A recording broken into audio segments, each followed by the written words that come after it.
Order. Affaires courantes ordinaires. Routine proceedings. Tabling of documents. The Honourable Parliamentary Secretary to the Minister of the Environment and Climate Change. Oh, excusez-moi. Excuse me. The Honourable Parliamentary Secretary to the Government House Leader. Mr. Speaker, pursuant to Standing Order 36.8a, I have the honour to table in both official languages the government's responses to 22 petitions. These returns will be tabled in an electronic format, Mr. Speaker. The Honourable Parliamentary Secretary to the Minister for the Environment and Climate Change. Thank you very much for recognizing me, Mr. Speaker, and it's nice to have you back. This is a report, so if that's not where we're at right now, then I'll just wait my turn. I didn't mean to stand up before the tabling of reports. Good to go. Thank you very much, Mr. Speaker. I have the honour to table in both official languages the 2022-2023 reports by federal authorities with obligations under Section 71 of the Canadian Environmental Assessment Act 2012.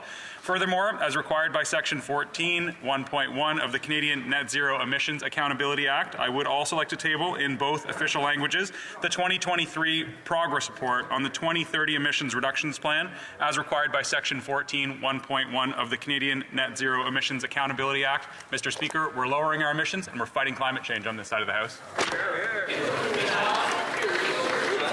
Just to remind members is to simply table the documents. Introduction of government bills. Statements by ministers. Reports from interparliamentary delegations. Presenting reports from committees. The honourable member from Kitchener-Conestoga.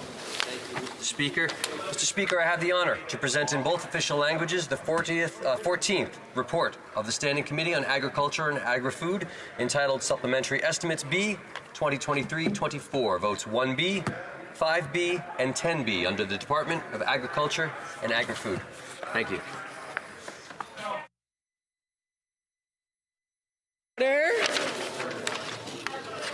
Order. If individuals want to have conversations, they should please take it out into the lobby. Introduction of government bills. No. Oh, sorry. Where were we? Introduction of private members' bills. Mr. Viersen, seconded by Mr. Caputo, moves for leave to introduce bill entitled An Act to Amend the Criminal Code, Unlocking of Electronic Device. This motion is deemed adopted. The honourable member for Peace River Westlock. Madam Speaker. Madam Speaker, I want to thank the member from Kamloops for seconding my bill today. I'm honoured to rise to introduce the Bringing Home Justice for Victims of Serious Crimes Act. There are a few things more frustrating to law enforcement than to have the legal right to access potential evidence, but the inability to actually get that evidence. That evidence is often locked behind a virtual locked door of encryption. This can impede the investigation of critical files such as child sexual exploitation and human trafficking, and it denies justice to the victims of these serious crimes, many of whom are children. This bill allows a judge to make an order to compel a person to unlock their device in a narrow range of specific serious offenses where law enforcement has already received a warrant to access the information on that device. As technology continues to progress, Parliament must ensure that law enforcement has the tools it needs. This legislation will give law enforcement a previously unavailable tool to ensure critical evidence for serious crimes by unlocking electronic devices. When I've spoken to law enforcement and child protection organizations, they have made it clear that this tool would be a game changer when it comes to securing justice for child victims of serious crimes. I want to thank the individuals from both the justice and child advocacy community who have helped draft this bill. The work you do every day is so important. Let's bring home justice for victims of serious crimes. Thank you, Madam Speaker. Mr. Viersen, seconded by Mr. Caputo, moves that the bill be now read a first time and be printed. This motion is deemed adopted. Quand ce projet de loi... First reading of this bill, première lecture de ce projet de loi. Quand ce projet de loi sera... When shall this bill be read a second time? At the next sitting of the House. First reading of Senate public bills. Motion. Présentation. Presenting petitions. The honourable member for Calgary-Shepherd. Thank Thank you, Madam Speaker. So very quickly, I have 5 petitions to table on behalf of my constituents. The first one calls for a Blue Seal program modeled after the Red Seal program for medical professionals. The second one calls for ensuring that hate crimes are actually prosecuted in Canada when they're targeting certain religious groups.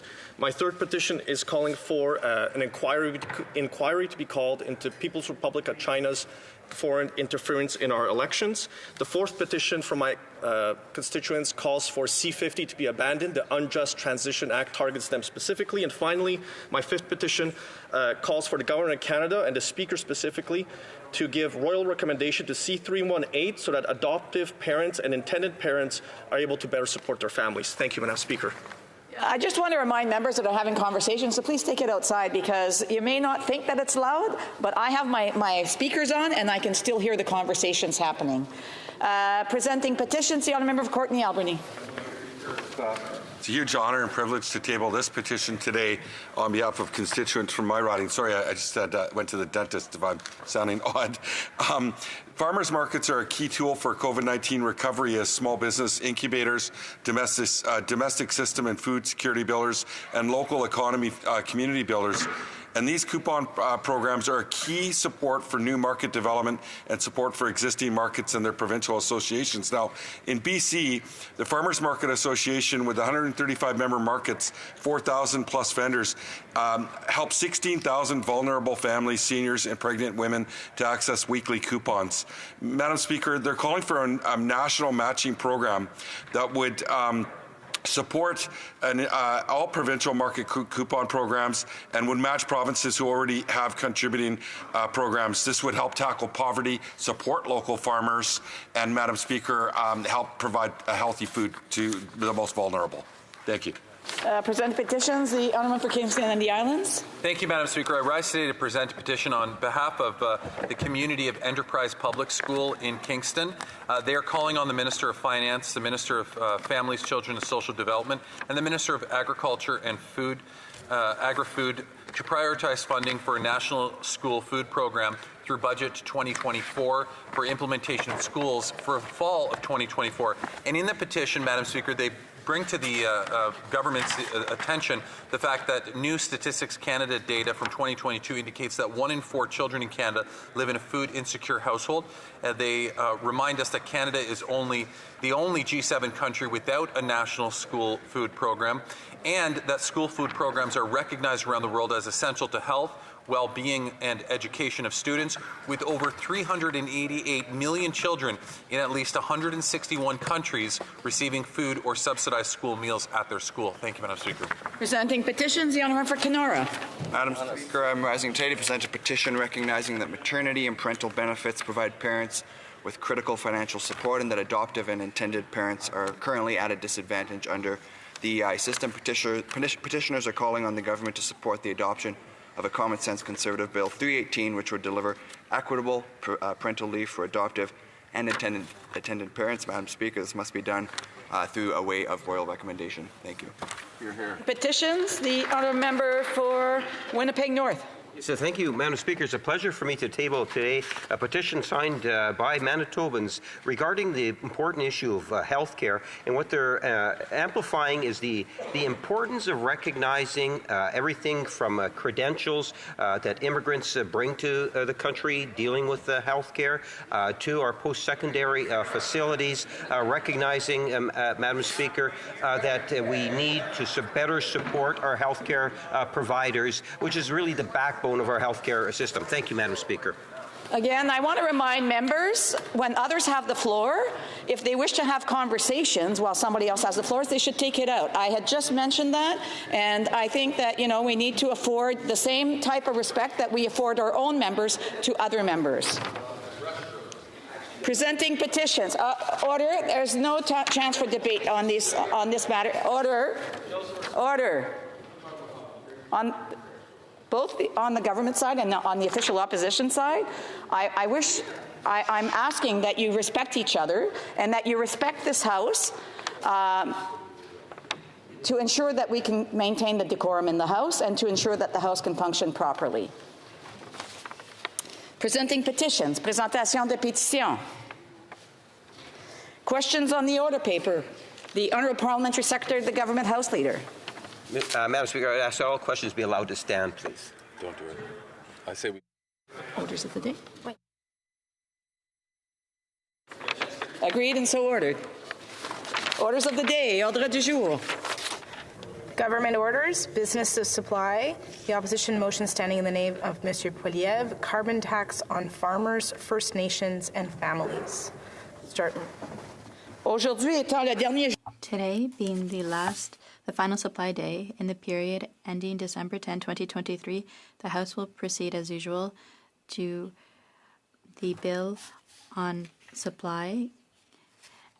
In view of recent practices, do honourable members agree that the bill be distributed now? Agreed? Agreed? Agreed and so ordered. Monsieur Poiliev, appuyé. Mr. Poilievre, seconded by Mr. Laub, moves that the House call on the Liberal government to immediately repeal the carbon tax on farmers, First Nations, and families. The honourable member for Carleton.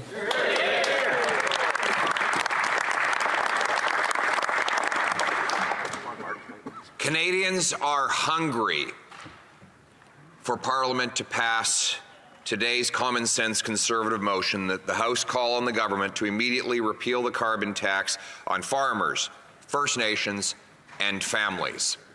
When I say they are hungry for us to pass this motion, I mean it literally. Here are the facts. 2 million Canadians used a food bank in a single month in Canada. Since 2016, there's been an 82% increase in the number of workers in Ontario using food banks. A single mother of 2 in Sydney, Nova Scotia said, quote, well, this month I had to choose between eating and heating. My kids are getting fed, but my house is freezing. For the first time in 60 years, Madam Speaker, rents in Canada are outpacing income, according to the Bank of Montreal. Halifax, ironically, in the province of the Prime Minister's own housing minister, now has 35 homeless encampments. According to Dalhousie University's Agri-Food and Analytics, buying holiday foods this year will be, quote, an expensive proposition. And a growing number of Canadians are forced to work 2 jobs. Rafiq Khan is a full-time student. He works full-time for a not-for-profit and has a second job at a car rental company. He said, quote, you just can't hear your body scream for more rest. His body screams for rest, Madam Speaker. I see, as I travel this country, the young, emaciated, working-class people who clearly have lost weight, who have black bags under their eyes from fatigue. I bump into them in airport lobbies at 11 p.m. as they tell me that they are entering their 16th or 17th hour of work on that day, not because they're squirreling away for a down payment on a home. They've long given up on that. But because they must work nonstop just to feed themselves and to pay the rent, to avoid becoming homeless. In the meantime, they are hopeless because they see no light at the end of the tunnel. Madam Speaker, Trevor Ross, CEO of the Central Okanagan Food Bank, talking about food bank usage in his community, said, and I quote, what we are projecting is another 100% increase in the next 3 or 4 months because of inflation. Cynthia Bolter, Chief Operating Officer of the Greater Vancouver Food Bank, said, we are seeing parents who are skipping meals so that their children can eat. We see people who haven't eaten in days. We see seniors who haven't had produce in months. Christine McCallum, a resident of Marshfield, PEI, said, Marshfield, PEI said, and I quote, we don't buy orange juice as often as we used to because that is a luxury. Orange juice is a luxury in Canada after 8 years of this Prime Minister. Patrick Gallagher, a part-time worker living in a homeless shelter, said, and I quote, I've lived in my car 6-7 months and then I came here. He said, adding he's not sure how he will ever afford his own place. The rents are really high and it's hard to find places, he said. This is someone who works full time. Madam Speaker, I have met carpenters who live in parking lots. And when we have an economy where the people who build our homes cannot afford to live in them, it is a fundamentally unjust system, and something must change. Indeed, Canadians are hungering, literally hungering for that change. Now, this is life. This is life after 8 years of Justin Trudeau and the Liberal government. I withdraw the Prime Minister's name. After 8 years of this Prime Minister, this is the misery that Canadians are living. This is 8 years after he promised he would help the middle class and those working hard to join him. Remember those people? You don't hear about them anymore. No, now that he's got their votes, he doesn't need to worry about them. The reason he would never mention the middle class and those working hard to join is because obviously the whole nation would break down into simultaneous laughter and tears, both hilarity and tragedy, at the irony that this man would talk about the middle class after he robbed them of the birthright in Canada, that you could own a home if you worked hard, that you could nourish your family with good food. These were things we took for granted 8 years ago. Now, these are things onto which Canadians are forced to desperately cling. And what is the Prime Minister's promise now? To quadruple the carbon tax on the farmers that feed our people. Now, let's talk about the impact this is having. Just today, we have a new report from Canada's food professor.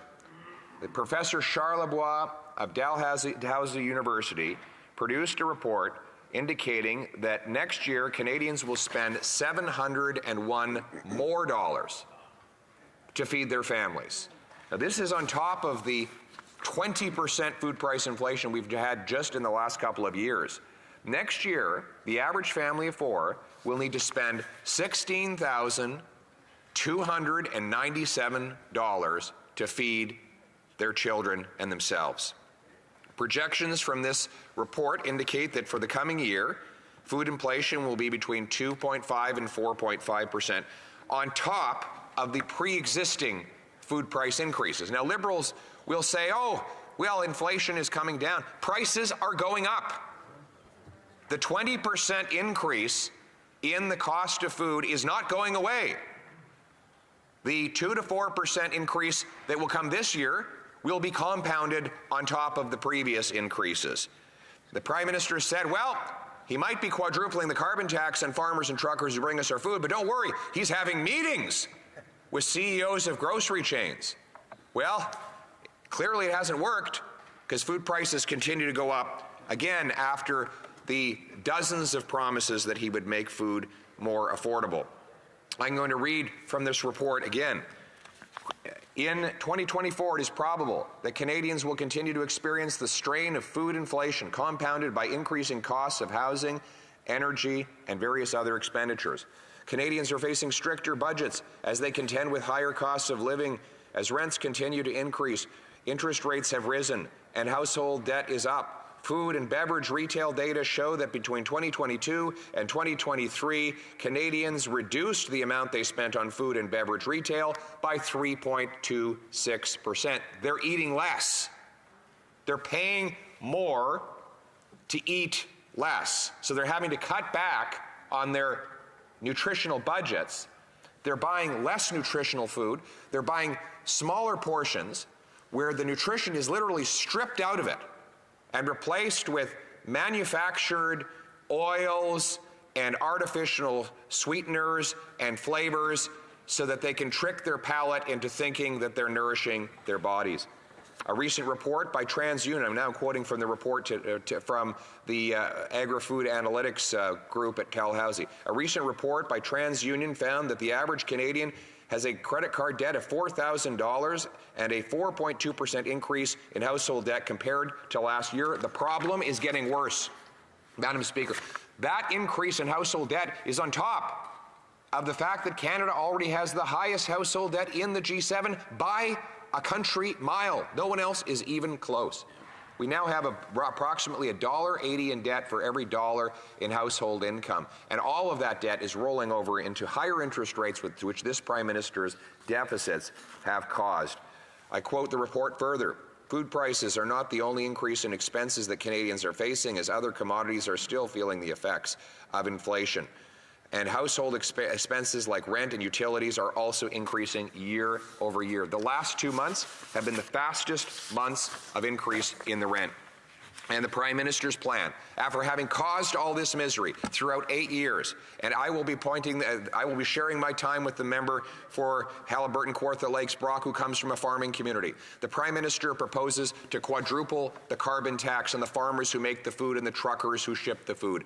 Conservatives are going to fight tooth and nail to stop this Prime Minister from getting on his surfboard and leaving this place until he agrees to pass our common sense proposal to axe the tax on farmers, First Nations, and families heating their homes. Can the Prime Minister put his ego and his ideological obsessions aside so that Canadians can feed themselves this Christmas? It's common sense of the common people united for our common home. Questions and comments. The honourable member for Fredericton. Thank you, Madam Speaker, and I thank the Honourable Leader of the Opposition for his speech this morning. And I mean, it's interesting to see that there's so much attention being paid to First Nations in this country, and I wish it was in a more positive light. I'm curious how many First Nations were consulted about including them into this Opposition Day motion. I know we have heard from Ontario chiefs on this issue, but there's over 630 in the country. I'd like to know what kind of consultation and conversations have been had there. I see that there's other members that are trying to answer, and I know full well that the Honourable Official Opposition House Leader is able to answer the questions. The Honourable Official Opposition House Leader. All good. The answer is approximately 133 First Nations. That's the number that are taking the government to court because the carbon tax violates their constitutional rights.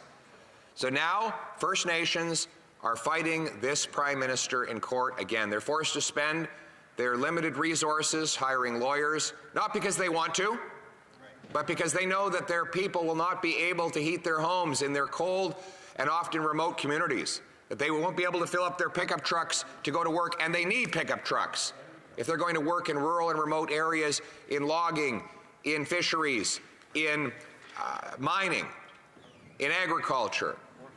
And so naturally, these First Nations are fighting for their constitutional rights to heat their homes, to feed their families, to travel to work.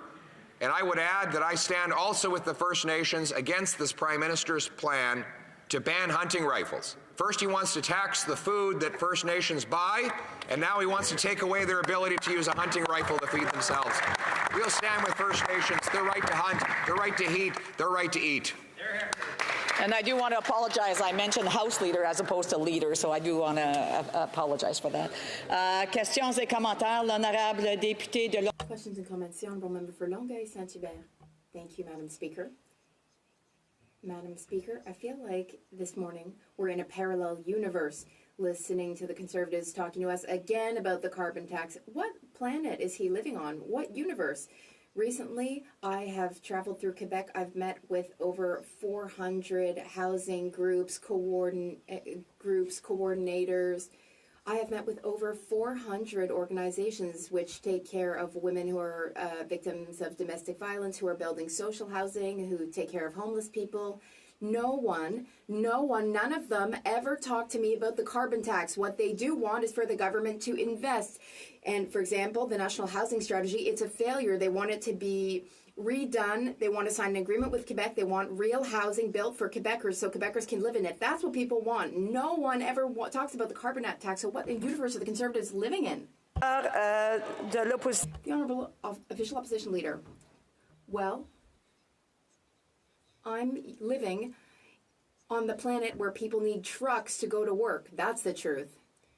It's true in Saguenay, for example. It's true everywhere in Quebec, in the regions. The Bloc seems to have forgotten the regions of Quebec because the Bloc is obsessed by Montreal. They're obsessed with Montreal. They're obsessed with concentrating power within the state. I think it's very ironic that the Bloc Québécois wants to drastically increase taxes on Quebecers in the region. They want to take all that government and put it in the federal government's hands. They want to give more power to the federal government, and they want less power for Quebecers. That is the Bloc Québécois' true agenda. The Bloc Québécois is disconnected from Quebecers. It's costly to vote for the Bloc. Very, very costly. Come on. Questions and comments? Victoria, a brief question. Madam Speaker, I still remember when the Conservative leader said on the day that the Prime Minister delivered an apology to residential school survivors, he said he wasn't sure Canadians were getting, and I quote, getting value for all this money. The money that was compensation for residential school survivors. He said that rather than compensation, residential school survivors needed a stronger work ethic. That is racism. And he had to apologize for those comments, but I'm curious, the harm and hurt of those comments resurfaced again this year. And what does he say to the First Nations, Inuit, and Métis people who would like him to apologize when he spoke at a luncheon for residential school deniers?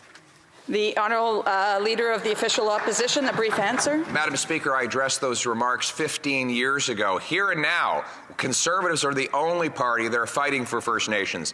While the NDP wants to quadruple the carbon tax on First Nations communities, take more money away, cause more poverty, increase the cost of food, cause more food insecurity, and cause more paternalism and colonialism. A colonialist carbon tax imposed by the NDP Liberal government in Ottawa on First Nations without their consent is the last thing we need. It runs against reconciliation. Only the common sense Conservatives will stand up for farmers, families, and First Nations. Resuming debate, the Honourable for Haliburton, Kawartha Lakes, Brock.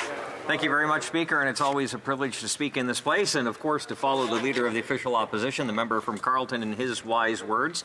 He did finish on the issue of First Nations that are now taking this government to court, at least 133 of them, the bands represented by the Ontario Chiefs, to court to fight what they are calling the discriminatory carbon tax. Now, first and foremost, Speaker, I think we can all agree that it's crucial to recognize, and it's undeniable, the commitment of Indigenous peoples to environmental stewardship and sustainability. And, of course, many communities have deep connections to the land and have for generations practiced a harmonious relationship with nature. But it comes to that which is supposed to be the allegedly most important relationship for this Prime Minister, Indigenous peoples. But we now have 133 Ontario chiefs taking the government to court.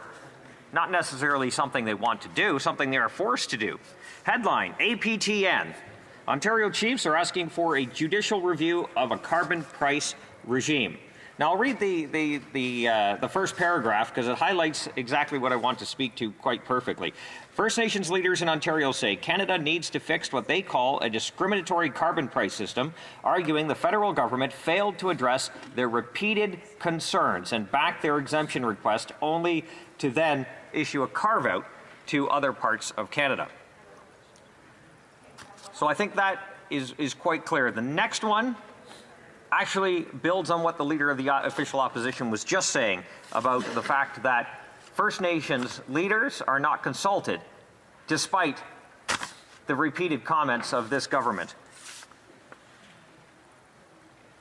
A First Nation leader called the move completely avoidable if only the federal government had showed up to the table. And that's a quote from Abram Benedict, the Grand Chief of the Mohawk Council of Akwesasne and the head of the Chief of Ontario's Environmental Portfolio. So we have Ontario groups saying they are disproportionately hurt by the carbon price tax, saying that they're willing to work with the government to come to a solution, but yet this government doesn't even want to have that conversation. Then they'll call anyone else colonial, but that is peak colonialism right there. The government refuses to show up at the table, negotiate with these First Nations communities that have to pay the carbon tax that is causing the price of heating, eating, and traveling to go up unnecessarily, but not getting the break, if you live on reserve, you don't get that rebate. So they are paying more and getting less. And what is even worse with this government, you have a Department of Indigenous Services Canada that has actually doubled in bureaucrats. There are almost 9,000 people working in that department, but yet according to their own departmental data, only hitting 18% of their stated goals. What other place on this planet can you get away with hitting 18% of your goals? Now, we've asked the minister many times to answer that question.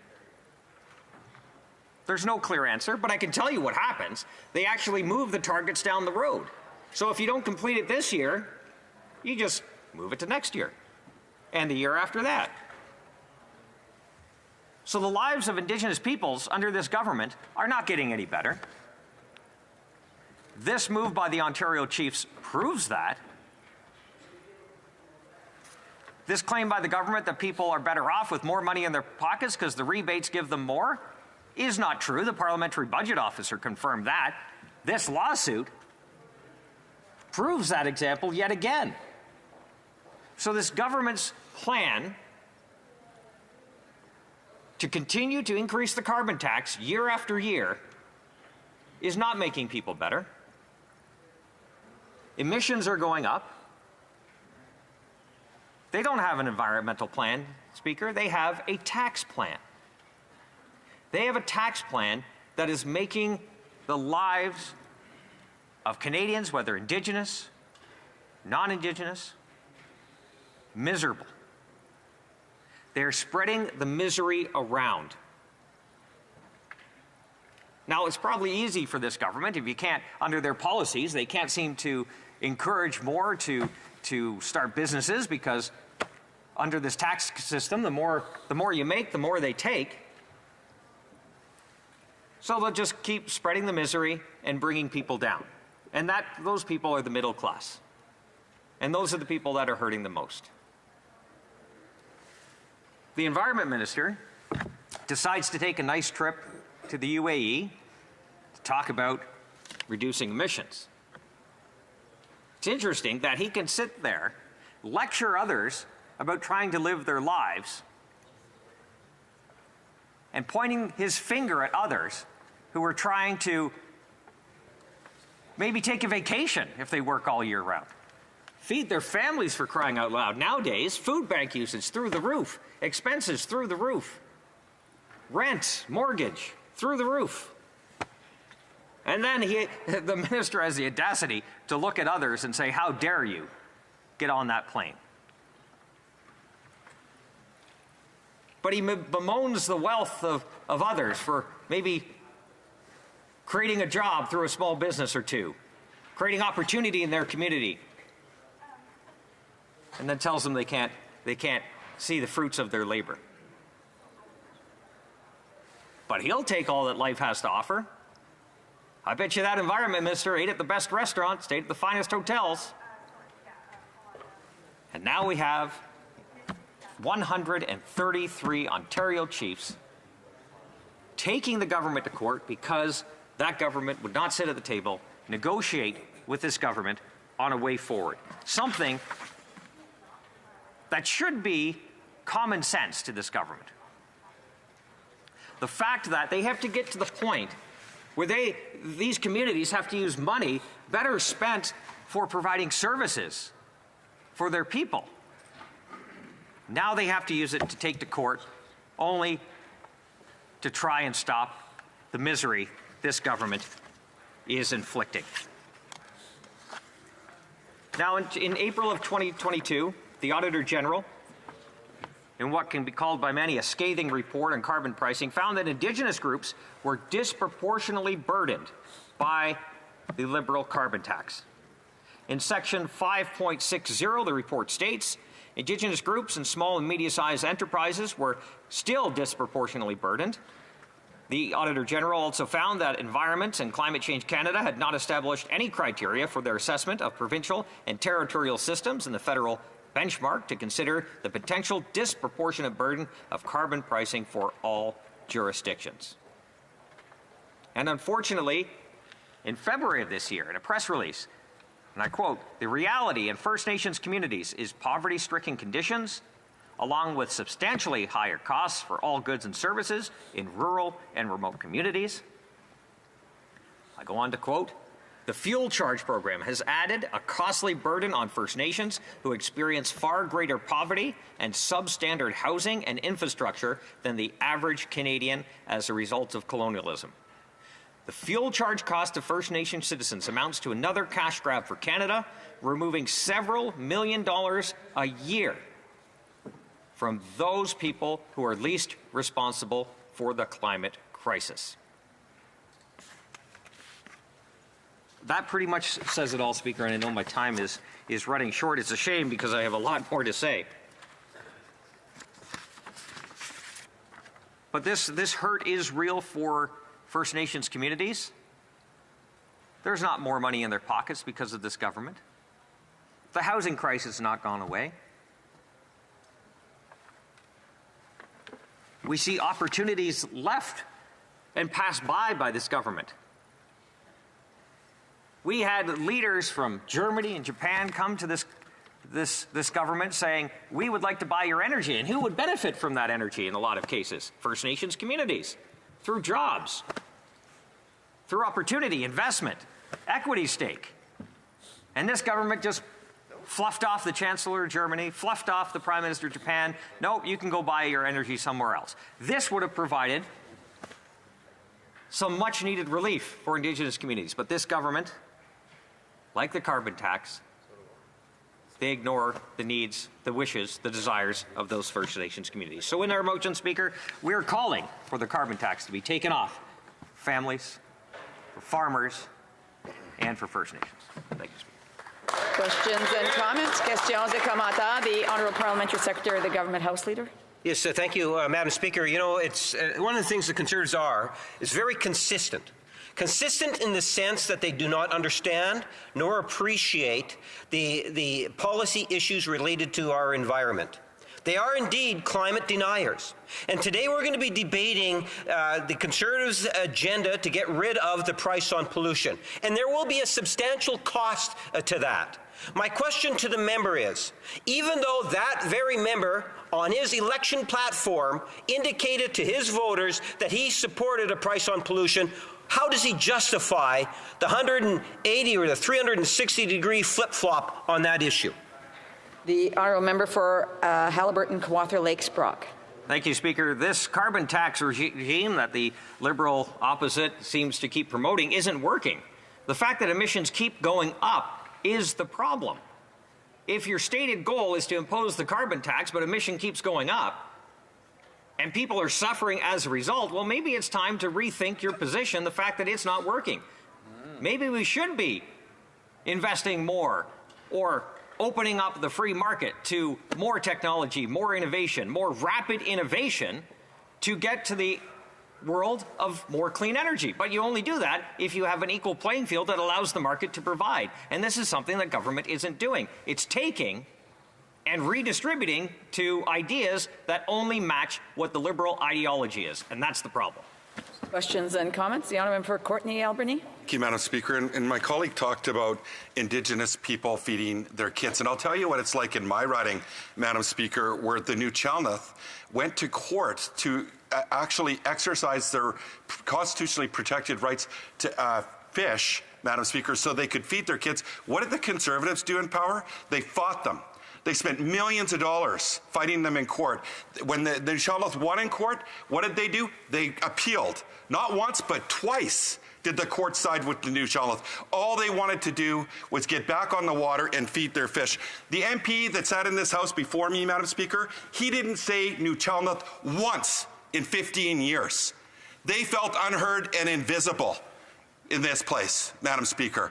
I've said New Chalmouth 94 times.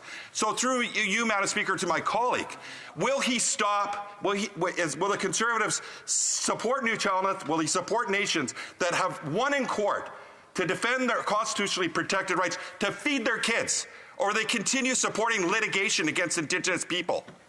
The honourable member for Haliburton, Kawartha Lakes Brock. Thank you, Speaker. Well, I appreciate the passion from the member across the way. This is similar to what we're talking about right now. That member opposite from the NDP supports this government.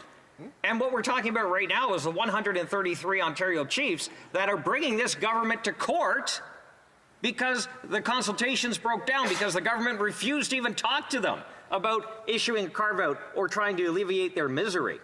But that NDP party keeps supporting this government. So I guess my question back is, will you stop supporting this government and reduce and pull back on your commitment to them? The honourable member knows full well he's to address all questions and comments through the chair. If the honourable member for Courtenay Alberni has something to add, he'd have to wait for questions and comments. And questions et commentaires. Questions and comments. The honourable member for Thérèse de Blainville. A quick question, please. Thank you, Madam Speaker.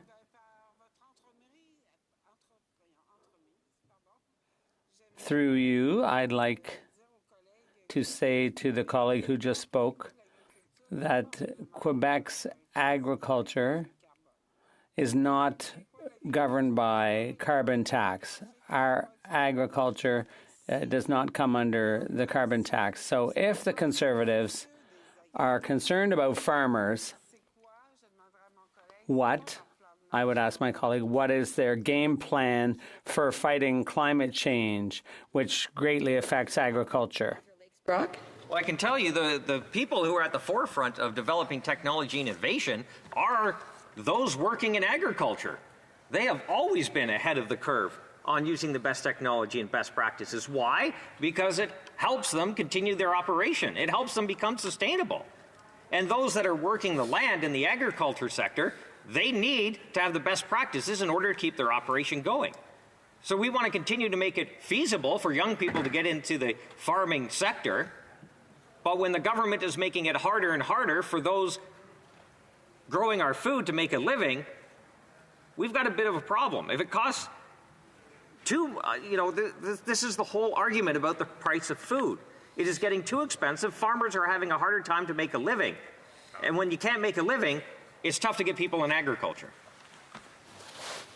Resuming debate, the Honourable Parliamentary Secretary to the Government House Leader. And if individuals want to have conversations, they'll need to take it outside. I didn't say anything yet. Exactly. Yes, you did. It was coming to that. So the Honourable Member, Parliamentary Secretary to the Government House Leader. Yes, thank you, Madam Speaker.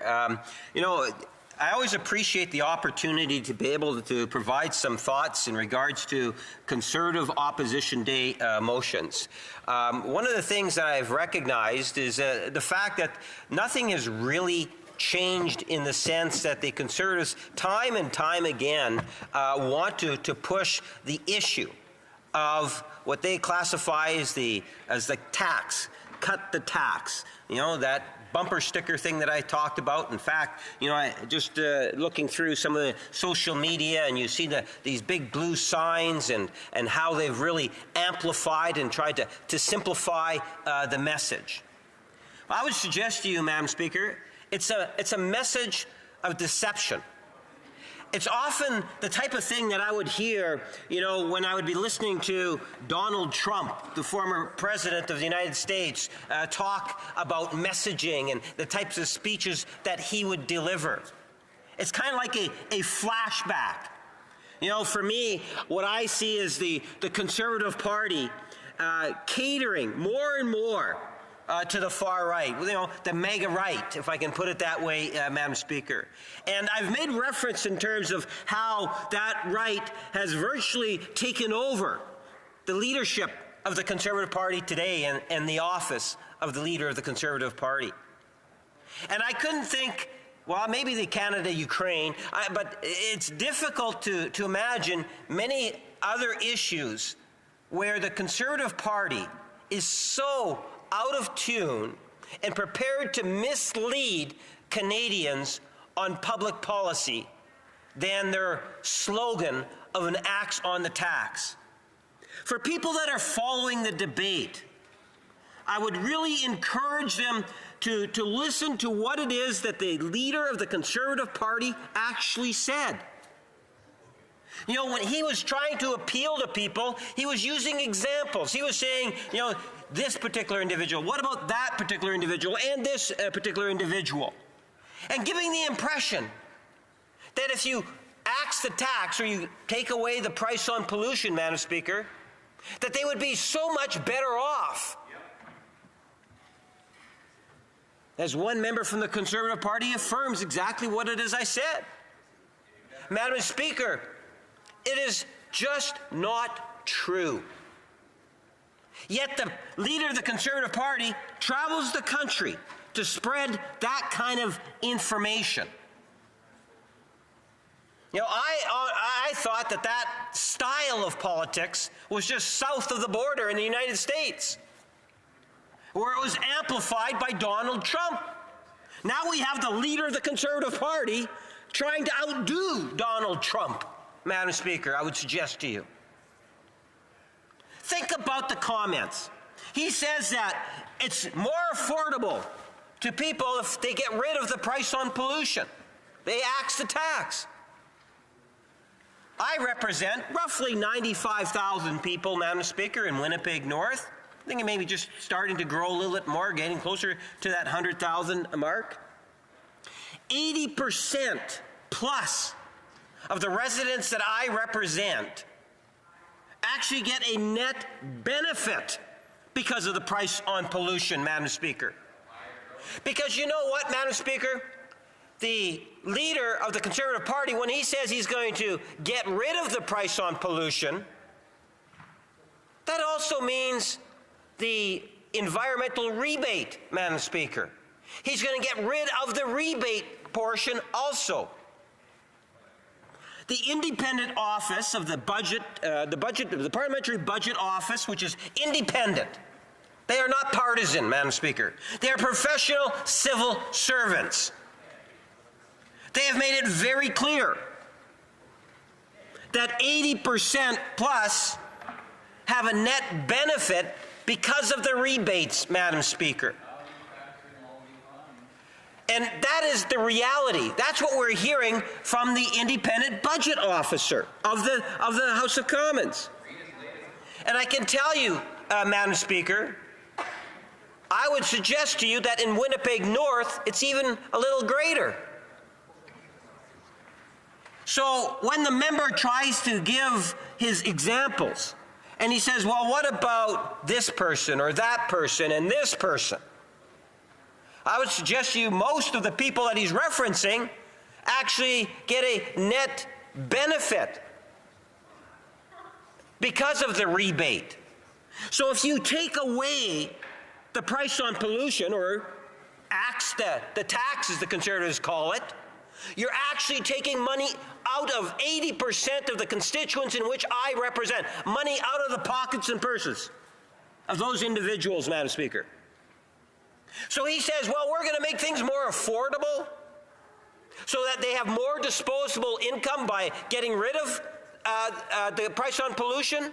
That's just not true. And the sad reality of it is that every Conservative member on the other side knows that. Do you think that prevents them from spreading untruths? No. They continue to put it through social media. That's a nice way of saying you're spreading misinformation for those that are asking me the question, Madam Speaker. Order, the honourable member for Yorkton Melville. The member said that we were spreading untruths. Could we possibly define that? A question during questions and comments, so it's not a point of order.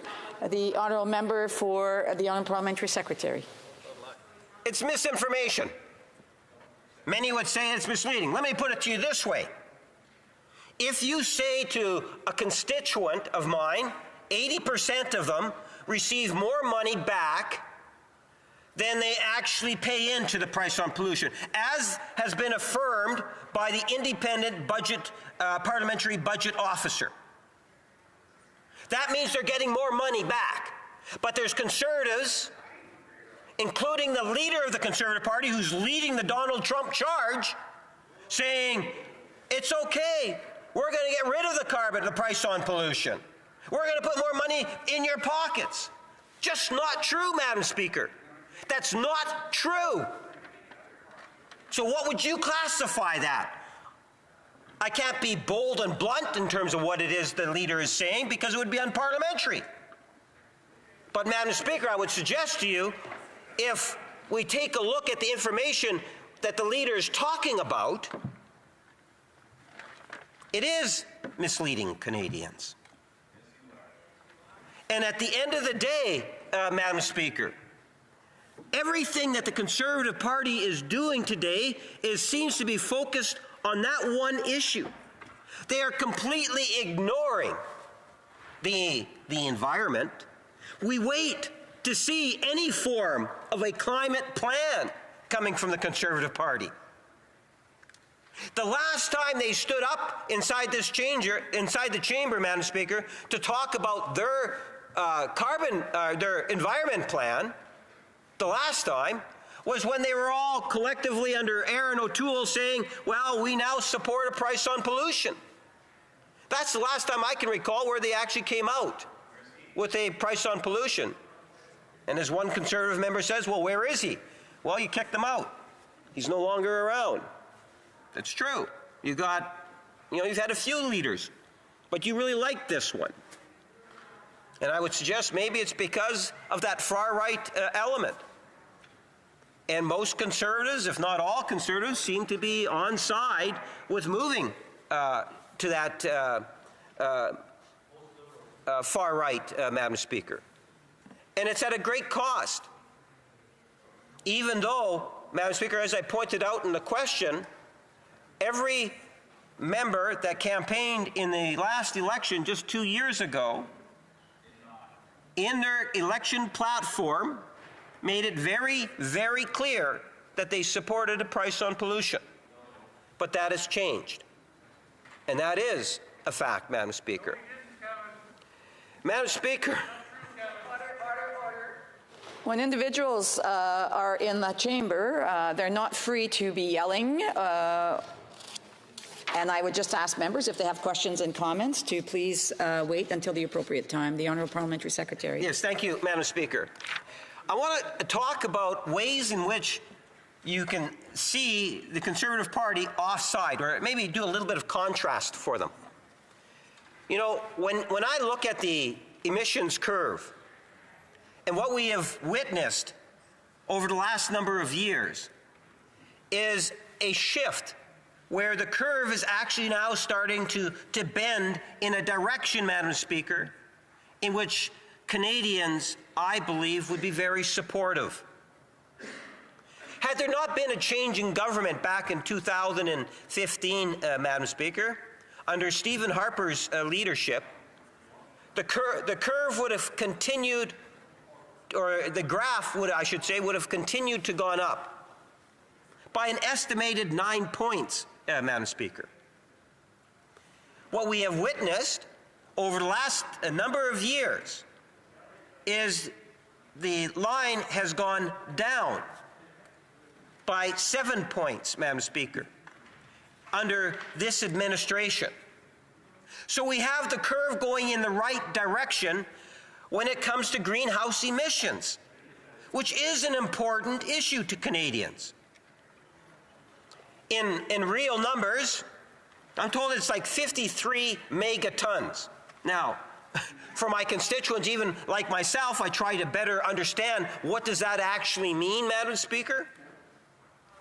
That's the equivalent of 11 million cars, Madam Speaker, being taken off the road.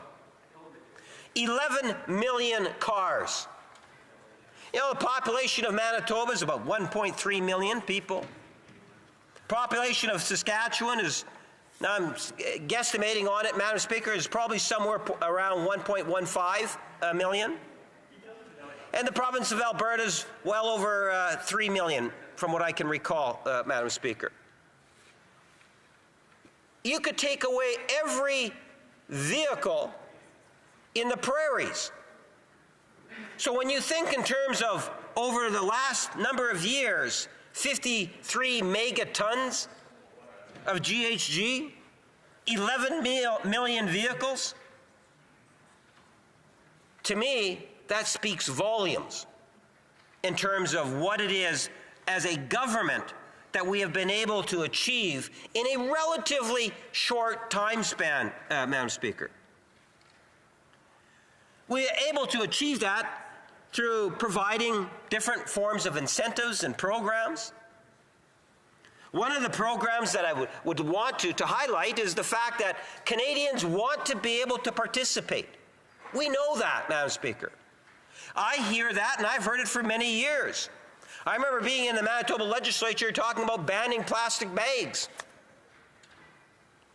You know, so whether it's looking at single-use plastics and the banning of single-use plastics, something in which this government has moved forward on, to putting into budgets financial incentives to support people, our constituents, that would like to do more on the environmental front. Whether it's through programs like Greener Homes, where the uptake has been just fantastic, Madam Speaker, in terms of number of people in all regions virtually of the country participating in a program that ultimately reduces greenhouse gas emissions. A program that the government brought through in the form of a budgetary measure. Another program, Madam Speaker, is the issue of electric vehicles. You know, it's interesting when you take a look at the numbers. Canadians are choosing electric vehicles faster than expected, Madam Speaker. 10% of new vehicles being ZEVs in the first half of 2023. These types of vehicles are, in fact, dependable form of transportation with lower operating costs and reducing the environmental footprint, Madam Speaker. As the federal government in budgetary measures has provided incentives, and some other provinces have done likewise, Madam Speaker. And we have seen Canadians taking advantage of those programs. We've seen vehicles in high demand in that area. And I would suggest to you, Madam Speaker, that it has been very successful. When I think in terms of how industry has benefited, Madam Speaker, two that come to mind right away. Stellantis and the benefits that are being created there, Madam Speaker, and Volkswagen. When I think of Volkswagen, Madam Speaker, it is a substantial investment, both of a private company and the federal government and provincial government, Madam Speaker. So even though today you have the Conservative Party opposing Volkswagen and the agreement that we achieved with Volkswagen, Madam Speaker, contrary to even what Doug Ford, you know, there is a difference. I guess they are a little bit more progressive than the federal Conservative Party, Madam Speaker. But at the end of the day, think of the results and the potential that is there when you get companies around the world recognizing that Canada is on the right track when it comes to dealing with emissions. Volkswagen, in many ways, is one of the leaders in the world moving forward in terms of the electrification of vehicles, Madam Speaker. And they made a decision not to go to the United States, but to come to Canada and make a serious investment. Once that investment is complete, Madam Speaker, it will be the largest manufacturing processing facility in Canada. And I'm even told, Madam Speaker, that we're talking about North America. I think it's something like 200 football fields, Madam Speaker. It's going to be a huge plant. Think in terms of the type of green jobs that are going to be there as a direct result of Volkswagen making that decision. And where is the Conservative Party? They actually oppose what it is that the federal government has done with regards to Volkswagen. They don't like the fact that the federal government made a decision to make a financial contribution, even though progressive conservative provincial government of Ontario has done likewise.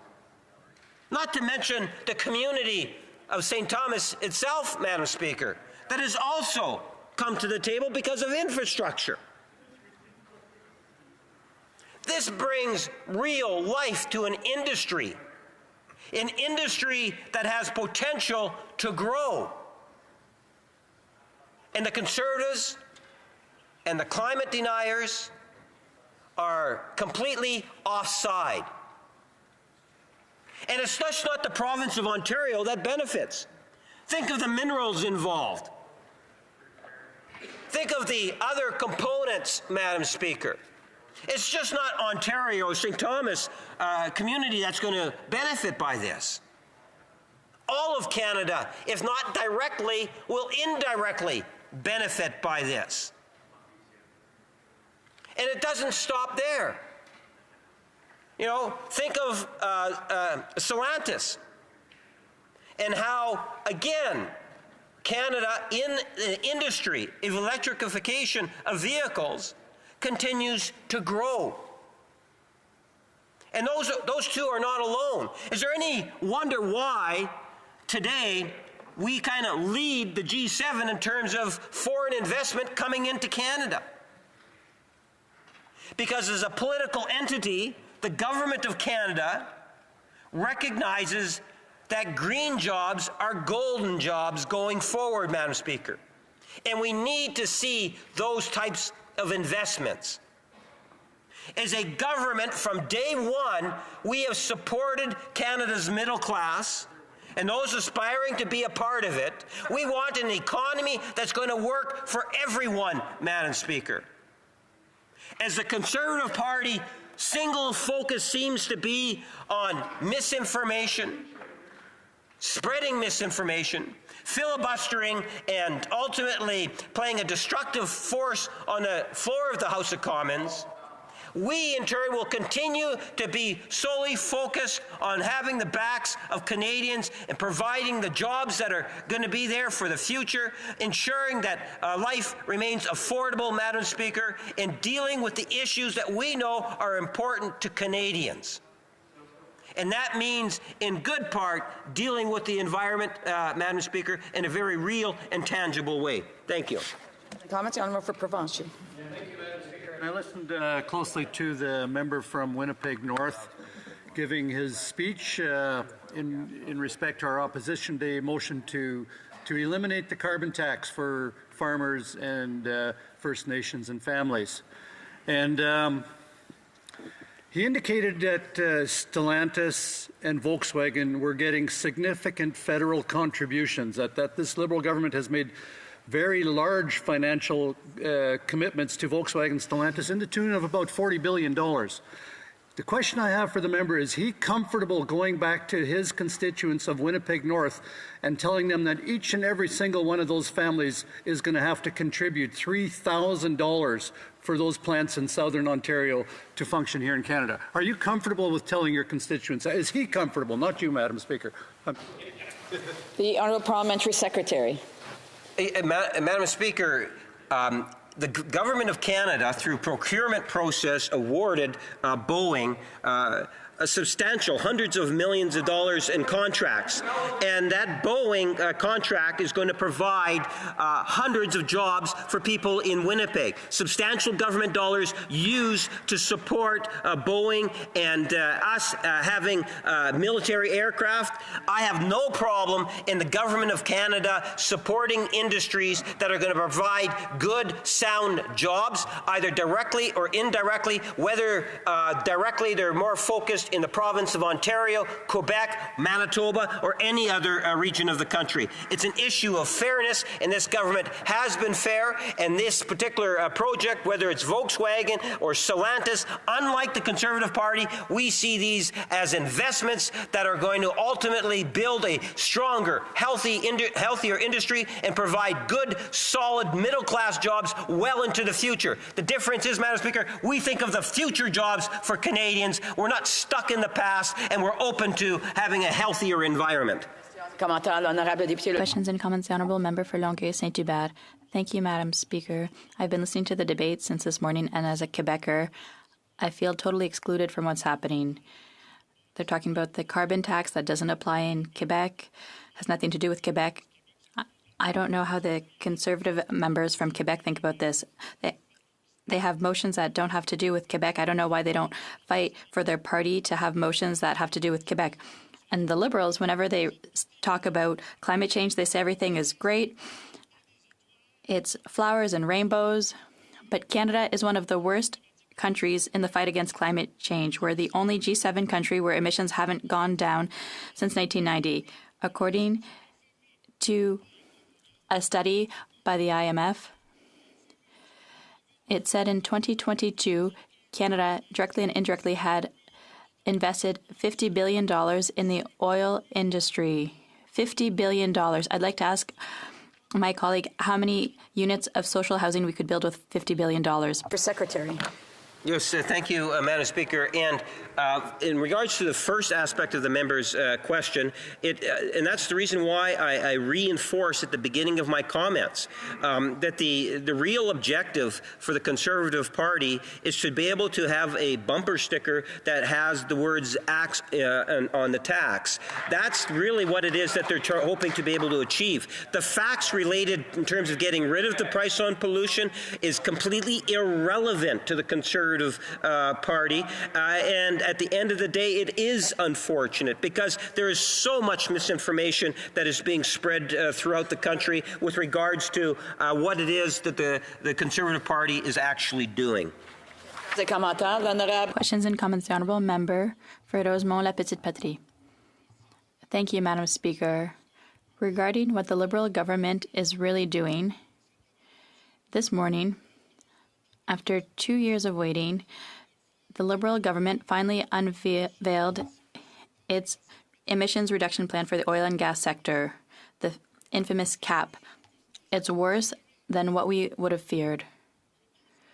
2 years ago, they said all of society needs to lower its greenhouse gas emissions from 40 to 45%. The Liberals said it would be 31% for the oil and gas sector. Today, what we found out, it's not 31%, it's 16 to 20%. No obligation before 2030. And they can continue to increase oil and gas production in the country. How can my colleague explain that betrayal of the climate crisis? Parliamentary Secretary. Well, Madam Speaker, I wouldn't necessarily say that's fully accurate. Actually, I was very encouraged, and if I would have had more time, I would have really gone into this. The government is looking at a regulated cap and trade system to be established under the Canadian Environment Protection Act. It would apply to all upstream oil and gas production, including offshore development, as well as liquefied gas operations. Together, this represents approximately 85% of the sector's total emissions, Madam Speaker. The proposed system would include two limits, an emissions cap and a higher legal upper bound. Facilities can emit more than the emissions cap up to the legal upper bound by using offsets or contributing to new decarbonization fund that will support additional reductions in the sector. Madam Speaker, there's a lot more information that's available in terms of what it is the government has announced today. I think it's a good day, and it's a part of what it is that I said earlier, is that this government is in fact focused on dealing with the environment, and we do have a plan on the environment, unlike the official opposition. Questions and comments? The Honourable Parliamentary Secretary to the Minister of Indigenous Services. Thank you, Madam Speaker, and I thank my honourable colleague for his speech this morning. And I wanted to go back to the piece he mentioned about the carbon price tax not being a tax. So the carbon pricing regime on fuel charge is not a tax in constitutional terms. According to the Supreme Court of Canada, it's revenue neutral due to the rebate program and climate action incentive funds. And what this looks like, Madam Speaker, in my home province, Eel Ground First Nation, Natanuag Mi'kmaq community receiving funding to complete energy efficiency upgrades and retrofitting their band office. Also, 5 schools in New Brunswick seeing the Government of Canada invest carbon pricing proceeds to improve energy efficiency.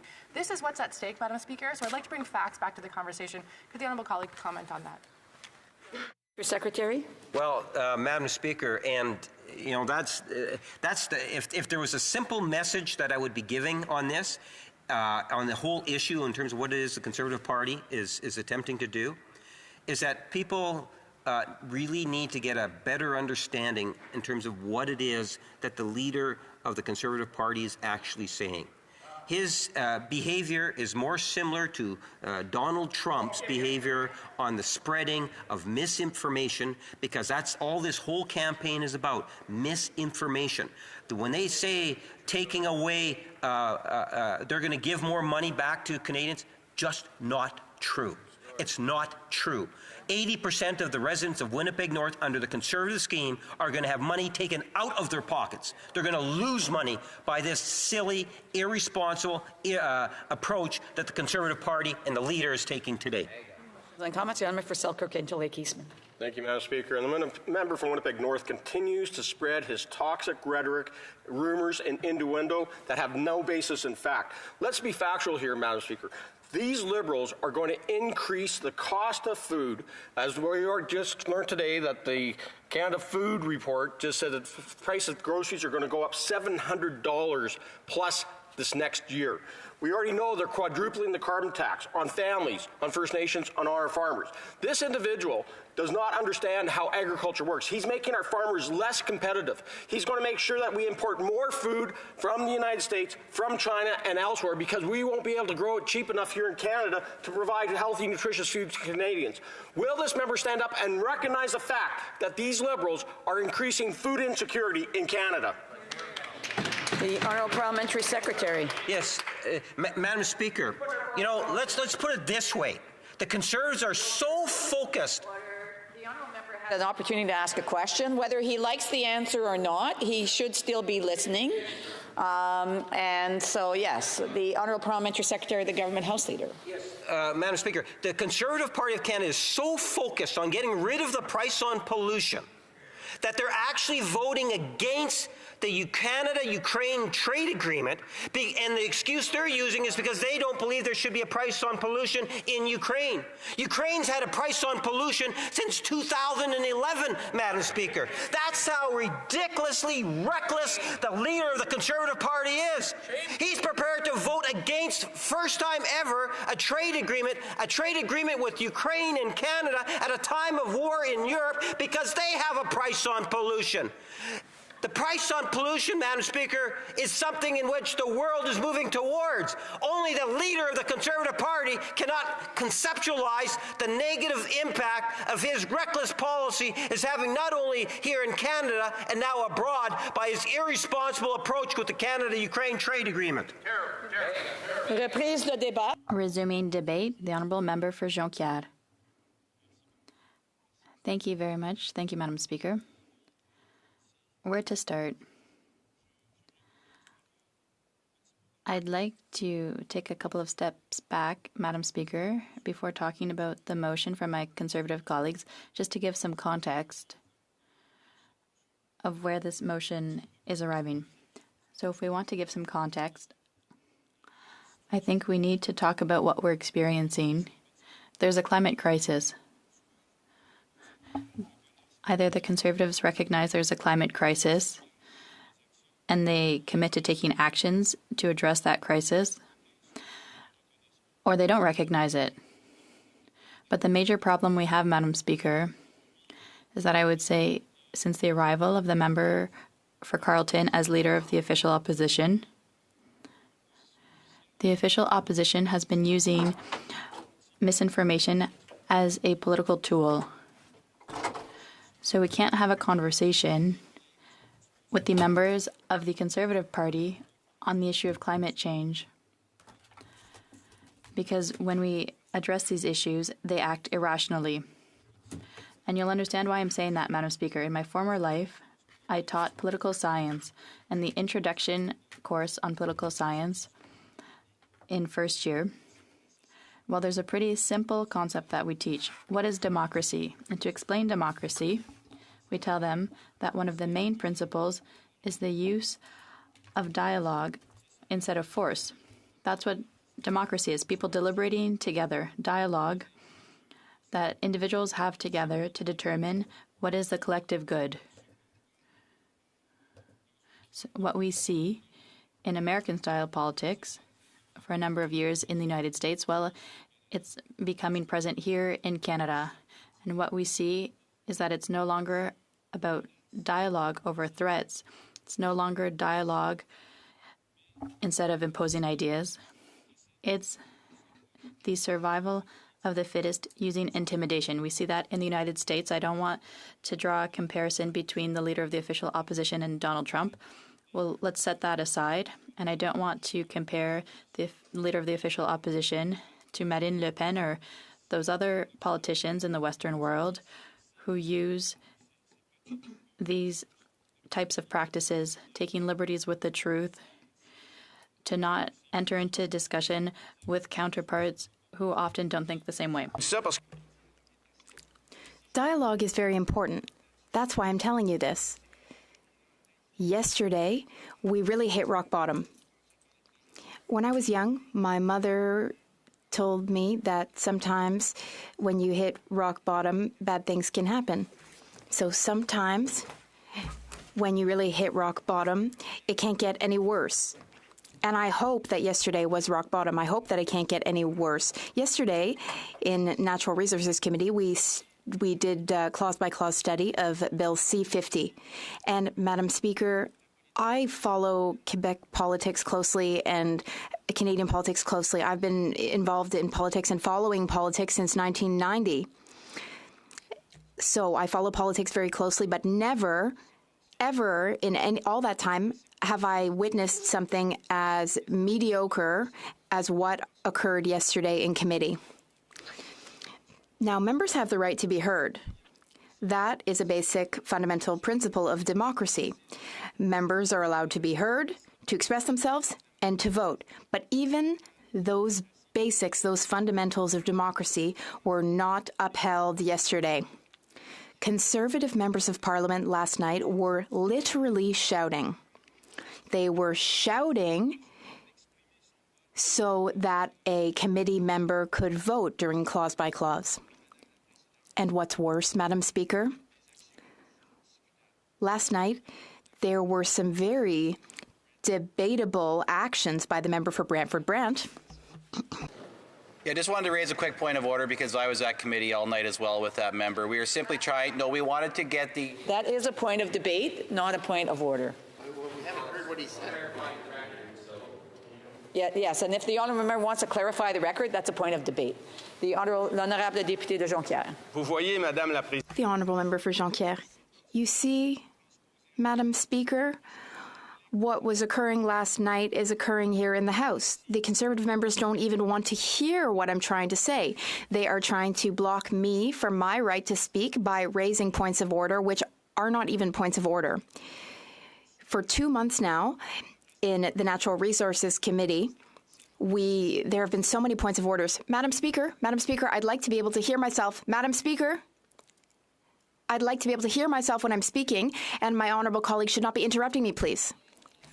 I do want to remind members to please be respectful in the House. If they wish to have conversations, they should take it outside. If they wish to do comments and questions, then I would ask them to please wait till the appropriate time. I'm not sure who was actually having the discussions or trying to make comments, but I just want to make sure that the whole House is aware that they need to be respectful when someone else has the floor. The Honourable for Cypress Hills Grasslands has a point of order.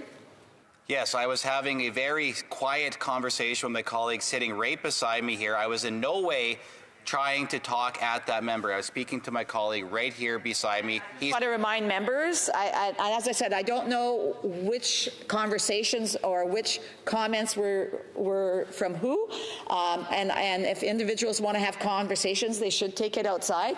And I seem to have another point of order. The honourable member for Caribou Prince George. Thank you, Madam Speaker, and through you, to our honourable colleague, I would say that the conversation that is taking place at the Speaker's chair is indeed louder than, and not offending me, but is indeed louder than the one that our colleague is being called out for, Madam Speaker. So through you, I think it's a. Remind the member, I didn't indicate who was making the noise because I really didn't know who was, and so I will certainly make sure that my conversation here is quiet as well. The honourable member, and point well taken, l'honorable député de Jonquière. The honourable member for Jonquière. So you see, Madam Speaker, I don't even need to prove the point. The Conservatives are doing so all on their own. They've used this tactic day after day in Natural Resources Committee. A Conservative member was just saying, I was just having a quiet little discussion with my colleague. Well, the Conservatives' definition of a quiet little conversation is quite interesting. You can go and see their definition of that in the video feed from last night at Natural Resources Committee.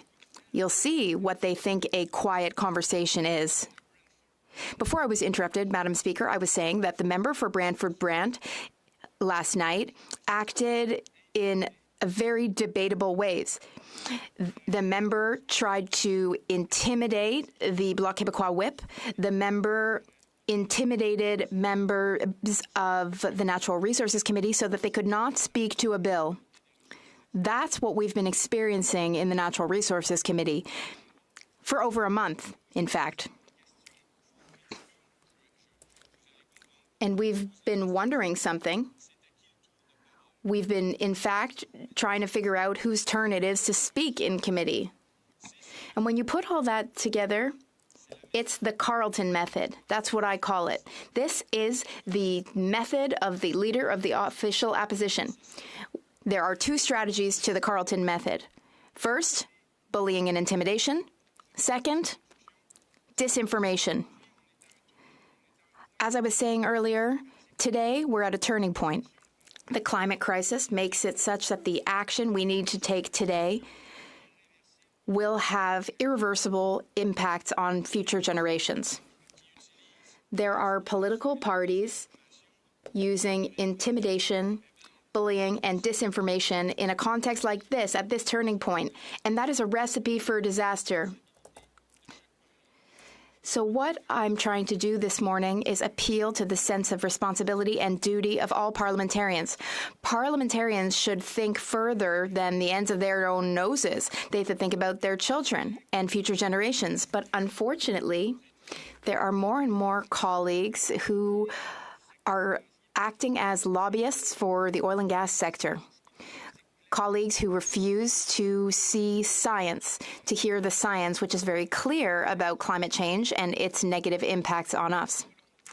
We have colleagues who don't have the will or the dignity to take the necessary action, and they prefer to operate by disinformation and bullying. I'll give you a few examples of this disinformation. One of the sticking points among parties today is C-234. A Conservative senator led a bullying campaign against two female senators, Senator Bernadette Clément and Senator Chantal Petitclerc. And what's worse, what I saw in the antechamber on the Conservative screen, a photo of these two female senators as if they were wanted, wanted for X or Y crime. The goal was to put that image up on social media. We all know how social media works. The goal was to launch a bullying campaign against the two senators. This is what I was saying earlier, Madam Speaker. This is the method of the member for Carleton. Not so long ago, we were warned about what the member for Carleton was capable of. And those who warned us about that were Quebec members. For instance, the member for Richemont-Arthabasca, who stated many times that he had never seen such a hateful campaign as the campaign against him in his own riding. Conservatives encouraged people in that riding to call the member and bully him and intimidate him. As you know, Madam Speaker, the member for Richemont-Arthabasca is a former Conservative member. And the same goes for the riding of Portneuf-Jacques-Cartier. I'll quote what he said, and the quote is very relevant to what occurred last night in committee. The member for Portneuf-Jacques-Cartier said, "I've never seen such an aggressive and vicious campaign of personal attacks." He said that referring to the last Conservative leadership campaign. It reminds me of last night. I've never seen such aggressive, vicious attacks. There were personal attacks, really specific, targeted, directed personal attacks last night. And this method does not help us solve the problems we're faced with. The problem before us is the climate crisis. Conservative slogans are often quite empty. Axe the tax, for example. We always hear talk about axe the tax. But if you really dig deep to see what the Conservatives are doing, it's actually more like axe the facts. Their tactic is to get rid of or ignore the science that says that we need to take significant action to reduce our GHG emissions. The Conservative Party has never proposed carbon pricing. The Conservative Party has never acknowledged that carbon pricing is necessary for a low-carbon economy. The only Conservative who defended that was the former Conservative Party leader. But unfortunately, a fringe of the party was able to get rid of him. Madam Speaker, responsible elected officials need to debate and discuss reasonably. Might does not make right. That is one of the fundamentals of democracy. A fundamental that the Conservatives, with their intimidation and disinformation, are not respecting. We were elected to represent the interests of our constituents. That's essential. Each member of parliament needs to represent their constituents in this place.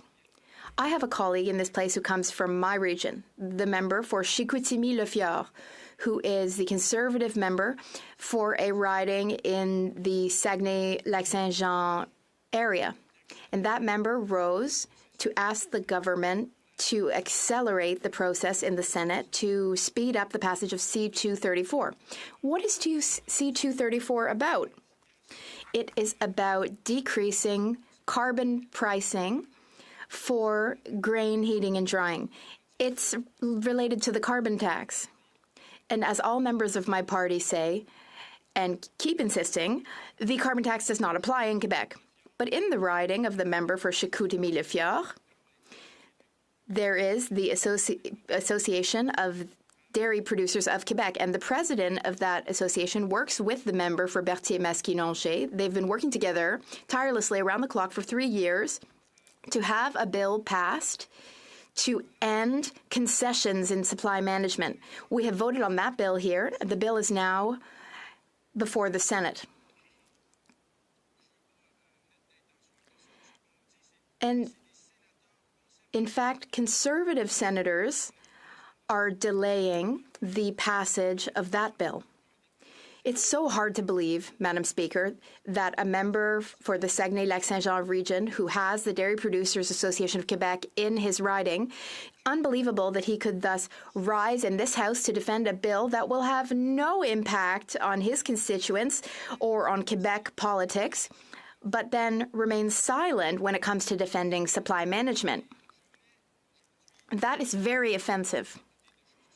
So I challenge the member for Chicoutimi-Le to rise in this House and to speak or to ask a question, just to even speak about supply management and legislation to support it and defend it.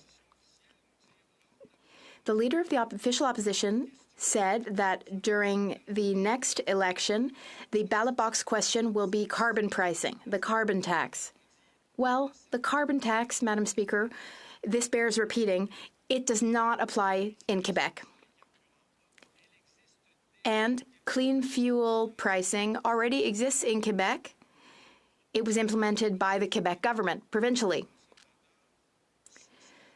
Quebec's Conservative MPs are supporting such far-fetched initiatives which will do nothing for Quebec. And it's unimaginable that they're supporting such ludicrous, far-fetched legislation. So I asked the members for Chicoutimi-Le-Fjord and Charlesbourg-Haute-Saint-Charles, and I also asked my colleague, the member for Louis-Saint-Laurent. The member for Louis-Saint-Laurent, I've always held him in high esteem. He had a career in media, and in the past, he was quite dignified in politics. So here's what I ask them. I ask them to become responsible once again. I ask them to stop following the Carleton method and to start caring about Quebec and about Quebecers. And then Quebecers will respect them. We need to promote Quebec's interests in this place if we are a Quebec Member of Parliament federally in Ottawa. But somewhere along the way, the Conservative MPs from Quebec, in fact, they lost their perspective. They lost having the right perspective in their political action. Right, so this motion. I'll conclude by saying that this motion before us today, it is quite similar to all kinds of motions we've debated in the past few months. This motion makes it very clear that Quebec's Conservative MPs have no influence in their party or over their leader. The Conservative Party's discussions are based only on oil and gas and defending the oil and gas sector. In my view, Quebec's Conservative MPs don't have much sway in their party. That said, I still encourage them to grow a spine, as the Bloc Québécois leader likes to say, and to act for Quebecers. Cypress Hills Grasslands. The honourable member for Battle River Crowfoot.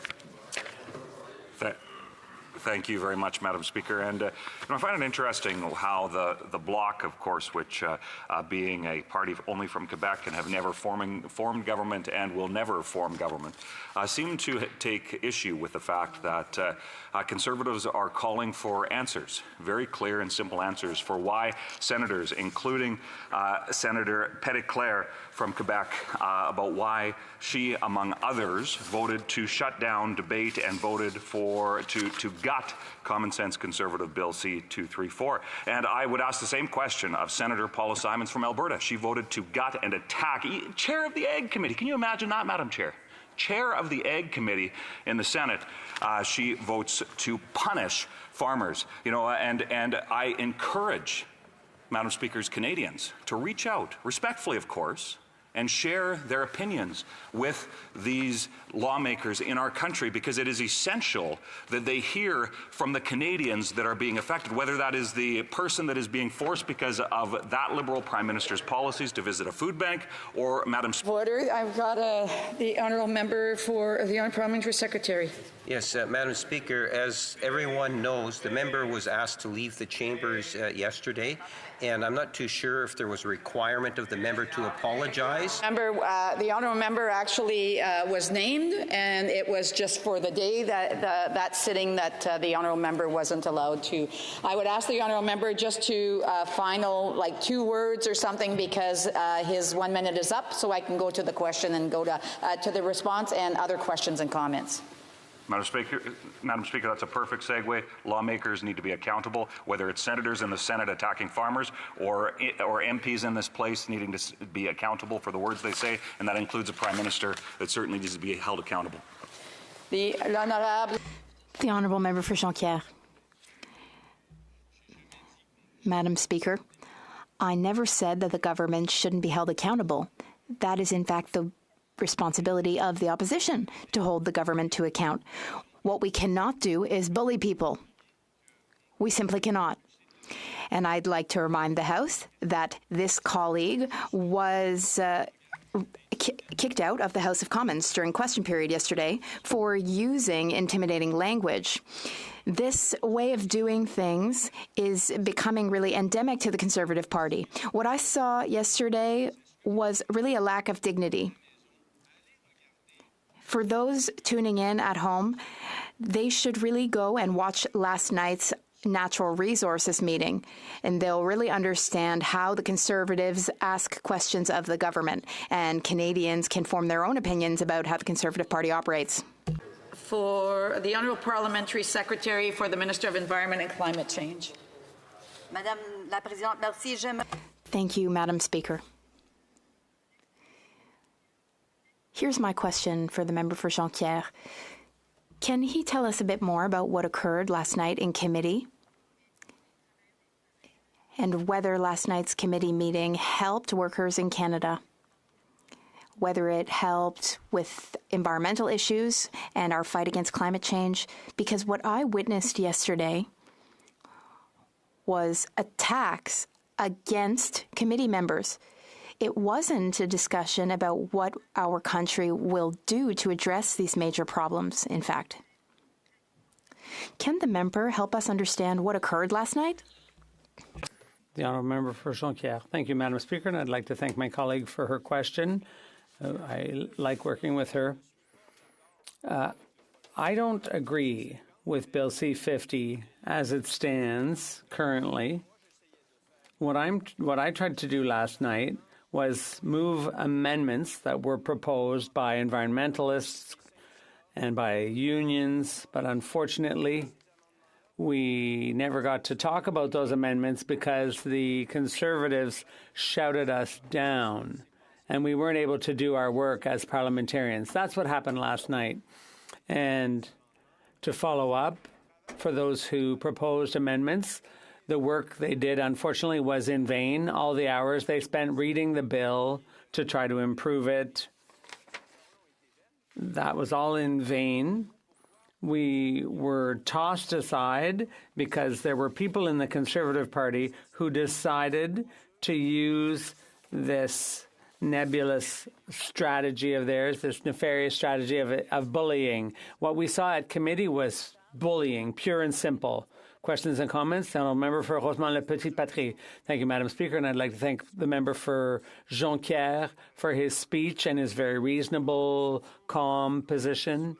After what we're hearing about a cap on oil and gas emissions, we see that the Conservatives aren't even pretending to take the climate crisis seriously. They talk about the carbon tax, which doesn't even apply in Quebec. I don't know why the 10 Conservative Quebecers are stuck on that. It doesn't make any sense. And I'd like to hear what my colleague has to say about this measure that will only apply to households that earn more than $250,000 a year. Well, I agree with my colleague. Often in the Liberal Party, you get the feeling that they're green in appearance only, and they don't walk the talk. But with reference to that statistic, in the past 2 years, the Liberal Party has met with the oil and gas lobbyists 2,000 times. That's 2,000 meetings, 1,000 a year. That's more than 3 meetings per day. And so I really don't think the environmentalism movement has had that much of the Liberals' ear. And but the Liberals can always be let down, and that's up to the NDP. Questions and comments? The Honourable Member for Victoria. Thank you, Madam Speaker. The government today released their environmental reduction plan update, and they are bragging about only being on track to meet Harper's targets. And they are clearly not on track to meet their own targets. I'm curious if the member can comment on this new but very similar revelation. Honorable député de Jonquière. The Honourable Member for Jonquière. The main problem, Madam Speaker, here is that we're taking the wrong approach in Canada. There was no desire to put a cap on production. The cap is on emissions, and we'll never get there. There's a simple concept, which is the green paradox. And that means if we wanted to give oil and gas a chance by supporting them and trying to reduce emissions, but with output constantly increasing, we'll never get there. So increasing production will inevitably lead to an increase in greenhouse gas emissions. Grasslands. Well, thank you very much, Madam Chair. And I hope that the member who gave the speech would be at least willing to admit that Quebecers get disproportionately impacted by the carbon tax, because what happens is trains that come in to Quebec, there's carbon tax applied onto that. Trucks, semis that drive and transport goods into Quebec also have the carbon tax, and that gets passed on to consumers in Quebec. So they are, in fact, paying the carbon tax. So I'm wondering if the member opposite would just acknowledge, at the very least, that Quebecers are getting a bad deal by this federally imposed carbon tax. Even though it's not imposed in Quebec, they still have to pay the damages done by it without the rebate that the government gives. Honorable député de Jonquière. The honourable member for Jonquière. There's not a single serious analyst who would support what the member just said. No serious analyst in Quebec or anywhere else. What serious analysts are saying, Madam Speaker, is that inaction will cost us dearly. Natural disasters are only increasing in frequency and severity, and that's going to make our infrastructure so much more expensive to replace. Our colleagues should be concerned about that. If their goal is to make life more affordable for families and farmers, well, deal with climate change, because global warming will have disastrous consequences on people's pocketbooks in the years to come. We have time for one last quick question. House Leader, a brief question. Yes, very quickly, Madam Speaker. I'm wondering if my colleague can provide his thoughts in regards to the problems when you have the leader of the Conservative Party going around indicating misinformation in regards to the price on pollution and what he believes the impact that has in terms of just general knowledge of the population. Honorable député de Jonquière. The honourable member for Jonquière. Well, the member for Carleton's disinformation tactics are well known. He says that people are dying of hunger here in Canada. He promotes his videos and so on. I don't think this opposition leader has much content. He's acting more like an influencer, and he twists the facts to his advantage. And so any opposition leader who finds simple answers to complex problems, for me, that's the definition of populism. The honourable member for Victoria. Madam Speaker, je vais partager mon temps. I'll be sharing my speaking time with the member for Rosemont-La Petite Patrie. Holiday season comes at a very difficult time in Canada. People are struggling to get by. Food bank use is at an all-time high, and many families are unable to pay the cost of their heating bills. And the Liberals are failing everyday people. About a month ago, I was proud that the NDP presented a motion that called on the government to provide heat pumps to low and middle-income households in Canada, to remove the GST on all home heating, and to implement a windfall profit tax on oil and gas companies who are making record-breaking profits. It's shameful that there are oil and gas executives making record profits, getting millions in bonuses this holiday, while Canadian workers are barely scraping by. Our NDP team is fighting to make life more affordable for everyday Canadians. Unsurprisingly, the Liberals teamed up with the Conservatives to vote against our motion. I guess this makes sense, since this year the Liberal government met with oil and gas lobbyists over 1,000 times. That's nearly 3 times every single day. 3 times every day. But they don't just meet with them, they invited oil and gas executives to help craft their climate plan. These are the same CEOs that are fueling the climate crisis to maximize their own profits. It's like inviting the fox to help you design your hen house. So It isn't surprising that when it comes to fighting the climate crisis, Liberals continue to drag their feet and disappoint. Canadians voted for a strong emissions cap on oil and gas, and now it's finally being announced. We find out that it's full of loopholes, gaps, letting oil and gas companies carry on polluting. Industry will not be asked to cut emissions in line with the government's own emissions reduction plan.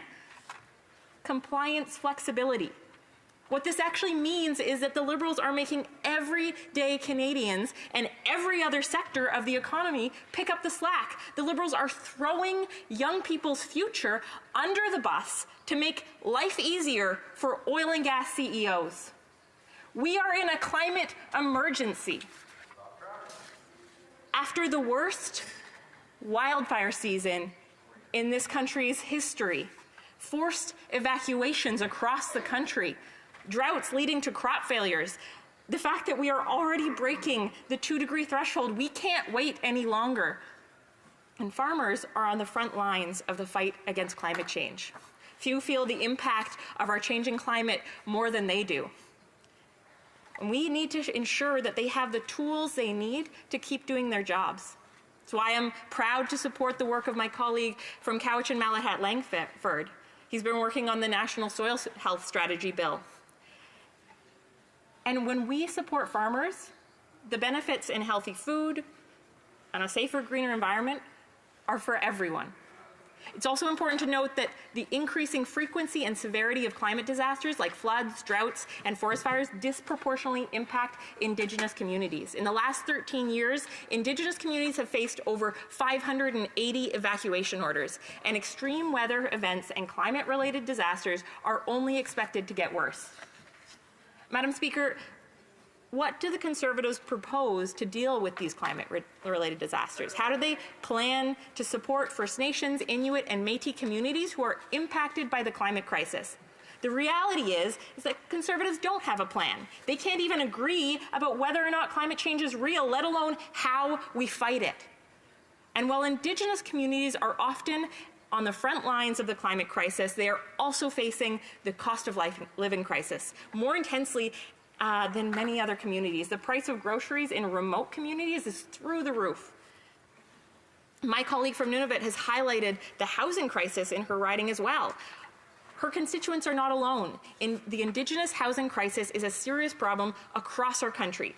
It's why we forced the Liberals to include by Indigenous, for Indigenous housing in Budget 2023. But so much more needs to be done. In my community, urban Indigenous folks are facing a variety of unique challenges accessing safe, affordable, and culturally supportive housing. That's why I'm so grateful we have organizations like the Aboriginal Coalition to End Homelessness doing incredible work. But without stable, ongoing funding, without adequate federal funding for their projects, in an environment where inflation has been high, interest rates are skyrocketing, the cost of living keeps going up, housing is unaffordable even for people with full-time jobs, Indigenous people in my community have been hit hard. The Victoria Native Friendship Centre is another incredible organization doing important work. Their CEO, Ron Rice, talks about how they provide housing for grandparents raising their grandchildren, youth attending post-secondary, and youth transitioning out of care. He's spoken about how many of the people who stay in their shelter have at least one full-time job. The federal government needs to provide more funding and resources to these organizations, and we need a federal acquisition fund for the community housing sector to acquire rental housing properties. It's disappointing that the Liberals always drag their feet and need to be pushed into doing the right thing. But Madam Speaker, when it comes to the Conservatives, it seems like they only listen to Indigenous communities when it serves their interests. Why did the Harper government refuse to launch an inquiry into missing and murdered Indigenous women and girls? Why aren't the current Conservatives using today to bring forward a motion about the epidemic of missing and murdered Indigenous women and girls and Two-Spirit people? Or about the water crisis in Indigenous communities? Why aren't they calling for a solution to the Indigenous housing crisis in Nunavut? Or the housing crisis impacting Métis communities? Inuit and Métis people aren't even mentioned in their motion. There are intergenerational cycles of homelessness and colonial violence that pushed Inuit, Métis, and First Nations people off their lands. Why do the Conservatives only advocate for Indigenous people when it's related to the carbon tax? Today, I asked the Conservative leader how he responds to the people who are hurt not only by his comments 15 years ago that residential school survivors, rather than compensation, need a stronger work ethic, but also how he responds to First Nations, Inuit, and Métis people who would like him to apologize for this year when he chose to speak at a luncheon in Winnipeg to residential school deniers. He responded by saying he addressed those comments 15 years ago. What about his actions this year? It's clear that he is not who he says he is. These are not the actions of someone who understands or respects the needs of Indigenous people. But neither the Liberals nor the Conservatives have responded adequately to the concerns of Indigenous people. Neither have responded to the Assembly of First Nations call for an additional $30 billion in climate adaptation funding for their communities, nor have they met Métis and Inuit needs. The Liberals are spending more money to help communities evacuate than they're spending to help them prevent a crisis in the first place. This is clearly unacceptable. Canada deserves better than the delay and disappoint Liberals or the corporate-controlled Conservatives. Our New Democrat team has been calling for a rollback to the carbon tax loopholes that Liberals gave to the biggest polluters and instead make them pay their fair share. We're taking on grocery store executives, and Canadians know that New Democrats are the only party who will stand up to rich CEOs who are gouging Canadians while raking in record profits. We also believe that Canadians across the country deserve a break on their heating bills, which is why we are calling to remove the GST on home heating and programs to deliver heat pumps to low and middle income families. We are calling on the Liberals to finally implement a windfall profits tax on oil and gas companies to pay for it. We're also pushing this government to engage in true reconciliation, to properly fund Indigenous organizations who are doing for Indigenous, by Indigenous housing. We're pushing them to make it easier for farmers to burn cleaner fuels, which would help reduce carbon emissions. We're pushing them to create a red dress alert to save lives, to save the lives of Indigenous women who are at risk. We will keep fighting from people from coast to coast to coast. And I urge my colleagues from across party lines to do the same. Questions and comments. Questions et commentaires. The honourable member for Caribou Prince George. Thank you, Madam Speaker. Madam Speaker, the level of hypocrisy coming from the NDP is staggering.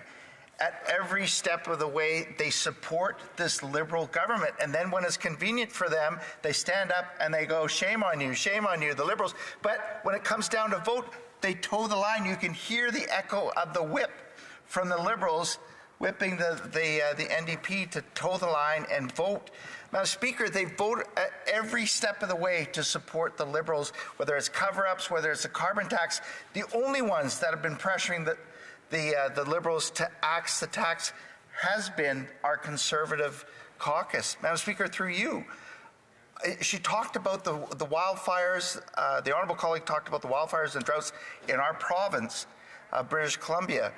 Madam Speaker, we have to do more to stop the extreme weather events. I agree with that. I believe that climate change is impacting it, but the carbon tax is not working. And why does she vote in favour to punish our British Columbians and Canadians? She always toes the line with the Liberals. The honourable member for Victoria.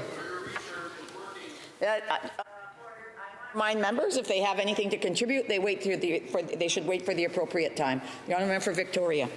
It's wild to me that the member would mislead his own constituents and British Columbians across our province, because guess what? British Columbia has a provincial carbon tax. This motion has nothing to do with helping out British Columbians, doesn't have anything to do with helping First Nations Inuit and Métis. Order. I have a member who seems to be contributing, a parliamentary secretary at that, and I would just ask him that if he has questions and comments to wait, not very respectful on both sides, and the honourable member who had just asked the question again is wanting to contribute more, and I would ask him to wait as well until I ask for questions and comments and that they attempt to be recognized. The honourable member of Victoria. I would ask the member to stop misleading British Columbians.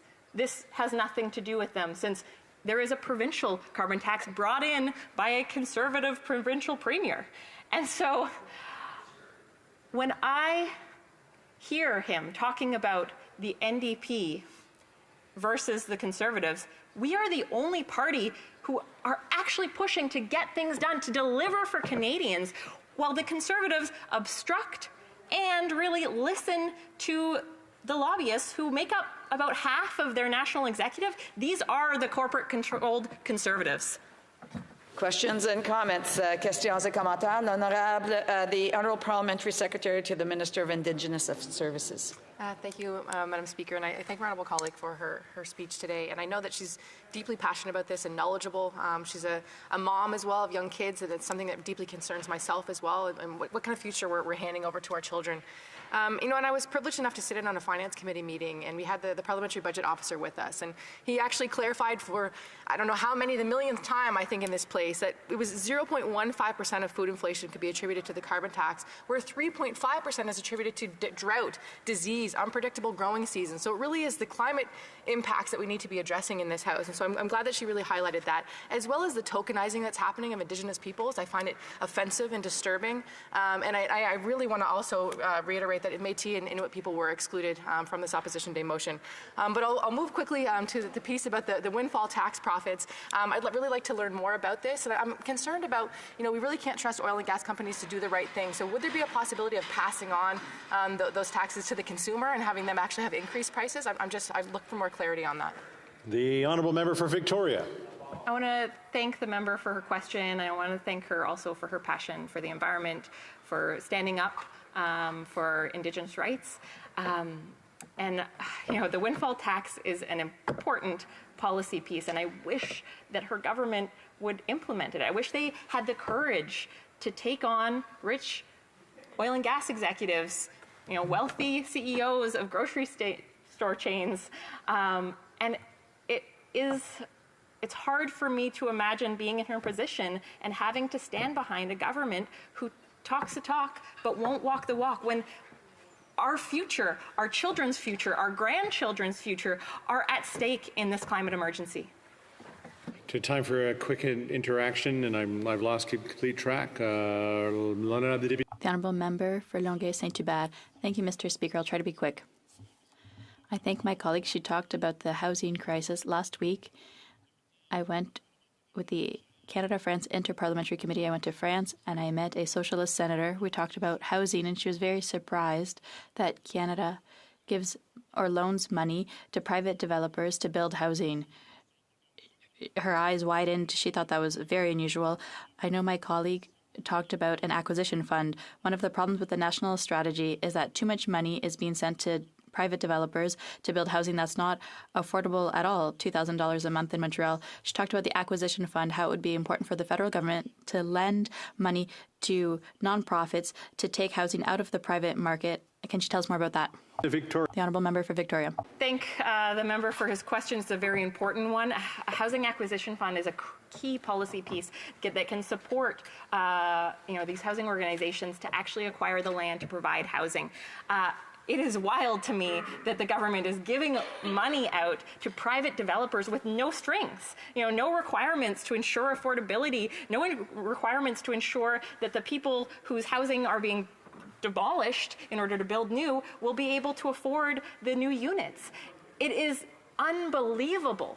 But we also need to tackle the real estate investment trusts who are raking in record profits while renovating tenants for to maximize their own profits. We give them tax loopholes and incentives.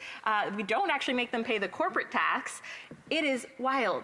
And so I thank the member for his question. Let's implement a housing acquisition fund. Let's take the loopholes out of our system. Resuming debate, l'honorable député. The Honourable Member for Rosemont, La Petite Patrie. Thank you very much, Mr. Speaker. I thank my colleague for Victoria for her very interesting speech and all of her work and passion for the issues of climate change, housing, Indigenous people in British Columbia and throughout the country. Mr. Speaker, the Conservatives continue with their obsession, pathological obsession, about the carbon tax, the price on pollution. Given that we're talking about a price on pollution, we're talking about the environment and the climate crisis. And Mr. Speaker, speaking about the environment, I can't help but mention the announcement that was made this morning by the Liberal government regarding an emissions cap for greenhouse gases in the oil and gas sector. 2 years ago, at COP26 in Glasgow, the Prime Minister said there would have to be an emissions cap for the oil and gas sector. We waited for 2 years, Mr. Speaker, 2 years. What we see today is worse than what we feared, worse than what we imagined. And I have quite the imagination. It's atrocious. We're asking all of society to lower greenhouse gas emissions by 40 to 45%. And we could even have a conversation about the proportionality and the weight of the responsibility of each Canadian and the Canadian economy versus the targets we need to reach to limit to 1.5 or 2 degrees the global warming of the planet. Perhaps it should be more like 50 or 60% reductions, because per capita, Canadians pollute a lot and emit a lot of greenhouse gases. But if we take that 45%, 2 years ago we were told that for the oil and gas sector, it would be 31%. That's already 10, 15% that has disappeared, a gift to friends. And now we found out that it's not 31% for the oil and gas sector. The Liberals say 16 to 20% will be okay. 16 to 20%. That's ridiculous. That's irresponsible. It's irresponsible towards our children and future generations. We are in an emergency, and this is a joke. Why is it a joke? Because this government only listens to lobbyists from big oil companies. We talked about it yesterday. There have been 2,000 meetings with lobbyists from oil and gas companies over the past couple of years. In the last year, 365 days. That's over 3 meetings per day with the ministers of this government who say they're for the environment. 3 meetings per day with oil and gas lobbyists. That includes Saturday, Sunday, Christmas, Hanukkah, Easter, any holiday you want. And then we wonder who the Liberals are listening to. Meetings with the PMO, with the Privy Council Office, Treasury Board, Finance, 3 times more meetings with oil and gas lobbyists than environmental groups. And then what do we see this morning? We see this farce, a so-called cap, but there's nothing there. Aside from a blank check to oil companies continue doing what they do. The cap is 16 to 20%. The reduction would be 16 to 20%, but there's no obligation before 2030. For the next 7 years, just keep on going, buddies. Have fun. And then flexibility is brought in. Flexibility means they'll have the opportunity to continue to increase production. I don't know how we'll have a decrease of 16 to 20% by continuing to increase production. In the document presented by the Minister of the Environment, there's so much flexibility in there that it's like a yoga class. People who can do quite the contortions. It's totally irresponsible from this government. They claim to care about the climate and the environment, and what do they show us today? Nothing good. The oil and gas sector is the sector of the economy that emits the most greenhouse gas emissions, 24% of the total, more than transportation. The increase in greenhouse gases since 1990 in Canada is mainly due to an 88% increase in oil and gas sector emissions. Oil and gas has emitted more and more greenhouse gases over the years. And now we've told them for the next 7 years, don't worry about it. You have carte blanche. Just continue polluting. And then maybe there will be a target around 2050, and then we'll see. But it's not illogical in the vision of the Liberals since 2015, unfortunately, Madam Speaker. Mr. Speaker. $12.5 billion in subsidies have been given to oil companies for CCUS, carbon capture. And that's what the Conservatives would want. The Environment Minister, a former activist, has copy-pasted the plan of the leader of the Conservative Party. It's as if a magic technological wand will solve all of the problems. And this is using public money, when we know full well that carbon capture technology hasn't been proven, hasn't been fully tested, and doesn't give the results that have been promised. We need to have a strong energy sector that is focused on renewable energy. That's what science has been telling us for years. The Conservatives and the Liberals are headed in the other direction. But it's no surprise when this is the same government that bought the Trans Mountain pipeline, a pipeline that has no future. No private actor has wanted to buy it. The Liberals have ensured that everybody here and the people we represent in our ridings will pay for this. It was 7, then 12, then 16 billion. Now we're at $30 billion for a pipeline that in 20 or 30 years won't be any good because it will transport the oil that pollutes the most in the world that nobody will want and that it's expensive to extract. And then the Liberal government authorizes things like Baie du Nord, an increase once again in pollution and greenhouse gas emissions. It's not surprising that with the Liberals and this Minister of the Environment that in February there were exploration permits for oil and gas granted off the coast of Newfoundland in fragile marine ecosystems. Exploration permits for ExxonMobil, British Petroleum. That's the Liberals' record. A government that is unable to meet its targets, as we saw in the most recent report from the Environment Commissioner that authorizes oil and gas projects and gives a pass, a gold-plated pass to Canadian oil and gas companies to continue doing what they do, while asking people to do more in our economy and in our businesses. The situation is catastrophic. Do we remember last summer's forest fires? Do we remember the impact of the increase in what we call natural disasters that are less and less natural because science proves and the IPCC reports indicate that there are more and more of them, they're more and more intense, and there's more and more of an impact on our economy, on people, and on our health. A very interesting article today, Mr. Speaker, on Marianne Nera, who's responsible for climate and health at the WHO, who says that air pollution, which leads to respiratory issues, increases the rate of asthma in children, is directly related to fossil fuel combustion. These are not hypotheses. This is what's happening on the ground. But the Conservatives and the Liberals are irresponsible. They are not taking action to reduce the impact of climate change on people, on their health, and on our economy, and the future of our society and our communities. Mr. Speaker, you can count on the NDP.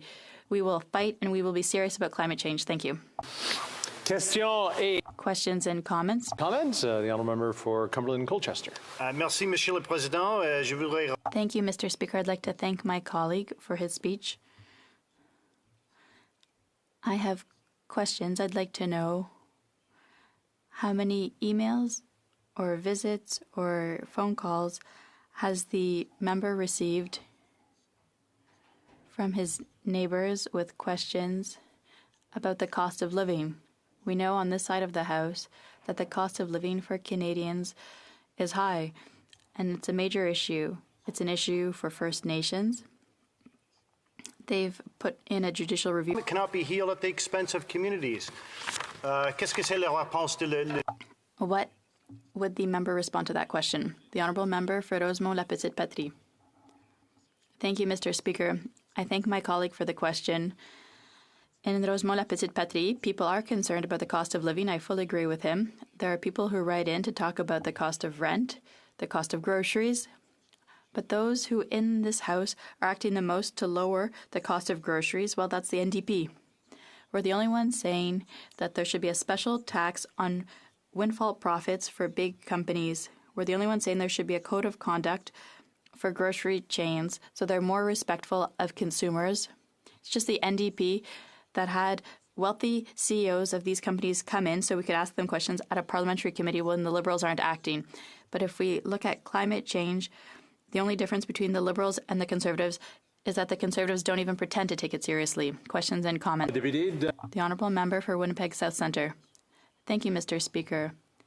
I've asked questions this morning to Mr. Weston and others about the code of conduct that we support as Liberals.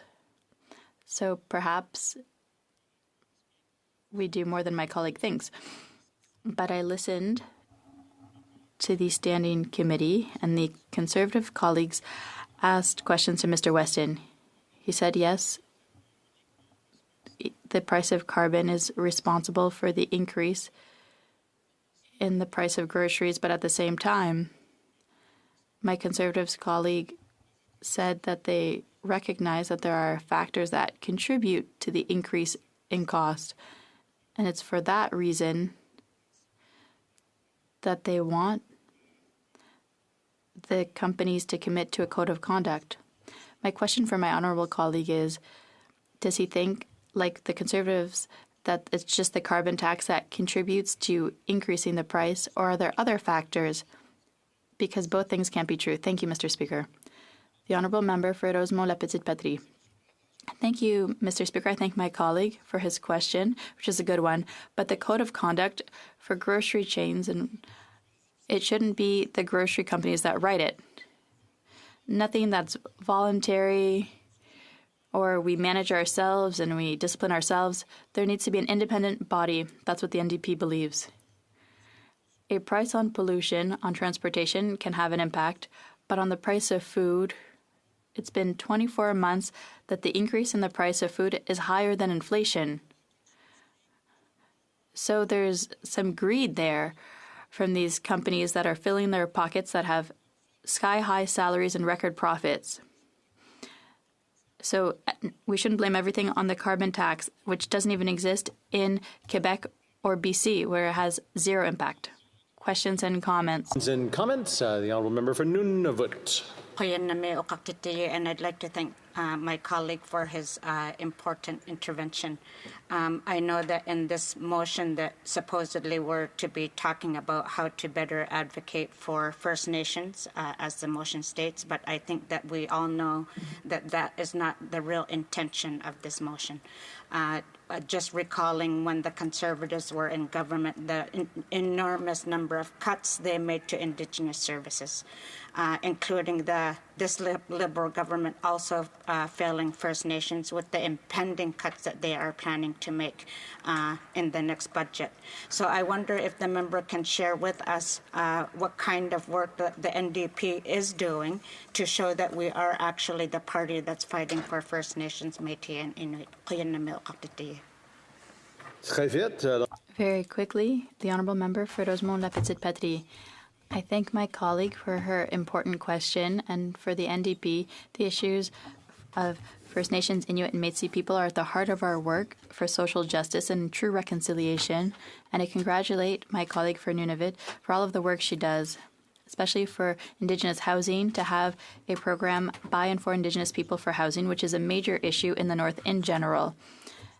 They suffered from cuts from the Conservatives, from not enough investment from the Liberals. Now you can count on the NDP to continue to talk about these issues of housing and groceries for First Nations, Inuit, and Métis, and all people in the North.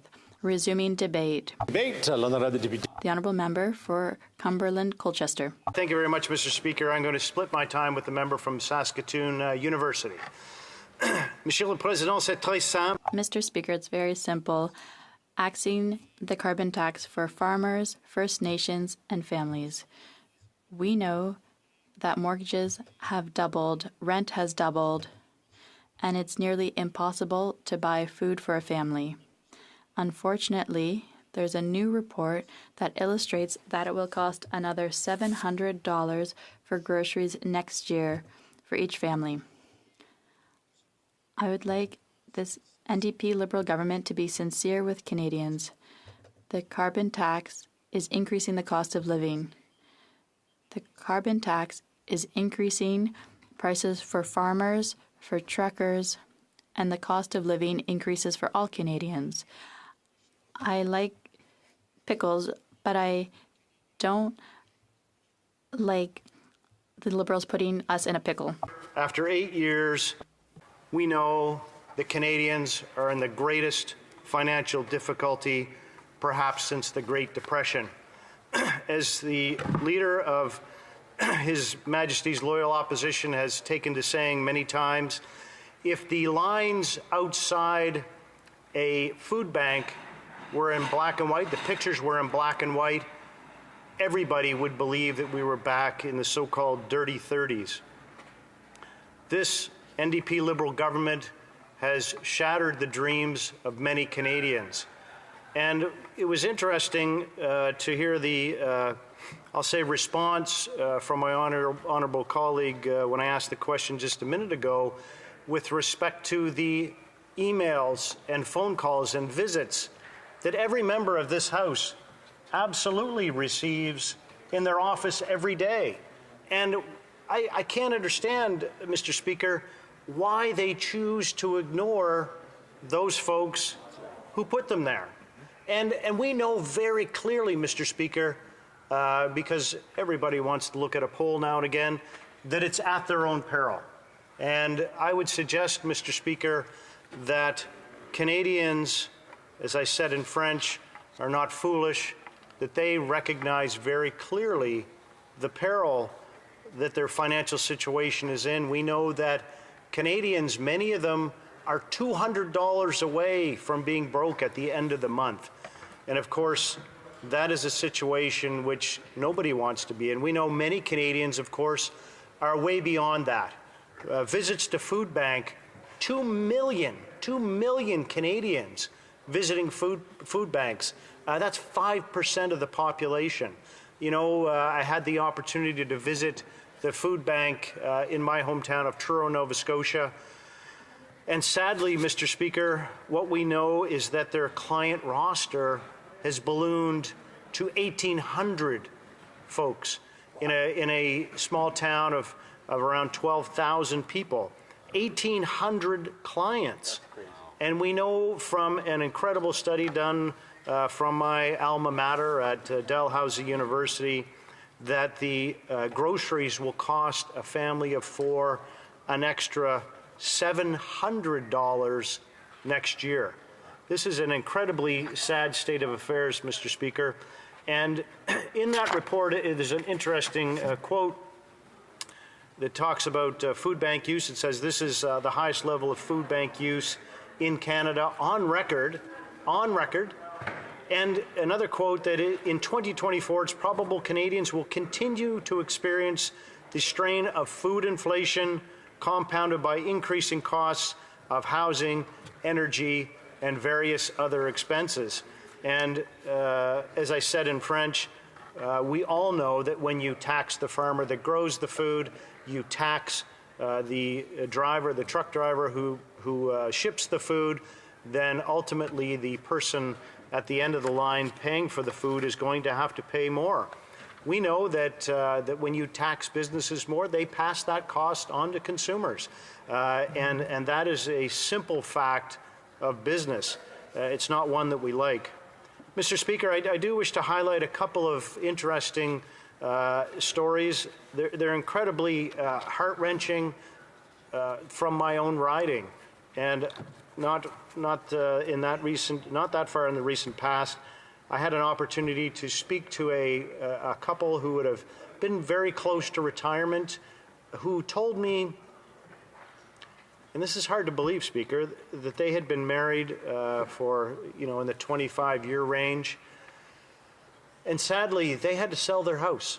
They were very close to paying off their house. They could not pay the mortgage. They had to sell their house.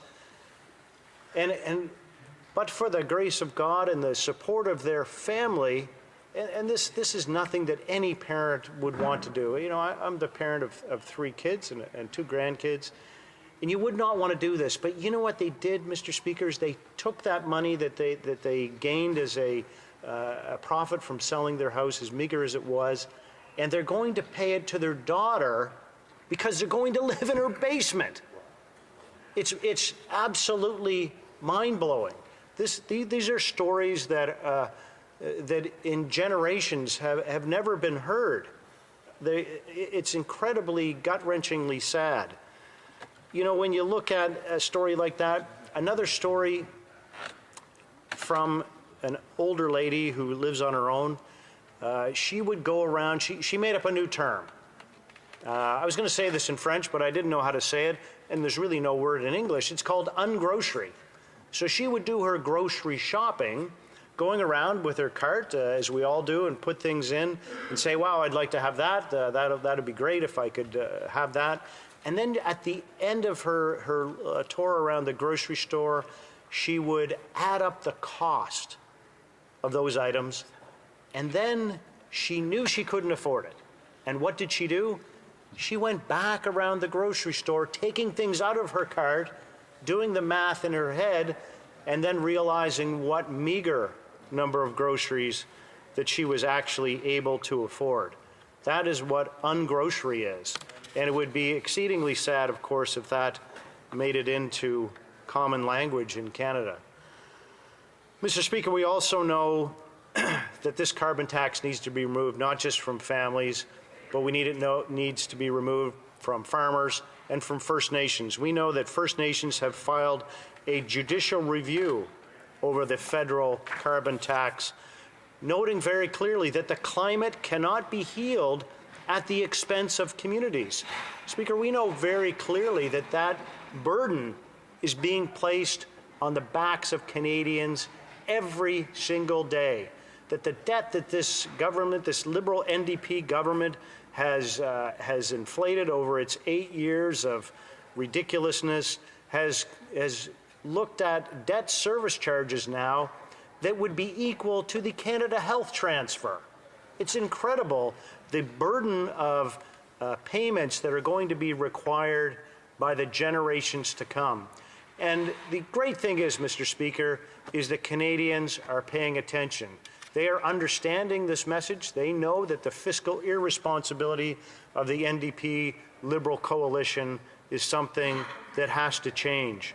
We know that the emails that we are receiving, the hundreds of emails we're receiving every day, are a reflection of the sad reality and the fiscally irresponsible position that the NDP Liberal government has put Canada in. Now, they can go on and talk about their machinations with debt to GDP ratio and those kind of things.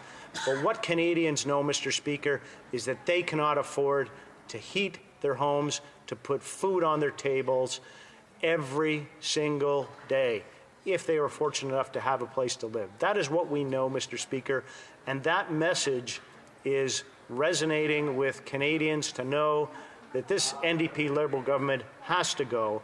And right now, they could easily vote for the opposition motion today to axe the carbon tax, to make life more affordable for everyday Canadians who exist and who call our offices and who will gladly put this NDP Liberal coalition out of business.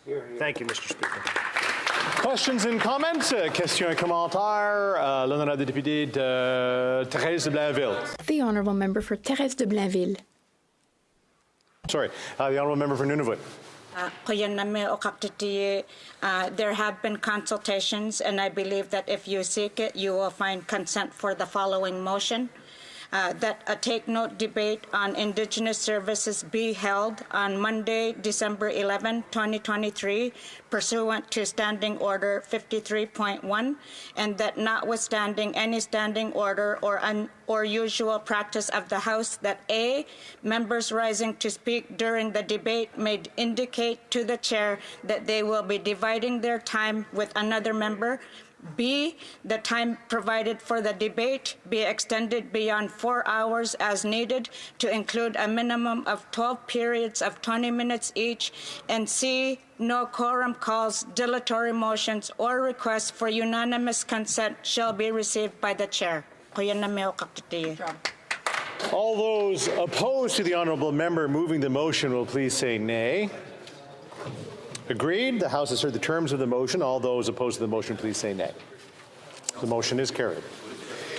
Back to questions and comments. Question et commentaire. The Honourable Parliamentary Secretary to the Government House Leader, and then I'll go to... Thank you, Mr. Speaker. And you know, in listening to the Conservatives speak on this motion and listening to previous speeches, the Conservative Party is ultimately, spreading misinformation through social media and things of this nature, where it's tried to give the impression, and the member himself did it, where he tried to give the impression that the constituents, a vast majority of the constituents in which I represent, will have more money in their pocket as a direct result of the taking away the price on pollution or the tax propaganda, when he knows full well that that is not the case according to the parliamentary budget officer. Does he not have any shame in trying to express to my constituents and Canadians that they're actually getting less money when in fact, Mr. Speaker, when you factor in the rebates,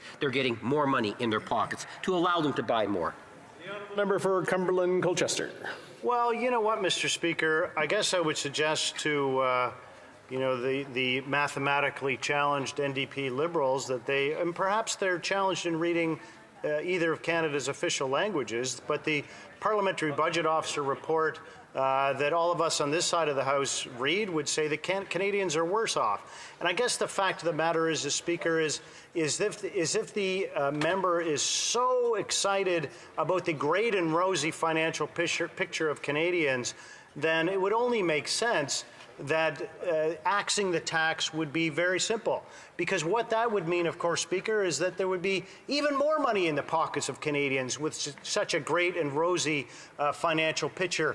That how could he, make sense of the fact that 2 million Canadians, more than any time in history, are actually visiting food banks? And if this member, who I believe must be arithmetically challenged, doesn't understand that, then I don't know how to better explain it, other than the fact that, of course, constituents call, email, and visit our office every day, making it very clear that their financial picture is close to bankruptcy.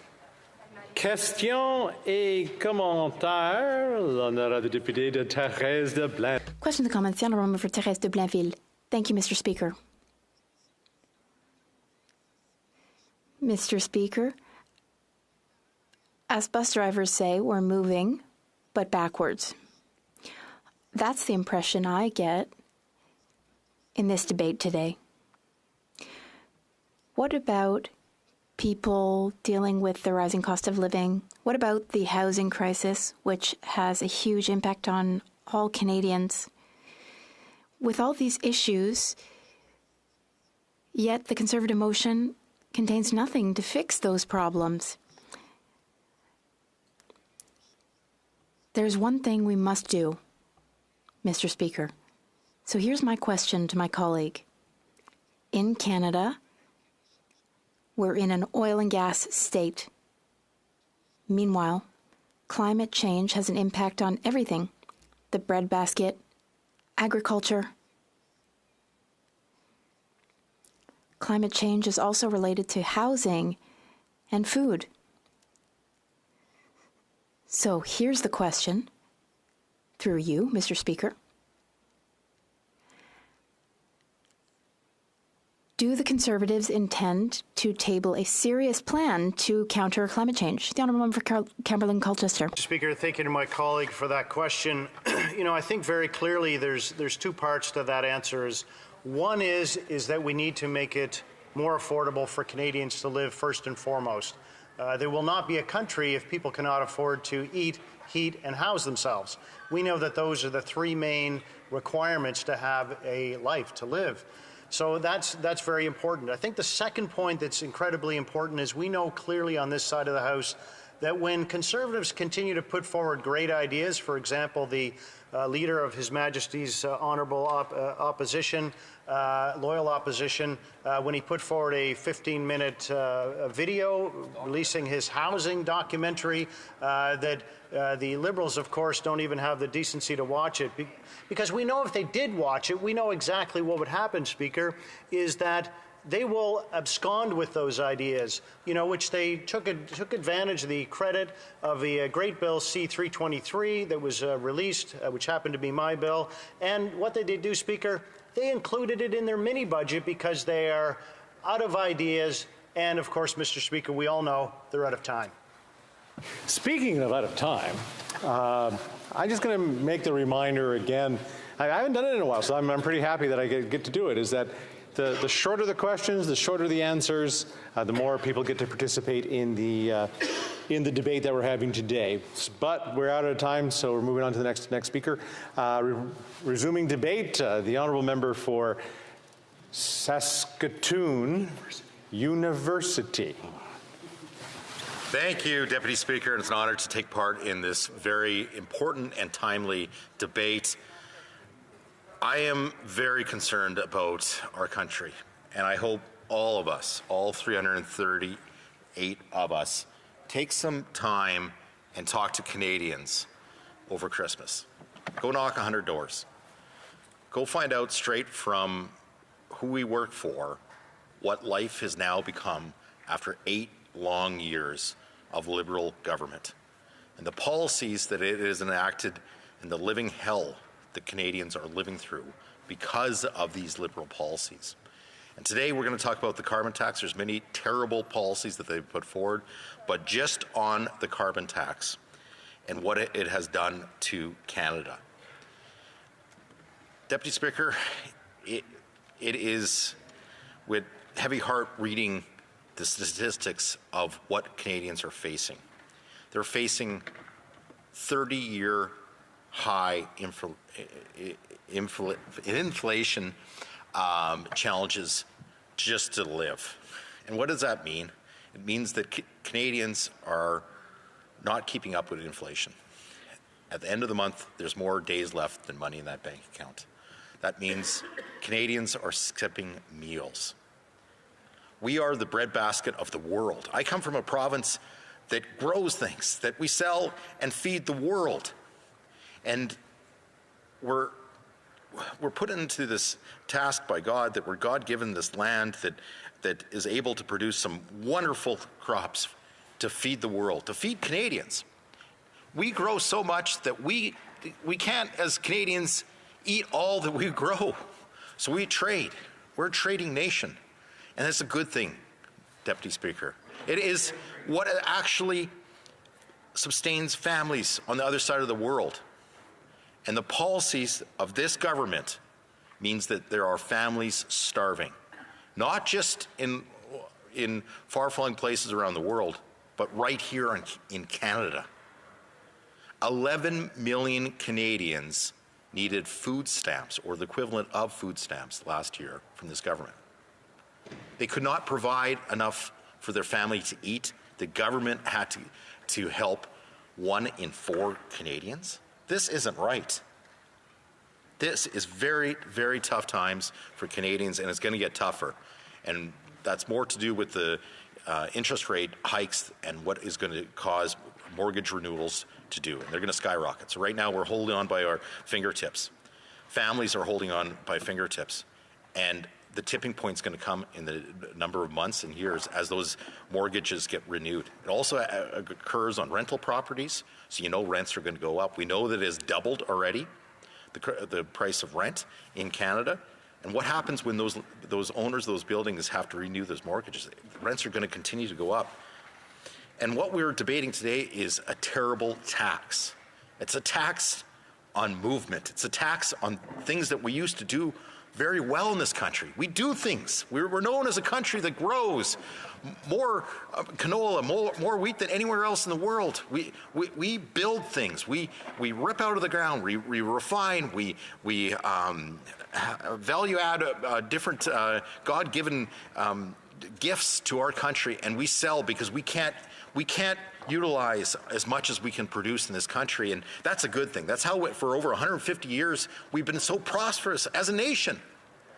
And what we have for 8 long years of this Liberal government is an attack on that, an attack with this carbon tax on anything that moves. And it continues to move, you tax it harder.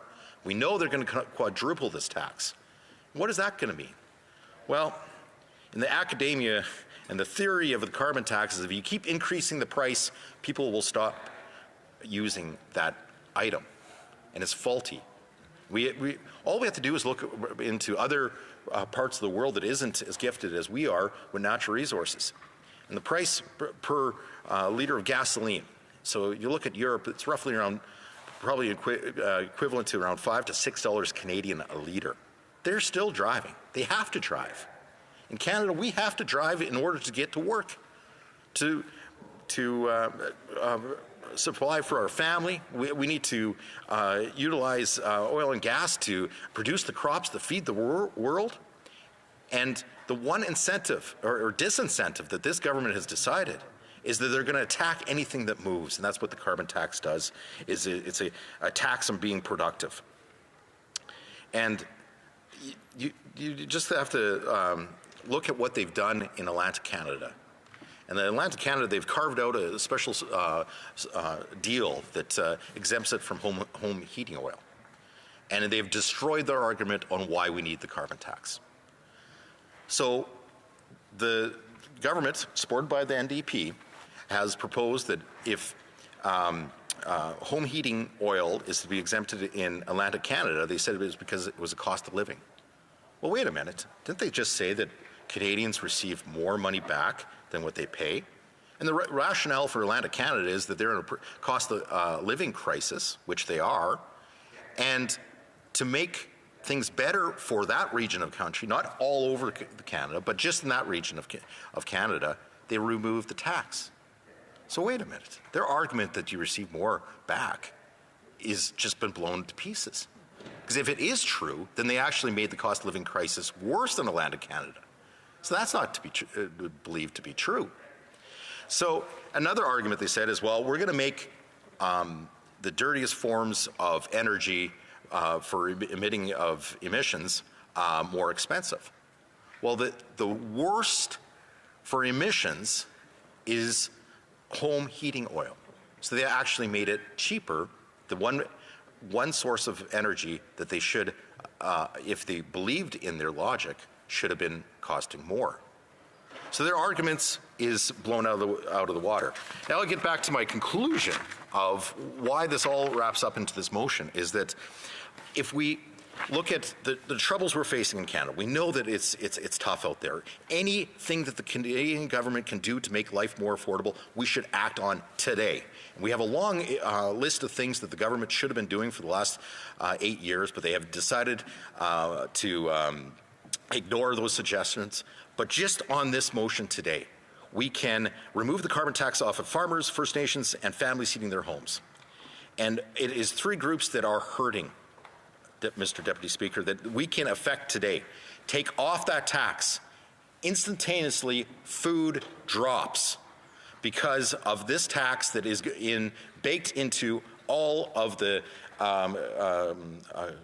actions of a farmer. If we remove this tax, instantaneously food becomes cheaper. For First Nations, and there's a lot of neglect from this government on reserves, But I can't think of a worst example is that a lot of First Nations and reserves use electricity to heat their homes. And right now, they're jacking up the rate of carbon tax on those homes.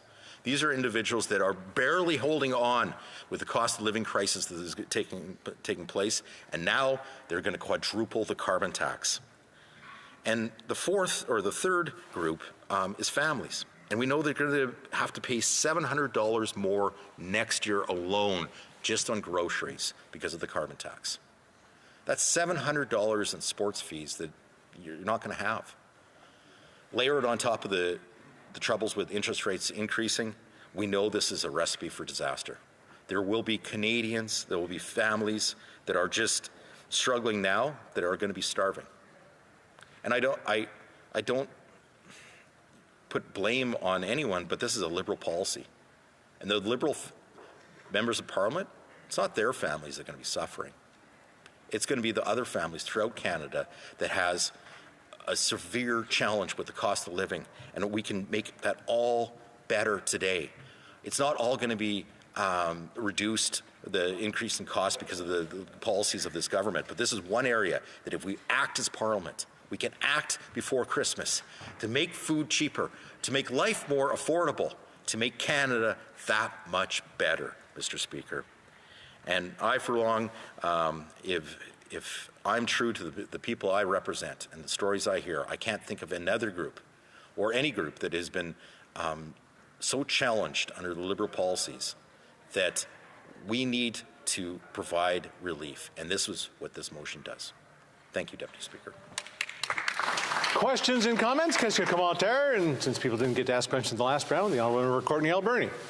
Mr. Speaker, and I just want to state some facts. This actually isn't a Liberal policy. The carbon tax was brought in first in Canada in British Columbia by a right-leaning conservative government under the mask of the BC Liberal Party. So I find it quite interesting when I hear BC Liberals in here talking about getting rid of the carbon tax, which doesn't apply, the federal carbon tax in British Columbia. So I'll just state that fact in its own. Mr. Speaker, another truth is that we asked for the removal of the GST on all home heating as New Democrats. Conservatives had it in their election platform. What they did, they voted against it. In their election platform, they actually had a price on carbon. But today they don't want to talk about that, Mr. Speaker. It's like they've got amnesia. And let's talk about people needing food. The school food program, Mr. Speaker, the advocacy for the need for a school program started under the Harper government when inequality skyrocketed. So through you, Mr. Speaker, maybe the member can talk about why he voted yesterday against the implementation of a strategy for a national school food program, and maybe he can correct some of the facts of why they ran out of platform to put a price on carbon, but today they don't support that. Honourable Member for Saskatoon University. Thank you, Deputy Speaker. This tax is a bad tax. It makes everything more expensive, does nothing for the environment, and has been proven because Canada has missed every emissions target since it's been brought in. It's a terrible tax that does nothing but hurts Canadians and nothing for the environment, and the proof is in the last eight years. And now, with food equality in Canada, I can't think of a more hypocritical position as the NDP. They claim to be the party of the workers, the poor, and you know what? You know what this tax does hurts the most? It's their supporters. It's the people that have the least ability to pay increased cost on food and heat their homes is the ones that are suffering the most. And the most dire of the emails and phone calls I get into my office, it is not the people that are doing well off. It is the people that have the least ability to pay for these increased costs. Come on, questions and comments. The Honourable for Stony, I did it again. Hamilton East, Stony Creek. Thanks, Mr. Speaker. And I sat through the Leader of the Opposition's speech this morning, and we certainly know what he's against. He's waged a war against science. He's waged a war against climate change. He's waged a war against green infrastructure investments and the green economy. So we know what he's against. I'm not certain we know what he's for at this point. He's used his campaign, and really it's not what he brags and boasts it to be. It's not an axe the tax. It's actually an axe the facts campaign that he has waged against all those things that I just referenced. And Canadians know that. I guess what we're waiting to hear, Mr. Speaker, is when will he present an environmental plan for Canadians that actually does something that's based on science, that is going to address climate change and all the issues that come with it? That's my question through you to the member. The honourable member for Saskatoon University. We want to talk about something that actually does something. It's scrapping the tax. We'll make food and heat more affordable across Canada. That's an actual solution. And if you want to talk about actual solutions for the environment, this tax that is supposed to be environmental policy has not hit a single emissions reduction target. The only year that we've had reductions is due to the first year of the pandemic of everything being locked down. Unless this is the position of the Liberals, and they're supported by the NDP, is that we have to get back into lockdowns. And lockdown are societies that would nothing moves, nothing grows, nothing flourishes. This is the policies of the Liberal NDP government. Then I welcome the next election on this, because we know that there's technology solutions. We've faced difficult environmental problems in the past. When I was growing up, the ozone hole was going to cause skin cancer with everybody. I was paranoid. I was scared about it. But you know what? It wasn't a tax that solved that problem, Deputy Speaker. It was technology. Acid rain, same thing. Everything was going to be melting in our buildings. And it was the technology that solved that problem. Thank you. Question et commentaire, l'honorable député de Abitibi. The honourable member for Abitibi, Timiskaming, Bay James, EU. Thank you, Mr. Speaker. First, I'd like to tell my colleague, remind him of 2 or 3 things. One is the carbon tax doesn't apply in Quebec. Secondly, people who pay the carbon tax outside Quebec receive compensation that is based solely on their income. And third, the Conservatives are excluding a number of households with no good reason. How do they define a family? What about single people, isolated people, seniors? The honourable member for Saskatoon University. Absolutely, Deputy Speaker, and it's all about fairness. You're right. Quebec doesn't play directly of the cost in the carbon tax 1, but they pay in the carbon tax 2. And they also pay, and I'll give you an example from my province. So we're going to grow some mustard, and that mustard, all the inputs that go into putting seed into the ground and harvesting and shipping that grain to a processing plant, that is all taxed with a carbon tax. Then it gets to the plant and it is processed into mustard. Before you get to put that mustard in your hot dog, you pay a carbon tax of the production of the seed, the production of the mustard, and the transportation into Quebec. So yes, you are going to be paying more carbon tax if you elect Liberals. Reprise du débat, continuing debate. The honourable member for Vaughan Woodbridge. Thank you, Mr. Speaker. Bonjour, Monsieur. Good morning, Mr. Speaker. Colleagues here at this another day that we have the privilege to rise in this House and speak to their constituents back home. I see there's some of my honourable colleagues that I was with for several hours last night on committee, and it was great to finish clause by clause on Bill C-50, which will assist citizens across our country on the Sustainable Jobs Act. Merci beaucoup, Monsieur le Président. Thank you very much, Mr. Speaker. I'm pleased to take part in this important debate today.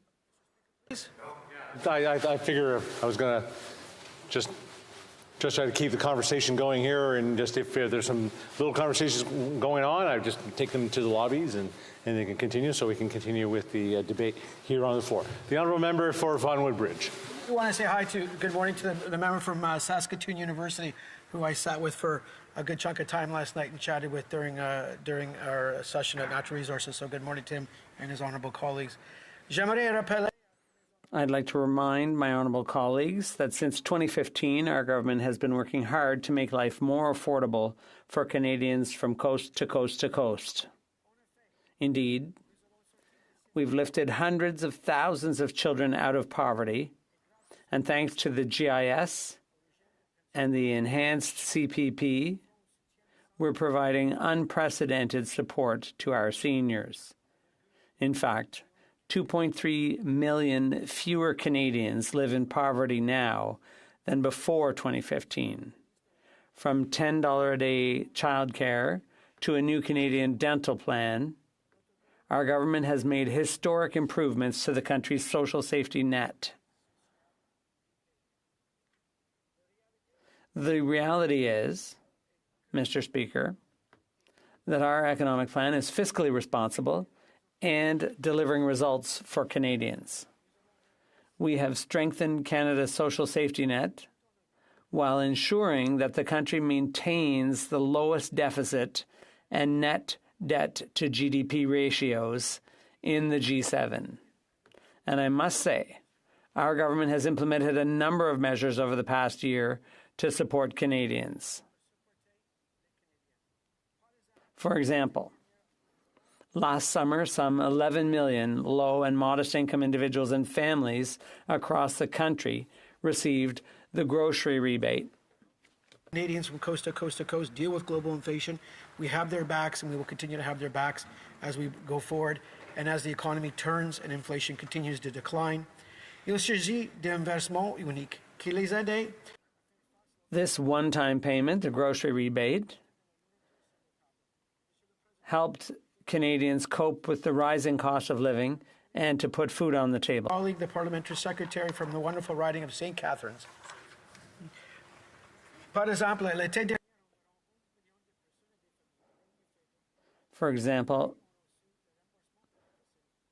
we're talking about up to $467 more for eligible couples with 2 children, and $234 more for single people without children, including single seniors.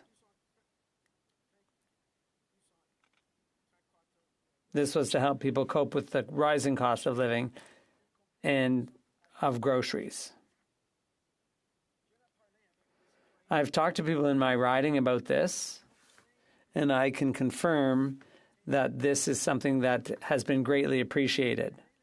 Also, to help Canadians with the cost of living, the government is now making automatic payments of the Canada Workers' Allowance, Which is transformational. the Canada Workers' Benefit has already helped lift thousands of Canadians out of poverty, and we believe these improvements will ensure that low-income workers have timely access to the funds they need to support themselves and their families.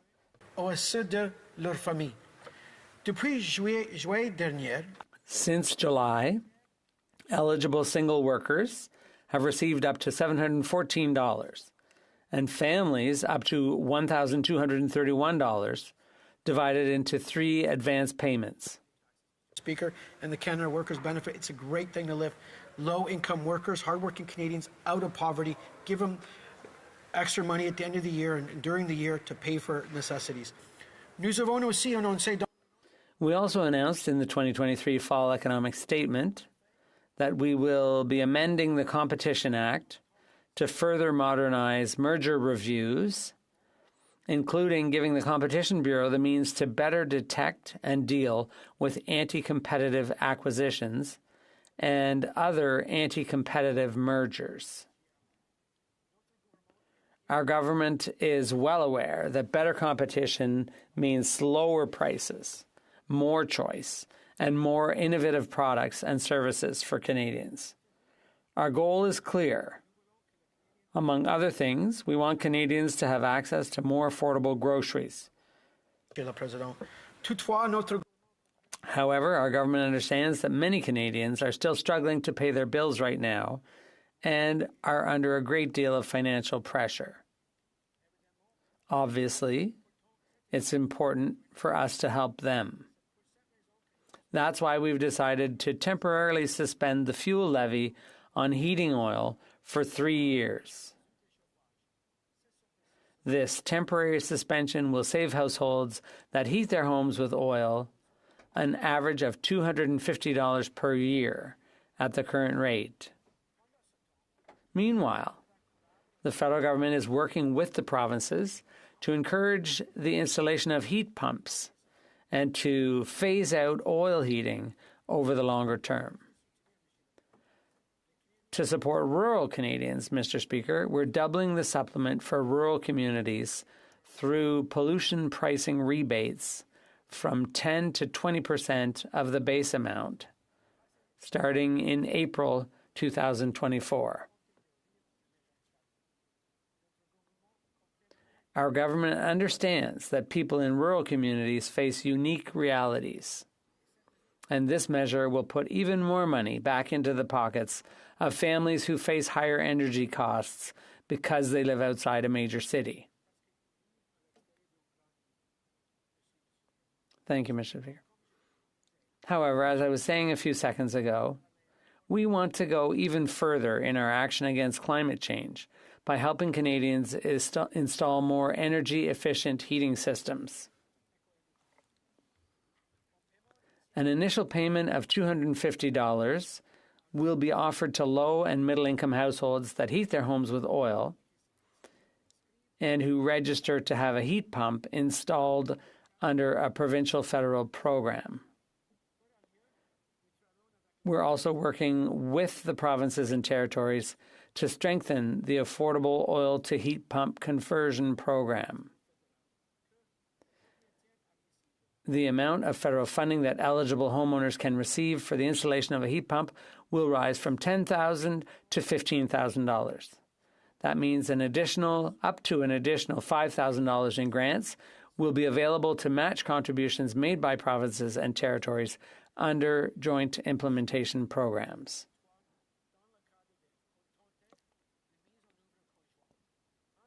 As a result, Mr. Speaker, the average price of a heat pump and its installation costs would be covered for low to middle income households, while we continue to minimize upfront costs and make federal programs even easier to access for all households.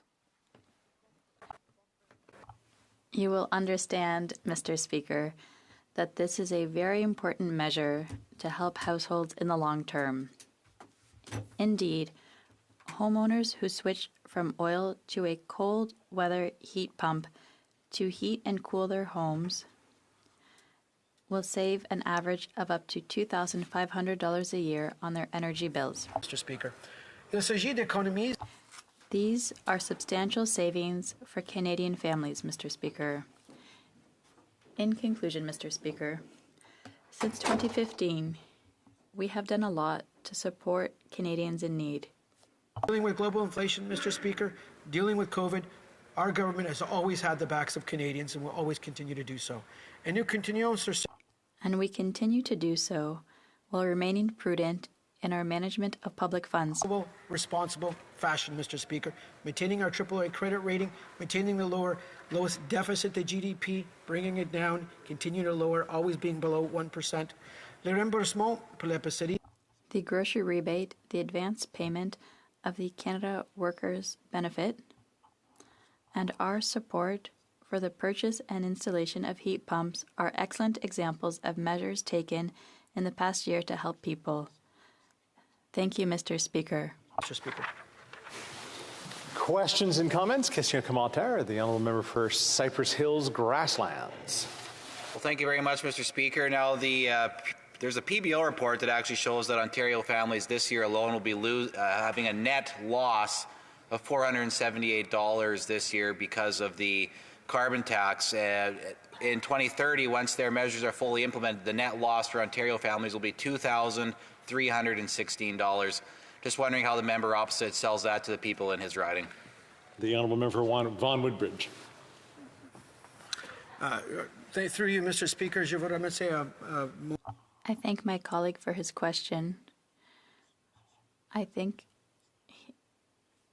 he's from Cypress Hills Grasslands. Our government has put in place many measures to help families to make life more affordable. We put in place a number of measures from the Canada Child Benefit, the Canada Workers Benefit, yes, the Climate Action Incentive payments that go out to citizens in my riding, to my residents, 2 middle-class tax cuts, raising the basic personal expenditure amount to $15,000. The first one we did in 2015. We will continue to have the backs of Canadian families, whether it is in my riding of Vaughan Woodbridge or whether it is in the opposite members' riding in Cypress Hills Grassland. Thank you, Mr. Speaker. Questions and comments? Question commentaire. The honourable member for Nunavut. And I'd like to thank the member for his intervention.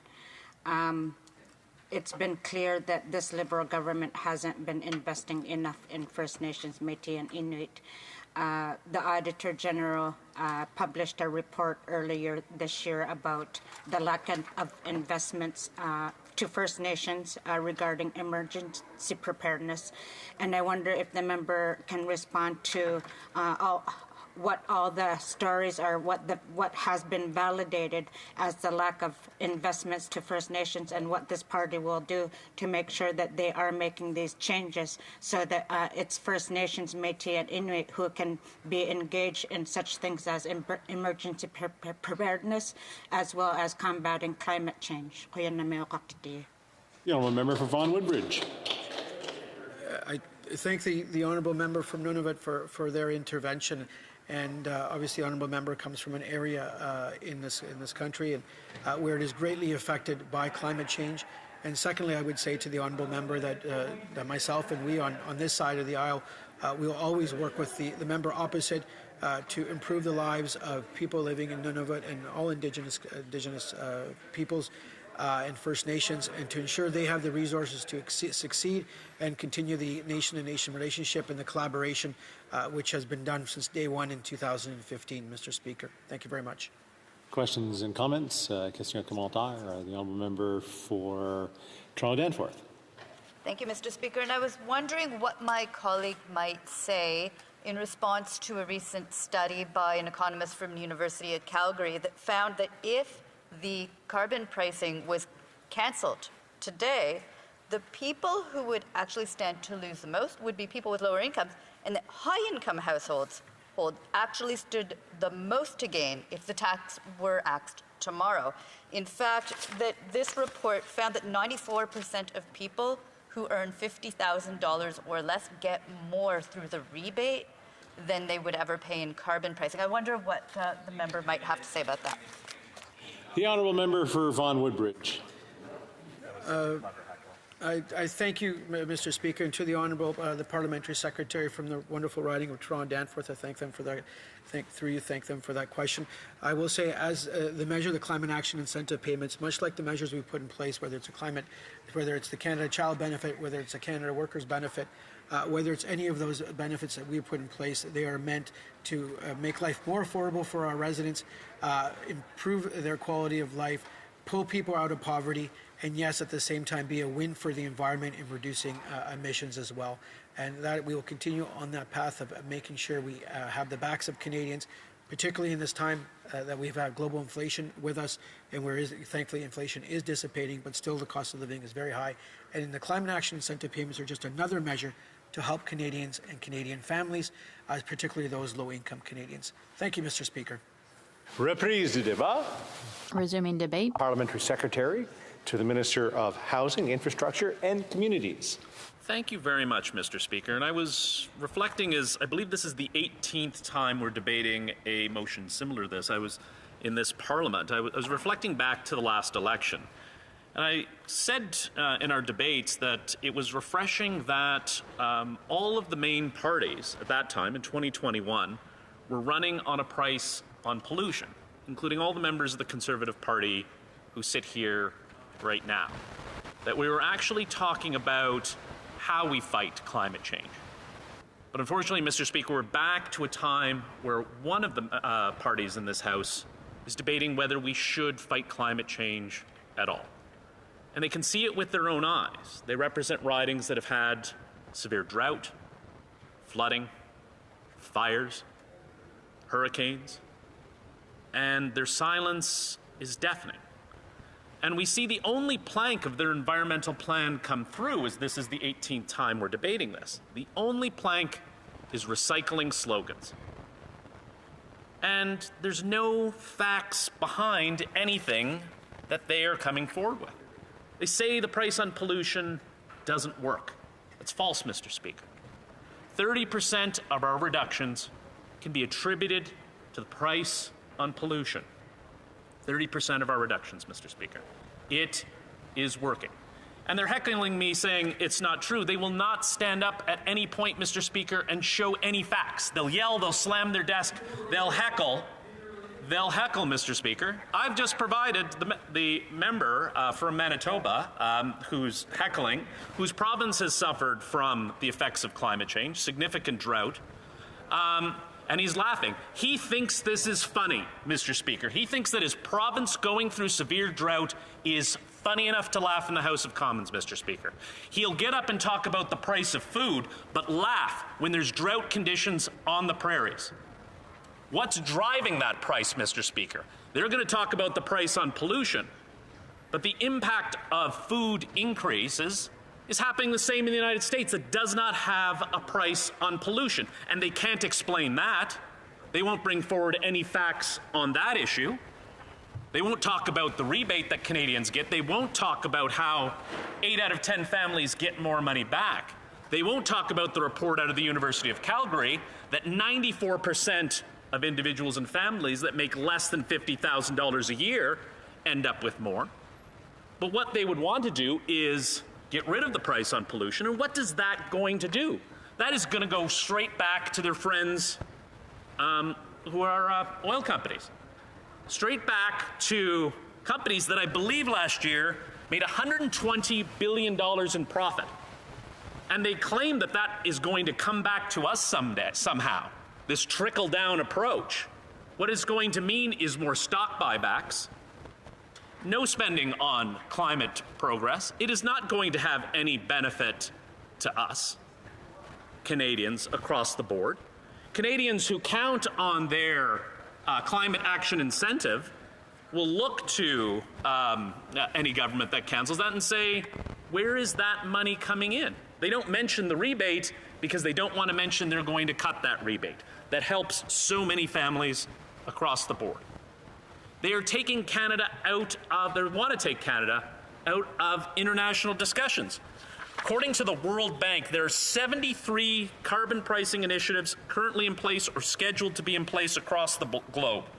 These include Norway, Denmark, United Kingdom, Chile, New Zealand, Republic of Korea, Germany, and of course, Ukraine. Can't forget about Ukraine, which the members on the other side want to make a splash about. We can't support a free trade agreement because it mentions a price on pollution. But at the end of the day, they're willing to throw Ukraine under the bus. They're willing to throw them under the bus at a time where their president wants this free trade agreement. They talk about lowering the price of food, Mr. Speaker, but they're voting against a country that's one of the breadbaskets of the world. They need Canada's support. This is what they have asked for, and the Conservative Party, so ideological on pricing pollution, when the entire world, or a huge part of the world, is behind this, they're going to take Canada back. Take Canada back to the benefit of oil companies. They don't care about defending allies like Ukraine, and do not care about being a leader on climate.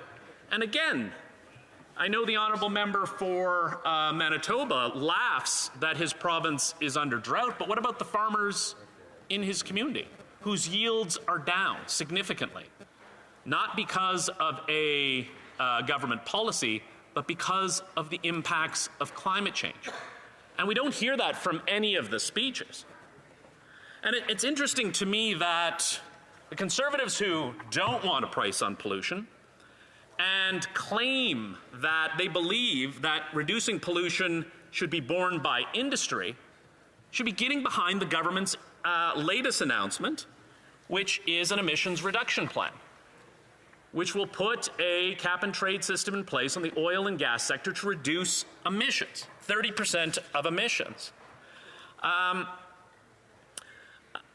And we're not going to hear that, Mr. Speaker. We're not going to hear support from that plan because fundamentally, I don't believe they believe that climate change is real. And it's sad that we're back to a Conservative Party that doesn't believe on it. Because we hear speech after speech in this House today, but I am not hearing individuals talk about the impacts in their community. They can see it with their own eyes. I remember debating this, a similar motion to this, Mr. Speaker, where the smoke was so bad in Ottawa, we couldn't see across the river into Gatineau. The impacts of climate change were so real The impacts of climate, and again, Mr. Speaker, they're laughing. The honourable member from, I believe, Saskatoon is making a joke that the forest fires in Quebec and eastern Quebec were so bad, he stands here to make a joke. They are climate change deniers, Mr. Speaker. This is a big joke to them. They don't care that grain yields are down on the prairies. They don't care that forests the size of, I believe it's New Brunswick, Nova Scotia, and Newfoundland, Labrador burnt down this year. And it's a joke. First, the member from Provencher laughed at the fact that there's a drought in his province. Member for Saskatoon laughs at climate change. It's a joke to them, Mr. Speaker. This is an existential crisis facing Canadians. The members are now claiming there is no drought on the prairies, that the grain yields are down across the prairies, I guess by magic, Mr. Speaker. Magic.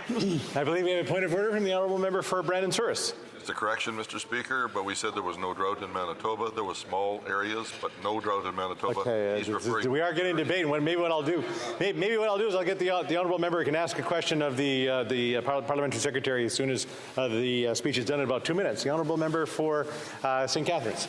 Mr. Speaker, and the honourable member is suggesting that I'm not telling the truth, but all we hear is axing the facts, Mr. Speaker, which is truly unfortunate that they're not even going to say there's a drought. That there's drought conditions across the prairies, which is fact, Mr. Speaker. And they're chirping, they're upset, they're angry, but the fact remains, Mr. Speaker, that this country has seen extreme weather time and time again, and that is what's impacting the price of food. One of the previous members brought up a study warning Canadians that the price of food is going to increase. They didn't mention the second part, which climate change is a main driver of that. And what do? They want to get rid of one of the most effective, most cost-effective ways to reduce pollution. A system that works and puts more money back into the pockets of Canadians. And again, I would call on them to bring up some facts that support their arguments. Give us a better way to fight pollution. But they're not going to, Mr. Speaker. The only thing they have is slogans. I'd like to see some facts. I would like to see a better way to fight pollution. If they have it, they don't. Even one member in committee, a Conservative member, said, you environmentalists bring up all sorts of things like acid rain, and it went away. Well, Mr. Speaker, you know why it went away? Because there was a price on pollution brought in. Yes, the honourable member laughs again, says science, but what a price on pollution was brought in to limit the pollution on that. Brought in by a Conservative government of Brian Mulroney, by the way, and was a leader on leader on pollution on that front. I hope, Mr. Speaker, that the Conservative Party returns back to even 2021 when they were talking about a price on pollution and climate change. Mr. Speaker, climate change is real. We need to act. It's unfortunate the Conservatives will laugh and deny it. Questions and comments? Question commentaire, and this is the Battle of Manitoba here. The honourable member for Provencher. Thank you, Mr. Speaker. And I listened with great interest and humour to the member from St. Catharines because he's certainly a good fabricator. And you know what? I think what he needs to do is get his facts straight and find out before he wants to surmise that there was a drought in Manitoba, he should actually do his fact checking and instead of hypothecating about what he thinks he would like to have happened. Because there was no drought in Manitoba. The farmers in my region were experiencing bumper crops. And so I don't know what the member was talking about. But what I do want to know is, why does that member want to increase the price of home heating? Why does he want to increase the price of food for First Nations and for families right across the country? And in my residence in Provencher, why does he want to do that to him? Why does he want to make life more expensive for Canadian families? I also caution the honourable members when we're talking about fabrication and or talking about making stuff up or using the word that I kicked someone out of the House yesterday for. So just be careful when we're taking on these things. The honourable parliamentary secretary. Grain yields are down. Maybe they're doing great in the honourable member's riding, but again, he doesn't cite any facts. He cites his slogans, Mr. Speaker. And that's unfortunate because Manitobans are impacted by the effects of climate change, Mr. Speaker, which is driving up the price of food. That is the main driver of the price of food. No one mentions on the other side that the price of food is growing at the same price as it is in the United States that does not have a price on pollution. Climate change is what's driving it. I don't know why they're denying it, why they're sticking their head in the sand. The honourable member ran on a price of pollution. Why is he denying it right now?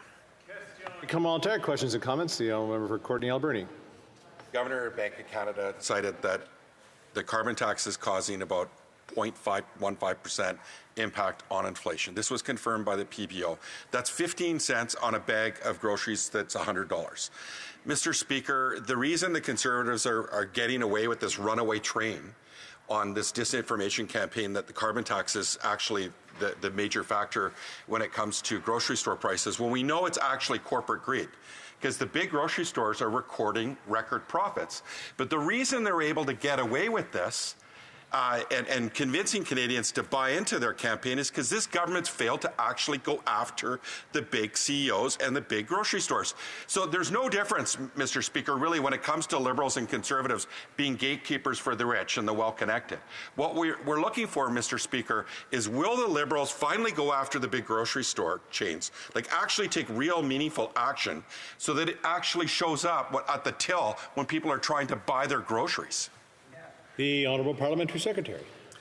Thank you very much, Mr. Speaker, and we have, and I appreciate the support of the NDP of the budget. But the thing I do want to focus on is the cancellation of the price on pollution would actually disproportionately hurt the most vulnerable in our community. As I mentioned in my speech, those making less than $50,000 a year see 94% of them get more back from a price on pollution, and it would actually be the Conservative Party that would disproportionately impact those hurting the most and those struggling the most in our country. Questions and comments. Question commentaire. The Honourable Parliamentary Secretary to the Government House Leader. Yes, thank you, Mr. Speaker. You know, we hear a lot about the Conservative leader saying, axe the tax.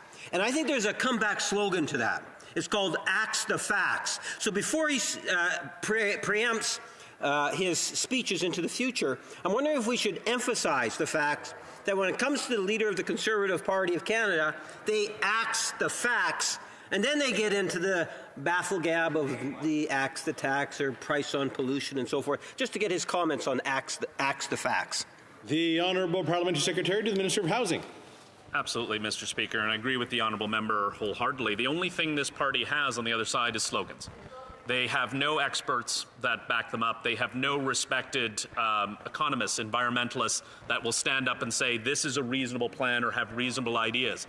They laugh when we talk about climate change. They laugh when they talk about it having an effect on their constituents. They have no plan for the environment. They have no plan for climate change. They are reckless. They are dangerous, Mr. Speaker. This is the most serious thing facing Canadians as we move forward, and the only thing they brought to the debate is laughter. Questions and comments? Maybe a quick interaction. The Honourable Member for Yorkton Melville. Thank you, Mr. Speaker. So I would like to ask the member, when he talks about facts, whether or not he is willing to stand in this House and say that the reality is that Canada's proportion of greenhouse gases in comparison to the United States, to China, to India, to very many other countries in this world, that our weather systems in Canada are due to our responsibilities on the global climate change scenario. The Honourable Parliamentary Secretary. This shows how unserious this party is. If every country that had less emissions than China and the United States said we don't have a responsibility on climate change, there would be no action on it. Countries like Ukraine have stepped up that have a very small carbon footprint. Countries like Ukraine have stepped up, and what have the Conservative Party done? Vote against them. Price on pollution is something that's important and something we need to move forward on. It works and it puts more monies back into the pockets of Canadians. Reprise du débat, continuing debate. The Honourable Member for Brandon Souris. I want to thank you, Mr. Speaker, and I want to open by saying that I'm pleased to share my time today with my colleague from Elgin, Middlesex, London. Mr. Speaker, I want to open by saying that our Conservative motion to axe the carbon tax, as we've heard so much from the Liberal government on today, is an opportunity for all members of Parliament to even those in the Liberal backbenches, that includes the parliamentary secretary from Winnipeg North as well, my colleague, to stand up for their constituents. I know it'll take courage, but I urge every one of them to do the right thing. Like all MPs in this House, I'm getting emails and calls from mom and dads across Canada who are struggling to pay their bills and put food on the table. I'm hearing from seniors who worked decades to save for retirement, only to see inflation eradicate their income and even their financial security, Mr. Speaker. And as someone who represents a large rural constituency, I know how the carbon tax disproportionately impacts the people who call Westman home. And if we can pass this motion, it will send a strong signal to the Prime Minister that his government needs to get serious about the cost of living crisis in Canada. If the Liberals haven't yet figured it out, our Conservative team will never back down from our mission to axe the carbon tax once and for all, no matter how long it takes. And we'll stand up for the families, seniors, farmers, and Indigenous Canadians who are being crushed by this dramatic cost of living. Nothing was more insulting to the millions of Canadians trying to heat the homes this winter than when the Prime Minister himself decided to temporarily pause his carbon tax on only 3% of households. It's no wonder the provincial governments are up in arms. Even the NDP government in Manitoba is explicitly asking the Prime Minister to exempt home heating from his carbon tax. And for the top-up for rural, and as for the top-up for rural Canadians, well, it's not even enough money to pay for the gas to take the kids to hockey practice on a weekend. Our common-sense Conservative motion today is simple. It's not a gimmick.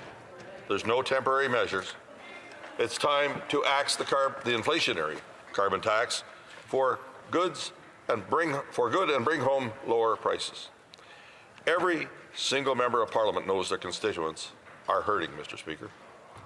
It doesn't matter if you live in rural Newfoundland or North Bay, Ontario. Inflation and rising Liberal taxes are taking their toll. People are struggling to stay afloat. And the carbon tax is a giant anvil that's dragging them down. We found out this week as an example, Mr. Speaker, that more than 50,000 Manitobans are now regularly using a food bank. This is the highest number ever recorded in our province. And while we can get bogged down in statistics, we must never forget that we're talking about people. These are seniors, students, children, and Indigenous Canadians who cannot afford to go to the grocery store. And when people do have money in their pocket, they are decreasing the quantity and sometimes the quality of the food they are buying. This isn't normal, and it weighs heavily on the minds of mums and dads trying to pack the kids' school lunchboxes. It weighs heavily on the senior whose fixed income is not keeping up with the rate of inflation. And it weighs heavily on the young person who's trying desperately to pay for their education and save for a home but can barely afford their daily necessities. I know firsthand the challenges food banks are having. I have visited the Samaritan House in Brandon, and they are struggling to keep up with demand.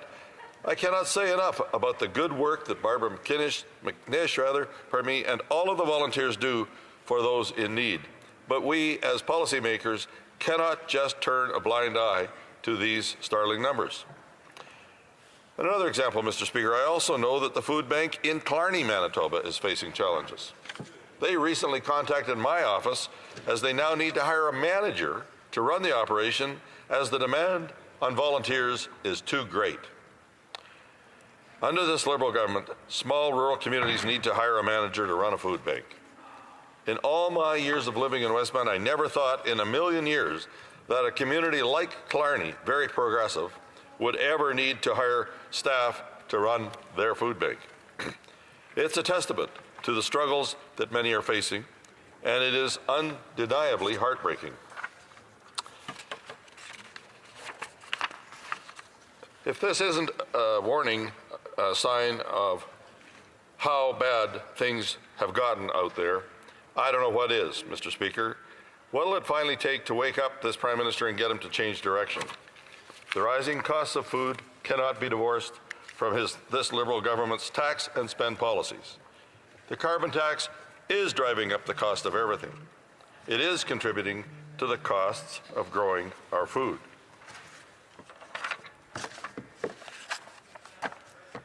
Excuse me, Mr. Speaker. Let this sink in for a moment. While the costs of groceries have never been higher, Liberals have shown no compassion for those who cannot afford to put food on the tables. All along the entire food supply system, the carbon tax is being applied. It gets passed down until every Canadian gets stuck with a bill. It's no wonder why the Parliamentary Budget Officer said that families are seeing a net loss under this measure.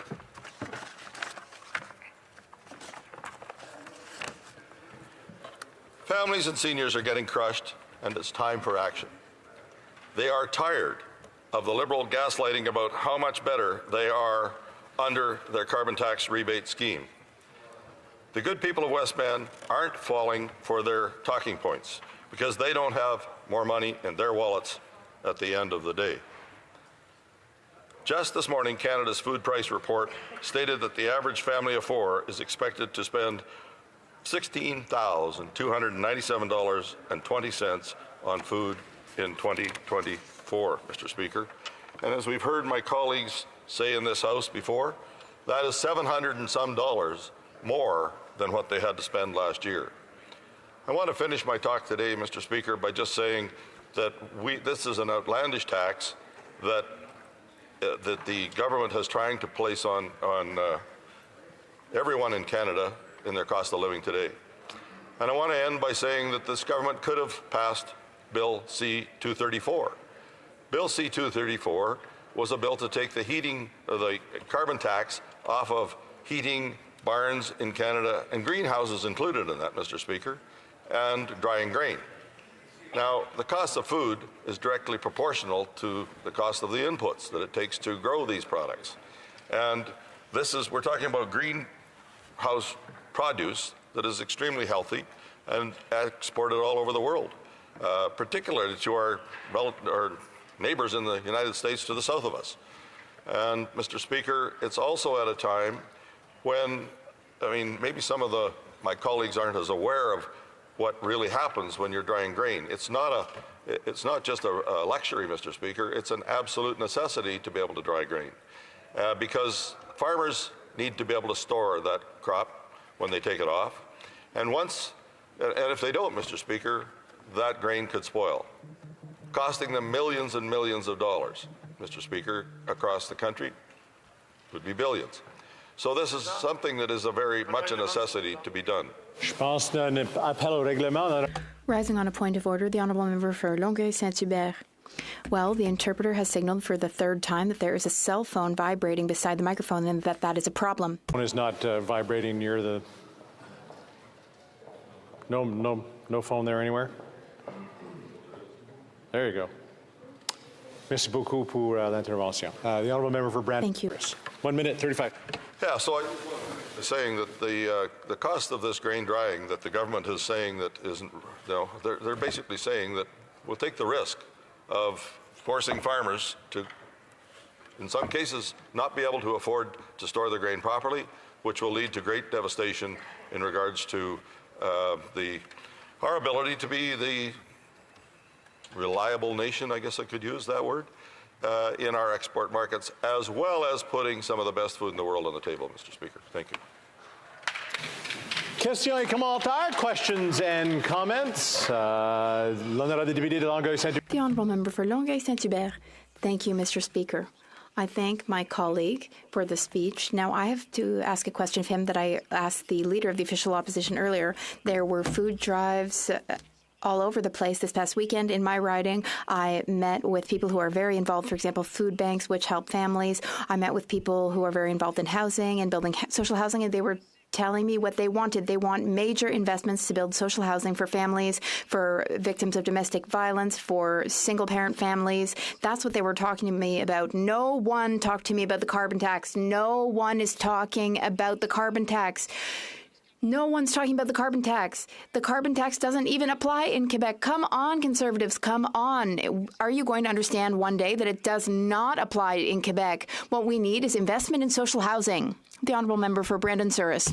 Hi, thank you, my colleague from the block, for that rambling kind of question. If he doesn't think that the carbon tax impacts him in Quebec, he hasn't been listening to my colleagues in the Conservative Party from his home province, or many of the people in his own province, Mr. Speaker, because obviously a tax placed anywhere in Canada affects the food prices in our whole nation. And that's the big part of the problem that the Bloc has not recognized.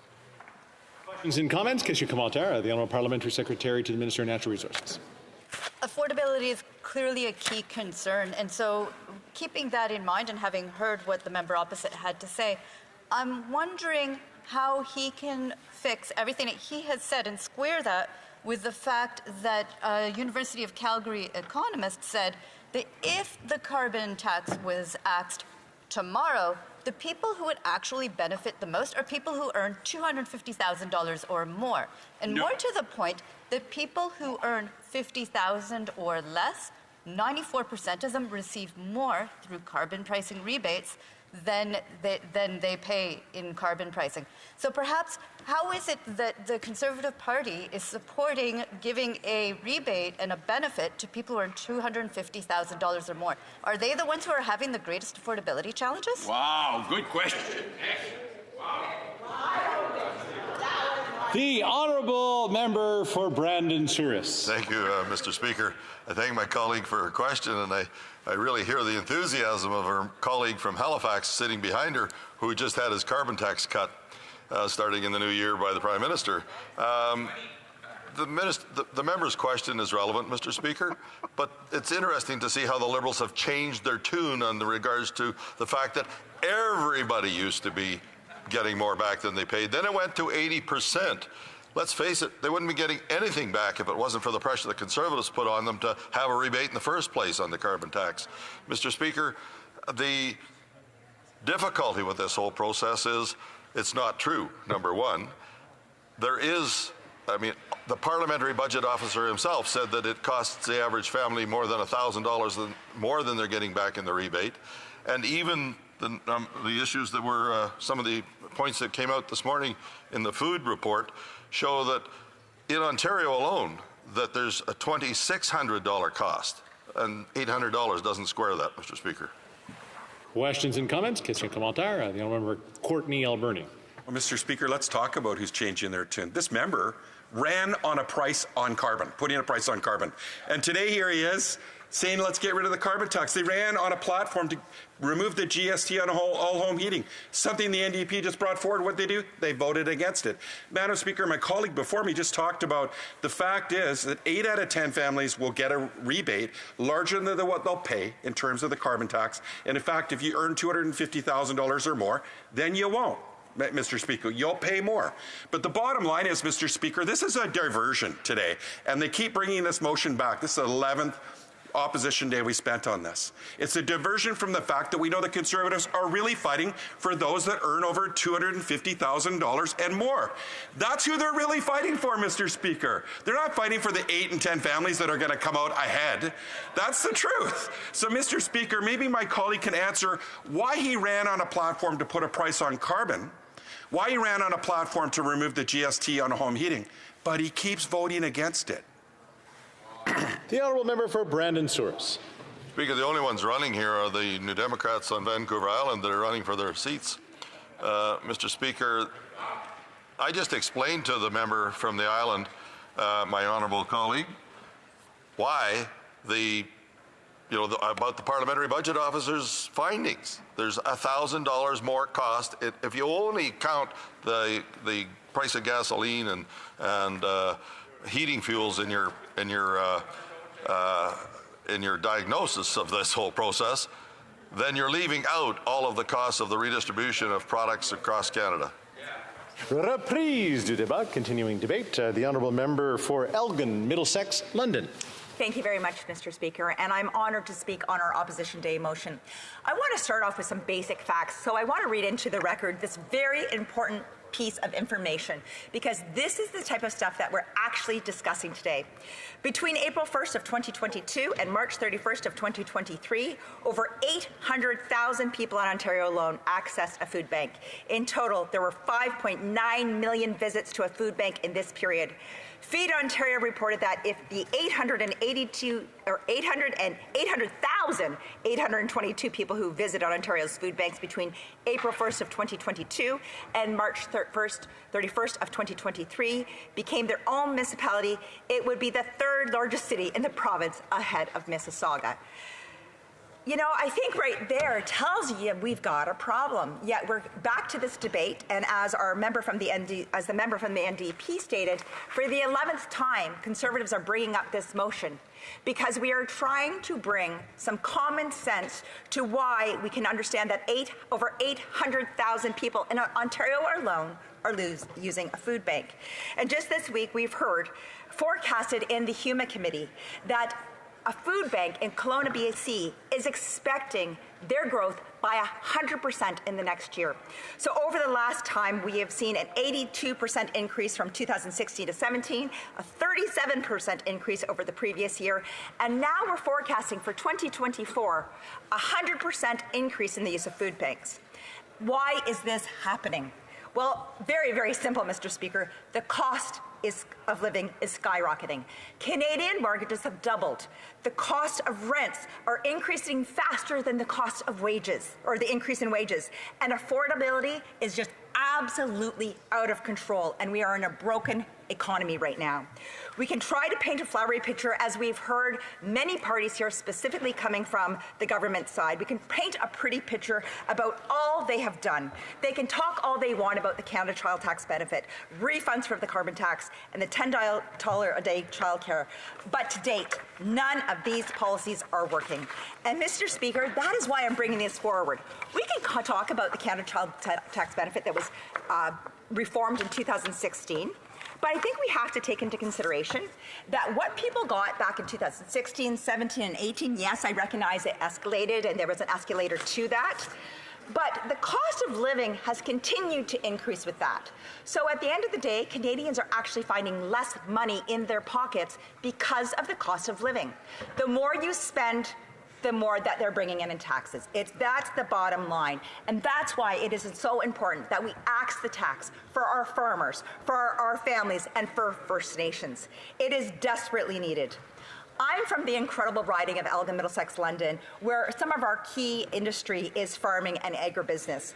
And let me share with you a little bit of information that I received yesterday, which I can share you. When you start receiving this, you almost think, is nobody from the government benches doing any of the reading? This specifically comes from Dowler Carn, and I would really like to thank Dowler Carn and the great people there who are servicing our farmers daily to try to make sure that we get crops off and that we're drying our grains and everything. So I'd like to thank Dowler Carn to make sure they're servicing our great people.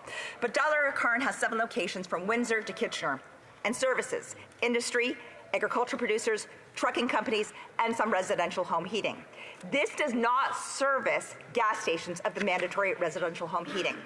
I contacted Dowler Carn in respect to this and was shocked to learn about the revenue that is leaving Elgin, Middlesex, London alone. In a 12-month period, so from November 30th, $27.2 million in carbon tax was sent from Elgin, Middlesex, London to the federal government from Dowler Carn alone. Only one of our providers. By April 1st, 2024, rates will be going up 23%. So the estimate carbon tax for the 2024 year is estimated by Dowler Carn at $34 million. Now, where do you think the $34 million comes from? It comes and is added as one of the input costs to farmers. It's that simple. It's part of their business costs. So at the end of the day, when input costs go up, we're going to see the cost of food going up. It's really difficult for me to talk about food if we're not going to actually recognize that carbon tax plays a huge role in the production of food. And it makes me very concerned that we are ignoring this. Currently, the monthly average for Dowler Carn is $2.25 million in carbon tax. And recently, the Canadian Propane Association released a study that on average, Canadian households are spending 300 to 350 months monthly on home heating alone. Currently, the rate of carbon tax on diesel fuel is 17.4% a litre, with an estimate to 45.4% per litre by 2023, and this is affecting all transportation of goods in Canada by truck or rail. I want to read into the record also 2 emails that we had received, because you know, we're talking about families. We're talking about what people are being impacted by. So this first email that I want to read to you is from a person from the City of London. So we recognize that there is absolutely an urban-rural divide on this, but people in the cities who may have smaller taxes when it comes to carbon tax, because maybe their distance of driving may be shorter, maybe their homes are maybe a little bit different. They might not be living in century-old farm homes. But in this specifically from Barry Brigham from London, he wrote, with several years of countrywide tax contributions income now in place and recognizing rebates extended back to taxpayers, my personal question to you, has there ever been a public release of an accountability statement to the current summary of the carbon tax ledger dollar amount to share with taxpayers? Information such as the current balance along with the income generated from interest and details as to the disbursement of this carbon tax. Income ledger detailing the direction of funds for environmental improvement areas would be a great value and interest to the review for the majority of Canadians. And why do I bring this up? Because when we talk about all of this money that is coming from the carbon tax, this psychological program that they're playing with our Canadians, what we're seeing is that Canadians are paying a lot of money and are absolutely desperate. They're saying, where is this government taking the money that they were receiving from the carbon tax, and where are they investing it to ensure that we actually have climate solutions? And that is what we see, is that this government continues to put their money into the general coffers so that they have more revenue. This is not about this is, as we say, a tax plan. It's all about bringing more money in, but we are not seeing the investments in technologies as we need to see. Bill C-234. Now let's turn on to something that's really disgusting. I have an email here from some farmers in my riding. Currently, the one farmer, livestock farmer, has already spent approximately $38,000 in carbon tax alone to heat his barns, and will be spending an approximate $12,000 in carbon tax to dry his grain. Another large farming corporation that does some incredible work in the grains and oilseeds industry have already put have already paid $80,000 into carbon tax. Please tell me, where do you think this $80,000 that the producers are having to pay, where do you think that this money comes from? It will come from the consumer at the end of the day, because the input costs continue to go up. I know I do not have a lot of time left, but I think one of the greatest challenges that I'm really seeing here is the fact we talk about the families, we've talked about the farmers, and now we need to talk about our First Nations, because the First Nations have been left out of this. When we saw Atlantic Canada get a break on the carbon tax, why? Because it wasn't working and it was making people poor. We are hearing the same things from our Indigenous leaders. And so I want to read to you specifically in Ontario, and this is where I quote from CBC Olivia Stefanovich. Ontario First Nations leaders are asking the federal court to exempt their communities from the federal carbon tax, a policy... I believe we have a point of order from the honourable member for Courtenay Alberni. And Mr. Speaker, in all due respect, and I have a ton of respect for this member, I want to remind members that Indigenous peoples are not ours. And I'll give her a chance to correct the record. Thank you, Mr. Speaker. The honourable member for Elgin Middlesex London. I do appreciate that, and I will correct the record on that. I recognize that Indigenous people are a huge part of our Canadian history, are a huge part of our Canadian social work. It is a huge part of who our history is, so I do appreciate that. But the First Nations argue that the imposition of the price of the carbon tax is leaving their communities worse off than other communities in Canada and breaching the principles of reconciliation. I am really wondering how this government, with this Prime Minister, who 2015, who stated that the greatest relationship is that with our Indigenous, that with the Indigenous people. How dare he say that when we know right here one of the greatest challenges? Why are people having difficulties? Because they can't put the fuel that they need in their snowmobiles. Gasoline is being taxed. What we know is that the food to get up there, that is being taxed. It costs more money. Food costs more. At the end of the day, I am asking that every parliamentarian in here supports Canadian families, supports Canadian farmers, and supports First Nations, and acts the carbon tax. Thank you very much, Mr. Speaker. Questions and comments? Question commentaire, the Honourable Member for Fleetwood Port Kells. Oh, thank you, Mr. Speaker, and I do value the Honourable Member's input, but I have a question for her. In the era where big grocery is raking in massive profits, which unfortunately the opposition doesn't want to talk about, in the issue of the old conservative thing of trickle-down economics, does that square? Can she guarantee that if we take the tax off farmers and the truckers, will that actually trickle down to the consumer? Or will, in fact, that just simply be absorbed by the folks up and down the chain? The Honourable Member for Elgin, Middlesex, London. You know, we had a point of order from the Honourable Deputy House Leader. My colleague from across the way just heckled over that you guys are literally brain dead. That's exactly what the member from Caledon just said. I'm wondering if you could perhaps ask him to retract that comment, Mr. Speaker, you know, just to at least have the perception of having some decorum in this House. I did not hear that, but maybe the Honourable Member for New Brunswick Southwest say. No, I was just going to suggest that if should he do that, I will then ask that he retract the retraction, Mr. Speaker. It was a question. It was good-natured, and the member has nothing to apologize for. Okay, well, since I didn't hear it, I would have to go back and listen to it. So I don't know. I don't know if we have time to come back in time before this debate is complete. So we will go back and look at it and see if that's what was said. The Honourable Member for Elgin, Middlesex, London. Mr. Speaker, we know that the member from Kingston and the Islands loves to do points of order. So can I ensure that I'm getting my time back from his wasted point of order? Thank you very much. That is one of my greatest challenges. So I was asked a very important question, and you know, instead of questioning whether our farmers are going to put the money in their own pockets, I think we should ask the government why they keep putting it in theirs. So that is one of the biggest things. We're talking about, well, we won't, what happens with the carbon tax that they don't take it off, that they just add it on? Well, instead what we're doing is we're throwing our money to this government where they continue to just waste it. So I think perhaps we should trust our farmers way before we trust this government. Questions and comments? Question et commentaire. The Honourable Member for Courtenay Alberni. Well, thank you, Mr. Speaker. And as I rose earlier on a point of order to remind my colleague that Indigenous people are not ours. My colleague went on to say that Indigenous people are part of our history. No, Mr. Speaker, they're not just part of our history. Indigenous people in my riding fight every day to get through the challenges that they face because of government policies that have tried to destroy them. And they cite this, Mr. Speaker, every day, that they're still here. And they fight every day to remind people and to let each other know that they're still here. They're not part of just our history. They're still here.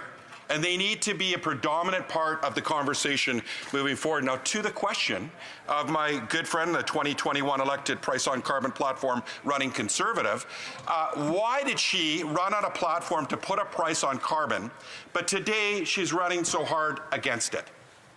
Honourable Member for Elgin, Middlesex, London. Mr. Speaker, 130 First Nations in Ontario alone are suing this government because the carbon tax is not working. He can sit there and split the words as much as he wants to. At the end of the day, the Indigenous people of Canada or in Canada are not doing as well because we know that the carbon tax impacts them. We know that it is impacting when it comes to the cost of heating their homes, when it costs to the production of food and getting the food to those First Nations, especially in the remote and rural areas. For anyone to ever question my support for First Nations is laughable, to be honest, because I will continue to work with the incredible member from Winnipeg Centre when it comes to missing and murdered Indigenous women and girls. I will continue to work, so please, let's not be so petty. Thank you very much. Questions and comments? Question et commentaire. The Honourable Member for Chatham-Kent, Leamington.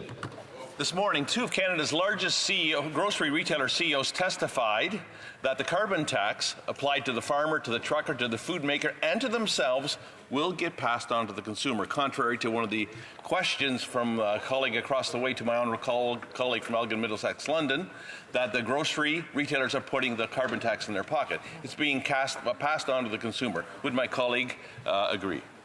The honourable member for Elgin Middlesex, London. Well, you know, as a daughter of a farmer, as a niece of a farmer, as a person who lives in my community, I'm absolutely disgusted that we would ever try to question our farmers on putting the money back in their pocket. They, like any other business person, has the right to make a profit, but they're working hard.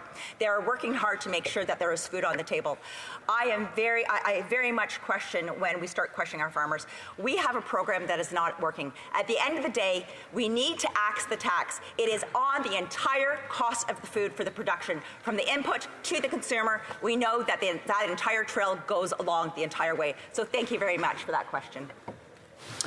Reprise du débat, continuing debate. The honourable member for Kingston and the Islands. Thank you, Mr. Speaker. And you know, perhaps I'll pick up on where that question and answer last left off. The member was asked, was informed that in committee, committee members were told by grocery chains that the carbon tax would be passed on to consumers.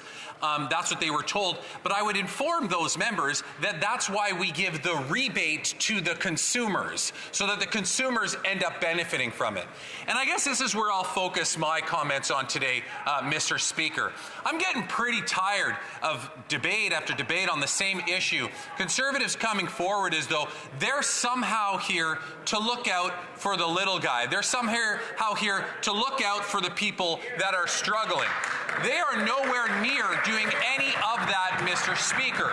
Everything that they do and everything that they say is exactly the opposite of that, Mr. Speaker. So let me talk about this for a second, Mr. Speaker. You see, notwithstanding the fact that my colleagues from the NDP bring up an excellent point that Conservatives ran on pricing pollution, not just in 2021, under the leadership of Aaron O'Toole, but they also ran on it in 2008 under the leadership of Stephen Harper. So a number of them have actually run on it twice, and then they come into this House and try to suggest... The honourable member for... I mix up the Brock part, so I don't know. Brantford Brant. There you go. Thank you, Mr. Speaker. You know, we often hear from this member that he just characterizes the entire Conservative team as the team that ran on this CARB. You know, I can say personally, I did not. Knowing that several members of my colleagues did not as well. I appreciate that point of debate, but it's not really a point of order. And I will also remind the honourable member for Kingston Islands that he has 5 minutes remaining before we have to go to statements by members. The honourable member for Kingston Islands. Thank you, Mr. Speaker. But he did. He ran on it in 2021. It's in the platform. I have the Conservative Party platform right here. If he had a problem with it, he's going to have to direct me to where... Point of order from the honourable member for Brantford Brant. Last time I checked, the member for Kingston and the Islands was not part of my election team, my readiness team. So again, he's editorialized. Okay, we're still getting into debate. So I would suggest the honourable members, if we are going to be interrupting one another, let's quote pieces out of the standing orders book so that they're actually points of order. The honourable member for Kingston and the Islands. The member is operating under good instruction from his whip's desk to keep calling out points of order on me, Mr. Speaker. Congratulations to him.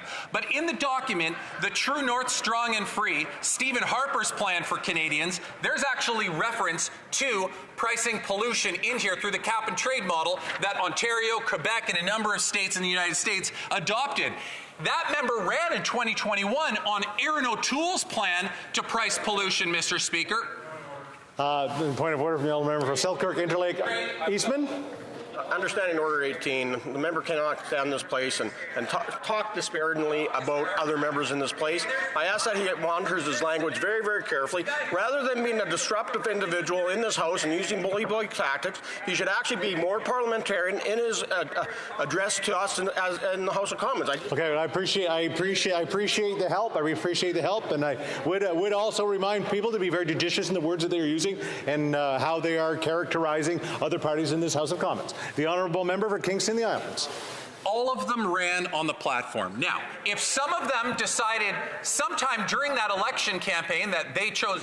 We have another point of order from the honourable member for Peace River, Northern Rockies. Yeah, sorry, Mr. Speaker, about the point of order, but the member from Kingston and the Islands just threatened this side. And I don't know if that's common practice to do that or allowed in this House, but I wish he would retract it and apologize. I didn't hear that part, but I will go back and think and listen to it. I would suggest that we're getting really close to 2 o'clock when we actually have to do statements by members, so let's get the honourable member at least in 5 minutes into his speech. The honourable member for Kingston and the Islands. He's referring to when the member from Selkirk Interlake Eastman stood up and I said, would you like me to bring up Ukraine? Because I wasn't going to do that until the second half of my speech after question period, Mr. Speaker, but I will hold off and I will be judicious in my timing, and if the member from Selkirk Interlake Eastman would like to hear that, I invite him to stick around after question period. The reality is, Mr. Speaker, is that they all ran on pricing pollution. Each and every one of them ran on pricing pollution. Now, if they chose not to, Mr. Speaker, then they should table for this House where in their campaign literature they were going against Mr. O'Toole. I wait with anticipation for that. Mr. Speaker, but here's the reality of what Conservatives continually miss, is the fact that many, many more people, 8 out of 10 more people, get back more than they pay in. According to Statistics Canada, 94%. I think we have another point of order from the other member for Dufferin-Caledon. That is factually inaccurate. If you read the distributional analysis provided by the PBO, that point... We keep getting into debate. This is debate. I have a point of order from the honourable member for New Westminster Burnaby. The Conservative behaviour is absolutely unacceptable. They should stop harassing people who are trying to give legitimate speeches. Shame on them, Mr. Speaker. Shame on every one of them. In this House, what goes around comes around, it seems sometimes. What I would suggest to everyone, and I will ask that personally, please, when we are quoting to do points of order, that they actually be points of order and not points of debate. It just makes it a lot easier and allows people to get complete in the debates that we're trying to have on the floor. So I thank the members for trying to help out, but let's just make sure that they're not that they're real points of order. The honourable member Kingston and the Islands. You know who definitely gets back more than they put in, Mr. Speaker, is a leader of the opposition. This is an individual who lives in a government-funded house. This is an individual who has a private driver. I would like to know. I think we have a point. I think we have a point of order again from the honourable member for Charleswood, St. James, and Assiniboia, Headingley. Thank you very much, Mr. Speaker. I just wanted you to rule on whether or not the point that the member just made regarding the residence of the leader of the official opposition if I can finish my point of order, is relevant to the debate that we are having currently in this House. Please. There we go. At least we got a relevance question, which is actually a point of order. The honourable, on that same point of order, so it doesn't take up any time from the honourable member for Kingston and the Islands. I just want to know if the leader of the opposition cashed his rebate check that he would have received. Would he like to table his bank statements to prove to us whether or not he did? Well, that's really getting into questions and comments, so I don't think we're at that point of the day. I'm looking down at my time, and guess what? We're done. Well, the honourable member will have 16 minutes when he returns to speak to this. Are there any other points of order before I get going? We're good? We're thinking about them? Okay, good. Statements by members. Déclaration de député. The honourable member for Surrey Newton. Thank you, Mr. Speaker. On the anniversary of the birth of Guru Nanak Dev Ji, the founder of Sikh religion, 2 local media outlets in Surrey Newton, Connect FM and Red FM, held Radiothon fundraisers. Through the generous support of community, Red FM raised over $1 million for Surrey Hospitals Foundation to bring 2 much-needed cardiac cath labs to Surrey Memorial Hospital, which will be the first ever labs built south of the Fraser River. Connect FM raised over $175,000 in support of Guru Nanak Free Kitchen, a community organization that has been feeding those in need in downtown east side of Vancouver and other areas of BC since 2006. Thank you to all those who gave generously to both these worthy causes and to the leadership, staff and volunteers of Connect FM and Red FM. Thank you, Mr. Speaker. The honourable member for St. Albert, Edmonton. Speaker, on March 17th, Canada is set to go down a very dangerous road when MAID will become available for persons suffering solely from mental illness. Last year, the government delayed this expansion after leading medical professionals, including the chairs of psychiatry from all 17 medical schools, said that Canada isn't ready. And that's because it's impossible to predict whether someone with a mental illness will not get better. In other words, persons who could get better would have their lives prematurely ended. Recently, the Special Joint Committee on MAID wrapped up its hearings and heard loud and clear from experts that Canada still isn't ready. I urge the government to follow the evidence, stop the madness, and immediately introduce legislation to permanently scrap this dangerous expansion of MAID. The Honourable Member for Orleans. Mr. Speaker, on November 25th, I was honoured to take part in the Parade of Lights along St. Joseph Boulevard, which we are proud to call the Heart of Orleans. Celebrated the 26th anniversary this year of Santa's Parades of Lights, the largest Christmas parade in Eastern Ontario. Always a special moment to walk along St. Joseph to give out candy canes to young ones and see such a big crowd. 150,000 people gathering on a beautiful Saturday evening. A total of 75 floats decorated and filled with lights took part this year in the parade. This event, Mr. Speaker, would not be possible without the devotion and hard work of the Ottawa Professional Firefighters Association. I want to especially thank the chairman, Rob Rainbow, as well as his entire team for their leadership and for participating in raising money and toys for the Firefighters Help Santa Toy Parade. Fun. Merci. The Honourable Member for Abitibi Bay James Nunavik, EU. Mr. Speaker, there's a sign that the holidays are fast approaching. Today is the 23rd Grand Guignolé des Médias Media Food Drive. Across Quebec, our media professionals are braving the bitter cold to help food banks and all Quebecers in need.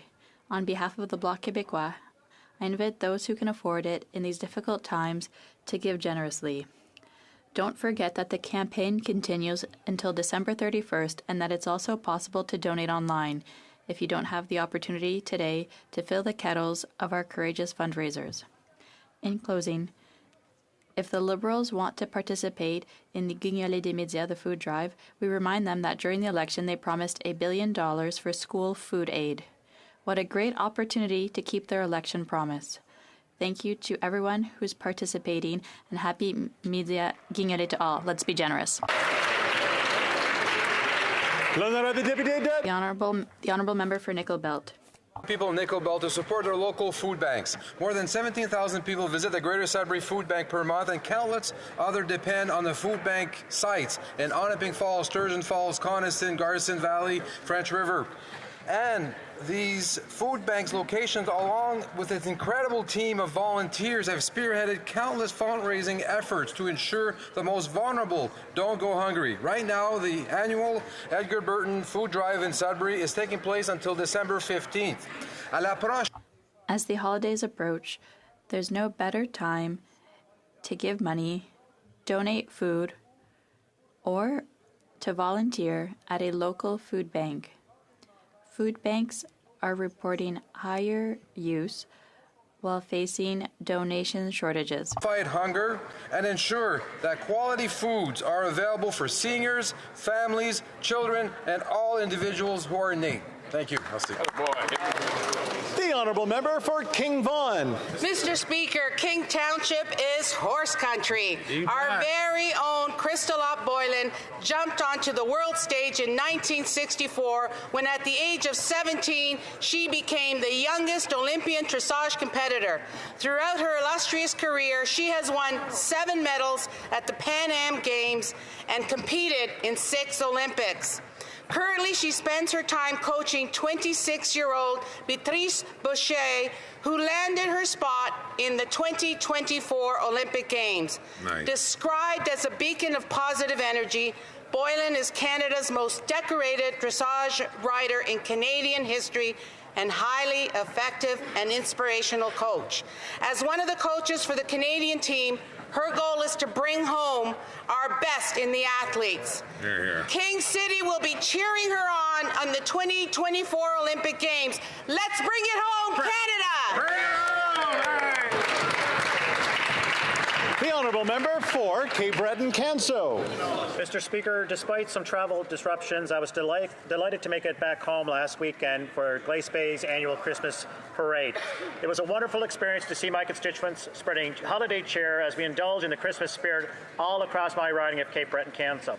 I would like to extend my heartfelt thanks to the Glace Bay Volunteer Fire Department for their role in bringing people together during the parade. These firefighters serve their community in so many meaningful ways without ask of recognition or award. In any case, Mr. Speaker, I feel compelled to give these volunteer firefighters their due recognition by thanking them in this very House.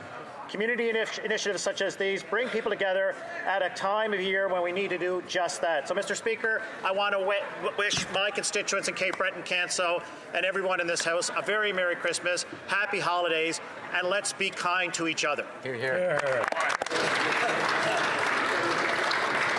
The honourable member for Surrey Centre. Mr. Speaker, housing is booming across the nation, and Surrey Centre is no exception. Our government's rental construction financing initiative will invest more than $82 billion to give more Canadians a place to call home.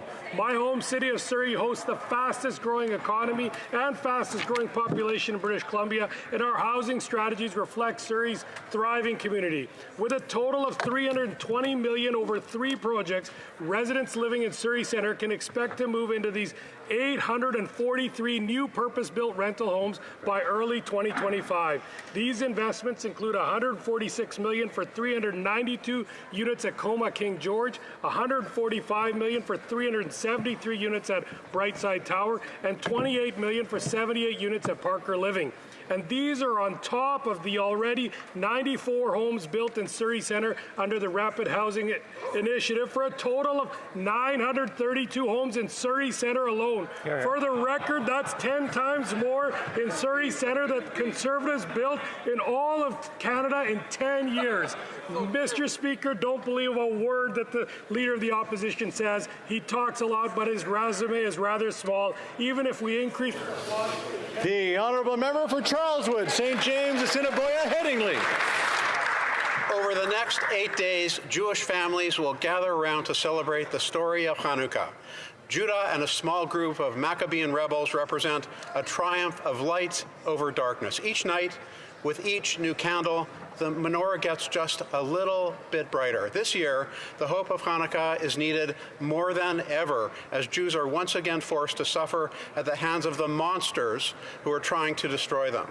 That's right. Jews have seen countless oppressors who have sought to extinguish our culture and traditions, but each time the Jewish people have endured. We will persist, and those who seek our destruction will never succeed. Today, I am also thinking of all of the hostages still held in Gaza for 2 months who will be kept from celebrating Hanukkah with their families. It's time to bring them all home. So as we enjoy latkes and sufganiyot and light the candles on the menorah, and as children rejoice in the fun of receiving gifts and spinning the dreidel, I wish you all a happy Hanukkah. Chag Hanukkah Sameach. Here, here.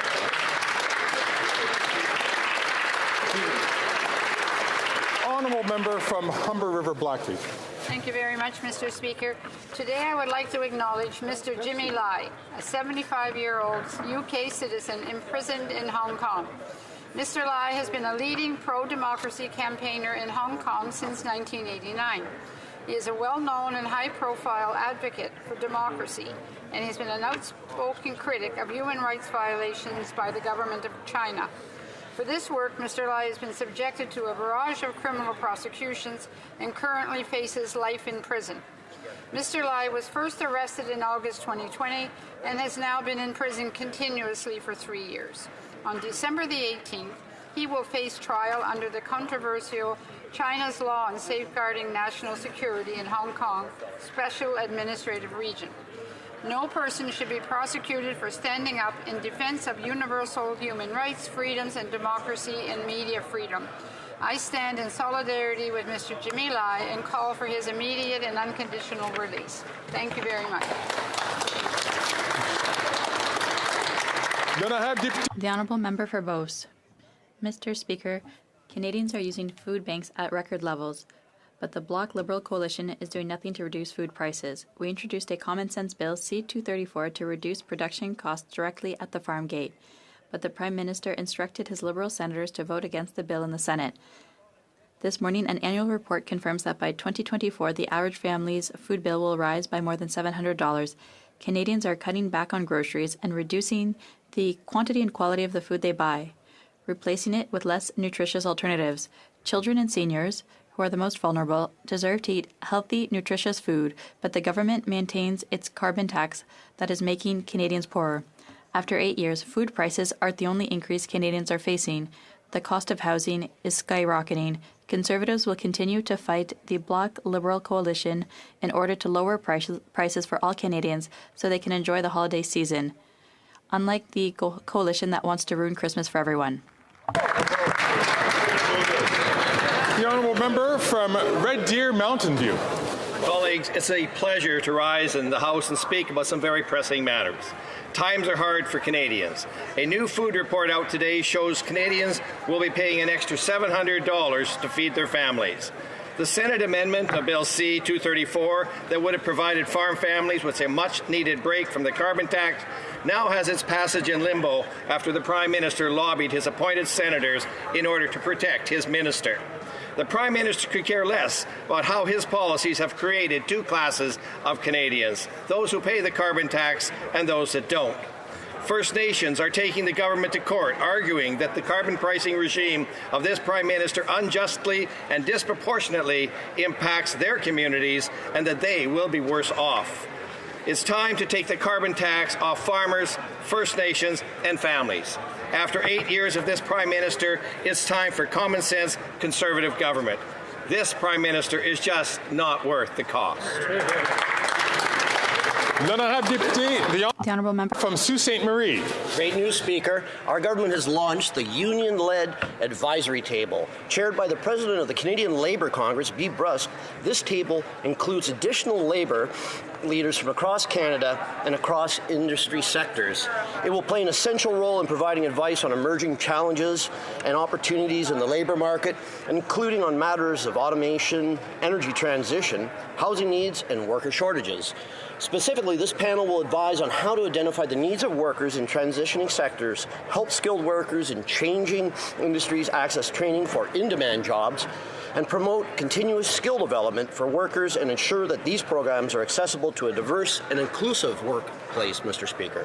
I know that the efforts of this table will help workers across Canada, including in my riding of Sault Ste. Marie. Workers and labour movements have helped shape Canada into this great country that it is and will continue to do so for the ambitious future forward. Well said. The Honourable Member from Edmonton Strathcona. Mr. Speaker, I am a proud Albertan. My grandfather, Bert McCoy, was a pioneer in oil and gas. My brother, my husband, all worked in the oil and gas sector. And while I am a proud Albertan, I am very concerned with our uncertain future. Albertans need a sustainable future with a healthy environment and a diversified economy. But to do this, we need federal leadership and support, because Danielle Smith and the Conservatives are taking us backwards. Alberta Conservatives have stopped renewable energy development, driving away billions in investment and thousands of good jobs. They've brought back coal, inviting foreign investments to decapitate our Rocky Mountains and poison our water, and they are putting toxic tailing ponds on top of sensitive environments like the McClellan Dam. Albertans deserve better. The Albertans I know, the problem solvers, the builders, the innovators, and the entrepreneurs deserve better. Thank you.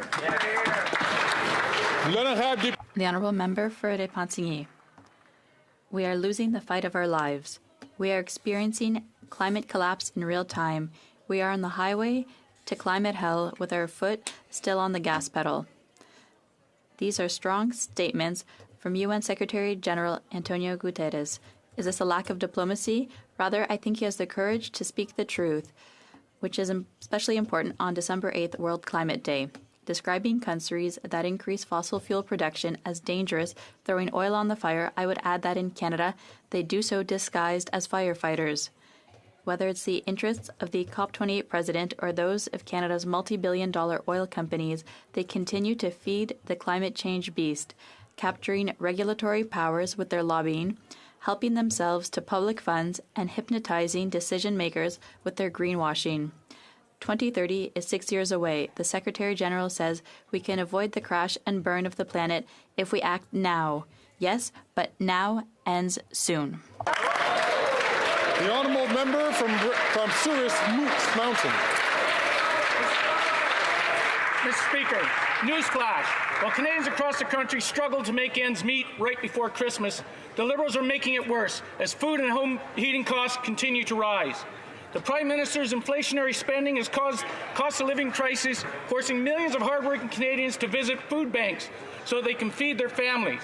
In fact, this is the highest level of food bank use that this country has ever seen. Wow. A new report released today shows that the family of four will pay $700 more next year on groceries, with meat up 7%, vegetables up 7%, bread up 7% in increasing prices. Wow. Rising production costs have contributed to these price increases, yet the Prime Minister refuses to remove carbon tax from farmers. This means the tax trickles down to the consumer, leaving Canadians struggling to put food on the table. The solution is simple. Take the carbon tax off farmers and families. Prices are up, taxes are up, and for this Liberal Prime Minister, his time is up. The Honourable Member for Outremont. Mr. Speaker, like every year, yesterday I joined the Prime Minister at the commemoration of December 6th, surrounded by my community in mourning. It has now been 34 years since the tragic loss of 14 women, 14 Polytechnic students full of promise, destined for bright futures. I was able to honor their memory this week by participating in the Order of the White Rose ceremony and awarding a scholarship to an amazing young woman who was making her way in engineering. This was a femicide that marked an entire generation. The unspeakable tragedy created by this mass shooter, this madman with a semi-automatic that walked into a classroom one day, that some good could come from such evil is unthinkable. And yet, Mr. Speaker, from it comes the Order of the Right Rose and the leadership of the women who created a grant to support exceptional young women pursuing engineering. From it comes Police se souvient and the leadership of the women who were there that night on December 6th and have spent their lives fighting for better gun control in this country. Oral questions. Questions orales. The honourable member from Thornhill. Farmers, First Nations from across Canada are struggling because of this Prime Minister's ideological carbon tax crusade. Food bank usage is up 100%, and today we learned that the average grocery bill will go up by $700 next year. His senators are blocking relief for Canadians struggling to eat. First Nations communities are taking him to court because of this carbon tax. Conservatives have proposed a motion to axe the tax, and will stay here as long as it takes. So will the Liberals finally listen to Canadians and vote with us to scrap the punishing carbon tax? The Honourable Minister for Natural Resources. Thank you, Mr. Speaker. A price on pollution is an important part of a climate plan, one that addresses affordability concerns. The vast majority of Canadians receive more money in the rebate than they pay in the price of pollution. The only group to benefit from the Conservative plan to end the climate program, to end the rebate, are the top 20% of earners, who almost everyone else gets poorer for their plan. The Conservatives are fighting for the rich. They are not fighting for Canadians who are concerned about affordability. The carbon price is both a climate measure and an affordability measure. The honourable member from Thornhill. Some talking points, but I'll take that as a no. Not only are they not going to vote against our motion, but they're going to also quadruple the carbon tax on gas, groceries, and home heating. Instead of voting to take the tax off of farmers, this desperate Prime Minister spent his weekend calling Liberal senators to manipulate a vote that he already lost in this House. Senators gutted the bill, betraying farmers, and then his caucus lost their minds over a plan to make them work overtime unless they axe the carbon tax. So why won't they keep their their hands out of everyone else's pockets and finally axe the tax so Canadians can put food on the table. The Honourable Government House Leader. Mr. Speaker, there's only one caucus in this Parliament that's losing their mind, and it's the Conservatives, because their Conservative senators didn't show up to vote on Bill C through 34 in the other place. Mr. Speaker, we are happy to be here as long as it takes, because we will always stand up for Canadians, and we will always stand against bullies. Thank you. We will. The Honourable Member from Thornhill. Mr. Speaker, that's the exact opposite of what she said yesterday. Because of ministers like this, more Canadians will eat in food banks than ever, and more simply will go without any food at all. And for the new year, everyone is going to spend $700 more on groceries. While these Liberals fight for a few extra days of Christmas vacation, we're going to fight for Canadians, and then we'll send the Prime Minister on the permanent vacation that Canadians desperately want him to take. Why won't they axe the tax for families, for farmers, for First Nations, for good? The Honourable Minister of Natural Resources and Energy. Mr. Speaker, 98% of farm fuel emissions are already unimpacted by the price on pollution. Farmers, though, are on the front lines of climate change. They understand the critical importance of addressing the climate issue. There are many factors that are contributing to the rise of food prices in Canada and around the world, including the war in Ukraine. While the Conservatives continue to vote against Ukraine and oppose the free trade agreement they need in their fight against Russia, we are taking action to reduce and ensure affordability for Canadians and support the government of Ukraine. The Honourable Member for Mégantic-l'Érable. After 8 years of this Prime Minister, grocery prices continue to skyrocket. The report on food prices in Canada predicts that a typical family will see its bill rise by $700 in 2024. The price of meat, fresh vegetables, and bakery products will rise by almost 7% next year. And the costly Liberal Bloc coalition continues to drastically increase inflationary taxes that drive up the price of everything. It costs a lot to vote Bloc. Will the Prime Minister cancel his plan to drastically increase the carbon tax on farmers and families so that people can eat? The Honourable Minister for Families. Merci pour la question. Thank you for the question. Every day that I come in this House and I take my seat, I'm humbled, as I know all of my colleagues on this side of the House are, to work on behalf of Canadians. Mr. Speaker, when we talk about the need to support Canadians, just yesterday, every Conservative on that side of the House voted against a national school food policy, a policy that would put food back into children so they're not at school hungry, Mr. Speaker. Mr. Speaker, we will continue to do everything to support Canadian families. The Honourable Member for Mégantic-l'Érable. Well, you know what's true? After 8 years of this Liberal government, children are asking for gift cards to be able to eat at Christmas, Mr. Speaker. It's unacceptable. After 8 years of this Prime Minister, the cost of housing has doubled, interest rates are at record highs, grocery prices have risen 23%, and these prices will continue to rise next year for groceries. Mr. Speaker, will the Liberals do the right thing for once and vote to cancel the carbon tax so that grocery prices can go down and so that people can eat until they feel full this Christmas? The Honourable Finance Minister and Deputy Prime Minister. Mr. Speaker, all Canadians and all Quebecers know that the Conservatives do not support the less well-off. Our government supports all Canadians. Our government supports the least well-off. This month, UNICEF published data according to which poverty levels in Canada decreased to 22%. The Conservatives only know how to slash, cut, but we're here for all Canadians, especially those who need help the most. The Honourable Member for La Prairie. Quebecers take in 48% of all asylum seekers in Canada, and that costs us $460 million. Quebecers deserve to be reimbursed, not to be insulted, and yet not only is the Minister of Immigration refusing to reimburse Quebec, but on Tuesday he repeated in committee that he's thinking of imposing an additional bill on Quebec. Imagine that. We offer 100% of the services, we pay 100% of the bill, and he thinks that Quebecers owe him more money? I couldn't make this up if I tried. Mr. Speaker, the minister will meet with his Quebec counterpart tomorrow. Will he leave his arrogance at home and bring his checkbook instead? The Honourable Immigration, Refugees and Citizenship Minister. What's arrogant, Mr. Speaker, is to think that a relationship is a one-way relationship. We work very well with Quebec. I look forward to my meeting with my counterpart tomorrow. We're not going to be able to solve this problem with our marathon voting in the House of Commons. Either way, I will meet with my Quebec counterpart. We will have a great discussion, and then we will have a discussion with our respective finance ministers. The honourable member for La Prairie.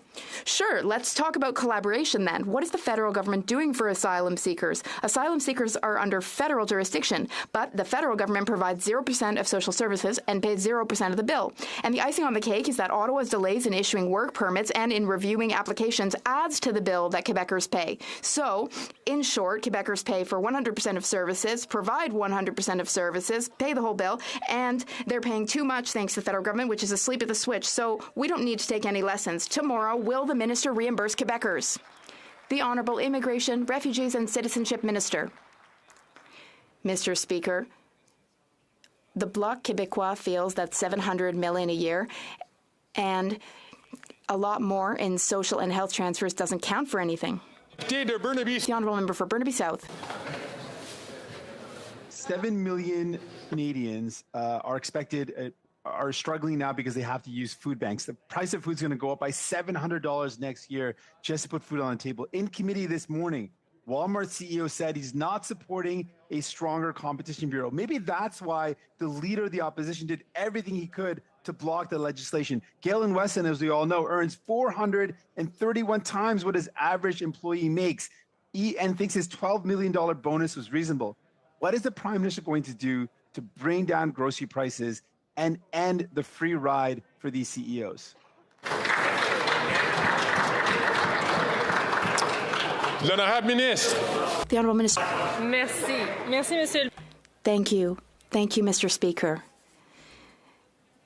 C-56 will help us further strengthen the Competition Bureau and to prioritize the interests of consumers. I hope that our colleagues will support us on this bill because it's an important one. It will help us to harmonize prices and to bring about lower prices. The honourable member for Burnaby South. 7 millions de Canadiens.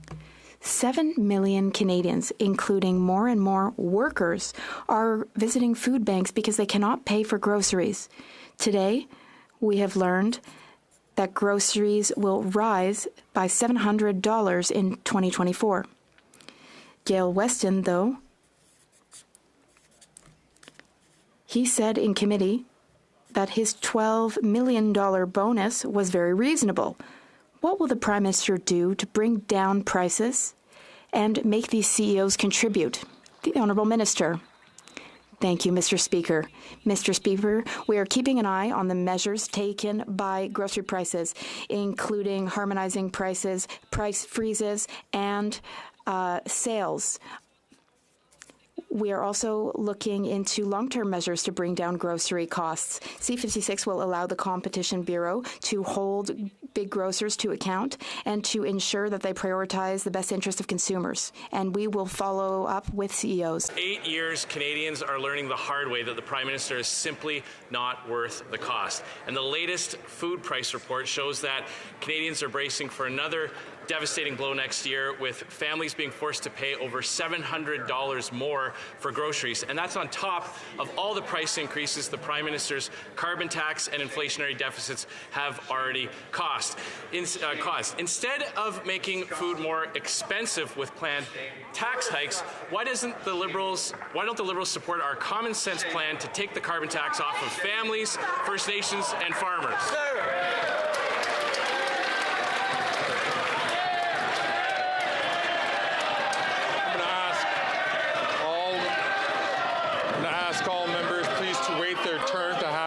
Opportunity to speak. The Honourable Minister for Families, Children and Social Development.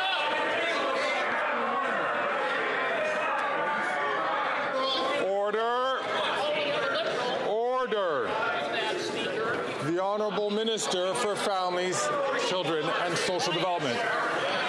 Mr. Speaker, well, the Conservatives continue to do all that they can to paralyze government. We are here to work on behalf of Canadians and happy to do so, Mr. Speaker. We will continue continue to make the necessary investments in our social programs, in Canada Child Benefit, in our $10 a day National Early Learning and Child Care Program. These programs are transformational for Canadian families, saving them hundreds of dollars each and every month. Mr. Speaker, we'll continue to work hard on behalf of Canadian families. The honourable member from Regina Capel. The transformation that this government has caused to families is that working people now have to go to food banks after 8 years of this Prime Minister. Let me read you a quote from that food price report. Canadians are reducing their expenditures on groceries, either by reducing the quantity or quality of food they are buying. This is unbelievable. This is in Canada. We used to have a high quality of life, especially for working people, and now those people with jobs are having to put water in their milk or literally go hungry. Do the Liberals not realize what they've done to this country, and when will they finally take the tax off so food prices can come down? The Honourable Minister of Finance and Deputy Prime Minister. Mr. Speaker, we will take no lessons from the Conservatives when it comes to supporting the least vulnerable in Canada.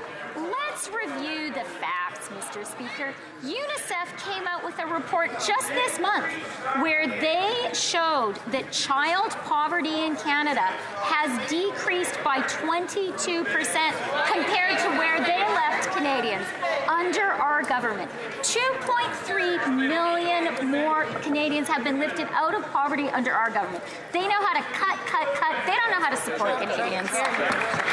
The honourable member from Dufferin-Caledon. Farmers are protesting. First Nations are taking this Liberal government to court, and families are literally choosing, should we eat or should we heat our homes? This is Canada after 8 years of this NDP Liberal government, and now Canadians get to pay $700 more for food. Merry Christmas, brought to you by this Liberal government. Canadians would have preferred a lump of coal. Will the Prime Minister finally listen to Canadians and take the carbon tax off for farmers, families, and First Nations?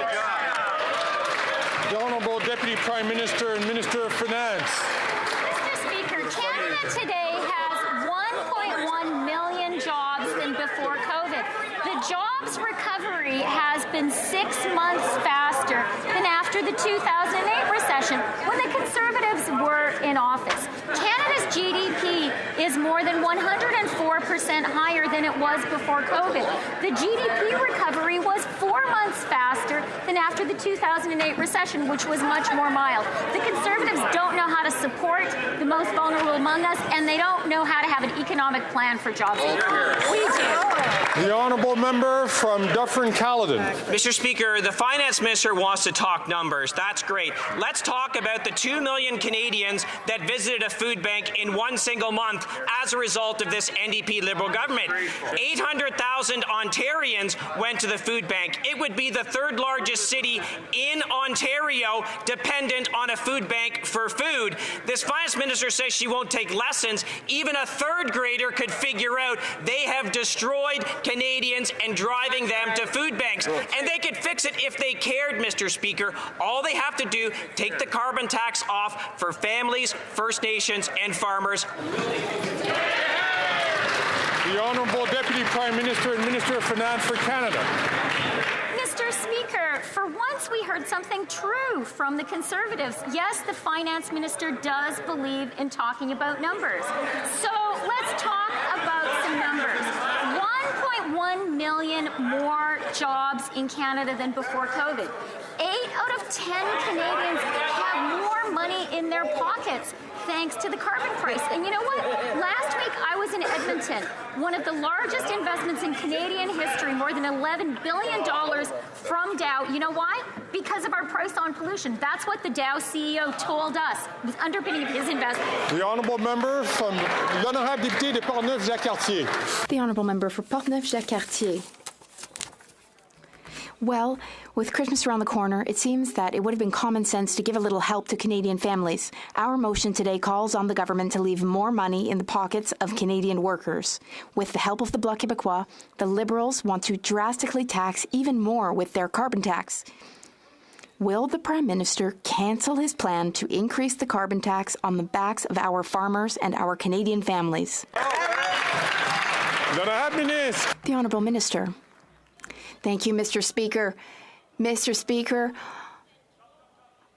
I'd expect more from the 2023 Conservatives, but no, because in 2023 they have opposed workers' rights, they have opposed measures for housing, they're against climate change, they're reopening the abortion debate with C-311, and they're even betraying Ukraine, Mr. Speaker.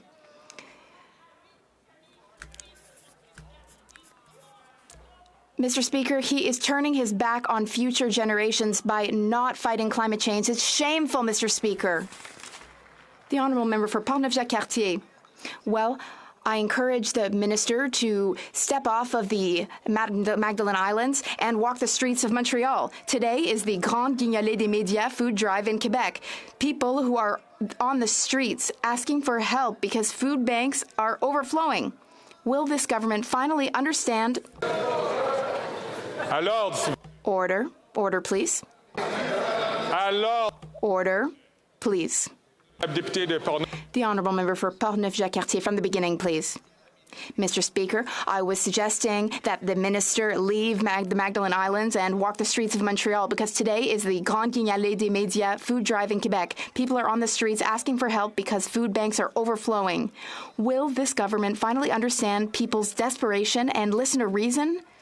A family of 4 will pay $700 more next year for groceries. So instead of wanting to tax even more with the help of the Bloc Québécois, can the government have a little heart and cancel the carbon tax, which isn't working, and that will finally help our farmers and families? The Honourable Fisheries and Oceans and Coast Guard Minister. Mr. Speaker, it's absolutely shameful to talk that way about people of the Magdalen Islands. That is absolutely shameful, Mr. Speaker. He should be ashamed to speak ill of those people from my region, Madam Speaker. Shame, he should be ashamed.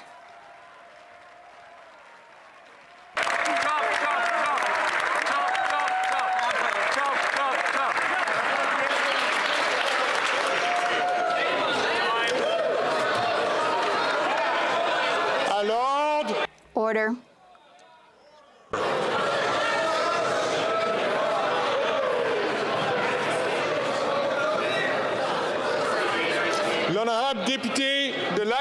The Honourable Member for Lac-Saint-Jean.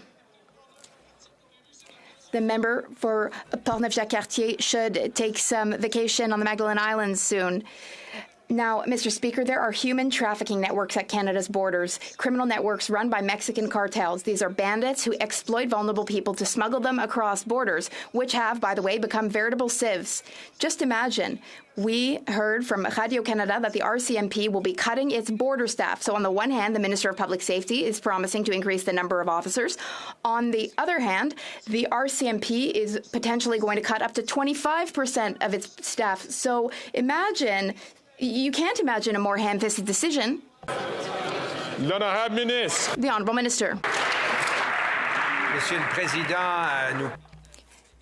Mr. Speaker, we share the concerns of all Canadians when it comes to the integrity of our borders.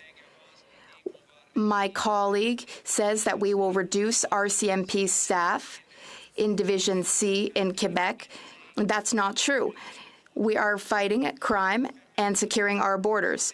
Since the Roxham Road crossing was closed and since a third-party agreement, the RCMP reassigned its resources to prioritize fighting organized crime and to ensure the integrity of our borders. The Honourable Member for Repentigny.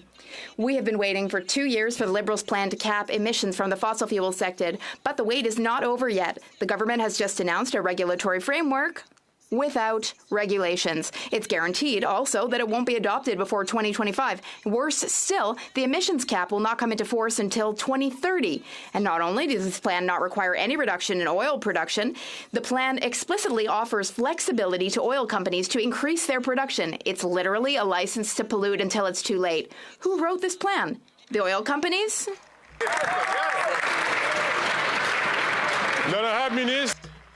The Honourable Natural Resources Minister. Thank you, Mr. Speaker. The Bloc often talks to us about respecting provincial jurisdiction in the fight against climate change, and today we have done both. The Environment Minister, Benoit Charette, in Quebec, said today, I commend the announcement to set up a cap-and-trade system for the oil sector today. He said this is a good day for the environment and the economy. L'honorable député de Repentigny. The honourable member for Repentigny. According to the International Energy Agency, emissions from the fossil fuel sector need to be cut by 60% by 2030 if we are to meet the targets of the Paris Agreement. Today's Liberals are content to call for a 16% reduction over 2005 levels, which is barely a 25% reduction. And that's at the goodwill, of course, of the oil companies because no cap will be imposed on them before 2030. The federal government's plan is to beg the oil companies to make barely 1/4 of the necessary efforts. Otherwise what? Otherwise, nothing at all, no consequences at all. So how can the Liberals announce this without feeling ashamed? The Honourable Natural Resources and Energy Minister. Mr. Speaker, Canada implemented a very ambitious plan, and it may in fact be the most detailed plan in the world to fight climate change. Today, we announced the first cap on the oil sector. We're the first in the world to do so. We're a world leader in this. We're a world leader in fighting climate change, and we are doing so in a way that guarantees that we will have a strong, prosperous economy in the future. The honourable member from Hastings, Lennox, Naddington. Canada's food report for 2024 revealed that Canadian families will have to pay roughly $700 more next year for groceries. Wow. Basic food staples like meat, vegetables, and baking goods will all increase 5 to 7%. Canadians, Mr. Speaker, cannot afford this. Rents are rising faster than wages for the first time in 60 years. Mr. Speaker, will this Prime Minister, for once in his political life, listen to Canadians and axe the carbon tax for businesses, for farmers, for First Nations, and for families for good? The Honourable Minister for Families, Employment and Social Development. Mr. Speaker, when the member opposite talks about basics, I'd like to point out the basic fact that just yesterday, every member in this House, including every Conservative member, had the opportunity to support Canadian families and children by voting to support a national school food program. And what did they do, Mr. Speaker? Every single one of them voted against it, Mr. Speaker. On this side of the House, we will continue to support Canadian families. The honourable member from Hastings, Lennox, Naddington. Mr. Speaker, it's no wonder food bank usage and the need for food programs are exploding because this Prime Minister's taxes are directly making food prices more expensive. That's right. The rising cost of everything is not sustainable for Canadians. After 8 long years of this Prime Minister and its NDP enablers, families are forced to choose between paying rent and putting food on the table.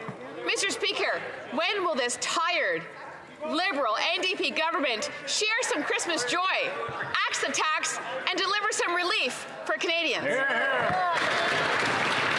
The Honourable Parliamentary Secretary to the Minister of Environment. Thank you very much, Mr. Speaker. On this side of the House, we have solutions, not slogans. Solutions for fighting climate change and solutions for affordability, Mr. Speaker. I appreciate the question since it gives me the opportunity on this side of the House to announce it on the same week as our government committed to a 75% reduction in methane emissions from oil and gas. As of today, we are the first oil and gas producing nation to put a cap on oil and gas emissions, Mr. Speaker.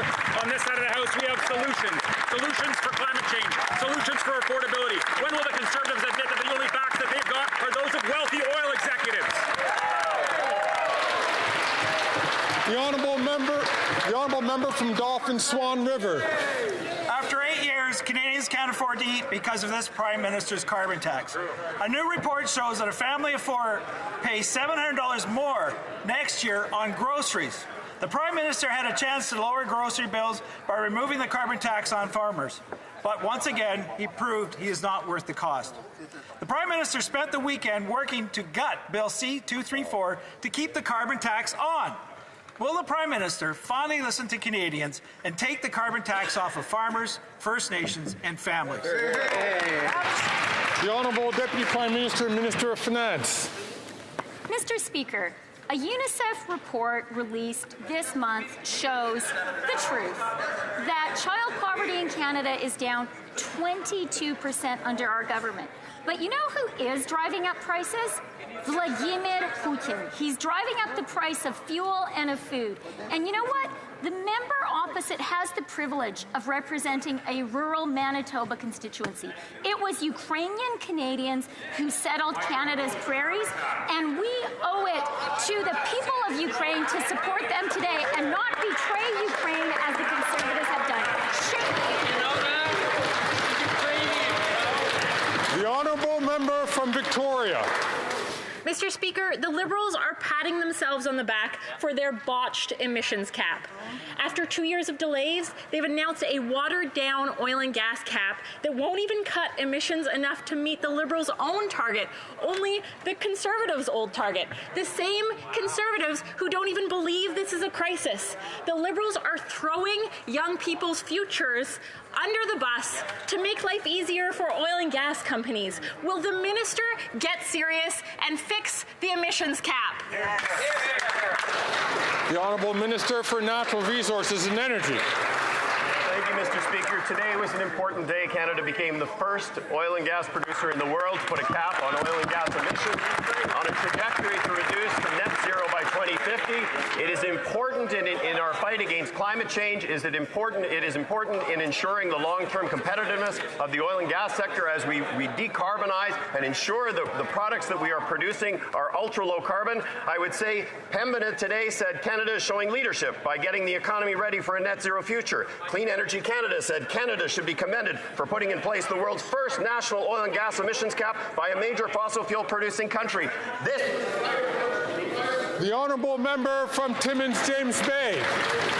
The people of Attawapiskat continue to suffer a brutal housing crisis. Now there's serious questions about their water supply, and with winter hitting hard, a serious crisis is looming. We remember the winter of 2011 when Attawapiskat asked the Conservatives for help, and the Conservatives falsely blamed them for ripping off taxpayers and then expelled a democratically elected council. But under the Liberals, there's just been vague promises and no action. As this winter hits, will the government send a team to assess the situation on the ground and help find a solution for the people of Attawapiskat? The Honourable Minister. Thank you, Mr. Speaker. And I want to thank the member opposite for his unwavering advocacy for the people of Attawapiskat. I've met extensively with Chief and Council and many members of Attawapiskat. Indeed, the department is working closely with the community to make sure they have the tools they need, not just in the short term as winter bears down, but in the long term so the community can move forward with their identified priorities. The Honourable Member from Etobicoke Centre. Mr. Speaker, my question is to the Minister of International Trade on the Canada-Ukraine Free Trade Agreement. I've been speaking with Ukrainian Canadian Congress branches across Canada, and they've been telling me how important this agreement is, both to Canada's economy, to Ukraine's economy, and to Ukraine's rebuild. Now, it's been over a week since the Ukrainian Canadian Congress wrote to the leader of the Conservative Party to express their disappointment in the fact that every single Conservative MP voted against the agreement and to urge them to support it. Still, Conservatives oppose it. Could the minister reassure Canadians that despite Conservative opposition and obstruction, this government will stand with the Ukrainian people until they win? The Honourable Minister for International Trade. Mr. Speaker, Ukrainians have a word for the Conservative position on the Canada-Ukraine Free Trade Agreement. Nitsa. Nonsense. It's nonsense to call this agreement woke. It's nonsense to not stand up for Ukraine's sovereignty. It is nonsense to suggest that this agreement puts a price on pollution on Ukraine, ridiculous. Because they've had a price on pollution since 2011. Absolutely. President Zelensky wants this agreement. The rest of this House voted for this agreement. Why won't the Conservatives vote for this agreement? The Honourable Member from Hitton Meadows, Maple Ridge. Mr. Speaker, after 8 years of this Prime Minister, British Columbians are having a tough time making ends meet. Mortgages and rents are among the highest in the world. Gas prices, they're the highest in North America. Inflation on groceries have led to the longest lineups ever at food banks. As a former BC MLA, I've seen the light and hope that this NDP Liberal government will also show some common sense and axe the tax. Will the Prime Minister listen to Canadians and take the carbon tax off of farmers, First Nations and families? The Honourable Minister for Natural Resources and Energy. Thank you, Mr. Speaker. I find the question coming from the Honourable Member very interesting, given that he was a member of the caucus of the BC Liberal government that put in place the carbon price in British Columbia.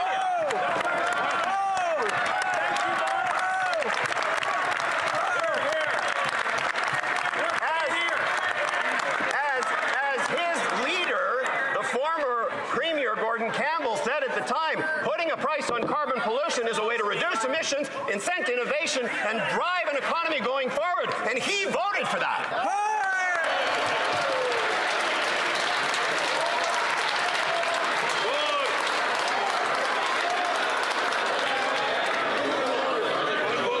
The Honourable Member. Order. Order.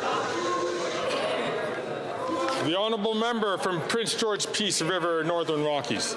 Sadly, empty words from these Liberals won't fill empty stomachs in Nunavut. Kyra Killabuk, an Inuit woman, shares photos of current food prices in Nunavut on her social media.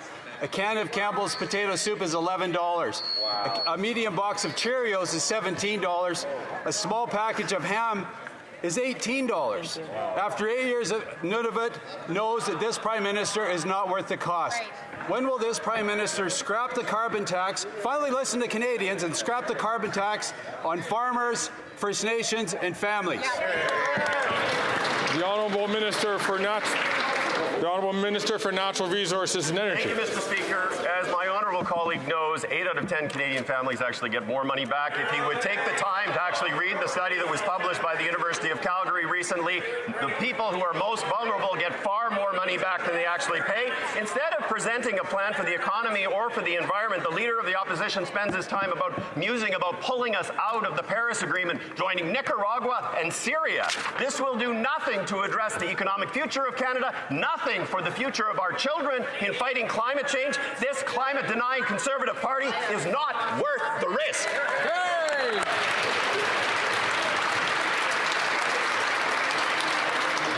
The Honourable Member from King Vaughan. Mr. Speaker, Christmas is coming and Canadians are struggling to put food on the table. Since 2016, there's been an 82% increase in the number of workers in Ontario who are using food banks. Bill C-234 would have taken carbon tax off farmers, but this desperate Prime Minister has spent the weekend calling senators, pleading them to kill the bill. He's just not worth the cost. Will this Prime Minister listen to Canadians and take the carbon tax off farmers, First Nations and families? The Honourable Minister of Labour. Thank you very much, and I thank the Honourable Member for the question. There have been accusations that she has made and other members have made in the past couple of days that indeed people in the other place were given marching orders by the Prime Minister on how to vote on that particular piece of legislation. Of course, that's not true. I think the real question is here, Mr. Speaker, and that so many Canadians are wondering, is on the issue of a Ukraine free trade agreement, who told them how to vote? That's what Canadians are wondering. Who told them?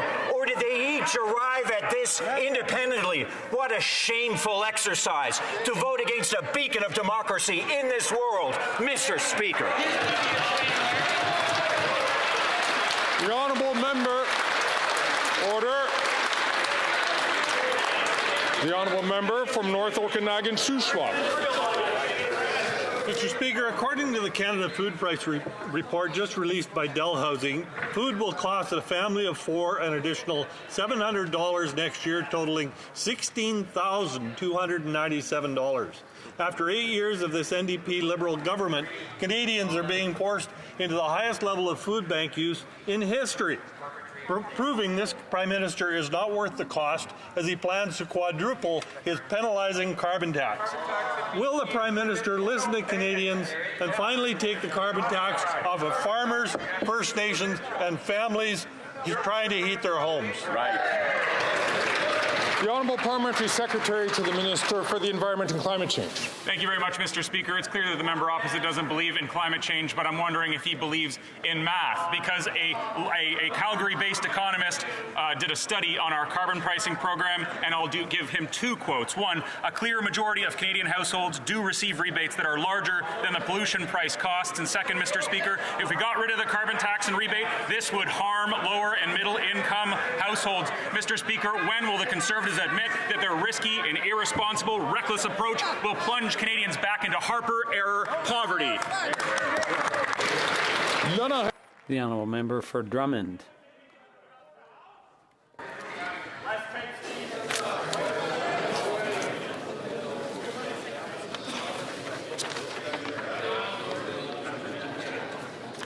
I'm going to ask all members to keep it down. I'm going to ask the member from Kamloops, Thompson, Caribou to please wait his turn to ask a question. The honourable member for Drummond. The announcement by the CEO of the CBC, Catherine Tate, that 600 employees will be laid off is a disaster. It's a disaster for the news, especially regional news, for Quebecers' culture, for democracy, and of course for the people who work there. And Catherine Tate's water torture technique with waves of layoffs spread out over months with everyone's head on the chopping block is quite simply disgusting. And the managers have the nerve to want to give themselves Christmas bonuses. It's disgraceful. Does the Minister of Heritage still have confidence in Catherine Tate? The Honourable Minister of Heritage. Thank you, Mr. Speaker, and I'd like to thank my colleague from the bloc for his question. Clearly, the public broadcaster gets support from taxpayers, and it's accountable to Canadians, and I would invite the management of CBC to answer the questions people have these days about what's going to happen to the news. We've always been there to support a strong public broadcaster from coast to coast to coast, and we're watching what's happening in Quebec and in all French-speaking communities, and we will always stand up for the CBC. The honourable member for Drummond. Well, I'm sure the minister would also like some answers from the CEO of CBC, and I'd like to remind the minister, that it's her role to appoint the CEO. And Ms. Tate's mandate was supposed to be all about fighting fake news, but she's doing the opposite. Cutting 600 jobs is fighting news. We need to send a clear message. 600 layoffs shouldn't have been announced. None should have been announced. None, or maybe just one. If Catherine Tate doesn't take back down on these cuts, will the minister fire her? The Honourable Minister of Canadian Heritage. Mr. Speaker, our government has shown from the outset, since we took power in 2015, we've always supported the public broadcaster. We added the millions of dollars that the Conservatives had cut, despite the fact that the bloc, the official opposition at the time, didn't manage to block those cuts. We restored funding, and despite all the crises that the media are going through and the pandemic and so on, we will continue to support the public broadcaster. And I would invite all parties here, except the Conservatives, of course, who would like to axe the CBC, I would invite them all to support our support for the CBC. Released today, the food price report shows that a family of four is going to pay $700 more for food next year. Meanwhile, overall dollars for food spent are going down because of the cost of everything else. That means Canadians are reducing the quality or quantity or both of the food that they buy. This morning, Walmart and the CEO of Loblaws, Galen Weston, said that the carbon tax charged to the farmer, to the trucker, to the retailer and food producer will get passed on to the consumer. After 8 years, this NDP government is not worth the cost. When will this Prime Minister repeal the tax on the carbon tax on farmers, first families, and families? The Honourable Minister for Agriculture and Agri-Food. Mr. Speaker, being a farmer and part of a government understands that there is a problem with the climate. We do have climate change. Climate affects the weather. Destructive weather destroys farms, destroys farm crops. Quite simply, Mr. Speaker, we have a program in place. Unfortunately, the Conservative Party of Canada does not have a plan to deal with the environment. With our plan, we're able to deal with the agricultural sector and clusters and provincial governments right across the country to help farmers deal with climate change and become innovative. And we will have more to do and will continue to do it. The honourable member from Edmonton Manning. That is a plan of no plan. Mr. Speaker, a desperate, panicking Prime Minister spent last weekend calling senators, pleading with them to kill Bill C-234 that would lower grocery pricing for Canadians.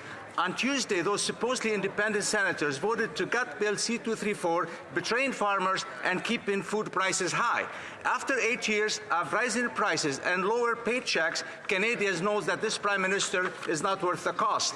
Will the Prime Minister listen to Canadians and take the carbon tax off farmers, First Nations and families?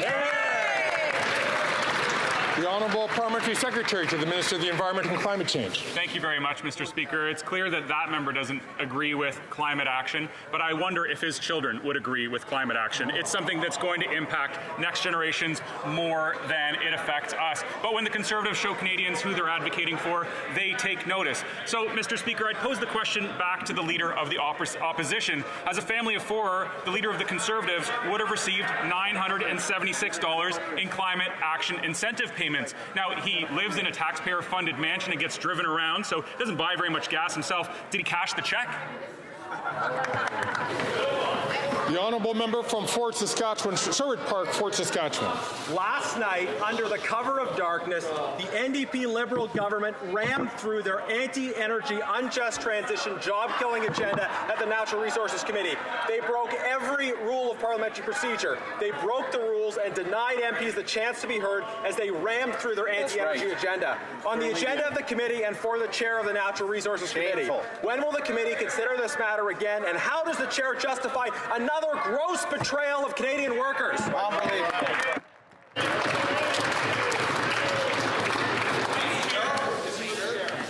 As members know, this question was put to the chair of the committee. The chair of the committee is, I see the vice chair standing up, the honourable member from Lakeland. Mr. Speaker, the chair in Calgary Skyview MP should be ashamed and will pay for his choice to betray his constituents. Bill C-50 is the top-down global just transition that will end 170,000...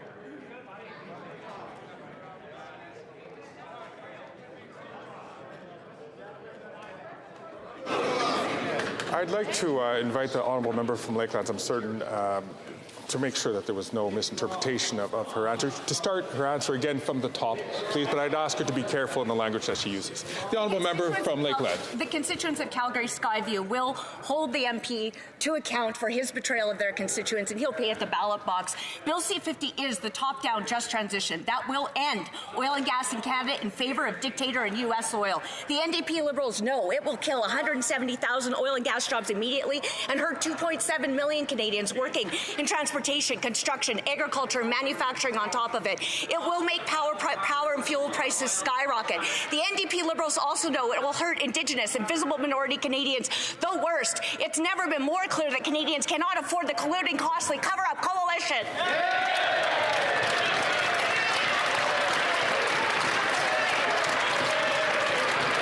Order. The honourable member.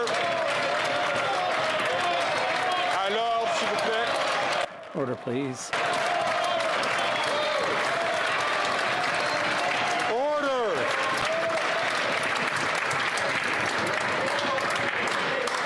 The honourable member for Alfred Pallon. Mr. Speaker, our bail reform bill received royal assent this week.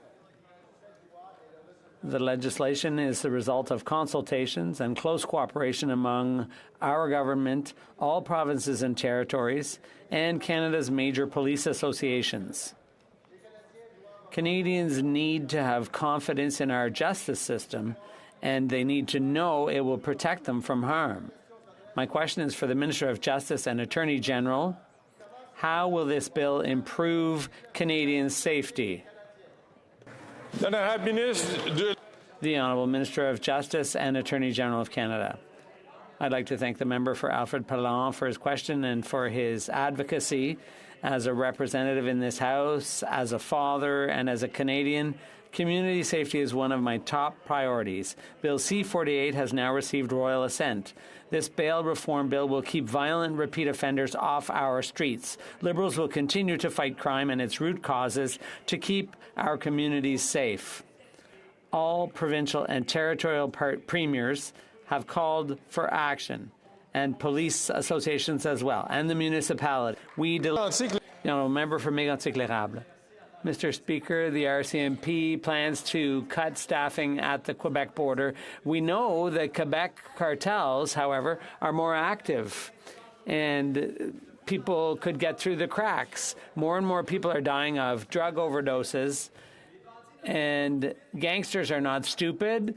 They do reconnaissance. They know that the borders are easy to cross. They're watching staffing levels. So could the minister instruct the RCMP to keep staffing levels up to protect Quebecers and Canadians at the border? The Honourable Minister of Public Safety.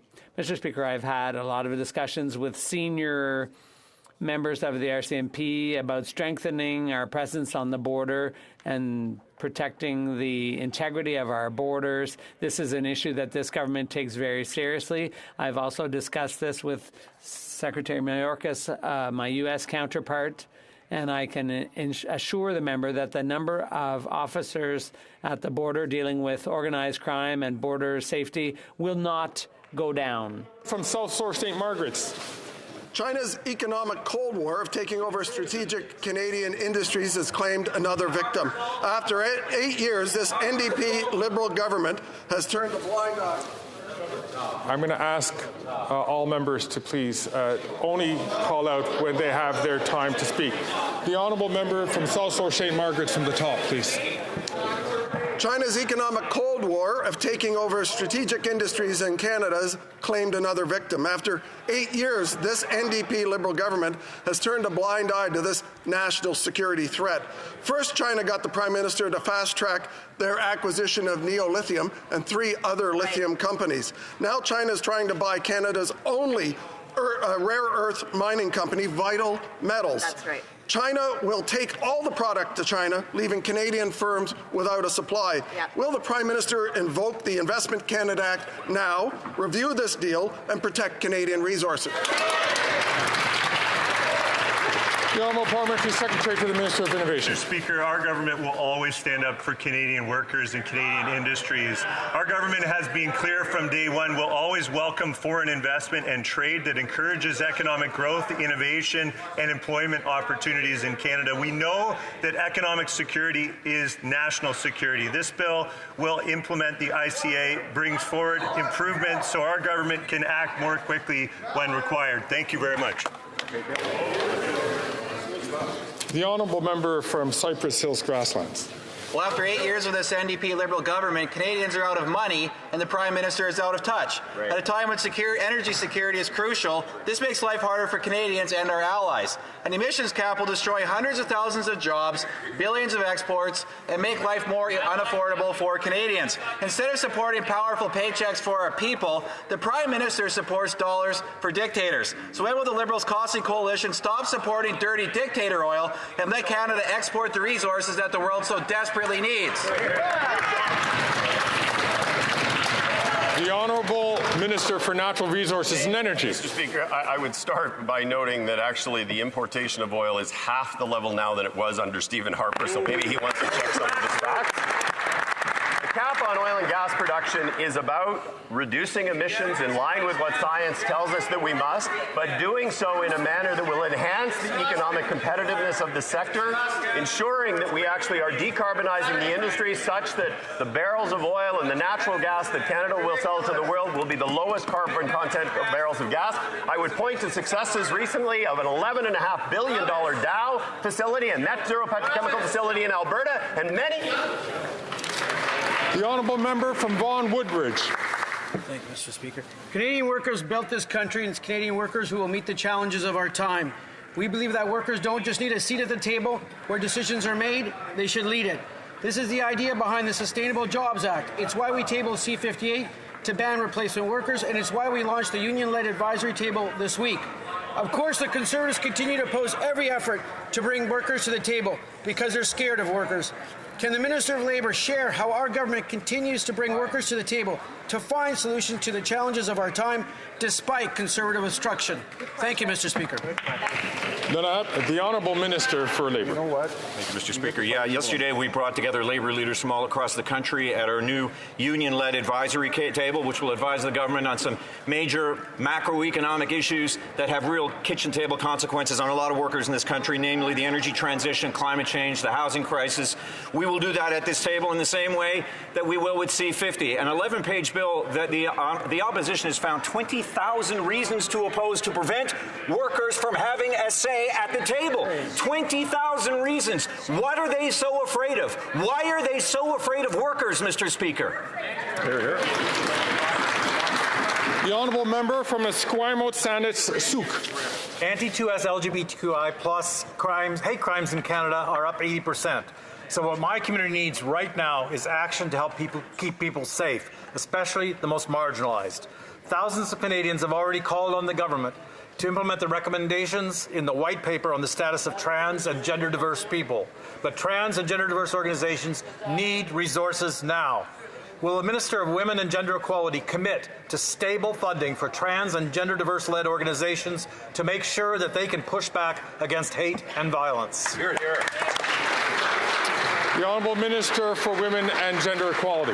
Thank you so much, Mr. Speaker, and I want to thank the member for his work, for the white paper, for all he does for the community.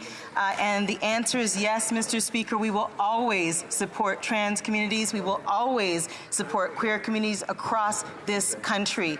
This is why we have a $100 million plan, a 2S LGBTQI action plan, that puts money in the hands of those on the front lines who are helping those communities. We will always be on the side of those communities on this side of the House. Thank you, Mr. Speaker.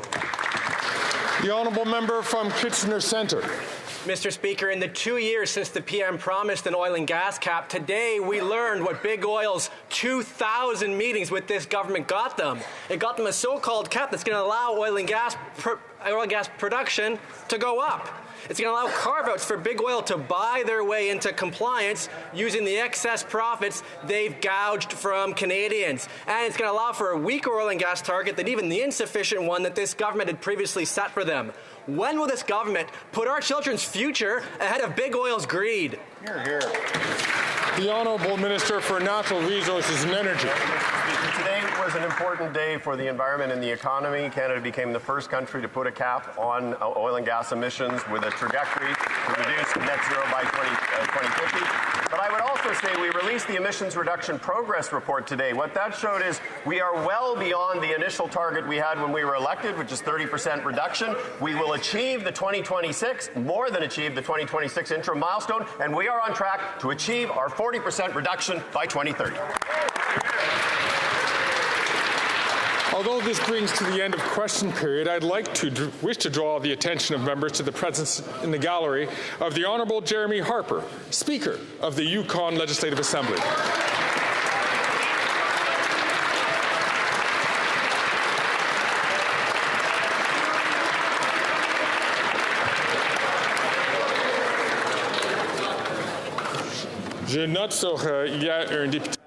There is a member who is rising on a point of order.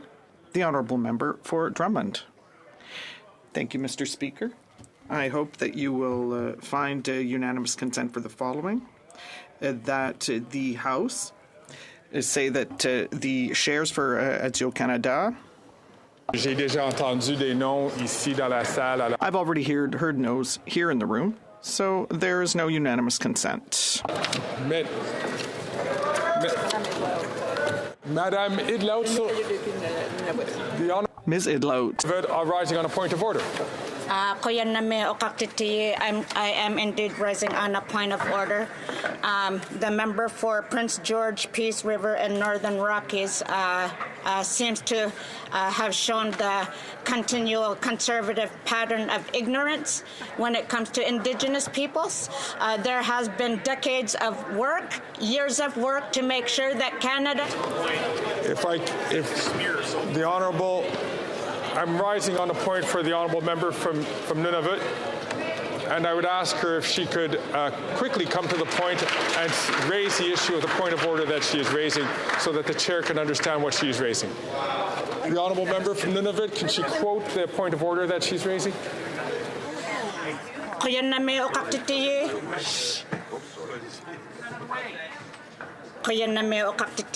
I'm rising on a point of order based on a question that was raised by the member for Prince George, Peace River, and Northern Rockies.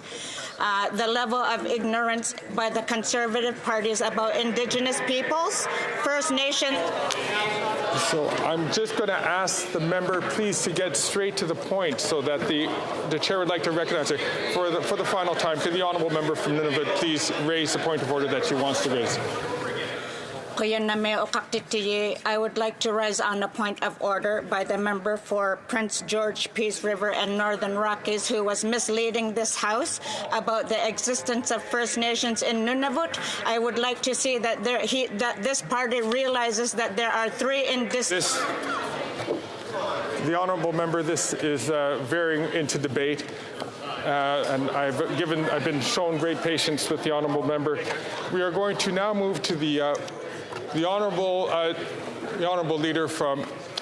Member from New Westminster Burnaby. Mr. Speaker, she was rising on a legitimate point of order. There was misinformation that was provided by the member from Prince George, Peace River, so I would appreciate, I think all members of the House would appreciate her being able to complete her point of order. Now he's questioning you. This sounds like a lot like debate.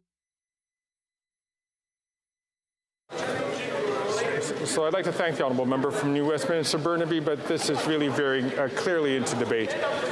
I'm now turning to the official opposition House Leader. The Honourable Member from Timmins James Bay, who's rising on a point of order. Is it the same point of order? What we see in the House is that when a representative of the Inuit people tries to speak, she is shouted down by a bunch of white guys on the Conservative backbench, and it's supported by the behavior in this House. That is unacceptable.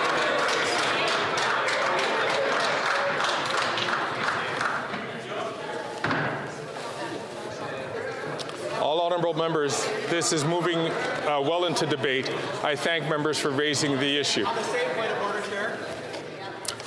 The point of order there's been no point of order that has been raised. The honourable point of order, the member from Sherwood Park, Fort Saskatchewan. Mr. Speaker, the member for Timmins James Bay frequently tries to shout down the Indigenous woman in our caucus from Lakeland at the Natural Resources Committee. So again, this is sounding like debate. I'm moving on to the member from Regina Capel to ask the weekly Thursday question of the Government House Leader. I would like to ask the Government House Leader if she can inform the House as to the business for the rest of this week and into next week. I do note that today is the final supply day, and that means that this evening we'll be dealing with the supply bills. You may know by now that Conservatives have put on a number of opposed items in an effort to highlight the pain that the Liberal carbon tax is imposing on Canadians who are struggling with food prices at grocery stores. I would like to take this opportunity to let the Government House Leader know that we can wrap all of that up very quickly if she will do everything she can to ensure that the Senate repeals its amendment, gutting Bill C-234, which would have the effect of taking the carbon tax off of farmers to bring grocery prices down. If she would commit to doing that, we could deal with the supply bill this evening in an orderly and timely manner. If not, in order to ensure Canadians understand the devastating impact that the carbon tax will have on them, we will be voting around the clock until this government gets it through their minds that the carbon tax is causing all this misery on Canadians. Yes. The Honourable Government House Leader. Thank you, Mr. Speaker. Well, my honourable colleague knows that the Senate is independent, and if he really had questions as to why that amendment passed, he should ask the 1/3 of Conservative senators that sit in his caucus who didn't show up for the vote, because I will note that the amendment only passed by 1 vote, so he shouldn't take out the entire Conservative Party of Canada's frustration with their own caucus on the House of Commons or with Canadians. And I could also remind him that when it comes to the price on pollution, we have learned, in fact, this week that 94% of low and middle income Canadians are better off with the rebate than without it. And again, it's typical Conservative fashion where they're looking to take from the poor and give to the rich, because the only folks that would benefit are the highest income earners. But that is typical Conservative policy. But Mr. Speaker, I'd be delighted to answer the usual Thursday question, because that was slightly out of character. Normally this isn't something that we debate, but as we approach the adjournment for the holiday season, our priorities during the next week will be to complete second reading debate of Bill C-58 on replacement workers, Bill C-59, the Fall Economic Statement Implementation Act, and Bill S-9, which amends the Chemical Weapons Convention Implementation Act. We will also give priority to the bills that are now in their final stages of debate in the House. These are Bills C-57, the Canada-Ukraine Free Trade Agreement, which I would remind this House and indeed all Canadians, the Conservatives have obstructed at every single opportunity. We will also put forward C-56, the Affordable Housing and Groceries Act, and C-29, which provides for the establishment of a National Council for Reconciliation. We will also consider other bills reported from committee, such as Bill C-50, the Canada Sustainable Jobs Act, and I would invite any Canadian to watch the shameful proceedings of the Conservative members of Parliament at the Natural Resources Committee last night. This House, this place deserves better respect, but we will be here to stand up for Canadians every single day and to stand against bullies. Thank you, Mr. Speaker. Orders of the day. Government orders, business of supply, resuming consideration on an opposition motion on carbon tax on farmers, First Nations, and families. Please de débat. Resuming debate, the honourable member from Kingston Island has 16 minutes left on the clock. Thank you very much, Mr. Speaker. I have 16 minutes left because when I started at 10 to 2, I should have only had 10 minutes left, but Conservatives continued to rise on points of order during my speech. It veered into the place of actually trying to prohibit me from speaking, Mr. Speaker. So I would encourage you, Mr. Speaker, as you sit there and listen, if they attempt to engage in that same discussion or that same tactic again, perhaps you'll have to call them into order, and I would greatly appreciate you doing that. You know, what I was saying, Mr. Speaker, prior to question period was I was trying to explain to Canadians and indeed this House that there are way more people that get more back than they put into the price to the carbon tax. That's a fact. And what I was saying just before question period, Mr. Speaker, is that one of the people that gets way more than he puts in is a leader of the opposition. We have an individual here who has a government-paid-for house, a government-paid-for car. He literally pays no of those expenses that go into the carbon tax, but he gets that rebate. And so my question is, in fairness, when we're having a discussion about the price on pollution and how much people are getting back, does the leader of the opposition cash his rebate every 4 months when he gets that, or every 3 months? I would really like to know the answer to that question, because my guess is, Mr. Speaker, he's like the vast majority of Canadians who check that box on page 1 of when filing your income tax, saying that you'll be receiving the rebate on behalf of the family, receiving it directly deposited into his bank account. Meanwhile, he literally pays nothing into it if you consider the fact that he has government-funded everything when it comes to the expenses. Now, but I don't know that for a fact. I don't know that for a fact. So what I would encourage the Leader of the Opposition to do, Mr. Speaker, is to table his bank statements here so that we can properly see whether or not he's receiving that rebate. I'm willing to put money on the fact, Mr. Speaker, that he or somebody in his family is receiving that rebate, Mr. Speaker. I'm willing to put a lot of money on that. Because the reality is, Mr. Speaker, is that despite the fact that conservative after conservative after conservative get up to criticize the price on pollution, the carbon tax, they never once mention how much people get back. Because they don't want to be shown as being glaringly hypocritical. And they certainly would be if people actually realize that while they go on and they purport themselves to be in it for the low-income Canadians and in it for the people that are struggling, well, those are the exact people that actually end up with more than they put in. And it's not me that's saying this, Mr. Speaker. This is from our parliamentary budget officer, who Conservatives like to quote so often, that according to Statistics Canada and the data that they have, when overlaid with this program, 94% of households with incomes below $50,000 receive rebates that exceed their carbon tax costs in 2023. Roughly half of households in this income category see a net gain between $20 and $40 per month. And about 4% see a net gain of $70 per month or more. As a matter of fact, Mr. Speaker, even those who are making $250,000 a year, 55% of those households still receive more than they put in. Now, will Conservatives That's a say load this? of crap. Oh, no, of course not. My house don't make that much money, and we get $35 back in carbon tax, so you know that's a crock of shit. And they stand there and try to suggest, while they're in it for the folks in our country that are struggling, well, they completely neglect to tell them this. While they vote against a national food strategy for schools, which they did yesterday. Meanwhile, on the other side, they're trying to suggest that they're the only ones that can help people that are struggling. No, what they're trying to do, Mr. Speaker, is they're trying to deceive people into thinking that they have the solutions when we know that they don't have the solutions, and that's the reality of it, Mr. Speaker.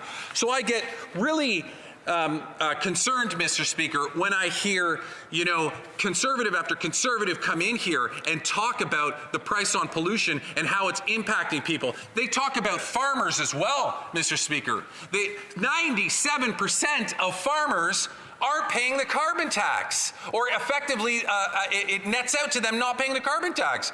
The same can, how can they get up in here time after time and continue to mislead Canadians in this regard? The only people that get good rebates back are on the very bottom, like the dirt poor of Canada. Even telling Canadians the reality of the situation. And that's what we see, and it's absolutely shameful. But, Mr. Speaker, I believe it's because Conservatives have gone down this path of just thinking that they can. If there's ways for people that make over $200,000 a year to get good carbon tax money back, then the Liberals have left loopholes for them to get it, because I'm a middle-class person, and I don't get sweet dick all. Yes, the member is misleading the House here when he's talking about farmers not paying 97%. That is ridiculous. They are paying a lot of the carbon tax. That's false information that he's providing. I thank the honourable member for Yellowhead for raising this issue, but that sounds like it's a debate question, so I will move to the honourable member from Kingston, the Island, who has 10 minutes and 26 seconds left on the clock. The reality of that member standing up in this House and accusing me of not telling the truth is absolutely No, it's not a repeat, but you'd think it's a repeat, Nicole, because this guy says the same crap every time, and none of it's true. Pollution will tell people they're paying a carbon tax without bothering to tell them, oh, by the way, if you make less than $250,000, you're definitely getting more money back than you're putting in. And if you do make $250,000 or more, you're 55% more likely to get more than you put in. Will this member do that? No, of course he won't, Mr. Speaker, because that would be being, Madam Speaker, that would be being honest with Canadians. And just Oh, it's hurting again. One more. With Tasco in? Yes. Again, It is against the rules of the House to mislead the House. The honourable member just said that any Canadian making $250,000 or less is not paying the carbon tax. That is patently false. That is debate, and I'll let the honourable member from considering the Isles to continue. So welcome to the show, Madam Speaker. You should know, because you're sitting in the chair now for the first time. Mark uses a tremendous amount of inflated talking points and speaks really loud and puts a lot of like frantic emotion into his speech to make everyone think that it's true. Like he has passion in what he's saying and that it's real. Meanwhile, it's a little crap. Continually cutting into my time like this. But Madam Speaker, to that point, let me read to the member the actual facts as from our parliamentary budget officer. Only 55% of households with incomes above $250,000 actually end up receiving more in rebates than they pay. That's the facts, Madam Speaker. That's the facts. So if Conservatives can stand up in here and routinely, day after day after day, tell Canadians that they're paying a carbon tax and it's contributing to all of the problems that they have in their life without even bothering to suggest that they get more back than they put into it, unless, You've got of course, two people you're one of their like rich Mark friends, probably and Kevin, and their specific jobs are to sit in that house and just yell talking points will be at tonight, while all of his MPs have to when be in here it voting. involves debating or a question period for any subject. That's their job, is to shut it all down. So they filibust I think it's really important the to actual reflect, and this issues. is where I was going a few moments ago, Madam Speaker, with what is going on in the Conservative Party of Canada. You know, they seem to be hung up on this narrative of using information and distorting the information in order to suggest to Canadians that they're not getting that what is happening to them is all at the hands of this Prime Minister, all at the feet of this Prime Minister, without actually reflecting on the reality. They use people's anxieties, they use people's fears to try to suggest that that's to people's disadvantage. I mean, it's straight out of the alt-right Republican playbook of the MAGA Republicans. That's what we're seeing here. Madam Speaker, are you aware of what went on in the Natural Resources Committee yesterday with the way that Conservatives acted?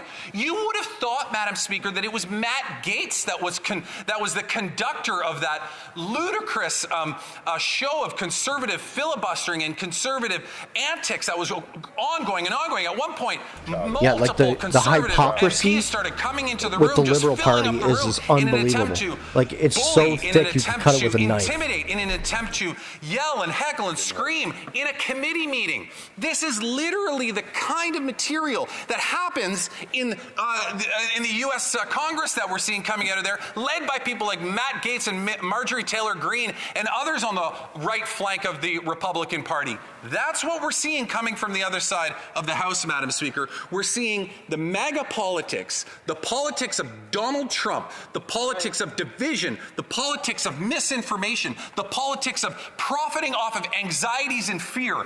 That's what we see are coming from the Conservative Party of Canada. And nowhere is that more clearly laid out, Madam Speaker, than the manner in which they conducted themselves when it came to the Canada-Ukraine Free Trade Agreement.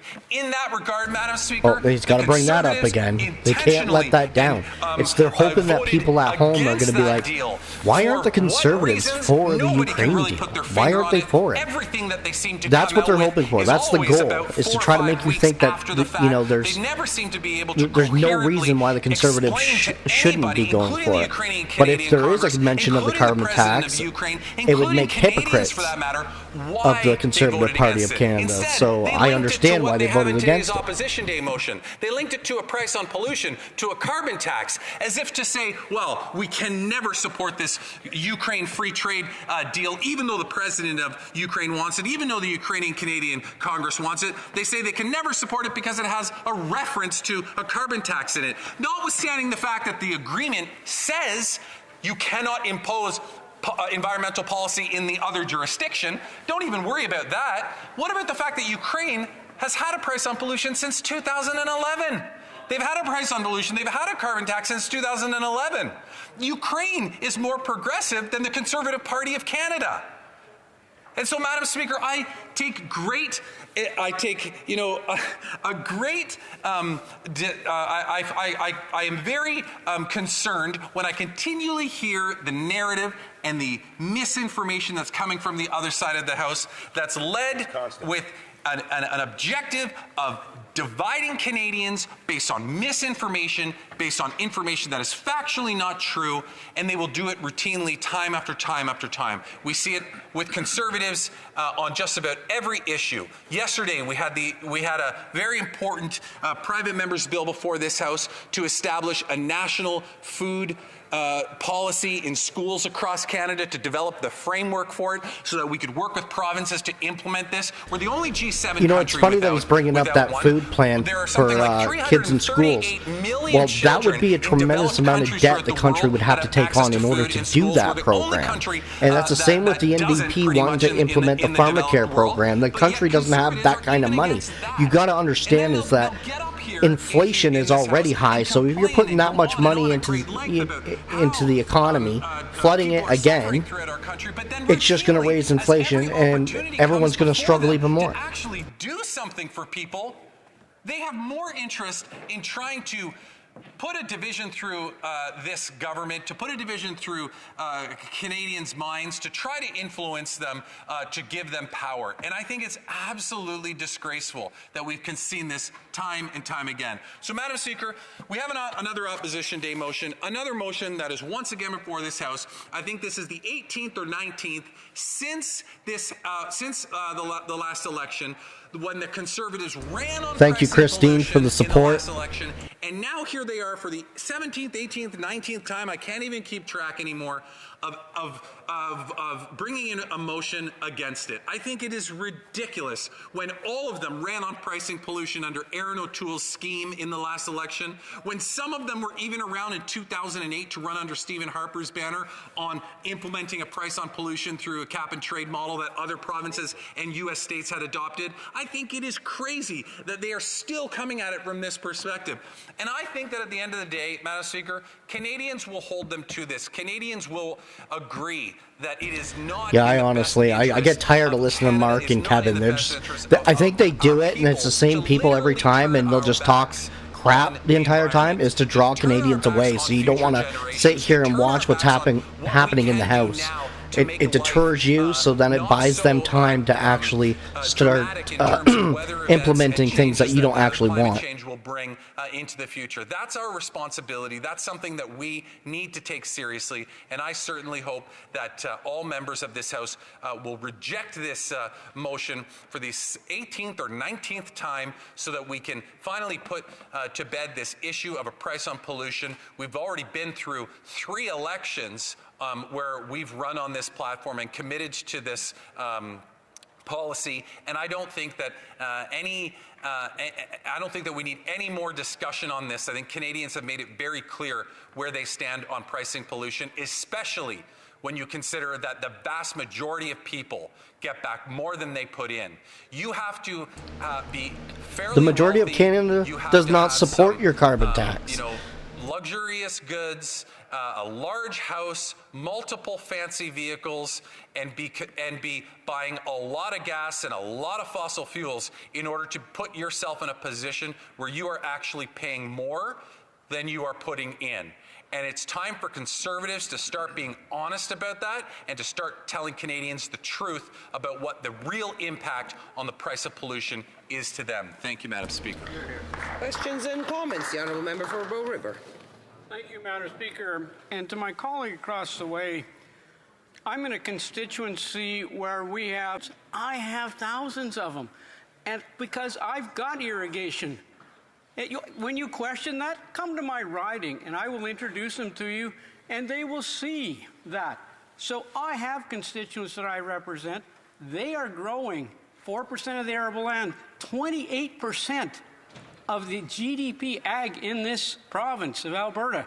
It is costing them. That transfers, because they grow 60 different kinds of products, that transfers to expensive food in this country. I know them.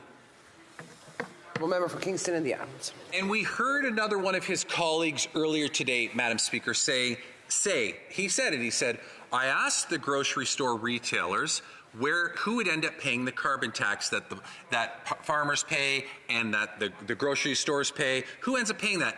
And this is according to one of his colleagues. He should go and look in Hansard. He said it will be paid for by the consumer at the end of the day. The cost is being transferred onto the consumer. And all I've been trying to say for 20 minutes, Madam Speaker, is that it's the consumer that ends up getting the rebate. The consumer gets the money back because by the admission of his own colleague, those costs get passed on to the consumer. And that's why what I'm saying that comes from the parliamentary budget officer is correct when I say 94% of households get more back than they put in. Yes, some people are paying it directly through a line item on a utility bill. Other people are paying it through the manner in which it is passed on, like his colleague said. But at the end of the day, we know it's the consumer that pays it, and it's the consumer that gets the money back. Questions and comments? Questions et commentaires. The Honourable Member for Edmonton Strathcona. Thank you, Madam Speaker. And I've just joined this debate for the last few minutes, listening to my colleagues speak, and I did hear my friend from Southern Alberta, the province that I'm from, speaking about irrigation and the need for irrigation. And I have to say that the carbon levy is supposed to be part of a more comprehensive climate change strategy. Now, I, like the member from Medicine Hat, will question whether or not that this has been enough from this Liberal government, because we have not seen real action on climate change from this government that have reduced emissions. Then stop propping him up. The member brought up the idea that we need to deal with irrigation. Right now, Alberta has just had the driest November in a century because of the impacts of climate change. This is the same province that has now got a Conservative government trying to coal mine the Rocky Mountains, which will destroy the irrigation for southern Alberta from the Old Man River. And yet the Conservatives don't want to deal with the climate change aspect that we have to deal with if we're going to be working with farmers. So I'd like my colleague from the Liberal Party to perhaps comment on the fact that they've not been able to reduce greenhouse gas emissions at all, and the fact that the Conservatives won't even admit there's a problem. Then where do you stand, NDP? You're on the Liberal side. Conservative government in Alberta that put a moratorium on renewable energy projects. Can you imagine in the year 2023, when the entire world is moving towards renewable energy, that a regional government, a provincial government, would put a moratorium on the innovation and the progress of where the world is moving to? That is not going to benefit Alberta in the long run. It might help them a little bit in the short run for a little political gain, but it's not going to help anybody in the long run.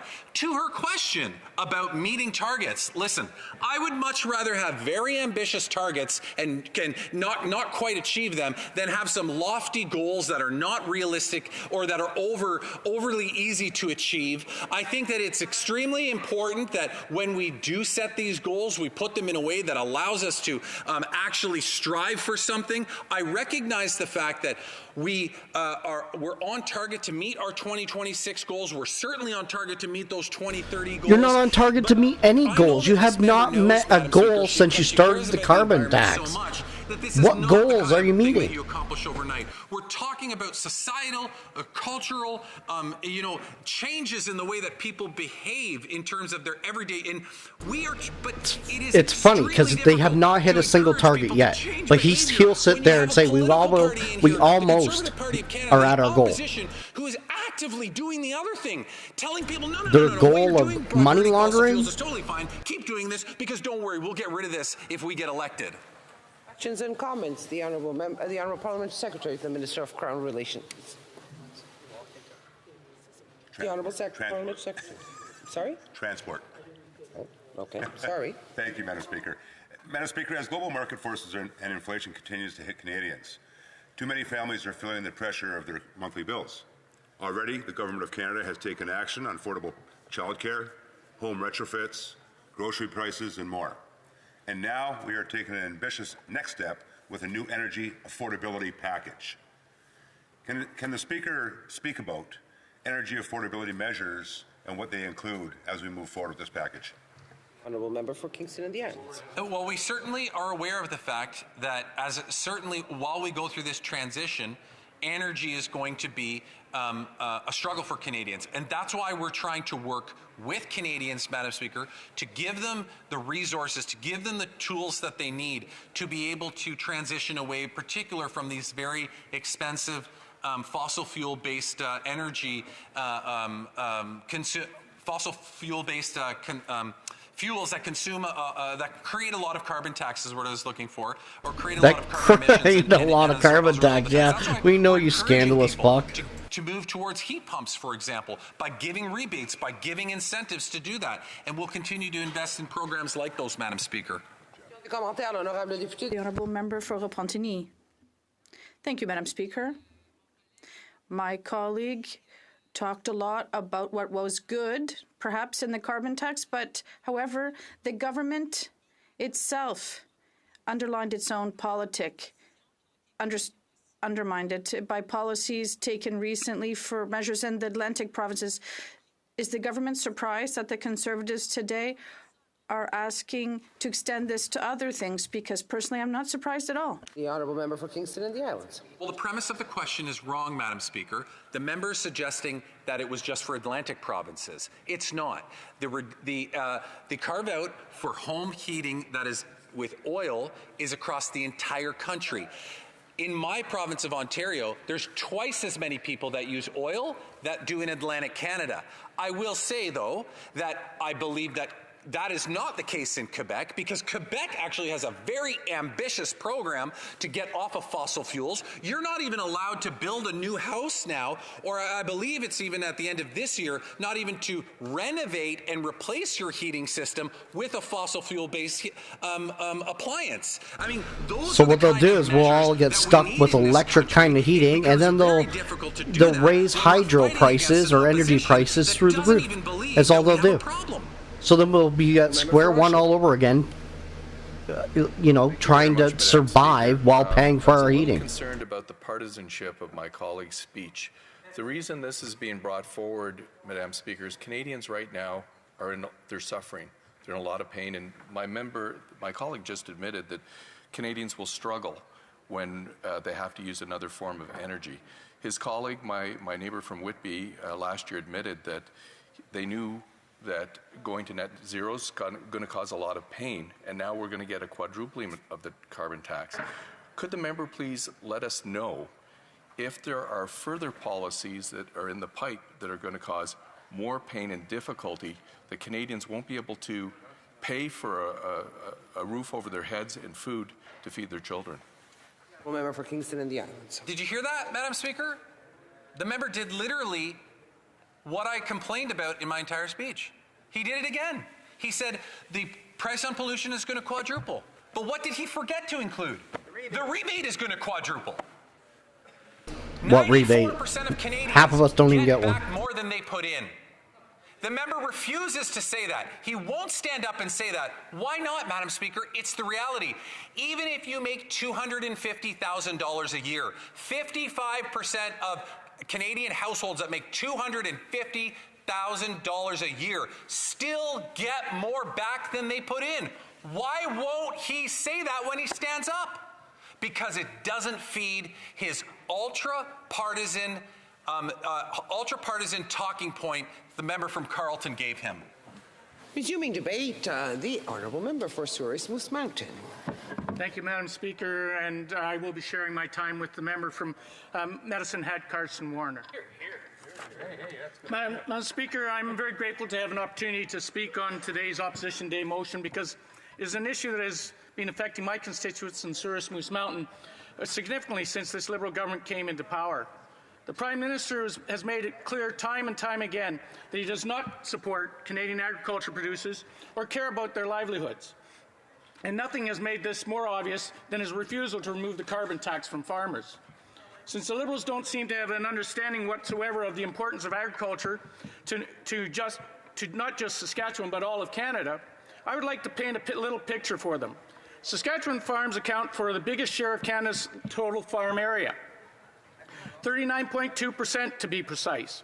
It is the amount of the world. It is among the world's largest exporters of various field crops, such as canola, and it leads the country in the cultivation of cereal grains, oil seeds, and pulses.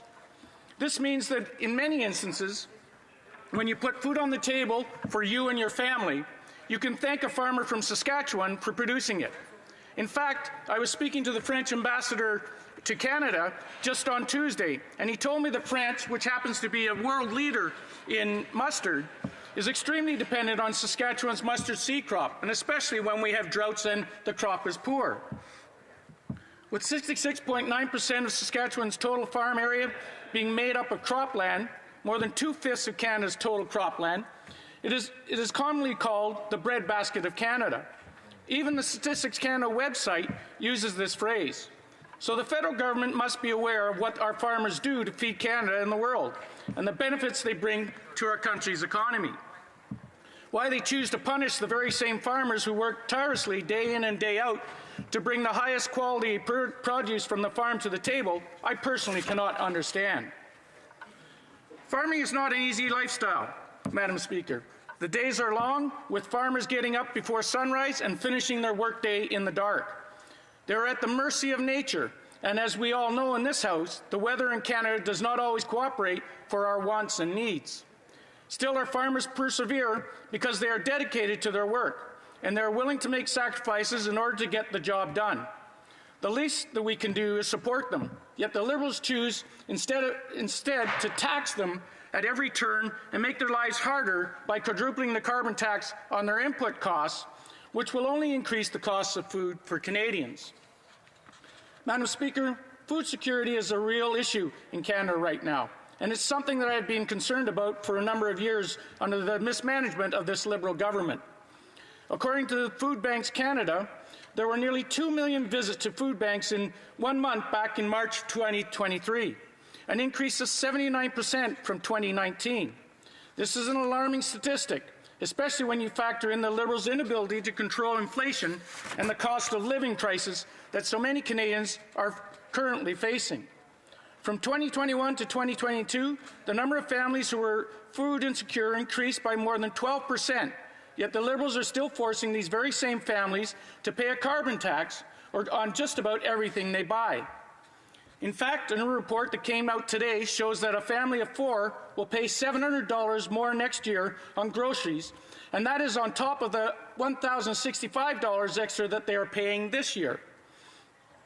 For many families, that amount of money is the difference between being able to pay the rent or keep the heat on for the winter. Projections show that in 2024, there will be a 2.5 to 4.5 increase in food prices, with meat, vegetables, and bakery items rising from 5% to 7%. Due to these rapidly rising prices, Canadians across the country are reducing their expenditures on groceries, either by reducing the quantity or quality of the food that they are buying, or by substituting less expensive alternatives. We are now seeing the highest level of food bank usage in Canada on record, and it is this Prime Minister who must answer to it. I'd like to read a portion of the Food Banks Canada policy recommendations from their website, and it states as follows, quote, "Unfortunately, the story of 2023 is one of government inaction across the country. Our warning has largely gone unheeded, and the repercussions are clear, with nearly 2 million food bank visits in 1 month alone. The state of poverty and food insecurity in Canada has reached alarming heights. Despite the poverty rates being relatively low in historical terms, we're seeing signs that people in Canada are struggling profoundly. Food insecurity rates have skyrocketed, with nearly 1 in 5 Canadians finding it difficult to bring food to the table each day. The current financial challenges have resulted in growing mental health problems and stress related to finances. There is a palpable anxiety with many people across the country, growing increasingly concerned about how to meet their fundamental financial responsibilities, like paying their rent, filling up their car to get to work, and paying for unnecessary prescriptions. The lack of government action has only exacerbated the problems we were seeing a year ago, and in some cases for decades prior." End quote. Madam Speaker, what I just read did not come from a partisan, conservative source, as the Liberals would probably like you to believe. It came from a reputable and well-established organizations whose goal is to be seen as Canada, to see a Canada where no one goes hungry.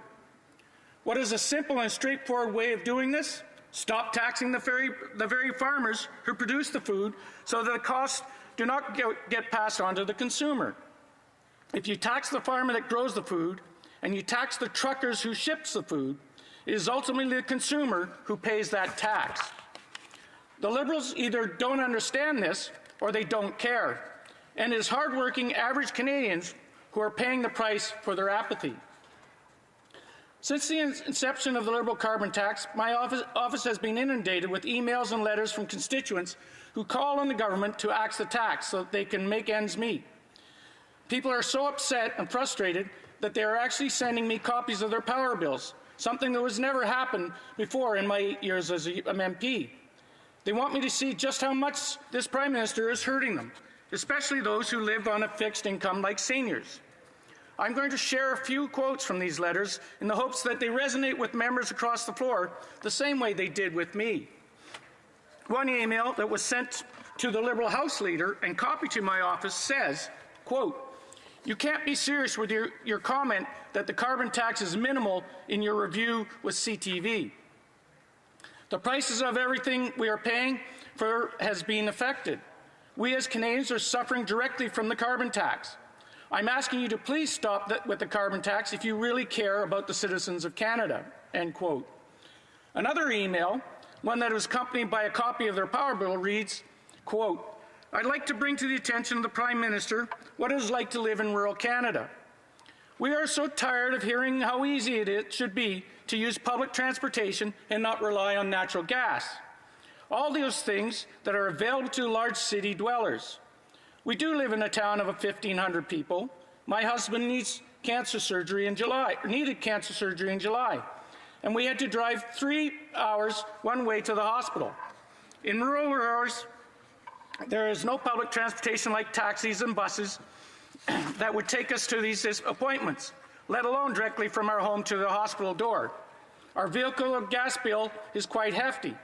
Gas in our area runs $1.40 per litre, and we drive an SUV and it costs us $500 approximately for 3 trips needed every 2 weeks to my husband's medical condition. Madam Speaker, I don't know how much clearer we can possibly be on the carbon tax hurting Canadians and disproportionately hurting those who are already struggling to afford the necessities of life. To add insult to injury, the Prime Minister has chosen to provide an unfair carbon tax carve-out for those living in the East Coast, while also those living in the prairies are given relief none whatsoever. According to the Liberal Minister of Rural Economic Development, if the prairies want to adequately represent in the House of Commons, they should have elected more Liberals. Apparently, the people of southeast Saskatchewan are not important enough for the Liberals' electoral math to get the same deal as those of Atlantic Canada. Furthermore, this came from the minister who is meant to represent all rural Canadians, not just those who vote Liberal. So this kind of divisive statement continues to cement the fact that this government only cares about those who might be valuable to them when the next election rolls around. The Prime Minister has created 2 classes of Canadians, those who pay the carbon tax and those who don't. Madam Speaker, Canadians deserve a government that does the work for the people, who do the work in this country. And that includes our farmers, with families and all those who pay the taxes and contribute to our economy. Canadians do not want gimmicks or temporary measures. And so with that said, it is time for a change, and it is time to stop taking money out of Canadians' pockets in the midst of an unprecedented cost of living crisis. It is time for a new Conservative government to bring it home for all Canadians. Then comments. The Honourable Parliamentary Secretary to the Government House Leader. Yes, thank you, Madam Speaker. We know that the Leader of the official opposition, the Leader of the Conservative Party, lives in a government-provided house. He's also provided a government-expensed vehicle. We believe that the Leader doesn't actually pay a carbon tax, as they like to refer to it. Yet, the Leader does get, from what I understand, a rebate. And I'm wondering if the member sees some irony there. Does he believe that his Leader should be, or his designate should I see irony in that haircut, bro. Rebate, while at the same time not contributing to the having to pay a carbon tax because it's provided through the government, both his home and his vehicle. Honourable Member for Surrey Smooth Mountain. Thank you, Madam Speaker, and I thank the member for the question. And I find it quite interesting that the member speaks of on this avenue when he truly understands that every Canadian that buys any food pays the carbon tax. Everybody pays that carbon tax. And on top of that carbon tax, every Canadian pays a GST on that carbon tax. And that GST on that carbon tax amounts to millions and millions of dollars that the federal government collects that they say they're giving back to everybody, but they don't. They take that money and put it somewhere and hand it out to whoever they choose. And it appears to be only people that vote for Liberal. Questions and comments. The Honourable Member for Berthier-Masquinongé. Thank you, Madam Speaker. I'd like to thank my colleague for his speech. The basic problem that we have right now, I think most people know that you don't get, more back on the rebate than what you pay in, because the carbon tax gets charged like 14 times on every single item that is purchased. They'll say that the other parties have certain qualities, all of which are untrue. So if we look at C-234 that's in the Senate right now, there was an amendment voted on in the Senate, but then I heard that last week the motion was voted against because there was bullying, Madam Speaker, against certain senators. And the Bloc Québécois would have been voted in favor of C-234. And the Conservatives they got to charge the carbon tax so they can fund other countries' wars, The Bloc Liberal Coalition, they're for the carbon tax. So we should be a bit more rigorous, and people should tell the truth. So I'd like to put this question to my colleague. Does he recognize that here in this House there are politicians who are trying to act reasonably for the common good, as the Bloc did in C-234, which doesn't even apply to Quebec, but we would have voted for it? Member for Surrey Smooth Mountain. Thank you, Madam Speaker. And I thank the member for his question, and I do appreciate his question, and it's to me is a very reasonable question. And while I might respond that a lot of times where I see the Bloc are making issues that deal strictly for Quebec as opposed to all of Canada, his comment about 234 is very appropriate, because I do recognize that not only did they vote for 234 when it was here in the House, where the people that we represent are the common people of this country, everybody voted for that. And we supported it, and it was passed unanimously here in this House of Commons and sent to the Senate, where it's being stalled and delayed. So I do appreciate his comment and the support that the Bloc gave to 234, and I look forward to it being, the changes being made such that 234 does get passed and it helps our farmers. Honourable Member for Port Moody, quickly. Thank you, Madam Speaker. And the member knows that my grandpa's farm was in Saskatchewan in Asquith, and I spent much of my childhood out on that cattle farm, jumping on hay and picking eggs up from the chickens. But what I wanted to talk about was corporate greed in the grocery stores, Madam Speaker. I worked in the grocery industry for over 20 years, and every time a new product comes in a large corporation, they want hundreds of thousands of dollars from that supplier to get what's called a listing in the grocery store. So if you have tofu, cheese, any kind of product that you want to bring a product into a grocery store, you are paying hundreds of thousands of dollars to do that. Where do they think that money is being recovered from? Honourable Member for Medicine, Surrey Smooth Mountains, 20 seconds. Thank you, Madam Speaker. Showers sometimes don't hang up high enough, I think. Anyway, Madam Speaker, I want to thank the member for her question, and I appreciate that.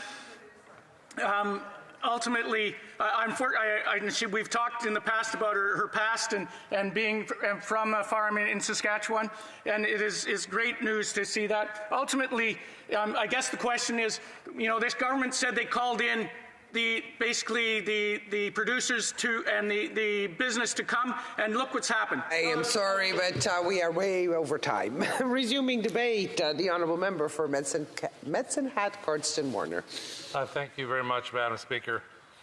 I have it on good authority, Speaker, that the Prime Minister's favorite Christmas movie is The Grinch. In fact, it may actually be where the Prime Minister came up with the idea for his carbon tax. You see, just like the Grinch took the food off the plates of the Who's in Whoville, the Prime Minister is also a fan of taking food off the plates of Canadians.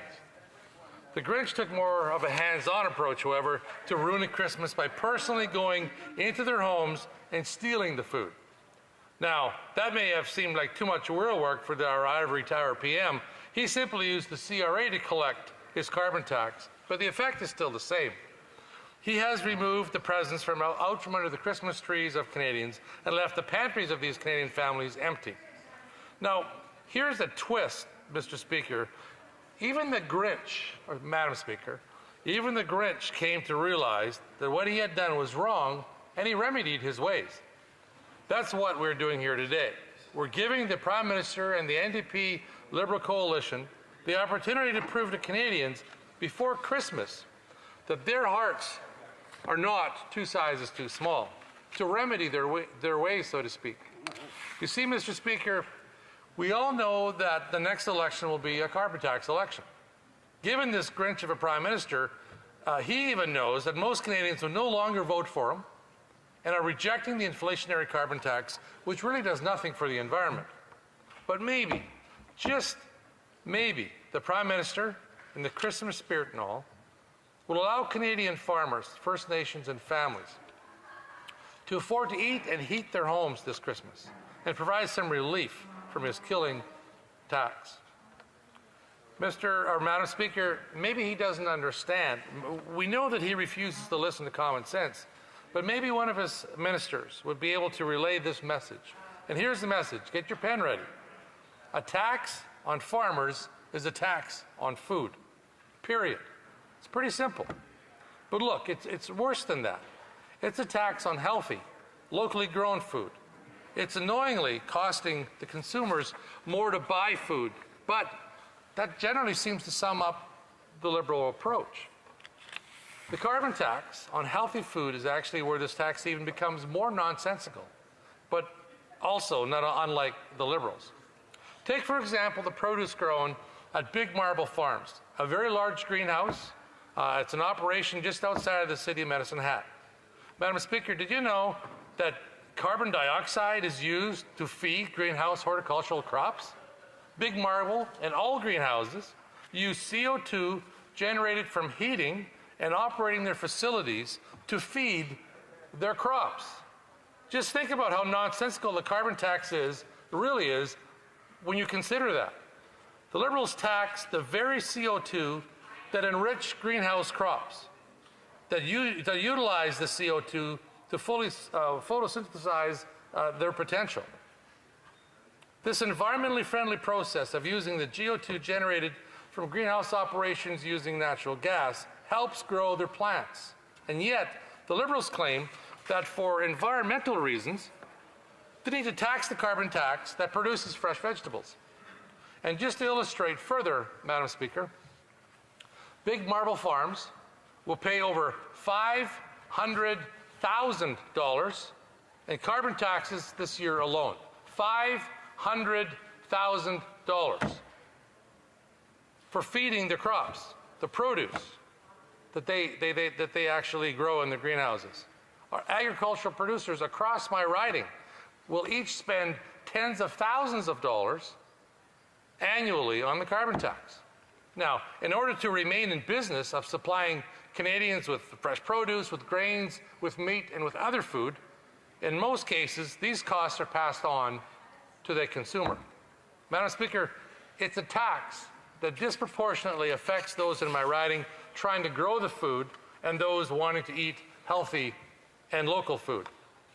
Now, let's take that same greenhouse-grown produce and compare it to food that we see in our grocery stores from other countries that is not subject to a ridiculous tax.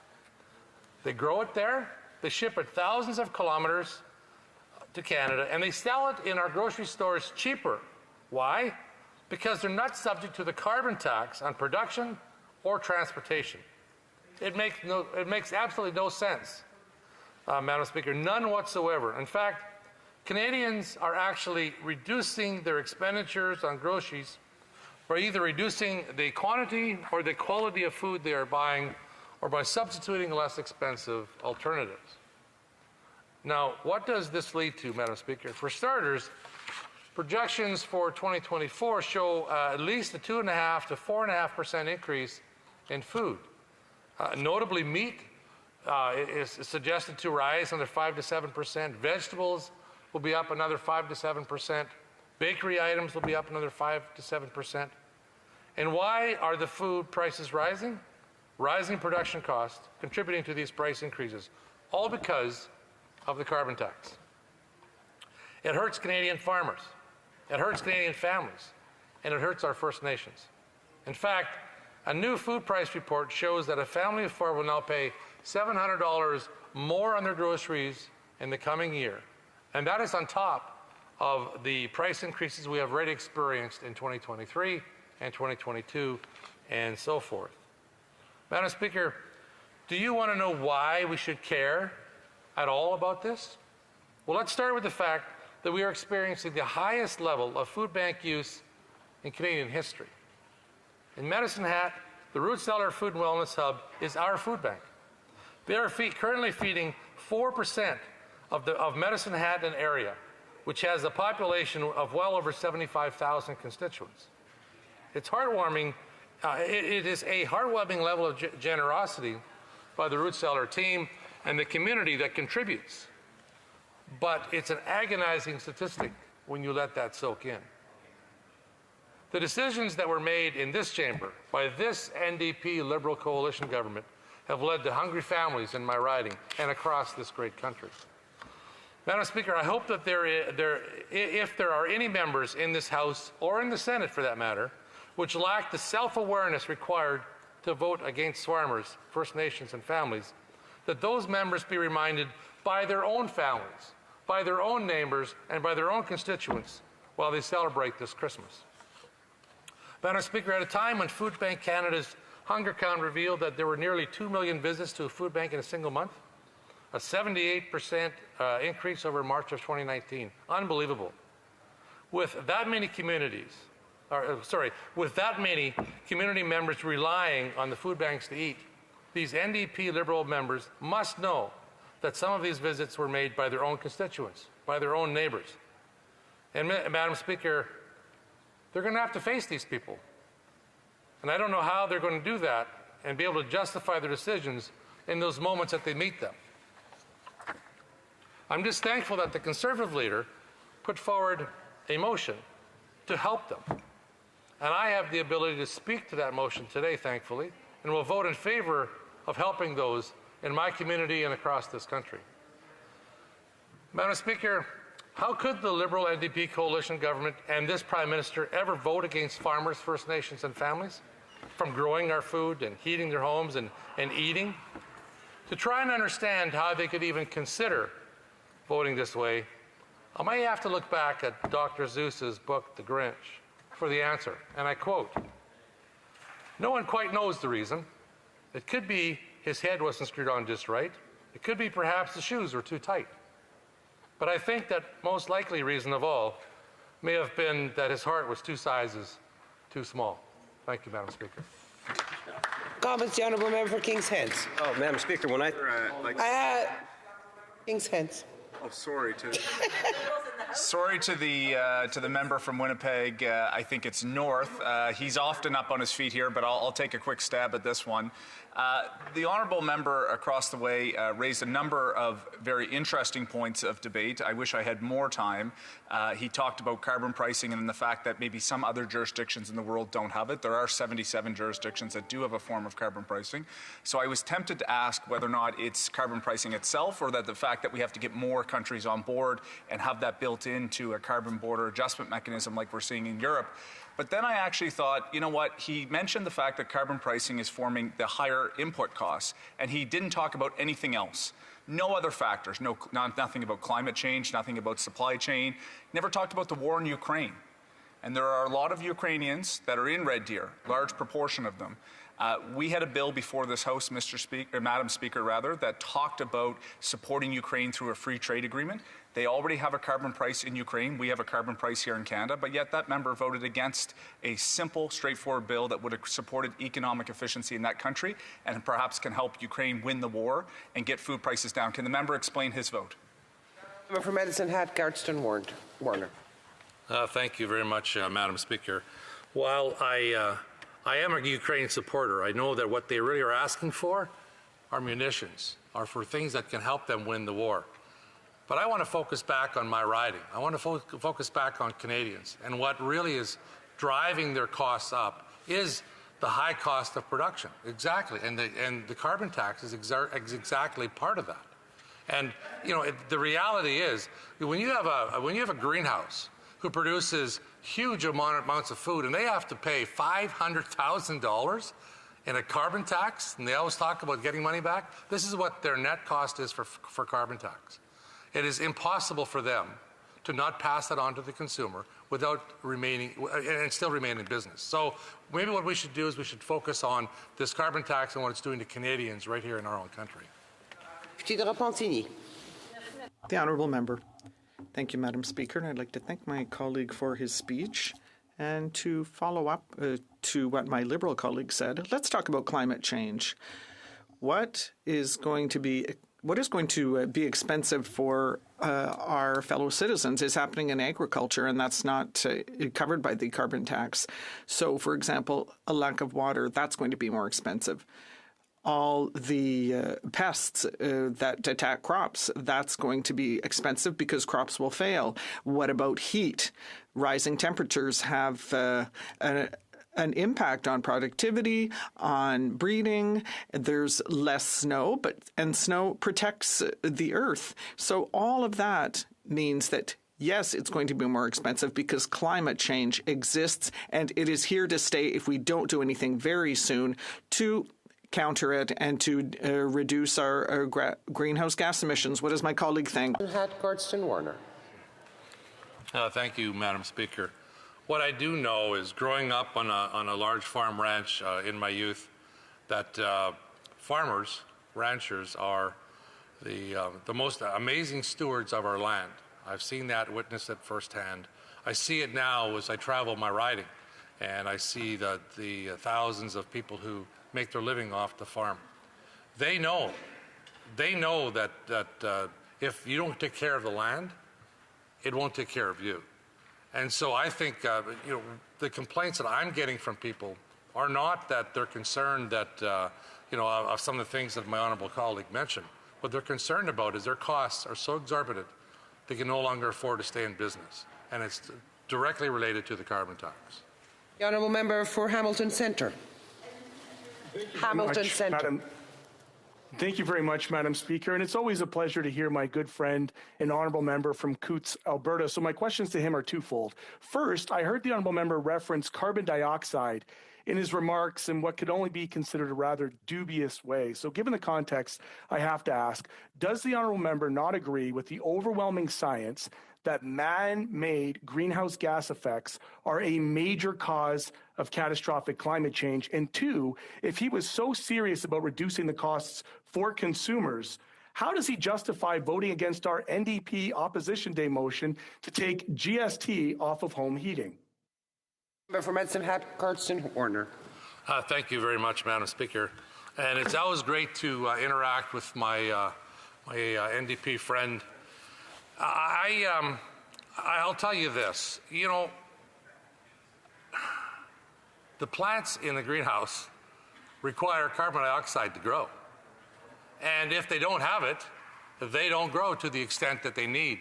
And, when you look at greenhouse farming across this country, whether it be Southern Ontario or Southern Alberta or in BC, the need for our producers, and they are using the latest technology possible on energy efficiencies to create and using the technology to pipe the CO2 from their facility operations into the greenhouses so those plants can feed on the carbon dioxide that is emitted.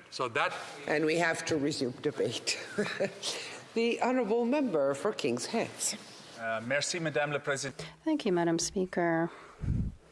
Oh, it's a wonderful afternoon, and I hope you're doing well. I'm here today to speak. So I can speak on the motion, on the opposition motion. I love the opportunity to speak, particularly with the opposition. when they talk about their ideas, feelings, and so on.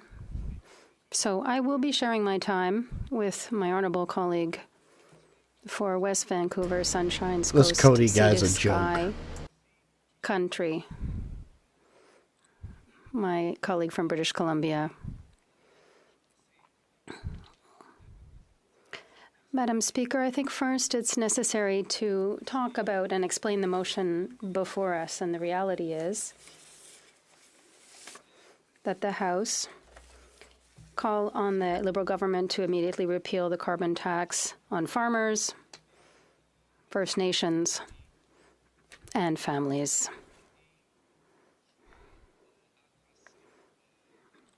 And I want to address the 3 points mentioned. Of moderation to this conversation, Madam Speaker. I've heard a whole bunch of stuff here today, and I'll give you my perspective on the motion, and I think just on the question writ large about where Canada goes in the days ahead in relation to environmental progress and how we get there. I come into this conversation as someone that believes in the principle of carbon pricing. I think there's merit to it. I think inherently it is a mechanism driven that actually allows the private sector to make those decisions. My honourable colleagues across the way in opposition often talk about big government or the idea that they don't like big government, but yet it seems if they do have a climate plan, it would be predicated on big government programs as opposed to actually letting the private sector decide how to innovate and how to drive emissions down. Because of course, Madam Speaker, that is what we're focused on, driving GHG emissions down. You're focused on taxing Canadians to death. What are you talking about? Effort on that front. But I want to address each of the elements of the motion because, of course, the motion, to the Conservatives' credit, was actually somewhat reasonably put forward in the sense that it is straightforward in what it's asking for. It doesn't have too much inflammatory language, but it doesn't also talk about the other types of arguments or the other elements that are at play. So, for example, let me start with families, Madam Speaker. We have heard in this House, we've heard from the Parliamentary Budget Officer, that families under the federal backstop, 8 out of 10 Canadian families are receiving more money back than what they pay in. You know, that's a load of crap. He would have constituents. Why doesn't he talk to them? Why does he have to hear from some other form of government to find out whether or not families are getting more back? He should have families that are reaching out to him, telling him that the carbon tax is destroying them. Largely void from the conversation that I'm hearing from the official opposition about the fact that there are even rebates. I heard a couple people in this House say, well, look, they're taking the money and we don't know what they're doing with it. With all due respect, Madam Speaker, that's a bit disingenuous. We know exactly what the money is doing. It's revenue neutral to the government. It's being put back. Now, I take no issue if the Conservative Party doesn't believe in the way that that's happening and they'd like to see adjustments and changes. Very often we hear the Conservatives just lambasting the idea of any form of carbon pricing. And I think that's important for us to weigh in on, Madam Speaker. There are businesses making decisions all across the world right now, including here in Canada, that are relying on the idea that there will be a form of carbon pricing, and they're building their industrial strategies in that way. And we haven't heard from the Conservatives whether or not they support any form of carbon pricing, nor what their plan is. Do I think that every member on the opposition bench is a climate denier? No. But I do worry that the party is not genuine in its interest of tackling the questions of affordability and environment at the same time and the progress that we need to make in this country. So on families, what the Conservatives are saying when they want to cut the federal backstop, they're saying they want to cut money that goes back to lower and middle income families at a higher rate than what people pay out both directly and indirectly. They should start becoming clear about what exactly they're saying. They want to take money away from lower and middle income Canadians. Full stop. Isn't that what your government's doing? The Conservatives often talk about the indirect costs of the carbon price. Yes, there are some indirect costs, and we have to weigh that versus the actual price signal that is going to drive innovation and the economy in the country. This guy is just a young minion that the Liberals can get to say whatever for them. I've got about 5 minutes remaining. Let me talk about First Nations and farmers. There is a mechanism right now under the federal backstop that returns money back to First Nations. The Conservatives will quote a judicial decision that Yeah, the some Liberals First Nations Ontario allowed have brought the forward. dumping They're trying into to the St. push, Lawrence River, for changes and which is it's disgusting. They're all about the environment, but yet all that sewage that got dumped in there, a carbon price. They know unbelievable. environmental progress is important. But again, we don't hear the Conservatives stepping up and offering tangible solutions about how they would adjust or change the policies. They're just saying they would scrap everything to do without providing any guidance to Canadians about what their actual climate plan is. Now, we've seen this government make adjustments. There are existing reasonable exemptions. I bet you not one of these guys have talked to a farmer plan across the country. or a Canadian, a real Canadian. Just over a month ago, the government make changes that will really matter to rural Canadians across the country. We increased the rural rebate to 20%. That was something that was driven by members in this caucus who did not come from the opening premise of saying let's kill carbon pricing altogether, but let's adjust it to make sure Canadians in every corner of this country can feel like they are part of being part of the solution on climate. Never heard a single word from the Conservative bench about what that means for their constituents. And again, I take notice that maybe they don't support this, but what do they support, Madam Speaker? They want to be the government of waiting. They better start actually talking about what it is they do support and what they stand for. Which He must get his polling numbers the same place Mark does, because they get their polling numbers from social media.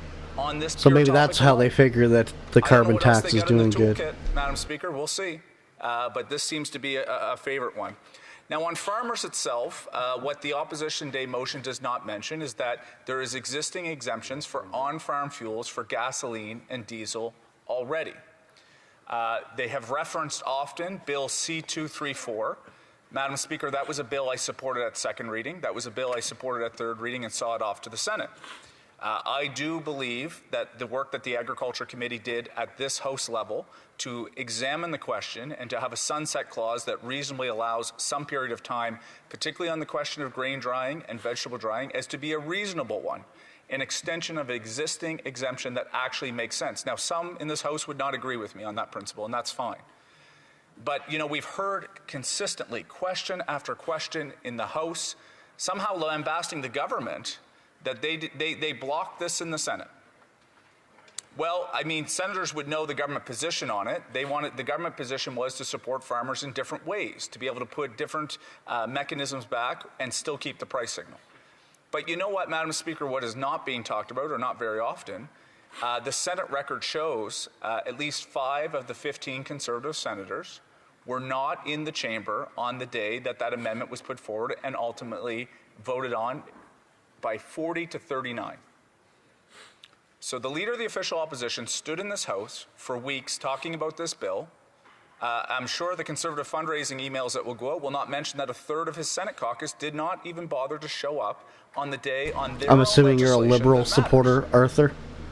It's not true. Senator Michael McDonald, not there. Senator Boivenu, not there. Senator Manning, not in the House. I could go on. I have them on my phone. I hear my Conservative colleagues saying that's not true. Well, it is true.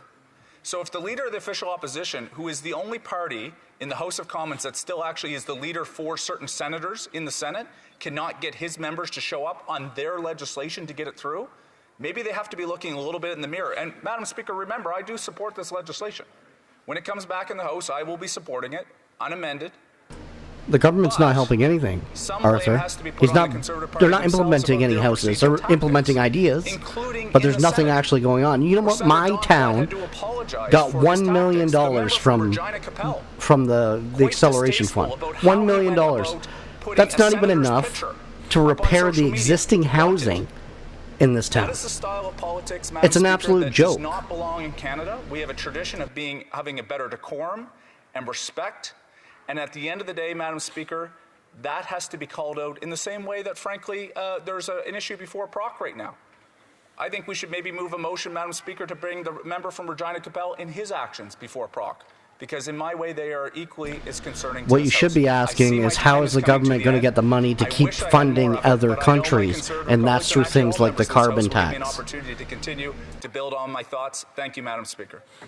The Honourable Member for Beauce.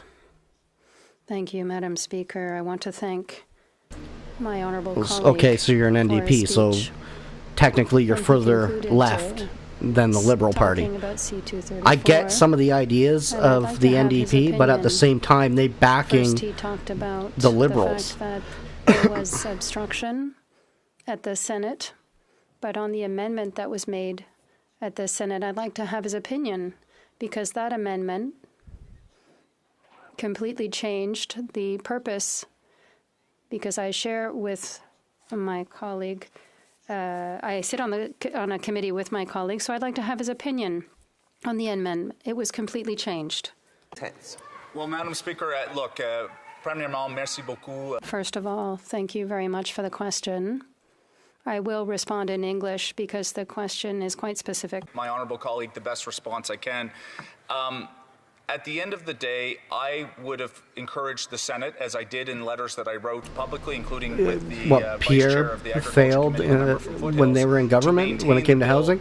No, he didn't. So let me tell you the difference. Is during that time period, we did not need the housing. So why would the government spend millions and millions and millions of dollars on new development housing that was not needed? That's the difference here. And those are the inflated talking points that you get from the left. Is that they like to go back in time and talk about how the Conservatives didn't do this and the Conservatives took this much out of housing, blah, blah, blah. We did not need the housing at the time. But because of radical immigration policies that are implemented today by the Trudeau government, we now have a housing crisis that is raising up rent, food, and everything. Questions and comments? The Honourable Member for Repentigny. Thank you, Madam Speaker. I want to thank my colleague for his speech. Now I'd like to ask him pretty much the same question I asked earlier.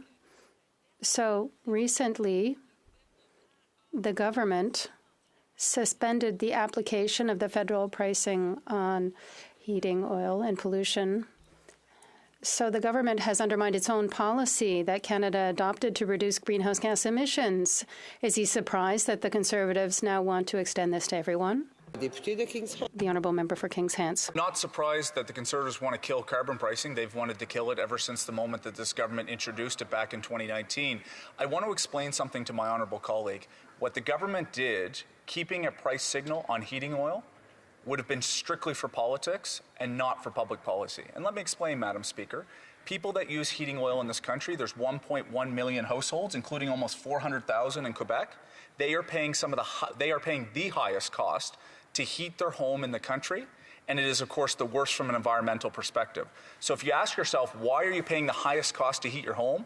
It's probably because you can't actually make the cost and the transition towards a better source, whether it's natural gas, whether or not it's propane, or even electric source. And so the government recognized this in 2022. They put $250 million on the table, available across the country to help people in Quebec and all across Canada make a transition. But you know what, Madam Speaker? It wouldn't matter if the price was $3,000 a ton. People in some parts of my riding cannot afford to make that transition. That's why the government has paused for 3 years to directly tie with an enhanced heat pump program to help people make a transition. It was the responsible thing to do. It applies across the country. It does not undermine the climate program. In fact, the heat pump program is going to make a difference on affordability and environment. Thank you, Madam Speaker. The Honourable Member for Edmonton Strathcona. It's unfair that myself and the member for Elmwood Transcona sit so close together. It's difficult, Madam Speaker. I would like to thank my colleague for his intervention, for his speech today. And you know, this is multiple times that we have stood in this place and allowed the Conservatives to bring forward a motion on the carbon tax. Many of them have stood in the House today and told us this is the #1 thing that they're hearing from their constituents. And I have to say, from my constituents, what I have heard, and I've been thinking about this a lot today, the #1 issue the constituents are reaching out to me for right now is dental care, bar none. So dental care is the #1 issue. Now, I'm proud that the Liberals are going to support the NDP call for dental care. The #2 issue that I'm hearing about is the CPP, and we know that the Liberals are supporting the CPP, but the #3 issue, and I've actually received 150,000 emails to my inbox on this, is on a ceasefire for Gaza. So, you know, these are the things my constituents care about. 2 out of 3. Can we get 3 out of 3? And I have to ask the honourable member to give a very brief answer to You're correct, the Frank. question. 10 That's, seconds. that is exactly what it is. And, you know, it's a vicious cycle with the Liberals, so it just goes round and round in the circle. So they try to fix a problem by making a problem worse. And they somehow... If you'll permit me they another somehow 10 think seconds, that Madam it Speaker, is the let me right path just to go say down. It's not surprising that the Conservatives continue to raise this. I don't know what else they have in their toolkit that they want to talk about, but they have vandalized the question on carbon pricing, on affordability, and it's a bit disingenuous in my personal opinion. Thank you, Madam Speaker. Resuming debate, the honourable member for West Vancouver, Sunshine Coast, Sea to Sky Country.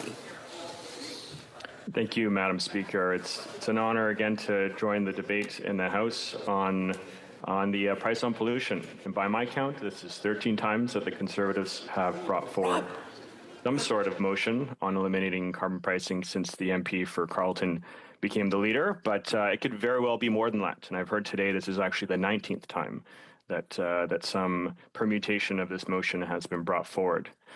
And Madam Speaker, it is ironic because the Conservatives ran on bringing in carbon pricing in the last election. Yes, it didn't make a lot of sense, but at least it was something. And in fact, it was not the only time that they ran on bringing in a carbon price. Under Stephen Harper, they ran on, get this, the Green Plan in 2008. But then, just as now, they flip-flopped. And now they're saying that they want to cut it and masquerading as this would be some measure in support of affordability in Canada, and as if this was the reason that cost of living challenges in Canada right now are significant. But the Bank of Canada has recently confirmed that the price on pollution is only responsible for 1/6 of 1% of the inflation that we're seeing.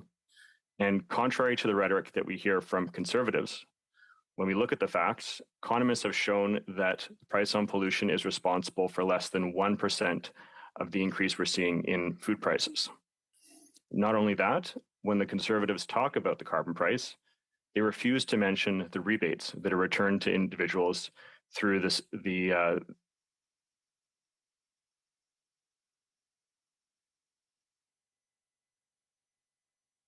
has frozen. We have an issue with the transmission.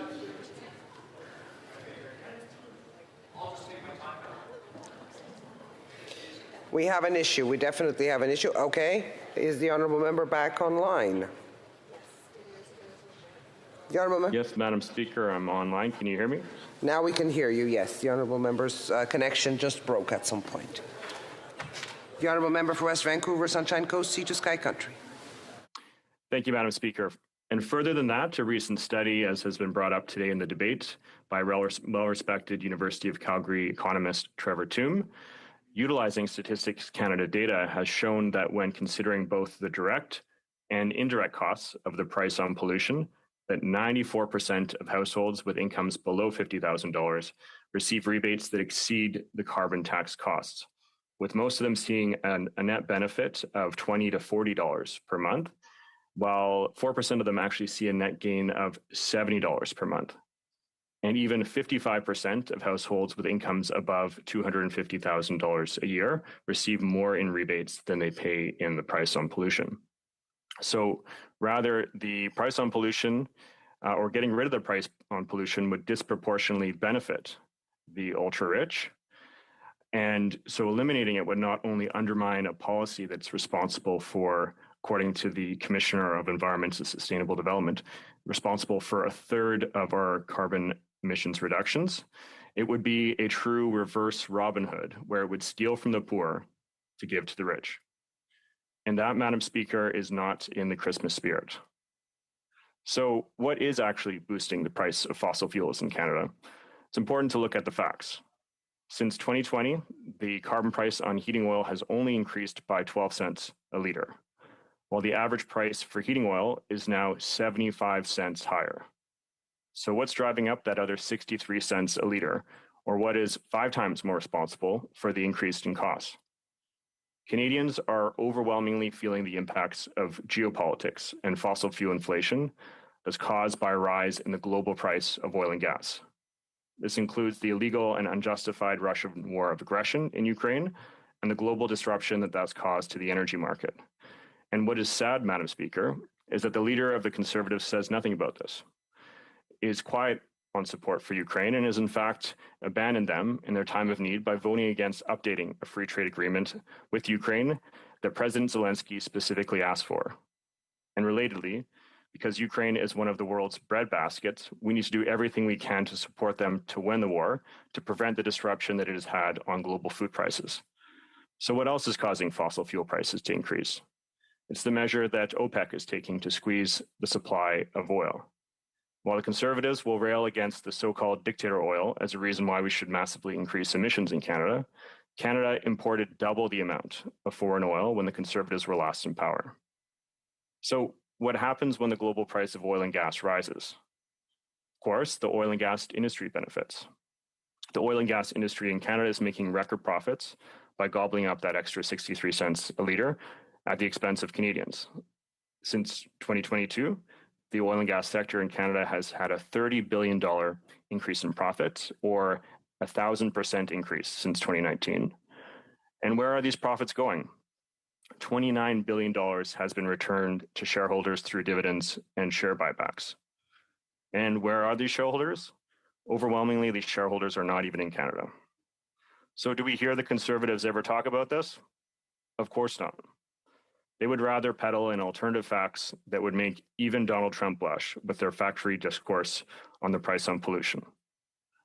And, Madam Speaker, it's bad enough that the Conservative MPs, where the federal system applies, rail on these baseless claims. But many of the Conservative MPs from my province of British Columbia are making this claim as well. And the hypocrisy is no more evident than the member for Pitt Meadows Maple Ridge, who was part of the BC Liberal government that brought in the carbon tax in British Columbia.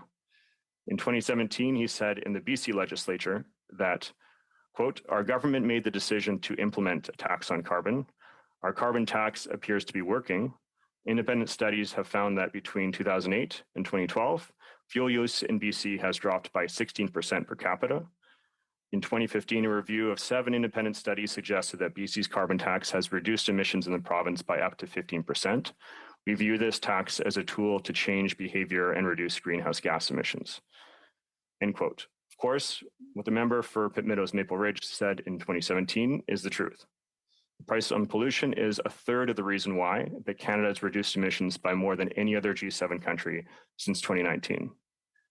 So not only is the argument that they make on carbon pricing factually incorrect, the Conservatives will say that we haven't met a climate target, which is disingenuous because our targets have always been for 2030 and 2050, and we're making major progress in getting there.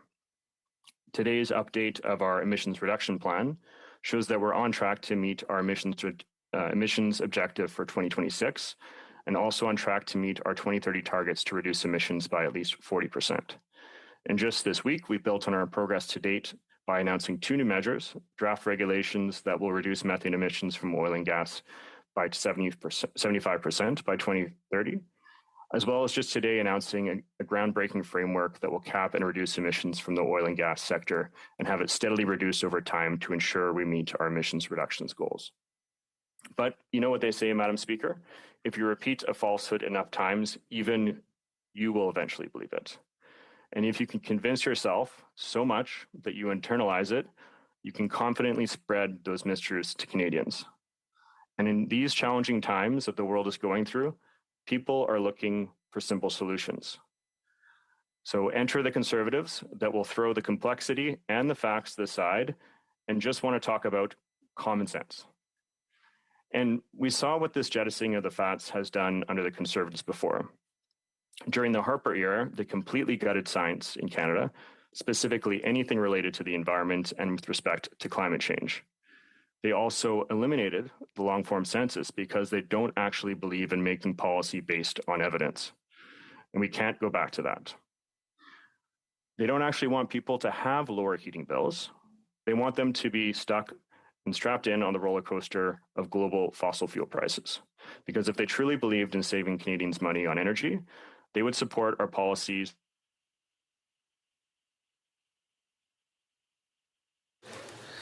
We lost. Okay. Please go ahead. because switching from home heating oil to a heat pump will save families between $1,500 to $3,500 a year. And that's why we're working with the provinces and territories to roll out programs to speed up the adoption of heat pumps in Canada. Together with switching to an EV, families can save as much as $10,000 a year. And our government's intent on making that happen with a series of incentives and programs.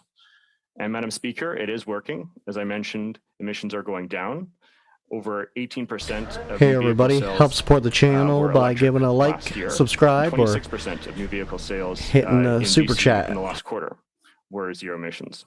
So, Madam Speaker, it's not only the future, it is the present, and we can't let the Conservatives bring us back to the Stone Age. So this motion and the last 12 or 18 or whatever it may be is simply a distraction from the real reason that the cost of energy is high, which is, of course, the windfall profits from the oil and gas sector. And so the Conservatives would rather keep Canadians strapped on this roller coaster, while majority foreign-owned fossil fuel companies are hosing Canadians, sending tens of billions of dollars from Canadians outside the country, while handing out massive bonuses to CEOs, while cutting thousands of Canadian jobs. So instead, Madam Speaker, we're showing how we can deliver a cleaner and more prosperous economy. And as I see my time is running out, I'll look forward to questions and comments from my colleagues. Questions and comments. Questions et commentaires. The Honourable Member for Oshawa. Thank you, Madam Speaker, and I want to thank my colleague for his speech. He kind of missed the whole point of this motion being brought forward. It's because Canadians right now are suffering. They're having a hard time putting food on the table and a roof over their head. And we've had, just in the last hour or so, the member from Kingston mentioned how difficult it's going to be for his constituents to transition. The King's Hands, he said it doesn't matter how much it costs, people in his riding won't be able to afford to transition. And the member from Whitby, my neighbor, said it's the policies to go to net zero are going to be painful. So I was just wondering if he could be transparent and let Canadians know what other policies are in the pipe. What do Liberal members of Parliament know that Canadians don't know that are going to be causing more pain and difficult to meet these standards? And then what options are Canadians going to have if they just can't afford to pay these unusually large taxes? Member for West Vancouver, Sunshine Coast, Sea to Sky Country. Well, Madam Speaker, as I mentioned in my speech earlier, the vast majority of Canadians actually receive more back in rebates than they pay in the price on pollution. And so, in fact, this is not just a climate measure, it's actually an affordability measure at the same time. And we know that it is important to support Canadians so that they can transition into cleaner forms of transportation and home heating. The member for King's Hands just talked about our program on supporting Canadians to adopt heat pumps. This is absolutely essential because it'll save Canadians a ton of money, but especially low-income Canadians, it's important that we provide a lot of that support upfront. So it's important that we work with provinces and territories to do that. And when we're talking about transitioning to electric vehicles, it's why it's important that we have those incentives there to support Canadians to adopt them until the price is going to come down. And the price is starting to come down as this technology gets more and more mature and as we reach economies of scale. So there is a very important role for the government to assist in the rollout of a lot of these measures, and that's precisely what our government is committed to doing. Questions and comments, the Honourable Member for Nanaimo, Lady Smith. Thank you, Madam Speaker, and thank you to the member. One thing that I'm not hearing being talked about, and one thing that's missing from this motion, of course, is us talking about making sure that big oil is paying their share. We know that Canada's 5 biggest oil and gas companies had $38 billion in combined profits last year and are on track for making record profits once again in 2023. The recent PBO, Madam Speaker, report stated Canada could generate, if they followed through with it, $4 billion in revenue from a windfall profit tax from big oil and gas. I'm wondering, Madam Speaker, if the member could clarify when the NDP called for big oil to pay what they owed to get more help to families, why he sided with the Conservatives and voted against. The Honourable Member for West Vancouver, Sunshine Coast, Sea to Sky Country. Thank you, Madam Speaker, and I thank my honourable colleague colleague from Nanaimo, Ladysmith, for the question. And actually, the premise of her question is incorrect. I actually voted in favour of the NDP motion. Many countries around the world have brought in windfall taxes on the oil and gas sector at this time of especially high prices to be able to provide that support to Canadians or to their residents. And I think there is merit in that because it does target what is actually the reason for the increased cost that the Canadians are facing. And I'll just want to also mention today that when we're seeing these record profits in the sector, it's not actually being invested into decarbonizing operations. So that's why our announcement today that we're capping emissions from the oil and gas sector is so key, because we want those record profits to be invested in actually reducing emissions. And so by bringing in this cap, it's actually going to lead to a tremendous amount of new investment in Canada, new jobs, while also making sure that we can meet our emissions reductions targets. So it's a very important measure that'll be a key plank of our climate action. Resuming debate, the honourable member for Miramichi Grand Lake. Thank you, Madam Speaker. Pleasure to be here today. Pleasure to speak on this. What I would start with today, Madam Speaker, is, while I'll be sharing my views here and my time with the member from Red Deer Mountain View, I wanted to tell you something. Something I heard earlier struck me funny. Members from the government have said that the Conservatives are taking the country back to the Stone Age. I just ate off a wooden fork. A wooden fork was created by the Byzantine Empire, by the Romans, actually, like during the Roman period, of the 4th century. I just ate off a wooden fork. Do you know how unpleasant that was? And it may have even been created by the Greeks in the ancient world much earlier than the 4th century by the Romans. The interesting thing enough, and I know the member from Manitoba is going to love what I'm about to say, they say we're taking them to the Stone Age. The government is putting Canadians back to the Ice Age, and it came before the Stone Age. Back when everything was freezing cold. That's what they've done to Canadians. And in this speech today, Madam Speaker, I will cover the negative impact of the carbon tax on farmers, First Nations, and families. Let's start with First Nations. Madam Speaker, I'm proud to represent 4 First Nations in Miramichi Grand Lake: Mattapanagia, Eel Ground, Eskanobinich, and Elsipogtuk. One of the proudest moments of my career was to be named the first ever standalone Aboriginal Affairs Minister for the great province of New Brunswick. It was an honor and a privilege to work with the 15 First Nations chiefs, many of whom are here in Ottawa for the election of the new AFN chief. And I'll congratulate Ms. Cindy Woodhouse on her election today. I've gotten to spend time with many Indigenous leaders this week who have told me how frustrated they are, Madam Speaker, after 8 years of failed Liberal policies. One of the greatest myths in our country and in our time is that the Liberal Party of Canada is a friend to Indigenous peoples. That is a myth, and I will explain that mythology to you now, Madam Speaker, and to the people watching.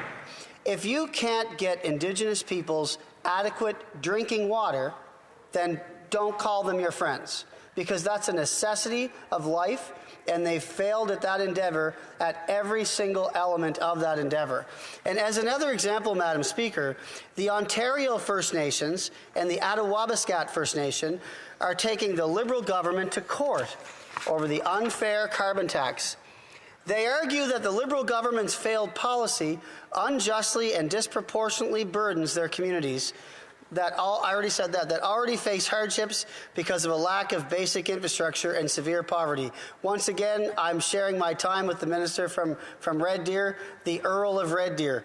The chiefs of Ontario and Attawabascat have tried to engage and negotiate with the Liberal government to no avail. So now, Madam Speaker, they must unnecessarily spend money on lawyers to take the Liberal government to court.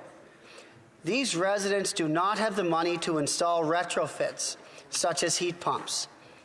Many First Nations are remote and lack basic infrastructure, such as clean drinking water, as aforementioned, and they do not have access to viable alternatives, such as cleaner burning fuels or public transportation, just like many residents in Miramichi-Grand Lake. The claim that the carbon tax is revenue neutral was always a claim about what the government would take in, not what consumers would actually be paying. The Liberal government wants you to believe they can keep increasing taxes and you will still end up with more money in your pocket.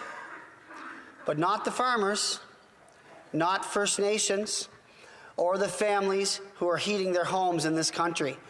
Madam Speaker, I'm blessed to have 4 children who are very active. We need all hands on deck on the weekends, taking them to events that can occur across the province. My mother assists my wife on most days when I'm here, and sometimes my dad as well, and they're both 66 years old. There was a weekend when my daughter was in St. John for a gymnastics championship.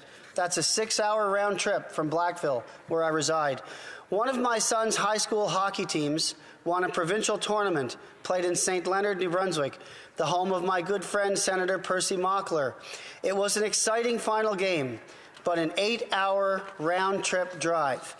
So if you live in rural areas like Miramichi-Grand Lake and need to drive the kids to sporting, arts, or cultural events, then you know the painful impact the carbon tax is having, because you're paying more every single time you fill up your car or your truck. And Madam Speaker, unfortunately, some children who played sports prior to the carbon tax are now not playing those sports because the parents can't keep up with the costs. It's very real. It's happening in my community. It's happening in First Nations communities. Most people in my area have at least 2 vehicles. One is usually a truck. And let me be clear, they're not electric. But that's another story for another day. People are struggling. I attended the Finance Committee's pre-budget consultation in Fredericton not long ago, this fall. The head of the largest food bank in Fredericton told us they saw a 35.7% increase in use last year. Across Canada, there were nearly 2 million food bank visits in 2023, the highest food bank use in Canadian history. Canadians are being forced to use food banks because of the Liberals' government's out-of-control inflationary spending. It's driving up the cost of everything, Madam Speaker. And on top of this, the Liberal carbon tax is driving up the cost of food even further. Canada's Food Price Report predicts food costs for a typical family of 4 will rise by $700 in 2024. This is on top of an increase of $1,065 2023. Think about it. Think about it, Madam Speaker. The typical family of 4 is going to pay $1,700 or more for groceries in just 2 years than they were already paying. The carbon price's negative impact on food inflation is real. Meat is up 5 to 7%, vegetables 5 to 7%, baked goods are up 5 to 7%. That's why we are calling on the Liberal government to take the tax off farmers, First Nations, and home heating for families.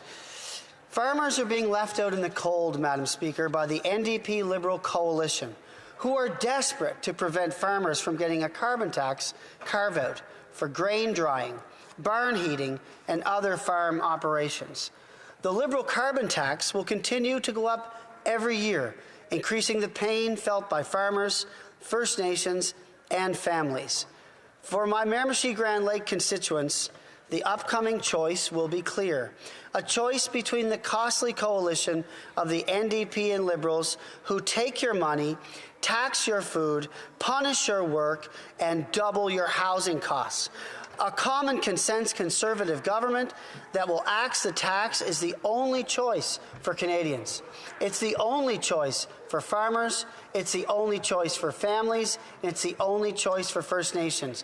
On the topic of farmers, you know, it's interesting, Madam Speaker. I spent a lot of time on a file recently with the National Capital Commission. I mean, here's a group that had to tear down an old stable, and instead they replaced it with an $8 million barn laced with the best fiber op on planet Earth, with an elevator that goes down under the ground, solar panels. It has all this luxury. It's a burn. It's a burn, Madam Speaker. Farmers right now need a carve-out on carbon tax so they can grow us the food that we need to stay healthy in this country. And we have a government that approved a budget of a corporation that built an $8 million barn. So I can tell you today, Madam Speaker, here's the choice. Miramichi-Grand Lake has a choice too in the upcoming election, and I'm proud to give it to them. A choice between the costly coalition of the NDP Liberals who take your money, take your food, tax your food, punish your work, and double your housing costs. A common consent Conservative government is the only choice because we will bring it home and we will axe the tax. Thank you, Madam Speaker. Hear, hear. Questions and comments? The Honourable Parliamentary Secretary. Thank you very much, Madam Speaker. And I've been listening throughout the day of this debate and Conservative members talking about the increase in the price of food, which is a concern across the country. But I was wondering if the Honourable member can explain why the increase in the price of food is even higher in the United States than it is in Canada, given the fact that they don't have a price on pollution. Honourable Member for Miramichi-Grand Lake. Thank you, Madam Speaker. Once again, let me highlight this great occasion. Let me highlight the occasion of the censorship party who value American politics and American news better than what's going on in our country. The story here, Madam Speaker, is that the Liberals imposed a carbon tax. Everything is too expensive. Nobody can afford it, but I'm ashamed that he has time to talk about American politics. Shameful. Questions and comments? The Honourable Member for Nanaimo Ladysmith. Thank you, Madam Speaker. At this point, I normally say that I appreciate working alongside my colleague, but I'm very adamant that I need to tell the truth at all times in this chamber. My question, Madam Speaker, is if the Conservative member is concerned about First Nations communities, will he commit to supporting the Assembly of First Nations call for an additional $30 billion in climate adaptation funding for communities? Thank you. Honourable Member for Miramichi-Grand Lake. Madam Speaker, the story here today is we are trying to take the tax off Canadians. This is what this speech is about. First Nations in New Brunswick, they know that I'm their friend. I've been their minister. It's worked out well. I have great relationships. You know, but I'm sick and tired of coming in here. There's people, Madam Speaker, in this House that don't sit far from me that were dressed up like Yasser Arafat just a few days ago. Yeah, I'm going to mention that. So what I'm going to say here today is we need to take the tax off of food, the tax off of farmers, the tax off of First Nations, and the tax off of families. Honourable Parliamentary Secretary to the Minister of Housing on a point of order. This is the second time the Honourable Member has done this, and I don't know to whom he's addressing, but I believe he's suggesting that Honourable members in this place, again, he's suggested before, suggesting again of supporting terrorism. I think we can disagree, and he said it's true, Madam Speaker, so I was hoping that the Honourable Member would apologize, retract his remarks, because it's wildly inappropriate to suggest that any Honourable Member in this place supports terrorism. The Honourable Member didn't quite go that far, but yes, I mean, I would ask members to be very prudent in comments they make about other colleagues.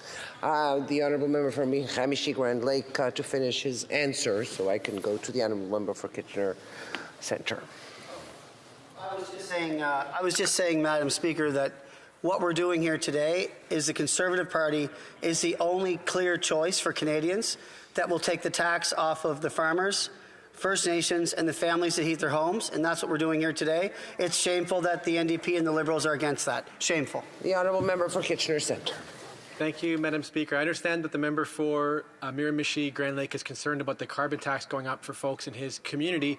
It's true the carbon tax went up 2 cents a litre last year. Rebates went up more for most folks. But what's also true is that the profits of the oil and gas industry went up 18 cents a litre for every single constituent of his as well. And so I wonder if he's similarly concerned about those excess profits, that gouging that's happening, and what he's proposing to address that, for example, taking those profits and directing them towards addressing the affordability concerns of folks in Miramichi, Grand Lake. Honourable Member for Miramichi, Grand Lake. Madam Speaker, it's hard to take lessons from the Green MPs, the NDPs, or the Liberals when they supported Loblaws to get $17 million for brand new freezers and deep freezes and fridges. Like, they talk about corporations, but then they want to subsidize the ones that they prefer. This is about taking the tax off families, First Nations, and farmers, and stop leaving Canadians out in the cold. Thank you. Questions and comments? The Honourable Member for Berthier-Masquinongé. Thank you, Madam Speaker. My colleague has just repeated, he's talked about families. So what is the definition of families in their motion? Is it two parents, a child? Is a couple without children a family as well? Please move your telephone. Thank you. Do I start from the beginning again, Madam Speaker? Yes. Okay. So my honourable colleague has just referred to families, and that is my question. What is their definition of families in their motion? Is it two parents with a child? Do people without children, are they a family? And I would also like him to tell me if it's true that in the provinces that will be subject to the carbon tax, because, you know, we don't know as much about this because Quebec isn't subject to it. What about low-income families? Will they be? Thank you, Madam Speaker. I know he's concerned with provincial jurisdiction in Quebec. I wouldn't have a lot of insight into that. But I can tell you what will matter here today, Madam Speaker, is if the other members and the other parties in this House will have the courage and the integrity to stand up and vote on a non-confidence vote to make sure that the tax is taken off First Nations, farmers, and families that heat their houses. Thank you. Resuming debate, the Honourable Member. Yes, the Honourable Leader of the Government in the House of Commons. Merci, Madame la Présidente. Que non obtenant tout article du règlement. Thank you, Madam Speaker. Notwithstanding any the House would like to move that the House discuss the votes until midnight and then suspend until at this time. First of all, if the consideration on any motions or bills based on the supplementary estimates is not completed by 11:59 p.m. that day, the Speaker shall continue to suspend the proceedings until the next calendar day at 7 a.m. for the purpose of disposing of the business of supply. Upon completion of the said business of supply, the House shall stand adjourned to the next sitting day pursuant to Standing Order 24-1. Thank you, Madam Speaker. Moving the motion will please say nay. Okay. Well, that is that. Yes. Resuming debate, the Honourable Member for Red Deer Mountain View. Well, thank you very much, Madam Speaker, and I'm honoured to rise today and especially to speak on behalf of farmers, First Nations, and families. The Liberal NDP government is completely out of touch with the real needs of Canadians. Their blind ideological obsessions has increased the price of groceries for a family of four by over $700 this year, bringing the total family cost to over $16,000. Ontario First Nations are seeking a judicial review of the federal government's carbon pricing regime, arguing that Ottawa's pollution pricing policy unjustly and disproportionately burdens their communities. And farmers continue to be handcuffed by an embedded carbon tax on farm inputs that unfairly affects their bottom line and affects their competitiveness within the global agricultural market. Farming and farmers across this country have unique obstacles through which they must navigate. Those farmers that do not face competition from foreign food suppliers tend to be able to pass some of the added expenses onto the consumer. But costs like fuel, fertilizer, herbicides, seed, labor, transportation, capital costs, interest, and property taxes cause many sleepless nights for farmers. Another item that many businesses would factor in is profit. However, that's never guaranteed in farming. So while we're discussing competitiveness, Madam Speaker, if we look to our friends in Australia, who have axed the tax in favor of their direct action policy where investment dollars are available, the competitiveness is creating new technology and achieving targets without taxing citizens and businesses. Canadian farmers, First Nations, small and medium-sized businesses in Canada are grappling with the competitiveness problem because of these restrictive and harmful Liberal NDP coalition policies. We see this competitive disadvantages with our international allies that do not have a carbon tax. Places like the United States, where we see Canadian companies who have developed clean technology or telecommunications achievements leaving Canada because they can't gain funding to scale business for American investors who are backed by more flexible government policies. Canadian competitiveness is also hampered by the government's lack of cohesive policies to counter China and the supply chain issue. And we've heard over and over how the Liberal NDP coalition believes Canada needs to produce domestic critical minerals, but the action lags behind their desire in this area, and we are ever more reliant on China and its network of critical mineral mines around the world to produce things like EV batteries. We are seeing the highest level of food bank use. We are seeing food report after food report showing grocery prices on the rise, the increasing input costs for products, global events, and rising production costs, which have contributed to these price increases. Speaker, something that I want to come back to is the fact that First Nations in Ontario are seeking a judicial review of the Liberal NDP carbon pricing regime. They disclosed in court documents, the adverse effect the carbon tax has had on their communities. In a Globe and Mail article, they noted that the carbon price violates the principles of reconciliation and their constitutional rights. They also disclosed that they tried to negotiate with this coalition government. Now, if they tried to negotiate, why were they not able to reach an agreement? Well, Speaker, it's no secret that the carbon price rebate is tied to your income. But as the Ontario Chiefs noted, many First Nation members living on reserve don't pay income tax and can't access the rebate.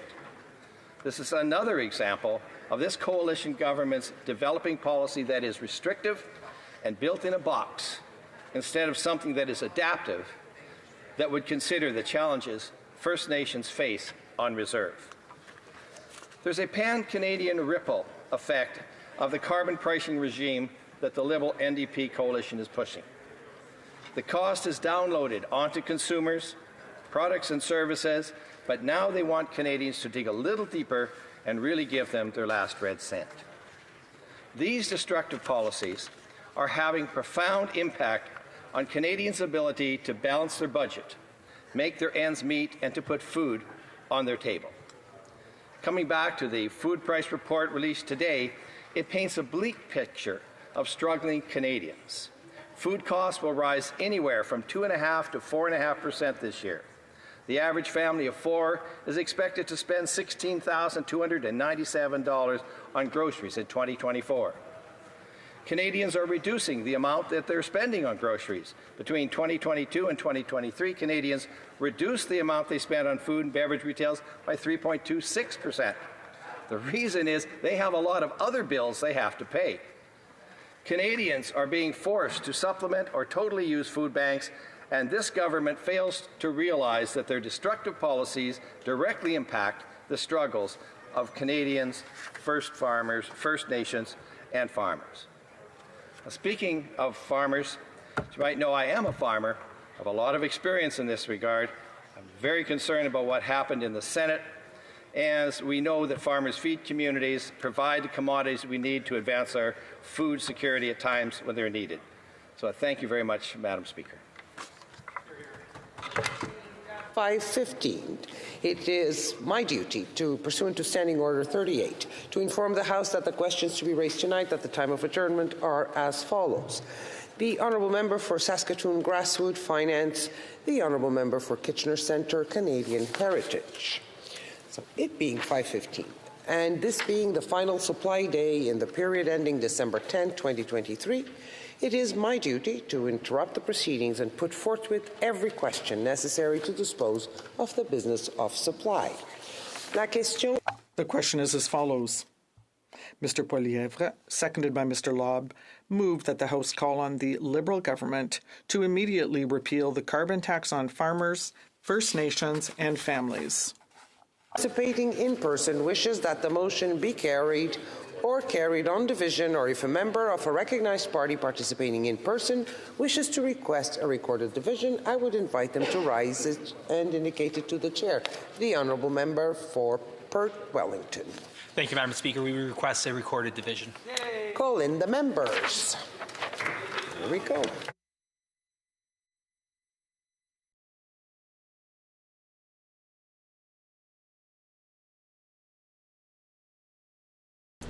Now it's just a giant waste of time.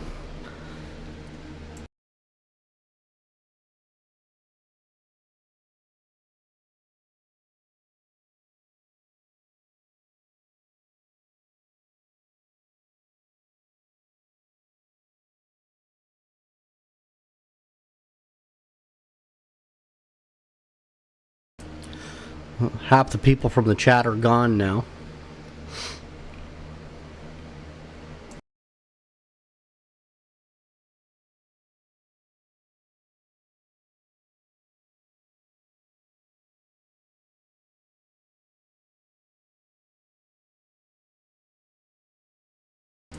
You know what I think's sad is that they voted it down to begin with. But I am a little ashamed about the Conservatives because they should have had enough members in the Senate to pass, to vote it through.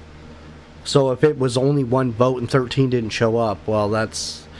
the Conservatives need to be a little bit more on the ball.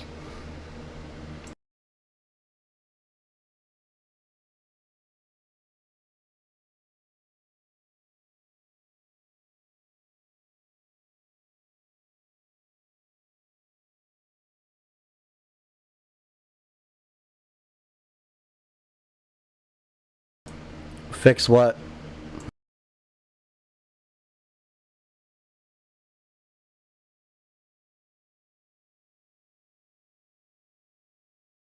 Hey, Jonathan. Now we're just waiting on this vote call. It's going to be 28 minutes. Hopefully not that long, but we'll see.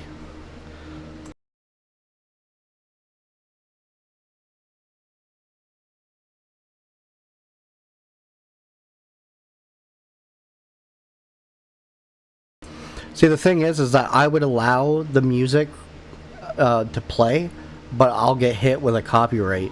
And then it'll either block my video from being able to be monetized, or I won't be able to fix it, and I'll have to dispute it.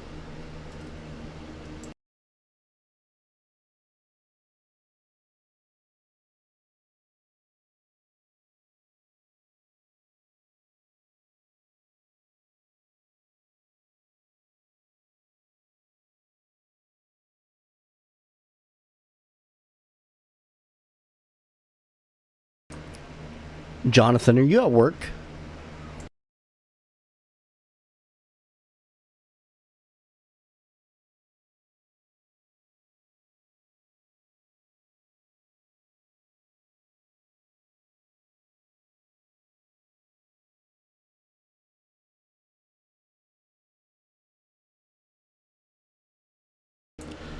Klaus Schwab. Klaus Schwab's a joke. So is the WEF. I mean, some people believe that they're actually, trying to do things in the world's best interests. I think it's a load. It's a load of BS. It's when you got groups of people like Bill Gates, and Bill Gates has never had the public in his best interest, in their best interest. Yeah, I wouldn't trust them as far as I could throw them. Especially from people that are driving around in private jets and preaching climate change. While Bill Gates' footprint, his CO2 footprint, has got to be one of the largest in the world. So the hypocrisy is real.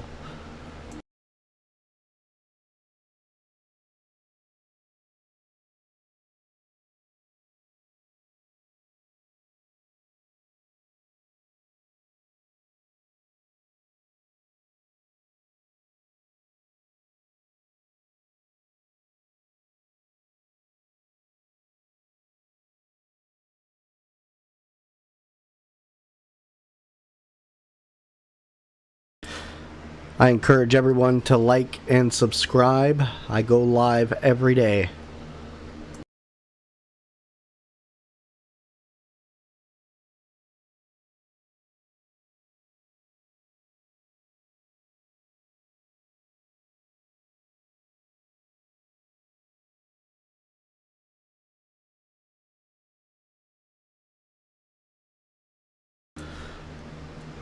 Well, music, it's funny when they talk about housing. Like, the Liberals are constantly talking about housing.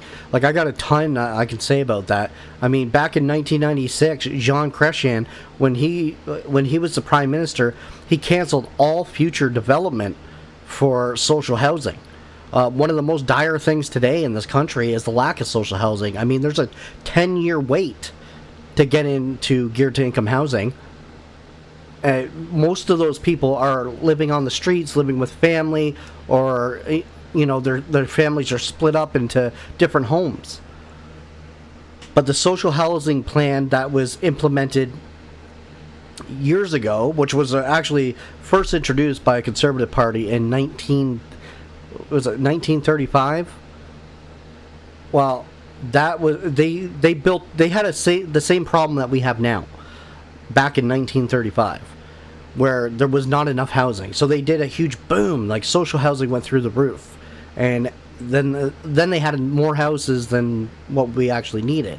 Well, they cut the development in 1996 for all future projects and for to cover the costs of maintenance for these projects. So most of the social housing that exists today is just falling apart. Like, you can go down in my neighborhood, the social housing, it's a dump. The siding's falling off, the roof looks like crap. The inside of these places, even when they switch from one person to another, they're not maintained.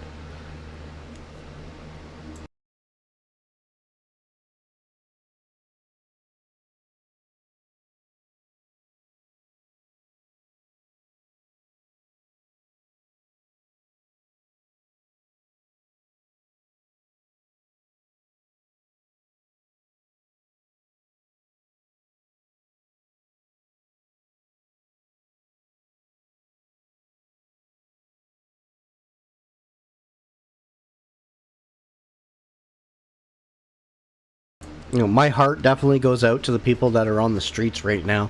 I know if you go to Belleville, Ontario, which is the city next to Trenton, where I live, there is the drug addicts are unreal. The homeless are unreal. People are dying all the time. And that's never happened before. Never in my life have I seen it so bad. And, they like to blame the Conservative government. They like to blame Harper or go back even further. But realistically, they have been behind the wheel for going on 9 years. So the only people to blame for what is happening in this country is the Liberal Party of Canada.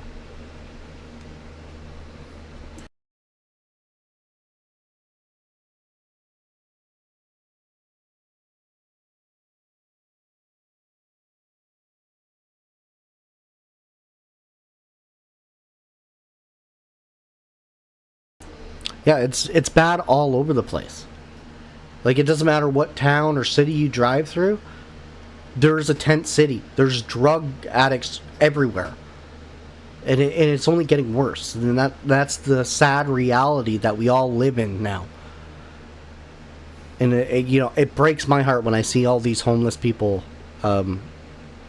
freezing down there. The warming centers don't let them sleep. So you're not allowed to sleep in there. They don't offer food or anything. It's just something to stand there or sit and keep warm all night.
Some people, Arthur, don't have the opportunity to pay rent because there's just no housing for them.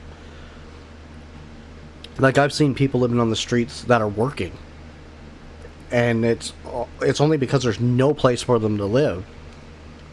I know in the town that I live in, there's no rentals. There's no nothing. In fact, companies are coming in like CLB Group and Bedford Group are coming in, buying up all the apartment buildings and then re-renting them for about 5 times the price of what they were before. And making it unaffordable. But they're booting out a ton of people in the process. Like, down the street in my town, there's a whole area of apartment buildings. There's probably about 6 great big apartment buildings, 200 some odd people. They're evicting all of them. Because they want to come in, they're claiming that they need to come in and do renovations to all of them. It's a brand new company that bought it. The renovictions. The renovictions are what's killing people and then putting them on the streets.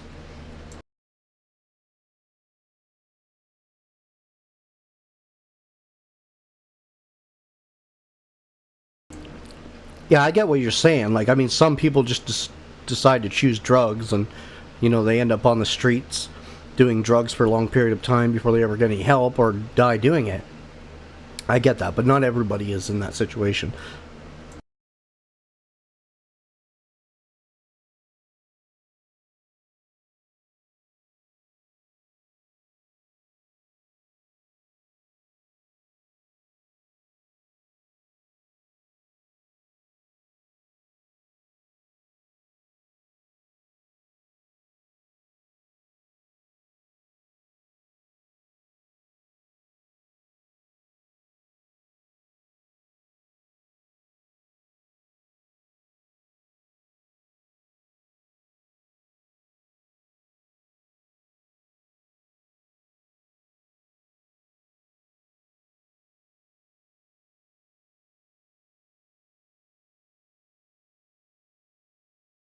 Who has a choice to find another place? Because I know a lot of the people around here don't have a choice to find another place.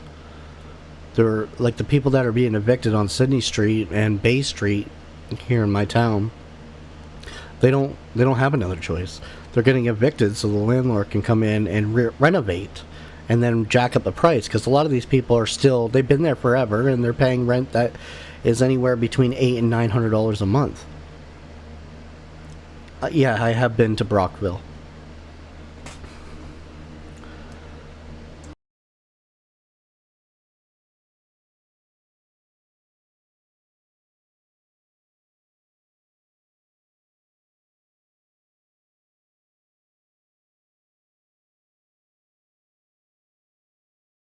Yeah, I think the worst thing the government ever did was legalize drugs. Like, I don't care about marijuana. I don't even class that as a drug. It's no different than really getting drunk.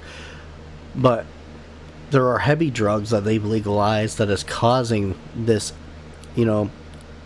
epidemic of overdoses.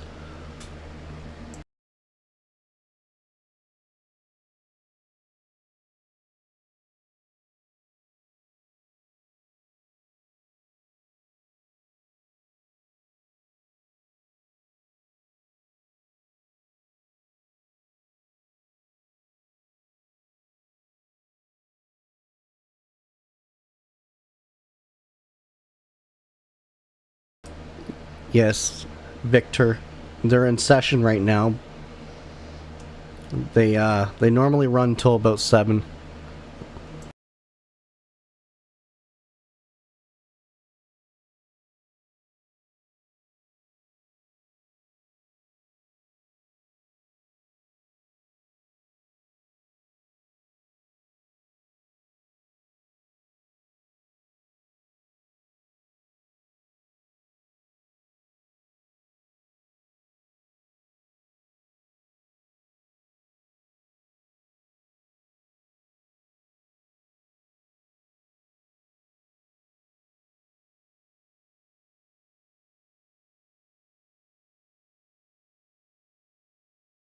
Yeah, there's a lot of places actually going belly up, that are bankrupt or going bankrupt or have already went bankrupt in the last couple of years. I can say that not all that is because of the government. I mean, a lot of it is because the pandemic and there was a huge slowdown. And really, the government can't be just shoveling money into these businesses to keep them afloat. Otherwise, it's just going to hurt all of us. So, I can't stand the Liberals, but there are some things that they did do right. I mean, they did provide some incentives to small businesses. They did keep a lot of people afloat, with their CERB. Now, I think a lot of people would have fell apart without the CERB, but that being said, they're also the ones that closed down the country. Now, I think if the Conservatives were in that place, they probably wouldn't have shut down the country. We could have ended up with a worse situation. So it's hard to say.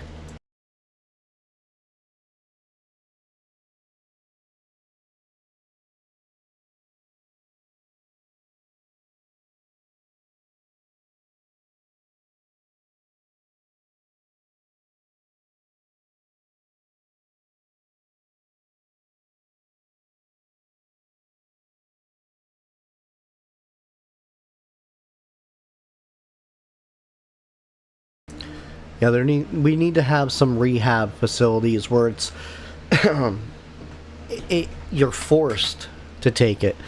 Like when you got drug addicts passed out on the street or kind of stumbling around down the street, and there's whole rows of them, like a street just covered in them.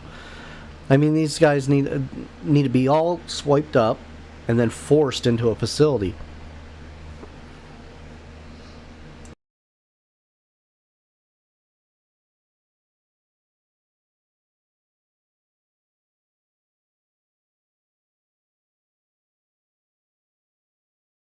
That's exactly it, really. Is government does want you dependent on them. That's where you start crossing the line into socialism. When the government is doing everything they can to make you rely on the government.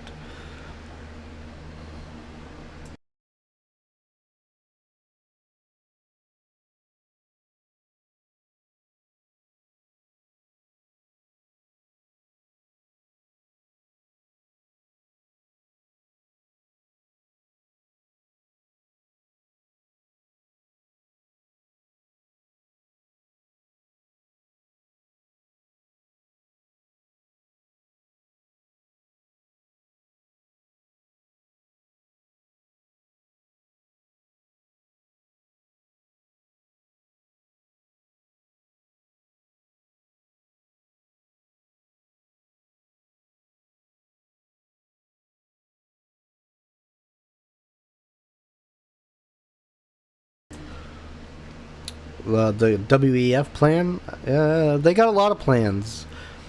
I know they're just a bunch of globalists, is what they are. I mean, these guys are filthy rich. Countries give them money. They, they have a lot of influence on political decisions that happen in countries. There's a lot, but it's more of the elite trying to grasp for some control. That it's like they all decided to form the WEF, and that way they could infiltrate governments and yada yada, and they get a little bit more control.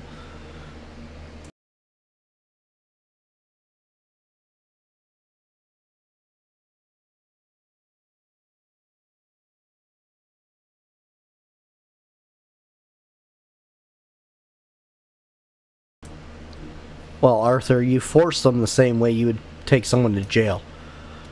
Because if you're doing drugs on the streets and stuff like that, you should probably be forced into care.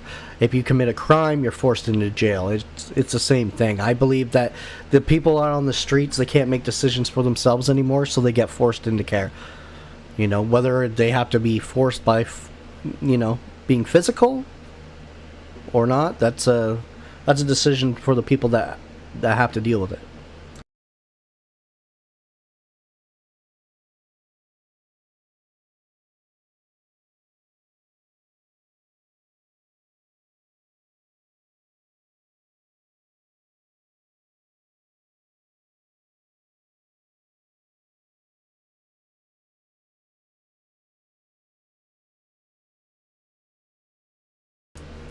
Well, that's a little bit of a silly question, Arthur. How do you tell what's wrong when it seems to be right?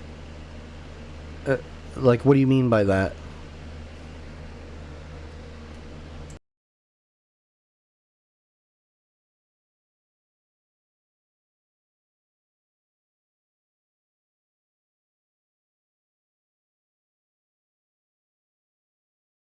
Exactly, Victor. Yeah, almost like adult protective services. But these guys need to be forced into getting treatment. They're not going to do it on their own.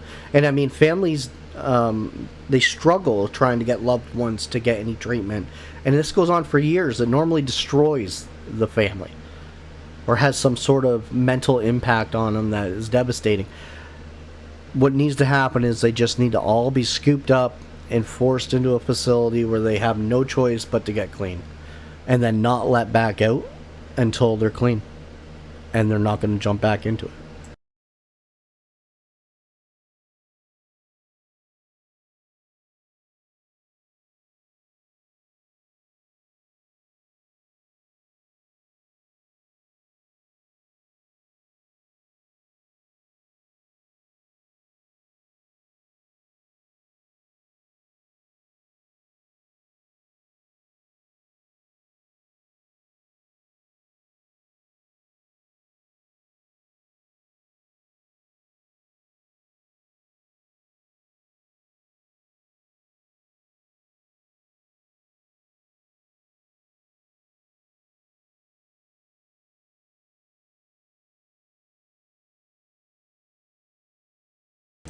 You haven't missed much, Owen, just me talking. I'm trying to get us through the 29 minutes.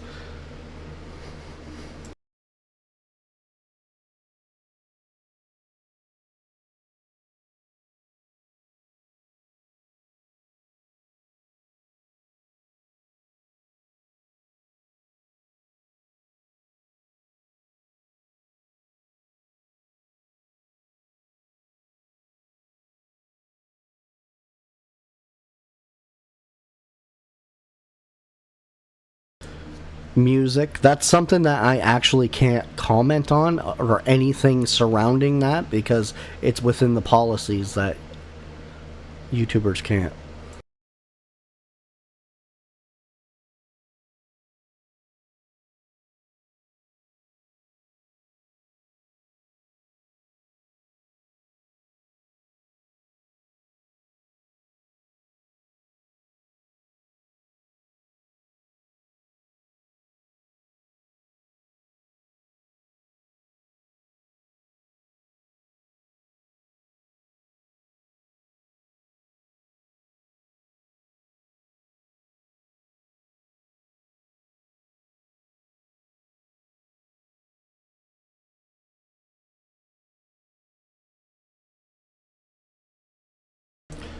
You know, the whole 15-minute city thing, I think it was a plan that they had a long time ago and it didn't really work out. And now people still think that that's what's going to happen. I don't think it is exactly like a 15-minute city. At least we're nowhere near having any of that developed. We can't even supply homes for the people that we have on the streets now.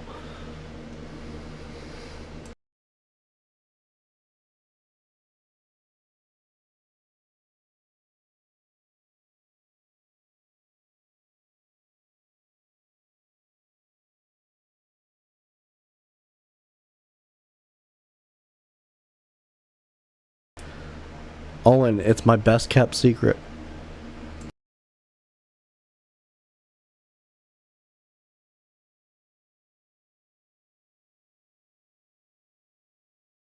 I can tell you, I don't get it from CPAC like some of these guys do.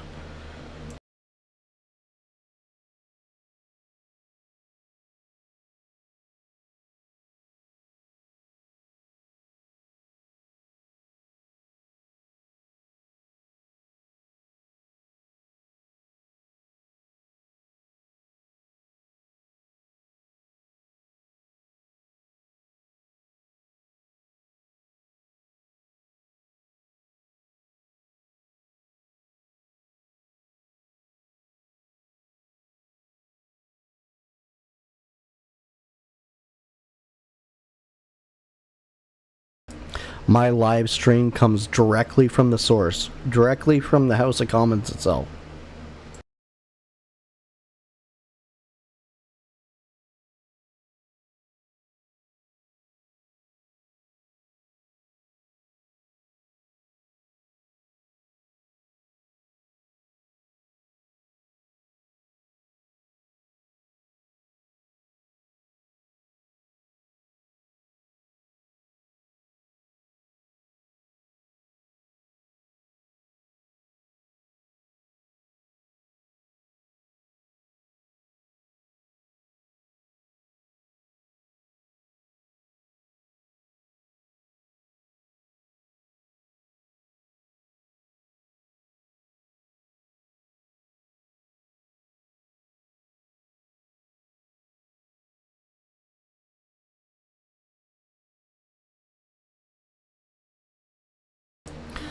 Yes, Owen.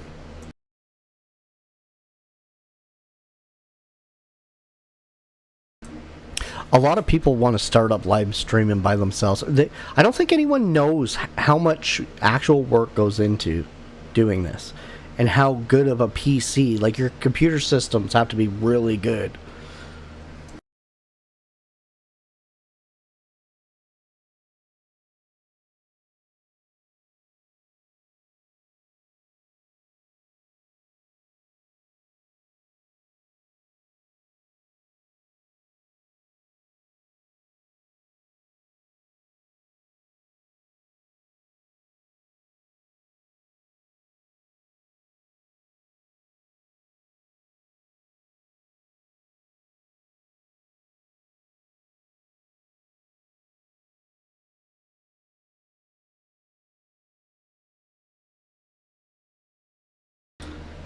Larry Brock did speak. He spoke earlier today.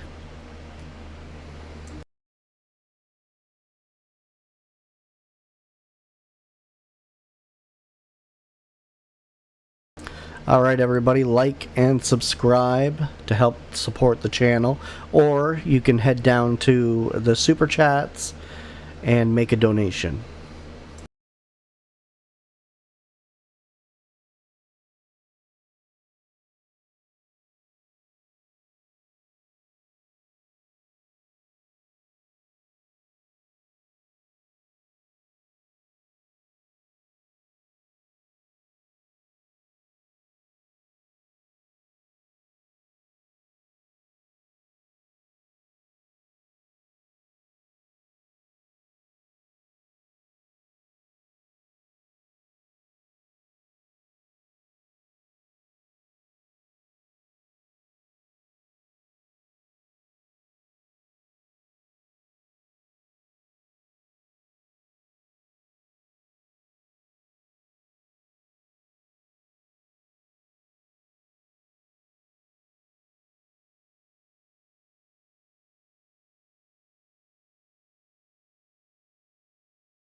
I'm just letting everybody know that I probably won't be streaming much longer, and I'll be shutting the channel down for the night.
Check around 3 a.m. See how everybody is. The question is as follows.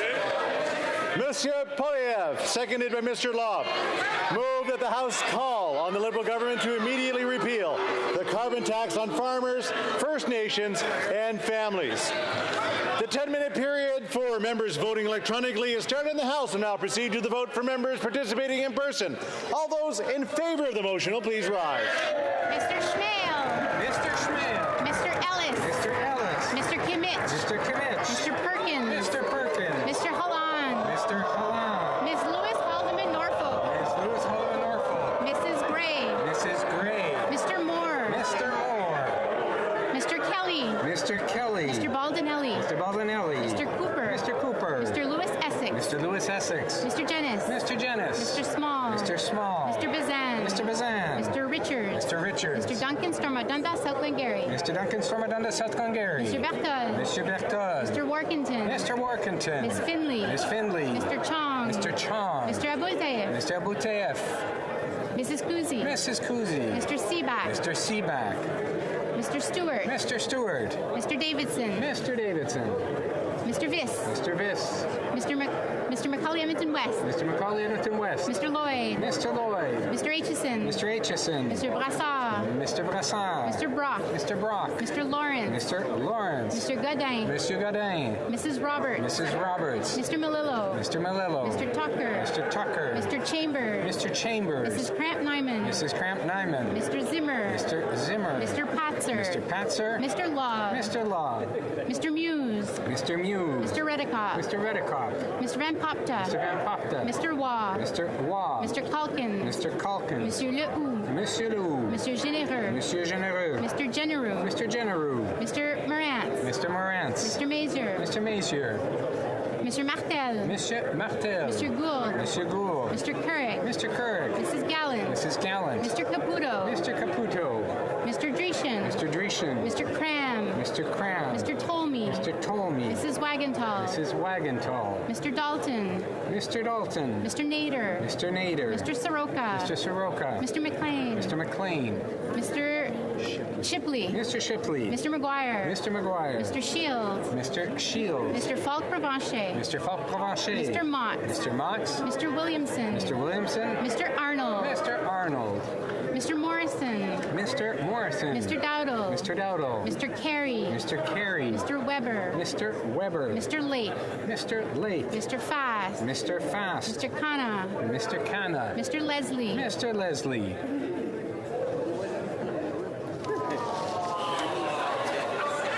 All those opposed to the motion will please rise. Ms. Gould. Ms. Gould. Mr. Macaulay Cardigan. Mr. Macaulay Cardigan. Mr. Sagen. Mr. Sagen. Mr. Blair. Mr. Blair. Mr. O'Regan. Mr. O'Regan. Mr. Holland. Mr. Holland. Mr. Duclos. Monsieur Duclos. Ms. Ing. Ms. Ing. Mr. Rodriguez. Monsieur Rodriguez. Mr. Leblanc. Monsieur Leblanc. Ms. Freeland. Miss Freeland. Ms. Anand. Ms. Anand. Mr. Wilkinson. Mr. Wilkinson. Mr. Fraser. Mr. Fraser. Mr. Boissonneau. Monsieur Boissonneau. Ms. Hutchings. Miss Hutchings. Ms. Tassie. Miss Tassie. Mr. Varani. Mr. Varani. Ms. Sachs. Miss Sachs. Ms. Suds. Miss Suds. Ms. Bennett. Miss Bennett.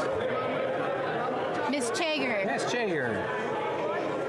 Mr. McKay. Mr. McKay. Ms. Scroll. Miss Scroll. Mr. Scarpalagia. Mr. Scarpalagia. Mr. Casey. Mr. Casey. Mr. Vandal. Mr. Vandal. Ms. Cara. Miss Cara. Madame Saint-Onge. Madame Saint-Onge. Ms. Haidu. Miss Haidu. Mr. Miller. Monsieur Miller. Mr. McKinnon-Gatineau. Monsieur McKinnon-Gatineau. Ms. Ian. Miss Ian. Madame Le Boutillier. Madame Le Boutier. Madame Bibot. Madame Bibot. Mr. Hussein. Mr. Hussein. Madame Petipa-Taylor. Madame Petipa-Taylor. Mr. Hernandez Sangri. Mr. Hernandez Sangri. Mr. Beach. Mr. Beach. Madame Martinez Ferrada.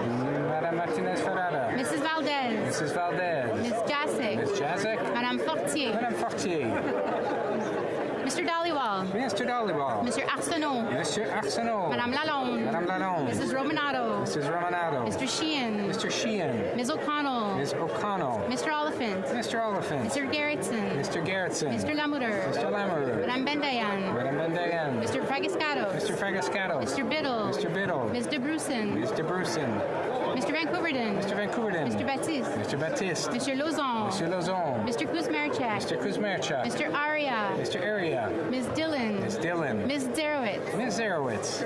Mr. El Khoury. Mr. El Khoury. Mr. Fillmore. Mr. Fillmore. Mr. Fonseca. Mr. Fonseca. Mr. Hardy. Mr. Hardy. Mr. Housefather. Mr. Housefather. Mr. Cedar Brampton East. Mr. Cedar Brampton East. Mr. Badaway. Mr. Badaway. Ms. DeMoff. Ms. Demoff. Mr. Souza. Mr. Sousa. Mr. Duguid. Mr. Duguid. Mrs. Atwin. Mrs. Atwin. Mr. Maloney. Mr. Maloney. Mr. Sarai. Mr. Sarai. Mr. Kellaway. Mr. Kellaway. Mr. Sanson. Mr. Sanson. Mr. Serré. Monsieur Serré. Madame Koutrakis. Madame Koutrakis. Madame Brière. Madame Brière. Mr. Fisher. Mr. Fisher. Mr. May Cambridge. Mr. May Cambridge. Mr. Yakuno. Monsieur Yakuno. Mr. Johari. Mr. Johari.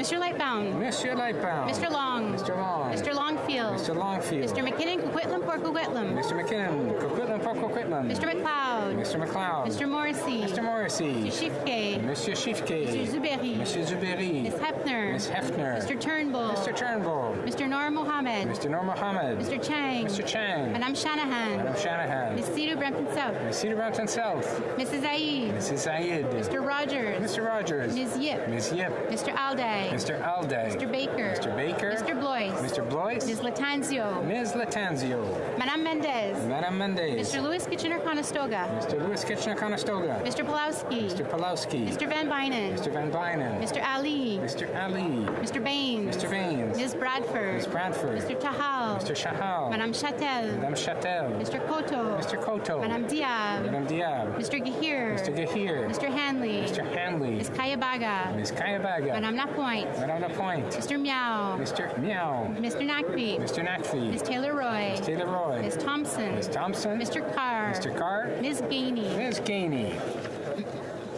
Monsieur Garon. Monsieur Garon. Monsieur Perron. Monsieur Perron. Madame Vignola. Madame Vignola. Madame Posé. Madame Posé. Monsieur Lemire. Monsieur Lemire. Mr. Julian. Mr. Julian. Mr. Massey. Mr. Massey. Ms. Kwan. Ms. Kwan. Ms. Ashton. Ms. Ashton. Mr. Garrison. Mr. Garrison. Ms. Idlout. Ms. Idlout. Mr. Cannings. Mr. Cannings. Mr. Johns. Mr. Johns. Mr. McGregor. Mr. McGregor. Ms. Gazan. Barron. Ms. Barrett. Ms. Barron. Ms. Hughes. Madame Hughes. Ms. Zarillo. Ms. Zarillo. Ms. Collins Victoria. Ms. Collins Victoria. Mr. Angus. Mr. Angus. Mr. Davies. Mr. Davies. Ms. Matheson. Ms. Matheson. Mr. Desjardins. Mr. Desjardins. Ms. McPherson. Ms. McPherson. Mr. Blakey. Mr. Blakey.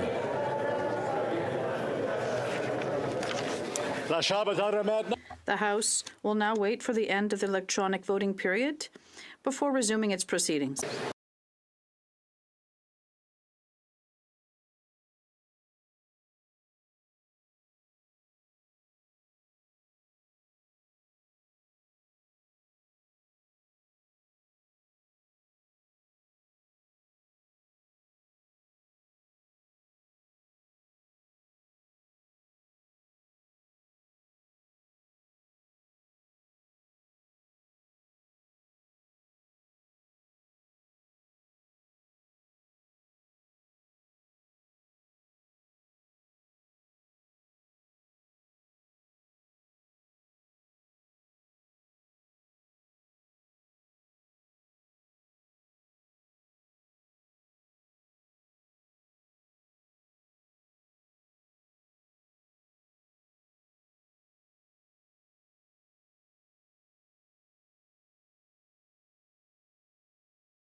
I wish to inform the House the electronic voting period has ended. If members were not able to vote due to technical difficulties, I ask them to use the raise hand function. The chair will recognize them. Nobody ran in. The table will now compile the results of the vote. Yeas pour 112, 112. Nays contre 202, 202. I declare the motion defeated.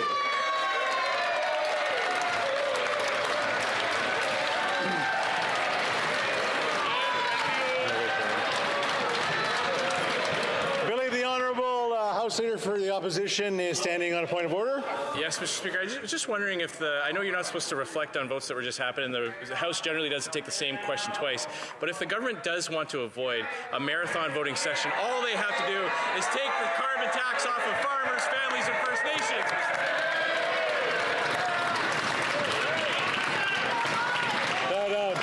That's not a point of order. So the question is on opposed vote number 1. The question is as follows.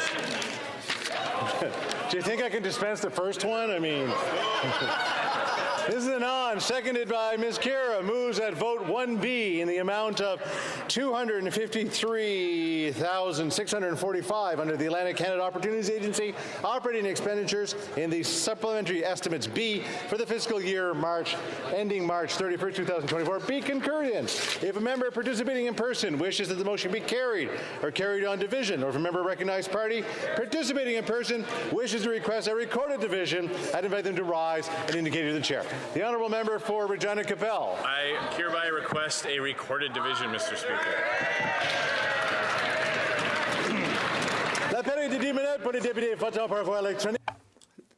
The time for members voting at distance has been started. All those who in favor of the motion, please rise. Mr. Macaulay Cardigan. Mr. Macaulay Cardigan. Mr. Sajjan. Mr. Sajjan. Mr. Blair. Mr. Blair. Mr. O'Regan. Mr. O'Regan. Mr. Holland. Mr. Holland. Mr. Duclos. Mr. Duclos. Ms. Ian. Ms. Ing. Mr. Rodriguez. Mr. Rodriguez. Mr. Leblanc. Mr. Leblanc. Ms. Freeland. Ms. Freeland. Ms. Anand. Ms. Anand. Mr. Wilkinson. Mr. Wilkinson. Mr. Fraser. Mr. Fraser. Mr. Boissonneau. Mr. Boissonneau. Ms. Hutchings. Ms. Hutchings. Ms. Tassi. Ms. Tassi. Mr. Varani. Mr. Varani. Ms. Sachs. Ms. Sachs. Ms. Suds. Ms. Suds. Ms. Bennett. Ms. Bennett. Ms. Chager. Ms. Chager. Mr. McKay. Mr. McKay. Ms. Scrow. Ms. Scrow. Mr. Scarpalegia. Mr. Scarpalegia. Mr. Casey. Mr. Casey. Mr. Vandal. Mr. Vandal. Ms. Cara. Ms. Cara. Madame Saint-Onge. Madame Saint-Onge. Ms. Haidu. Ms. Haidu. Mr. Miller. Monsieur Miller. Mr. McKinnon-Gatineau. Mr. McKinnon-Gatineau. Ms. Ian. Ms. Ian. Madame Le Boutillier. Madame Le Boutillier. Madame Bibeau. Madame Bibeau. Mr. Hussein. Mr. Hussein.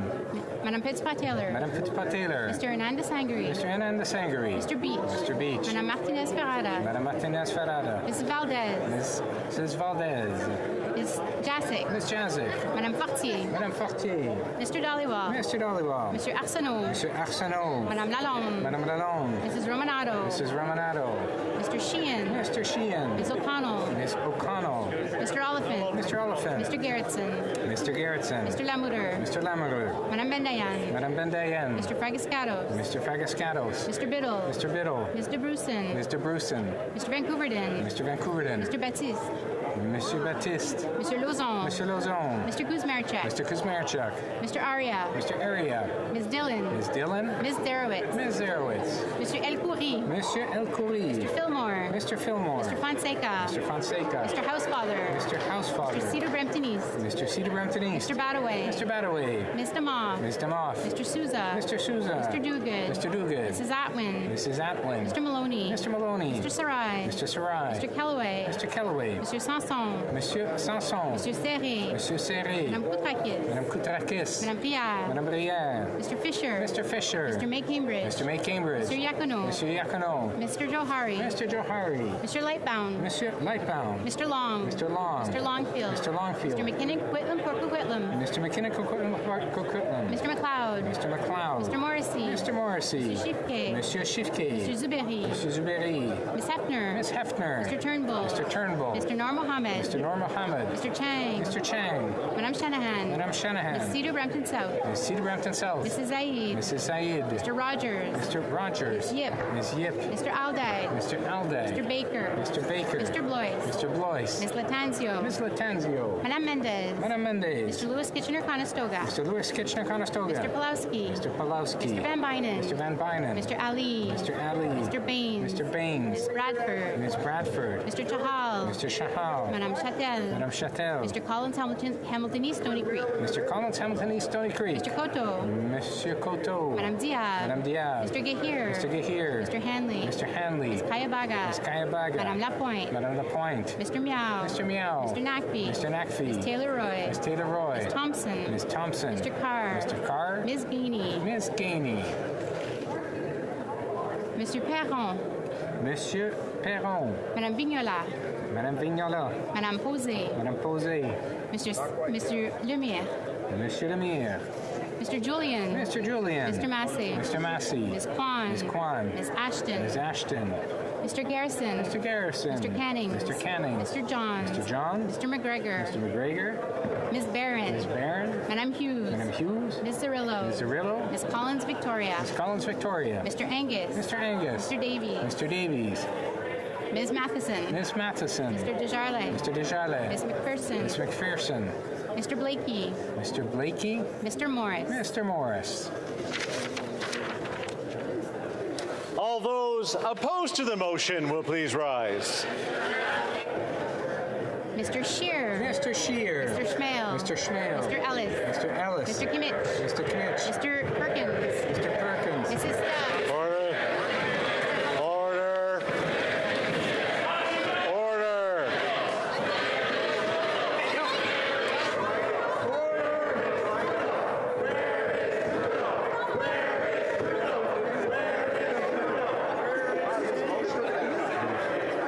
Ms. Lewis Haldeman Norfolk. Ms. Lewis Haldeman Norfolk. Mrs. Gray. Mrs. All right, people are well aware of not being able to recognize whether someone's in the chamber or not in the chamber, so I would say refrain from that kind of fun. Let's continue with the opposed vote, opposed to the motion. Mr. Moore. Mr. Moore.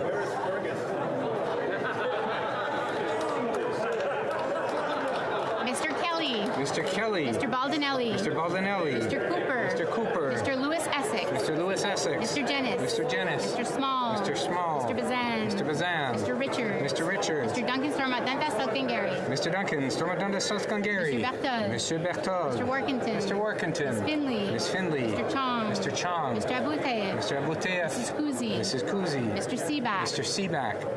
Mr. Stewart. Mr. Stewart. Mr. Davidson. Mr. Davidson. Mr. Viss. Mr. Viss. Mr. Doherty. Mr. Doherty. Mr. Macaulay Edmonton West. Mr. Macaulay Edmonton West. Mr. Lloyd. Mr. Lloyd. Mr. Brassard. Mr. Brassard. Mr. Brock. Mr. Brock. Mr. Godin. Mr. Godin. Mrs. Roberts. Mrs. Roberts. Mr. Malillo. Mr. Malillo. Mr. Tucker. Mr. Tucker. Mr. Chambers. Mr. Chambers. Mrs. Cramp-Nyman. Mrs. Cramp-Nyman. Mr. Zimmer. Mr. Zimmer. Mr. Patzer. Mr. Patzer. Mr. Log. Mr. Log. Mr. Muse. Mr. Muse. Mr. Redikoff. Mr. Redikoff. Mr. Van Popta. Mr. Van Popta. Mr. Waugh. Mr. Waugh. Mr. Calkins. Mr. Calkins. Mr. Leroux. Mr. Leroux. Mr. Généreux. Mr. Généreux. Mr. Genereux. Mr. Genereux. Mr. Morant. Mr. Morant. Mr. Mazer. Mr. Mazier. Mr. Martel. Monsieur Martel. Mr. Gould. Mr. Gould. Mr. Couric. Mr. Kirk. Mrs. Gallant. Mrs. Gallant. Mr. Caputo. Mr. Caputo. Mr. Dreeshen. Mr. Dreeshen. Mr. Cram. Mr. Cram. Mr. Tolmie. Mr. Tolmie. Mrs. Wagenthal. Mrs. Wagenthal. Mr. Dalton. Mr. Dalton. Mr. Nader. Mr. Nader. Mr. Soroka. Mr. Soroka. Mr. McLean. Mr. McLean. Mr. Shipley. Mr. Shipley. Mr. McGuire. Mr. McGuire. Mr. Shields. Mr. Shields. Mr. Falk Provencher. Mr. Falk Provencher. Mr. Mott. Mr. Mott. Mr. Williamson. Mr. Williamson. Mr. Arnold. Mr. Arnold. Mr. Morrison. Mr. Morrison. Mr. Dowdle. Mr. Dowdle. Mr. Carey. Mr. Carey. Mr. Weber. Mr. Weber. Mr. Fast. Mr. Fast. Mr. Khanna. Mr. Canna. Mr. Leslie. Mr. Leslie. The House will now wait for the electronic voting period to end before resuming its proceedings.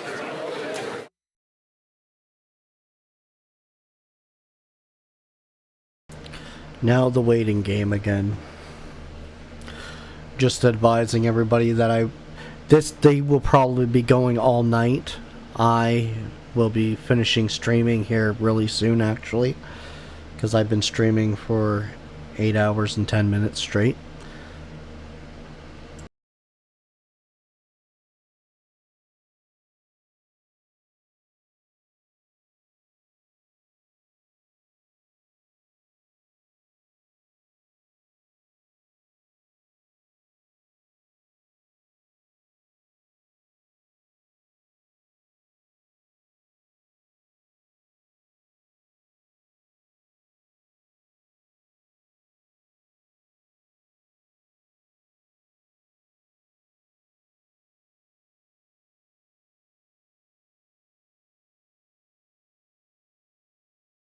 Well, what has to happen is they need the majority of the House to vote for or against something in order for it to pass or not pass.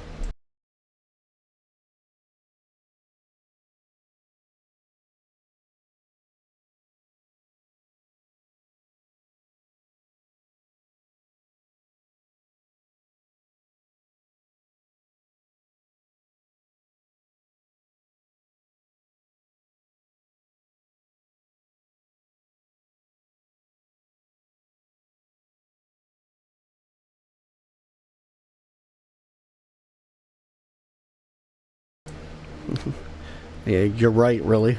I am getting exhausted. I've been staring at a screen for 8 hours and 10 minutes, 11 minutes.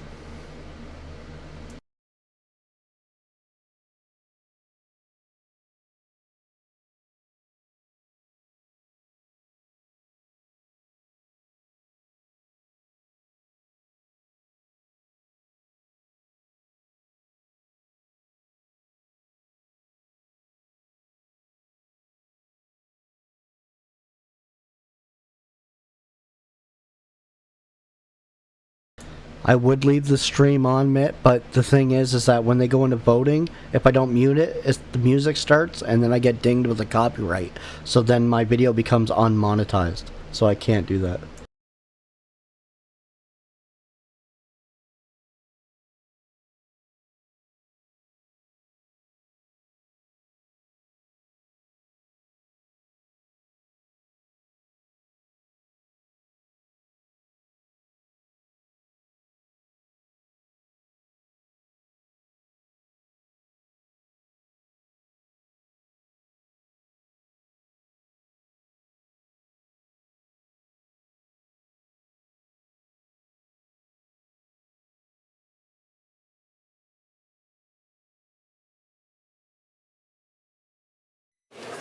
The electronic voting period has ended. If members are not able to vote due to technical difficulties, may use the raise hand function. The chair will recognize them. Oh, we're doing pretty good here.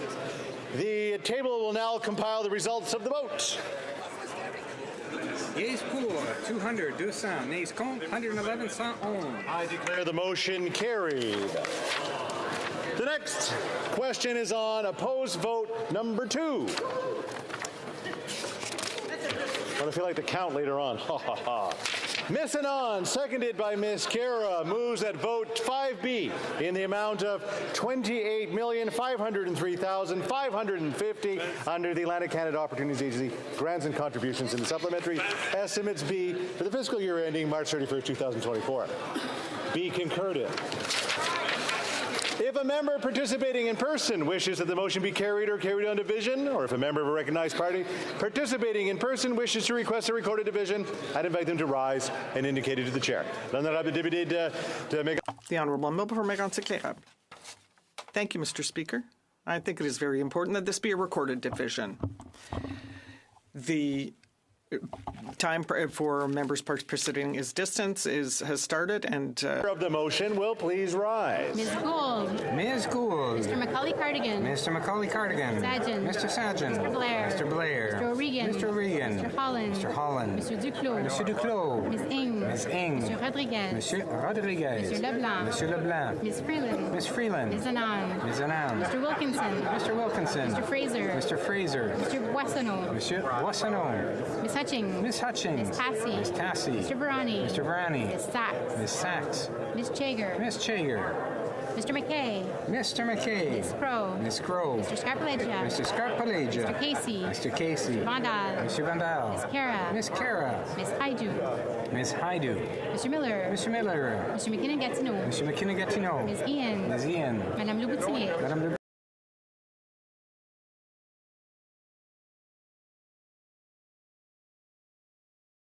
Monsieur Rodriguez. Monsieur Rodriguez. Monsieur Leblanc. Monsieur Leblanc. Ms. Freeland. Ms. Freeland. Ms. Anand. Ms. Anand. Mr. Wilkinson. Mr. Wilkinson. Mr. Fraser. Mr. Fraser. Mr. Boissonneau. Monsieur Boissonneau.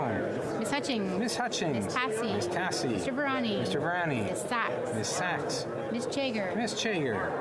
Mr. McKay. Mr. McKay. Ms. Crow. Ms. Crow. Mr. Scarpalegia. Mr. Scarpalegia. Mr. Casey. Mr. Casey. Mr. Vandal. Mr. Vandal. Ms. Kara. Miss Kara. Ms. Haidu. Ms. Haidu. Mr. Miller. Mr. Miller. Mr. McKinnon-Gatineau. Mr. McKinnon-Gatineau. Ms. Ian. Ms. Ian. Madame Leboutier. Madame Leboutier. Madame Bibot. Madame Bibot. Mr. Hussein. Mr. Hussein. Madame Petitpas-Taylor. Madame Petitpas-Taylor. Mr. Hernandez-Angary. Mr. Hernandez-Angary. Mr. Beach. Mr. Beach. Madame Martinez-Farada. Madame Martinez-Farada. Mrs. Valdez. Mrs. Valdez. Ms. Jacek. Ms. Jacek. Madame Fortier. Madame Fortier. Mr. Dollywall. Mr. Dollywall. Mr. Arsenault. Mr. Arsenault. Madame Lalonde. Madame Lalonde. Mrs. Romanado. Mrs. Romanado. Mr. Sheehan. Mr. Sheehan. Ms. O'Connell. Ms. O'Connell. Mr. Oliphant. Mr. Oliphant. Mr. Gerritsen. Mr. Gerritsen. Mr. Lamoureux. Mr. Lamoureux. Madame Bendayan. Madame Bendayan. Mr. Fragiscatos. Mr. Fragiscatos. Mr. Biddle. Mr. Biddle. Mr. Bruson. Mr. Bruson. Mr. Vancouverden. Mr. Vancouverden. Mr. Baptiste. Mr. Baptiste. Mr. Lauzon. Mr. Lauzon. Mr. Kuzmarchuk. Mr. Kuzmarchuk. Mr. Aria. Mr. Aria. Ms. Dillon. Ms. Dillon. Ms. Zarowitz. Ms. Zarowitz. Mr. El Khoury. Monsieur El Khoury. Mr. Fillmore. Mr. Fillmore. Mr. Fonseca. Mr. Fonseca. Mr. Hardy. Mr. Hardy. Mr. Housefather. Mr. Housefather. Mr. Cedar Brampton East. Mr. Cedar Brampton East. Mr. Badaway. Mr. Badaway. Mr. Moff. Mr. Moff. Mr. Souza. Mr. Souza. Mr. Duguid. Mr. Duguid. Mrs. Atwin. Mrs. Atwin. Mr. Maloney. Mr. Maloney. Mr. Sarai. Mr. Sarai. Mr. Kellaway. Mr. Kellaway. Mr. Sanson. Monsieur Sanson. Mr. Serré. Monsieur Serré. Madame Koutrakis. Madame Koutrakis. Madame Brière. Madame Brière. Mr. Fisher. Mr. Fisher. Mr. May Cambridge. Mr. May Cambridge. Mr. Yakuno. Mr. Yakuno. Mr. Johari. Mr. Johari. Mr. Lightbound. Mr. Lightbound. Mr. Long. Mr. Long. Mr. Longfield. Mr. Longfield. Mr. McKinnon, Whitlam, Corporal Whitlam. Mr. McKinnon, Coquitlam, Poco Quitlam. Mr. McLeod. Mr. McLeod. Mr. Morrissey. Mr. Morrissey. Mr. Shifke. Monsieur Shifke. Mr. Zuberi. Mr. Zuberi. Ms. Hefner. Ms. Hefner. Mr. Turnbull. Mr. Turnbull. Mr. Nur Mohammed. Mr. Nur Mohammed. Mr. Chang. Mr. Chang. Madame Shanahan. Madame Shanahan. Ms. Cedar Brampton South. Ms. Cedar Brampton South. Mrs. Zaid. Mrs. Zaid. Mr. Rogers. Mr. Rogers. Ms. Yip. Ms. Yip. Mr. Aldag. Mr. Aldag. Mr. Baker. Mr. Baker. Mr. Blois. Mr. Blois. Ms. Latanzio. Ms. Latanzio. Madame Mendez. Madame Mendez. Mr. Louis Kitchener-Conestoga. Mr. Louis Kitchener-Conestoga. Mr. Pulowski. Mr. Pulowski. Mr. Van Bynen. Mr. Van Bynen. Mr. Ali. Mr. Ali. Mr. Baines. Mr. Baines. Ms. Bradford. Ms. Bradford. Mr. Chahal. Mr. Chahal. Madame Chatel. Madame Chatel. Mr. Collins, Hamilton East, Stony Creek. Mr. Collins, Hamilton East, Stony Creek. Mr. Koto. Mr. Koto. Madame Diab. Madame Diab. Mr. Gahir. Mr. Gahir. Mr. Hanley. Mr. Hanley. Ms. Kayabaga. Ms. Kayabaga. Madame Lapointe. Madame Lapointe. Mr. Meow. Mr. Meow. Mr. Nakfi. Mr. Nakfi. Ms. Taylor Roy. Ms. Taylor Roy. Ms. Thompson. Ms. Thompson. Mr. Carr. Mr. Carr. Ms. Gainey. Ms. Gainey. Mr. Saint-Marie. Monsieur Saint-Marie. Mr. Garon. Monsieur Garon. Madame Posé. Madame Posé. Monsieur Lemire. Monsieur Lemire. Mr. Julian. Mr. Julian. Mr. Massey. Mr. Massey. Ms. Kwan. Ms. Kwan. Ms. Ashton. Ms. Ashton. Mr. Garrison. Mr. Garrison. Mr. Canning. Mr. Cannings. Mr. Johns. Mr. Johns. Mr. McGregor. Mr. McGregor. Ms. Barron. Ms. Barron. Madame Hughes. Madame Hughes. Ms. Zerillo. Ms. Zerillo. Ms. Collins Victoria. Ms. Collins Victoria. Mr. Angus. Mr. Angus. Mr. Davies. Mr. Davies. Ms. Matheson. Miss Matheson. Mr. Desjardins. Mr. Desjardins. Ms. McPherson. Miss McPherson. Mr. Blakey. Mr. Blakey. Mr. Morris. Mr. Morris. All those opposed to the motion will please Mr. rise. Shear. Mr. Shear. Mr. Schmale. Mr. Schmale. Mr. Ellis. Mr. Ellis. Mr. Kimmich. Mr. Kimmich. Mr. Perkins. Mr. Perkins. Mrs. Stubbs. Mrs. Mr. Stubbs. Holland. Order. Order. Is Alderman Norfolk.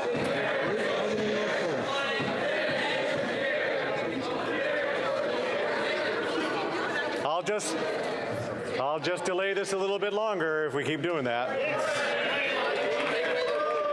All right. Are we good? All those opposed can continue. Mrs. Gray. Mrs. Gray. Mr. Moore. Mr. Moore. Mr. Kelly. Mr. Kelly. Mr. Baldinelli. Mr. Baldinelli. Cooper. Mr. Cooper. Mr. Lewis Essex. Mr. Lewis Essex. Mr. Jennings. Mr. Jennings. Mr. Small. Mr. Small. Mr. Bazan. Mr. Bazan. Mr. Richard. Mr. Richard. Mr. Duncan Storm at Dundas, Glengarry. Mr. Duncan Stomach, South Glengarry. Mr. Berthold. Mr. Berthold. Mr. Workington. Mr. Workington. Ms. Finley. Ms. Finley. Mr. Chong. Mr. Chong. Mr. Abouteyev. Mr. Abouteyev. Mrs. Kuzi. Mrs. Kuzi. Mr. Seaback. Mr. Seaback. Mr. Stewart. Mr. Stewart. Mr. Davidson. Mr. Davidson. Mr. Viss. Mr. Viss. Mr. Doherty. Mr. Doherty. Mr. McCully, Edmonton West. Mr. McCully, Edmonton West. Mr. Lloyd. Mr. Lloyd. Mr. Brassard. Mr. Brassard. Mr. Brock. Mr. Brock. Mr. Lawrence. Mr. Lawrence. Mr. Godin. Mr. Godin. Mrs. Roberts. Mrs. Roberts. Mr. Malillo. Mr. Malillo. Mr. Tucker. Mr. Tucker. Mr. Chambers. Mr. Chambers. Mrs. Cramp-Nyman. Mrs. Cramp-Nyman. Mr. Zimmer. Mr. Zimmer. Mr. Patzer. Mr. Patzer. Mr. Law. Mr. Law. Mr. Muse. Mr. Muse. Mr. Redikoff. Mr. Redikoff. Mr. Van Popta. Mr. Van Popta. Mr. Waugh. Mr. Waugh. Mr. Calkins. Mr. Calkins. Mr. Lehoux. Monsieur Lehoux. Mr. Généreux. Monsieur Généreux. Mr. Genereux. Mr. Genereux. Mr. Morant. Mr. Morant. Mr. Mazer. Mr. Major. Mr. Martel. Monsieur Martel. Mr. Gould. Mr. Gould. Mr. Couric. Mr. Couric. Mrs. Gallant. Mrs. Gallant. Mr. Caputo. Mr. Caputo. Mr. Dreeshen. Mr. Dreeshen. Mr. Cram. Mr. Cram. Mr. Tolmie. Mr. Tolmie. Mrs. Wagenthal. Mrs. Wagenthal. Mr. Dalton. Mr. Dalton. Mr. Nader. Mr. Nader. Mr. Soroka. Mr. Soroka. Mr. McLean. Mr. McLean. Mr. Shipley. Mr. Shipley. Mr. McGuire. Mr. McGuire. Mr. Shields. Mr. Shields. Mr. Falk-Provencher. Mr. Falk-Provencher. Mr. Mott. Mr. Motts. Mr. Williamson. Mr. Williamson. Mr. Arnold. Mr. Arnold. Mr. Morrison. Mr. Morrison. Mr. Dowdle. Mr. Dowdle. Mr. Carey. Mr. Carey. Mr. Weber. Mr. Weber. Mr. Fast. Mr. Fast. Mr. Canna. Mr. Canna. Mr. Leslie. Mr. Leslie. The House will now wait for the electronic voting period to end before resuming its proceedings.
Yeah, these votes are going to be going all night.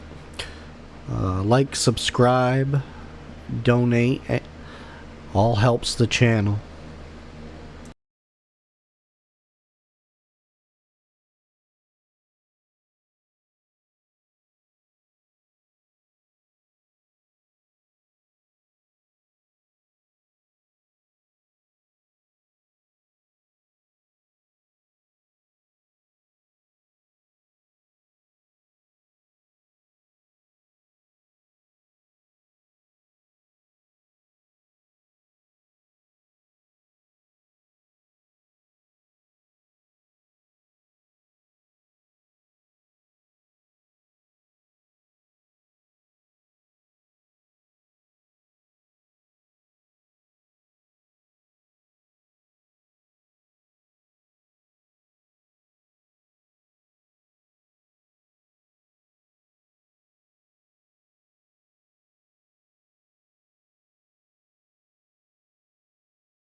How does an independent get elected in Canada? Well, you run as an independent.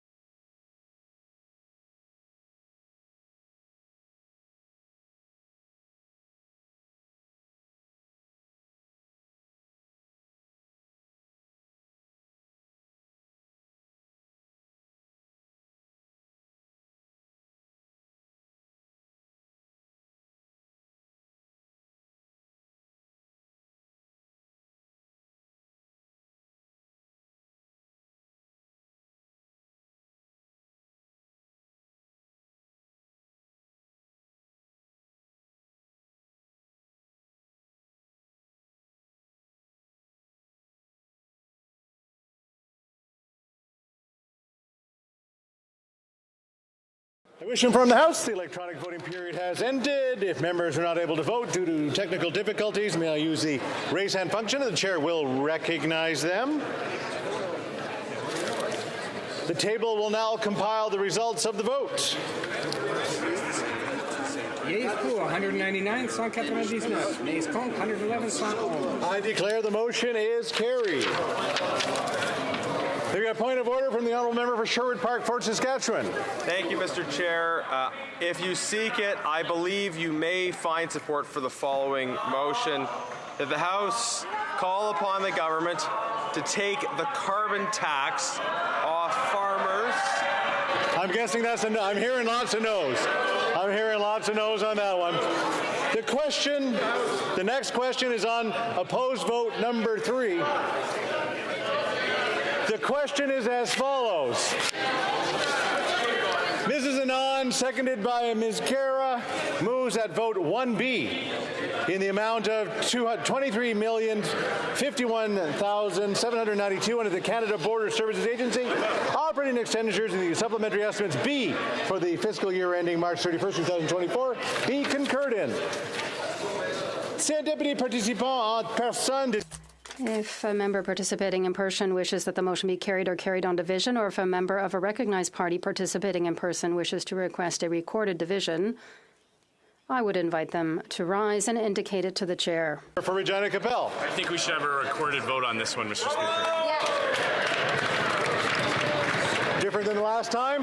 The 10-minute period for members voting electronically is started, and the House will now proceed to the votes for members participating in person. All those in favor of the motion will please rise. Ms. Gould. Ms. Gould. Mr. Macaulay-Cardigan. Mr. Macaulay-Cardigan. Mr. Sajan. Mr. Sajan. Mr. Blair. Mr. Blair. Mr. O'Regan. Mr. O'Regan. Mr. Holland. Mr. Holland. Ms. Ing. Ms. Ing. Mr. Rodriguez. Monsieur Rodriguez. Mr. Leblanc. Monsieur Leblanc. Ms. Freeland. Ms. Freeland. Ms. Anand. Ms. Anand. Mr. Wilkinson. Mr. Wilkinson. Mr. Fraser. Mr. Fraser. Mr. Boissonneau. Mr. Boissonneau. Ms. Hutchings. Ms. Hutchings. Ms. Tassie. Ms. Tassie. Mr. Varani. Mr. Varani. Ms. Sachs. Ms. Sachs. Ms. Bennett. Ms. Bennett. Ms. Chager. Ms. Chager. Mr. McKay. Mr. McKay. Ms. Crow. Ms. Crow. Mr. Scarpalegia. Mr. Scarpalegia. Mr. Vandal. Mr. Vandal. Ms. Kara. Ms. Kara. Madame Saint-Onge. Madame Saint-Onge. Ms. Haidu. Ms. Haidu. Mr. Miller. Mr. Miller. Mr. McKinnon-Gatineau. Mr. McKinnon-Gatineau. Ms. Ian. Ms. Ian. Madame Le Boutillier. Madame Le Boutillier. Madame Bibot. Madame Bibot. Mr. Hussein. Mr. Hussein. Ms. Madame Petitpas-Taylor. Madame Petitpas-Taylor. Mr. Hernandez Sangre. Mr. Hernandez Sangre. Mr. Beach. Mr. Beach. Madame Martinez Ferrada. Madame Martinez Ferrada. Mrs. Valdez. Mrs. Valdez. Ms. Jacek. Ms. Jacek. Madame Fortier. Madame Fortier. Mr. Dollywall. Mr. Dollywall. Mr. Arsenault. Mr. Arsenault. Madame Lalonde. Madame Lalonde. Mrs. Romanato. Mrs. Romanato. Mr. Sheehan. Mr. Sheehan. Ms. O'Connell. Ms. O'Connell. Mr. Oliphant. Mr. Oliphant. Mr. Lamoureux. Mr. Lamoureux. Madame Bendayan. Madame Bendayan. Mr. Fragascato. Mr. Fragascato. Mr. Biddle. Mr. Biddle. Mr. Bruson. Mr. Bruson. Mr. Vancouverden. Mr. Vancouverden. Mr. Baptiste. Mr. Baptiste. Mr. Lozon. Mr. Lozon. Mr. Kuzmarchak. Mr. Kuzmarchak. Mr. Aria. Mr. Aria. Ms. Dillon. Ms. Dillon. Ms. Derowitz. Ms. Derowitz. Mr. El Khoury. Monsieur El Khoury. Mr. Fillmore. Mr. Fillmore. Mr. Fonseca. Mr. Fonseca. Mr. Hardy. Mr. Hardy. Mr. Housefather. Mr. Housefather. Mr. Cedar Brampton East. Mr. Cedar Brampton East. Mr. Badaway. Mr. Badaway. Mr. Moff. Mr. Moff. Mr. Souza. Mr. Souza. Mr. Duguid. Mr. Duguid. Mrs. Atwin. Mrs. Atwin. Mr. Maloney. Mr. Maloney. Mr. Sarai. Mr. Sarai. Mr. Kellaway. Mr. Kellaway. Mr. Sanson. Monsieur Sanson. Mr. Serré. Monsieur Serré. Madame Koutrakis. Madame Koutrakis. Madame Brière. Madame Brière. Mr. Fisher. Mr. Fisher. Mr. May Cambridge. Mr. May Cambridge. Mr. Yakano. Monsieur Yakano. Mr. Johari. Mr. Johari. Mr. Lightbound. Monsieur Lightbound. Mr. Long. Mr. Long. Mr. Longfield. Mr. Longfield. Mr. McKinnon-Quitlam, Porco Whitlam. Mr. McKinnon, Coquitlam, Porco Quitlam. Mr. McLeod. Mr. McLeod. Mr. Morrissey. Mr. Morrissey. Mr. Shifke. Monsieur Shifke. Mr. Zuberi. Mr. Zuberi. Ms. Hefner. Ms. Hefner. Mr. Turnbull. Mr. Turnbull. Mr. Noor Mohammed. Mr. Noor Mohammed. Mr. Chang. Mr. Chang. Madame Shanahan. Madame Shanahan. Ms. Cedar Brampton South. Ms. Cedar Brampton South. Mrs. Zaid. Mrs. Zaid. Mr. Rogers. Mr. Rogers. Ms. Yip. Ms. Yip. Mr. Alday. Mr. Alday. Mr. Baker. Mr. Mr. Blois. Mr. Blois. Ms. Latanzio. Ms. Latanzio. Mr. Lewis Kitchener-Conestoga. Mr. Lewis Kitchener-Conestoga. Mr. Pulowski. Mr. Pulowski. Mr. Van Bynen. Mr. Van Bynen. Mr. Ali. Mr. Ali.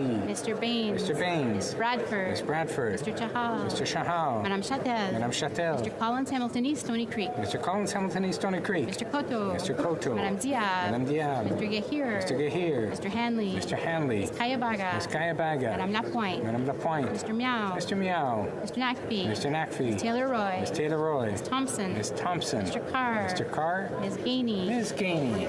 Mr. Saint-Marie. Monsieur Saint-Marie. Mr. Garon. Monsieur Garon. Monsieur Lemire. Monsieur Lemire. Mr. Julian. Mr. Julian. Mr. Massey. Mr. Massey. Ms. Kwan. Ms. Kwan. Ms. Ashton. Ms. Ashton. Mr. Garrison. Mr. Garrison. Mr. Canning. Mr. Canning. Mr. Johns. Mr. Johns. Mr. McGregor. Mr. McGregor. Ms. Barron. Ms. Barron. Madame Hughes. Madame Hughes. Ms. Zerillo. Ms. Zerillo. Ms. Collins Victoria. Ms. Collins Victoria. Mr. Angus. Mr. Angus. Mr. Davies. Mr. Davies. Ms. Matheson. Ms. Matheson. Mr. Desjardins. Mr. Desjardins. Ms. McPherson. Ms. McPherson. Mr. Blakey. Mr. Blakey. Mr. Morris. Mr. Morris. Yep. All those opposed to the motion will please rise. Mr. Scheer. Mr. Scheer. Mr. Schmale. Mr. Schmale. Mr. Ellis. Order. Order. One more time, and I'm going to name someone, and from there, they won't get to vote.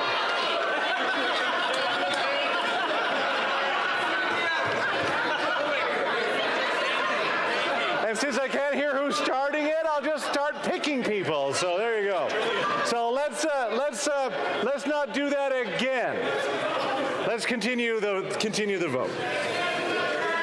Mr. Perkins. Mr. Perkins. Mrs. Stubbs. Mrs. Stubbs. Mr. Halland. Mr. Halland. Ms. Lewis Haldeman Norfolk. Ms. Lewis Haldeman Norfolk. Mrs. Gray. Mrs. Gray. Mr. Moore. Mr. Moore. Mr. Kelly. Mr. Kelly. Mr. Baldinelli. Mr. Baldinelli. Mr. Cooper. Mr. Cooper. Mr. Lewis Essex. Mr. Lewis Essex. Mr. Jennings. Mr. Jennings. Mr. Small. Mr. Small. Mr. Bazan. Mr. Bazan. Mr. Richards. Mr. Richards. Mr. Duncan Stormadanda, South Glengarry. Mr. Duncan Stormadanda, South Glengarry. Mr. Berthold. Mr. Berthold. Mr. Workington. Mr. Workington. Ms. Finley. Ms. Finley. Mr. Chong. Mr. Chong. Mr. Abutev. Mr. Abutev. Mrs. Kuzi. Mrs. Kuzi. Mr. Seaback. Mr. Seaback. Mr. Stewart. Mr. Stewart. Mr. Davidson. Mr. Davidson. Mr. Viss. Mr. Viss. Mr. Doherty. Mr. Doherty. Mr. McCully Edmonton West. Mr. McCauley Edmonton West. Mr. Lloyd. Mr. Lloyd. Mr. Brock. Mr. Brock. Mr. Godin. Monsieur Godin.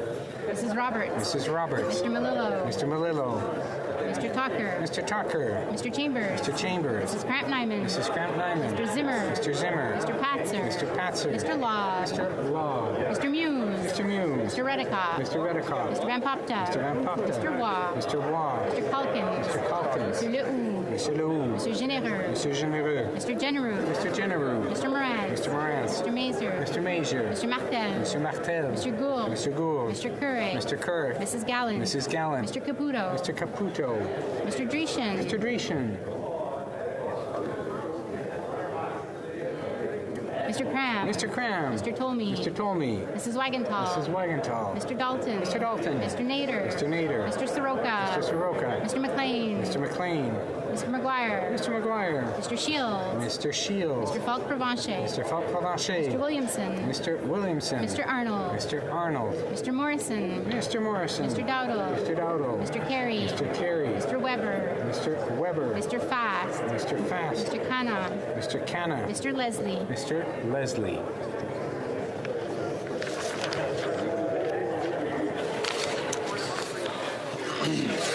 You get to the right piece of paper. The House will now wait for the electronic voting period to end before resuming its proceedings.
Just letting everybody know that I am shutting the channel down at 7 p.m. Eastern.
Wish to inform the House the electronic voting period has ended. If members were unable to vote due to technical difficulties, and I'll use the raise hand function and the chair will recognize them. The table will now compile the results of the votes. Like and subscribe. Yeas 4, 200 to some. Nays contre, 111 sans 11. I declare the motion carried. The next question is on the opposed vote number 4. The question is as follows. May I dispense? See, I took a chance.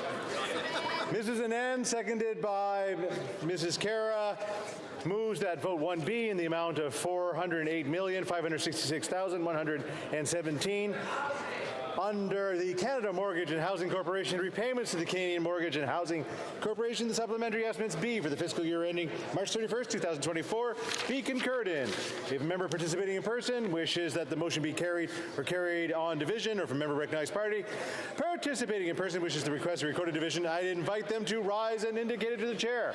The Honourable Deputy Whip of the Conservative Party. Speaker, I think it'd be a good time for us to have a vote. Point of order, the Honourable Member for South Shore St. Margaret's. Mr. Speaker, I've had communications from many people across this country who want to know if the member for Kingston, the Islands, doesn't speak for 35 hours. Thanks. The 10-minute vote period for members voting electronically is started in the House. We'll now proceed to the vote for members participating in person. All those in favor of the motion will please rise. Macaulay Cardigan. Mr. Macaulay Cardigan. Mr. Sajjan. Mr. Sajjan. Mr. Blair. Mr. Blair. Mr. O'Regan. Mr. O'Regan. Mr. Holland. Mr. Holland. Ms. Ing. Ms. Ing. Mr. Rodriguez. Mr. Rodriguez. Mr. Leblanc. Mr. Leblanc. Ms. Freeland. Ms. Freeland. Ms. Anand. Ms. Anand. Mr. Wilkinson. Mr. Wilkinson. Mr. Fraser. Mr. Fraser. Mr. Boissonneau. Mr. Boissonneau. Ms. Hutching. Ms. Hutching. Ms. Tassi. Ms. Tassi. Mr. Varani. Mr. Varani. Ms. Sachs. Ms. Sachs. Ms. Suds. Ms. Suds. Ms. Bennett. Ms. Bennett. Ms. Chager. Ms. Chager. Mr. McKay. Mr. McKay. Ms. Crow. Ms. Grove. Mr. Scarpalegia. Mr. Scarpalegia. Mr. Vandal. Mr. Vandal. Ms. Cara. Ms. Cara. Madame Saint-Onge. Madame Saint-Onge. Ms. Haidu. Ms. Haidu. Mr. Miller. Mr. Miller. Mr. McKinnon-Gatineau. Mr. McKinnon-Gatineau. Ms. Ian. Ms. Ian. Madame Le Boutilier. Madame Le Boutier. Madame Bibot. Madame Bibot. Mr. Hussein. Mr. Hussein. Madame Petipat-Taylor. Madame Petipat-Taylor. Mr. Hernandez Sangri. Mr. Hernandez Sangri. Madame Martinez Ferrara. Madame Martinez Ferrara. Mrs. Valdez. Mrs. Valdez. Ms. Jasic. Ms. Jazik.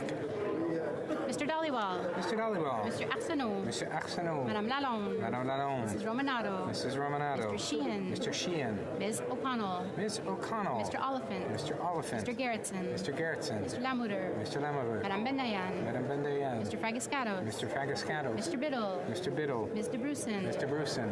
Mr. Vancouverden. Mr. Vancouverden. Mr. Baptiste. Mr. Baptiste. Mr. Lozon. Mr. Lozon. Mr. Kuzmerichek. Mr. Kuzmerichek. Ms. Dillon. Ms. Dillon. Ms. Derowitz. Ms. Zerowitz. Mr. El Khoury. Mr. El Khoury. Mr. Fonseca. Mr. Fonseca. Mr. Hardy. Mr. Hardy. Mr. Housefather. Mr. Housefather. Mr. Cedar Brampton East. Mr. Cedar Brampton East. Mr. Badaway. Mr. Badaway. Mr. Souza. Mr. Souza. Mr. Duguid. Mr. Duguid. Mrs. Atwin. Mrs. Atwin. Mr. Maloney. Mr. Maloney. Mr. Sarai. Mr. Sarai. Mr. Kellaway. Mr. Kellaway. Mr. Sanson. Monsieur Sanson. Mr. Serré. Monsieur Serré. Madame Koutrakis. Madame Koutrakis. Madame Briard. Madame Brière. Mr. Fisher. Mr. Fisher. Mr. May Cambridge. Mr. May Cambridge. Mr. Yakuno. Monsieur Yakuno.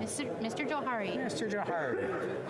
Mr. Lightbound. Monsieur Lightbound. Mr. Long. Mr. Long. Mr. Longfield. Mr. Longfield. Mr. McKinnon, Coquitlam, Port Coquitlam. Mr. McKinnon, Coquitlam, Port Coquitlam. Mr. McLeod. Mr. McLeod. Mr. Morrissey. Mr. Morrissey. Mr. Shifke. Monsieur Shifke. Mr. Zuberi. Mr. Zuberi. Ms. Hefner. Ms. Hefner. Mr. Turnbull. Mr. Turnbull. Mr. Noor Mohammed. Mr. Noor Mohammed. Madame Shanahan. Madame Shanahan. Ms. Cedar Brampton South. Ms. Cedar Brampton South. Mrs. Zaid. Mrs. Zaid. Mr. Rogers. Mr. Rogers. Ms. Yip. Ms. Yip. Mr. Alday. Mr. Alday. Mr. Blois. Mr. Blois. Ms. Latanzio. Ms. Latanzio. Mr. Lewis Kitchener-Conestoga. Mr. Lewis Kitchener-Conestoga. Mr. Pulowski. Mr. Pulowski. Mr. Van Bynen. Mr. Van Bynen. Mr. Ali. Mr. Ali. Mr. Baines. Mr. Baines. Ms. Bradford. Ms. Bradford. Madame Chatel. Madame Chatel. Mr. Collins Hamilton East Stony Creek. Mr. Collins Hamilton East Stony Creek. Madame Diab. Madame Diab. Mr. Gahir. Mr. Gahir. Mr. Hanley. Mr. Hanley. Ms. Kayabaga. Ms. Kayabaga. Madame Lapointe. Madame Lapointe. Mr. Meow. Mr. Meow. Mr. Nakvi. Mr. Nakfi. Ms. Taylor Roy. Ms. Taylor Roy. Ms. Thompson. Ms. Thompson. Mr. Carr. Mr. Carr. Ms. Gainey. Ms. Gainey. Mr. Saint-Marie.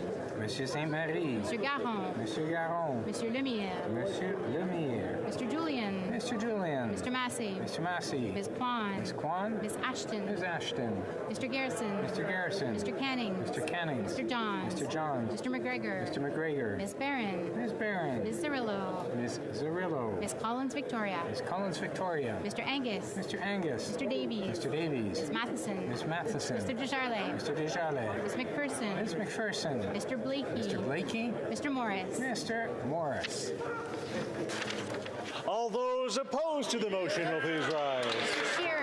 Mr. Shear. Mr. Schmale. Mr. Schmale. Mr. Ellis. Mr. Ellis. Mr. Kimmich. Mr. Kimmich. Mr. Perkins. Mr. Perkins. Mrs. Stubbs. Mrs. Stubbs. Mr. Hallan. Mr. Hallan. Ms. Lewis Haldeman Norfolk. Ms. Lewis Haldeman Norfolk. Mrs. Gray. Mrs. Gray. Mr. Moore. Mr. Moore. Mr. Kelly. Mr. Kelly. Mr. Baldinelli. Mr. Baldinelli. Mr. Cooper. Mr. Cooper. Mr. Lewis Essex. Mr. Lewis Essex. Mr. Jennis. Mr. Jennis. Mr. Small. Mr. Small. Mr. Bazan. Mr. Bazan. Mr. Richards. Mr. Richards. Mr. Duncan Stormont Dundas South Glengarry. Mr. Duncan Stormadunda South Glengarry. Mr. Bertol. Mr. Bertol. Mr. Workington. Mr. Workington. Mr. Chong. Mr. Chong. Mr. Abutev. Mr. Abutev. Mrs. Kuzi. Mrs. Kuzi. Mr. Seaback. Mr. Seaback. Mr. Stewart. Mr. Stewart. Mr. Davidson. Mr. Davidson. Mr. Viss. Mr. Viss. Mr. Doherty. Mr. Doherty. Mr. Macaulay Edmonton West. Mr. Macaulay Edmonton West. Mr. Lloyd. Mr. Lloyd. Mr. Brock. Mr. Brock. Mr. Lawrence. Mr. Lawrence. Mr. Godin. Mr. Godin. Mrs. Roberts. Mrs. Roberts. Mr. Malillo.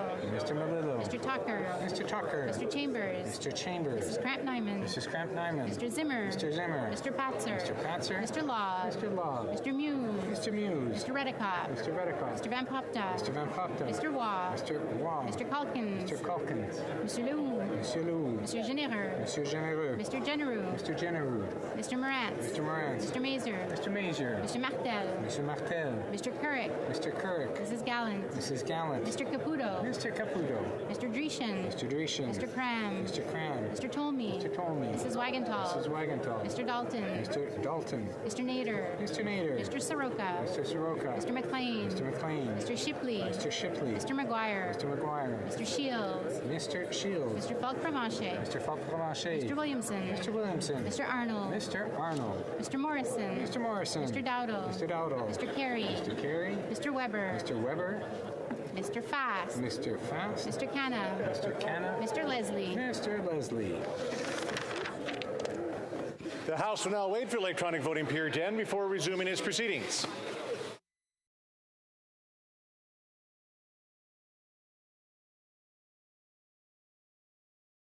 Just letting everybody know, tomorrow the House of Commons will be streamed live, but it will be super early in the morning, so it should be around 10 o'clock tomorrow. It only goes until 2:30.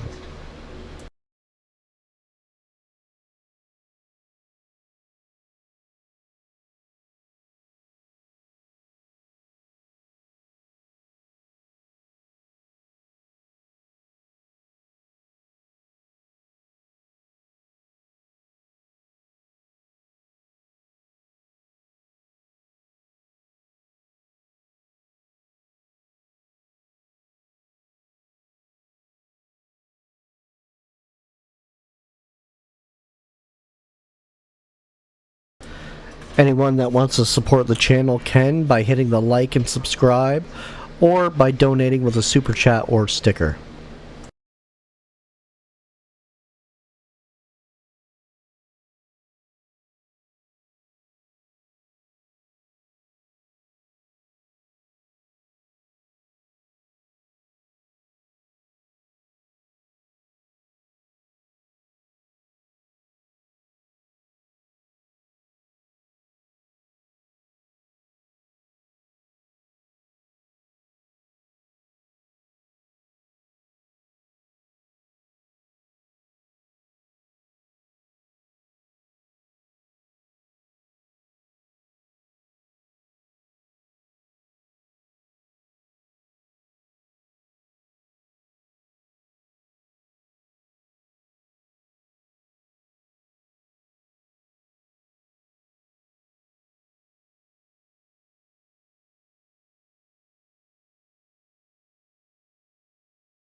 Only Parliament as a whole can decide parliamentary procedure.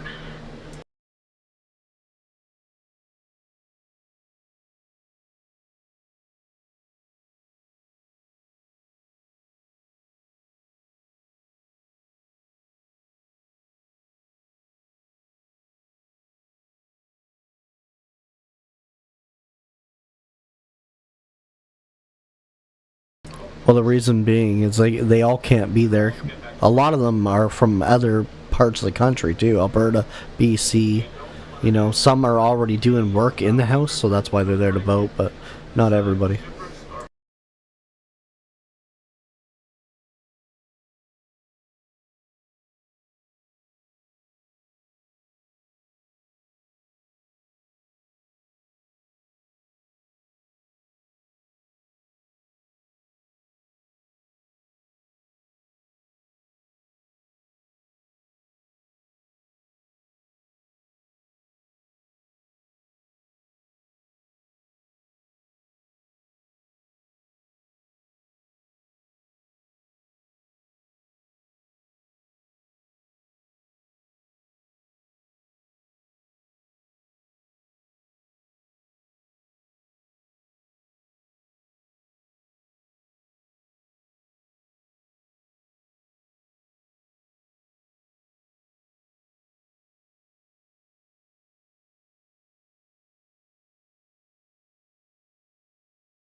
I wish to inform the House the electronic voting period has ended. If members were unable to vote due to technical difficulties, may ask them to use the raise hand function and the chair will recognize them. The table will now compile the results of the vote. Yeas pour, 201, 201. Nays contre, 112, 112. I declare the motion carried. The next question is on opposed vote number 5, and the question is as follows. Mrs. Anand, seconded by Mrs. Kara, moves the President of the Treasury Board that vote 1B in the amount of $12,457,503 under the Canada Revenue Agency operating expenditures, grants and contributions, and supplementary estimates B for the fiscal year ending March 31st, 2024 be concurred in. If a member participating in person wishes that the motion be carried or carried on division, or if a member of a recognized party participating in person wishes to request a recorded division, and invite them to rise and indicate it to the chair. The Honourable Whip for the official opposition. Mr. Speaker, seeing as we're all here, I would like to request a recorded vote. The 10-minute period for members voting electronically has started, and the House will now proceed with the vote for members participating in person. All those in favor of the motion will please rise. Mr. Macaulay Cardigan. Mr. Macaulay Cardigan. Mr. Sajjan. Mr. Sajjan. Mr. O'Regan. Mr. O'Regan. Mr. Holland. Mr. Holland. Mr. Duclos. Mr. Duclos. Ms. Ian. Ms. Ing. Mr. Rodriguez. Monsieur Rodriguez. Mr. Leblanc. Monsieur Leblanc. Ms. Freeland. Ms. Freeland. Mr. Fraser. Mr. Fraser. Ms. Hutchings. Ms. Hutchings. Ms. Tassie. Ms. Tassie. Mr. Varani. Mr. Varani. Ms. Sachs. Ms. Sachs. Ms. Suds. Ms. Suds. Mr. McKay. Mr. McKay. Ms. Scrow. Ms. Scrow. Mr. Scarpalagia. Mr. Scarpalagia. Mr. Vandal. Monsieur Vandal. Ms. Kara. Ms. Kara. Madame Saint-Onge. Madame Saint-Onge. Ms. Haidu. Ms. Haidu. Mr. Miller. Monsieur Miller. Mr. McKinnon-Gatineau. Mr. McKinnon-Gatineau. Ms. Ian. Ms. Ian. Madame Le Boutillier. Madame Le Boutillier. Mr. Hussain. Mr. Hussain. Madame Petitpas-Taylor. Madame Petitpas-Taylor. Mr. Ananda Sangri. Mr. Ananda Sangri. Mr. Beach. Mr. Beach. Madame Martinez-Ferrada. Madame Martinez-Ferrada. Mrs. Valdez. Mrs. Valdez. Ms. Jacek. Ms. Jacek. Mr. Arsenault. Monsieur Arsenault. Madame Lalonde. Madame Lalonde. Mrs. Romanato. Mrs. Romanato. Mr. Sheehan. Mr. Sheehan. Ms. O'Connell. Ms. O'Connell. Mr. Oliphant. Mr. Oliphant. Mr. Gerritsen. Mr. Gerritsen. Madame Bendayan. Madame Bendayan. Mr. Bruson. Mr. Bruson. Mr. Vancouverden. Mr. Vancouverden. Mr. Lauzon. Monsieur Lauzon. Mr. Kuzmarchek. Mr. Kuzmarchek. Mr. Assassi. Mr. Assassi. Mr. El Khoury. Mr. El Khoury. Mr. Fillmore. Mr. Fillmore. Mr. Fonseca. Mr. Fonseca. Mr. Hardy. Mr. Hardy. Mr. Housefather. Mr. Housefather. Mr. Cedar Brampton East. Mr. Cedar Brampton East. Mr. Souza.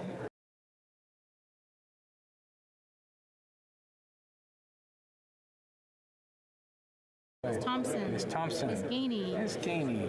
Monsieur Terrien. Monsieur Terrien. Monsieur Sainte-Marie. Monsieur Sainte-Marie. Monsieur Garon. Monsieur Garon. Monsieur Lemire. Monsieur Lemire. Mr. Julian. Mr. Julian. Mr. Massey. Mr. Massey. Ms. Kwan. Ms. Kwan. Ms. Ashton. Ms. Ashton. Mr. Garrison. Mr. Garrison. Mr. Canning. Mr. Canning. Mr. Johns. Mr. Johns. Mr. McGregor. Mr. McGregor. Ms. Barron. Ms. Barron. Ms. Zarillo. Ms. Zarillo. Ms. Collins Victoria. Ms. Collins Victoria. Mr. Davies. Mr. Davies. Ms. Matheson. Ms. Matheson. Mr. Desjardins. Mr. Desjardins. Ms. McPherson. Ms. McPherson. Mr. Blakey. Mr. Blakey. Mr. Morris. Mr. Morris. All those opposed to the motion will please rise. Mr. Scheer. Mr. Scheer. Mr. Schmale. Mr. Schmale. Mr. Ellis. Mr. Ellis. Mr. Kimmich. Mr. Kimmich. Mr. Perkins. Mr. Perkins. Mrs. Stubbs. Mrs. Stubbs. Mr. Halland. Mr. Halland. Ms. Lewis Haldeman Norfolk. Ms. Lewis Haldeman Norfolk. Mrs. Gray. Mrs. Gray. Mr. Moore. Mr. Moore. Mr. Kelly. Mr. Kelly. Mr. Baldinelli. Mr. Baldinelli. Mr. Cooper. Mr. Cooper. Mr. Lewis Essex. Mr. Lewis Essex. Mr. Jennings. Mr. Jennings. Mr. Small. Mr. Small. Mr. Richards. Mr. Richards. Mr. Duncan Stormont Dundas South Glengarry. Mr. Duncan Stormont Dundas South Glengarry. Mr. Berthold. Mr. Berthold. Mr. Workington. Mr. Workington. Ms. Finley. Ms. Finley. Mrs. Cousy. Mrs. Cousy. Mr. Seaback. Mr. Seaback. Mr. Stewart. Mr. Stewart. Mr. Davidson. Mr. Davidson. Mr. Viss. Mr. Viss. Mr. Doherty. Mr. Doherty. Mr. Macaulay Edmonton West. Mr. Macaulay Edmonton West. Mr. Lloyd. Mr. Lloyd. Mr. Brassard. Mr. Brassard. Mr. Brock. Mr. Brock. Mr. Godin. Mr. Godin. Mrs. Roberts. Mrs. Roberts. Mr. Malillo. Mr. Malillo. Mr. Tucker. Mr. Tucker. Mr. Chambers. Mr. Chambers. Mrs. Kramp-Nyman. Mrs. Kramp-Nyman. Mr. Patzer. Mr. Patzer. Mr. Lobb. Mr. Lobb. Mr. Muse. Mr. Muse. Mr. Redikoff. Mr. Redikoff. Mr. Van Popta. Mr. Van Popta. Mr. Waugh. Mr. Waugh. Mr. Calkins. Mr. Calkins. Mr. Lew. Monsieur Lou. Mr. Generou. Mr. Generou. Mr. Mazier. Mr. Mazier. Mr. Gould. Mr. Gould. Mr. Couric. Mr. Kirk. Mrs. Gallant. Mrs. Gallant. Mr. Dreeshen. Mr. Dreeshen. Mr. Cram. Mr. Cram. Mr. Tolmie. Mr. Tolmie. Mr. Nader. Mr. Nader. Mr. Soroka. Mr. Soroka. Mr. McLean. Mr. McLean. Mr. Shipley. Mr. Shipley. Mr. McGuire. Mr. McGuire. Mr. Motts. Mr. Motts. Mr. Arnold. Mr. Arnold. Mr. Morrison. Mr. Morrison. Mr. Dowdle. Mr. Dowdle. Mr. Weber. Mr. Weber. The House will now wait for electronic voting period to end before resuming its proceedings.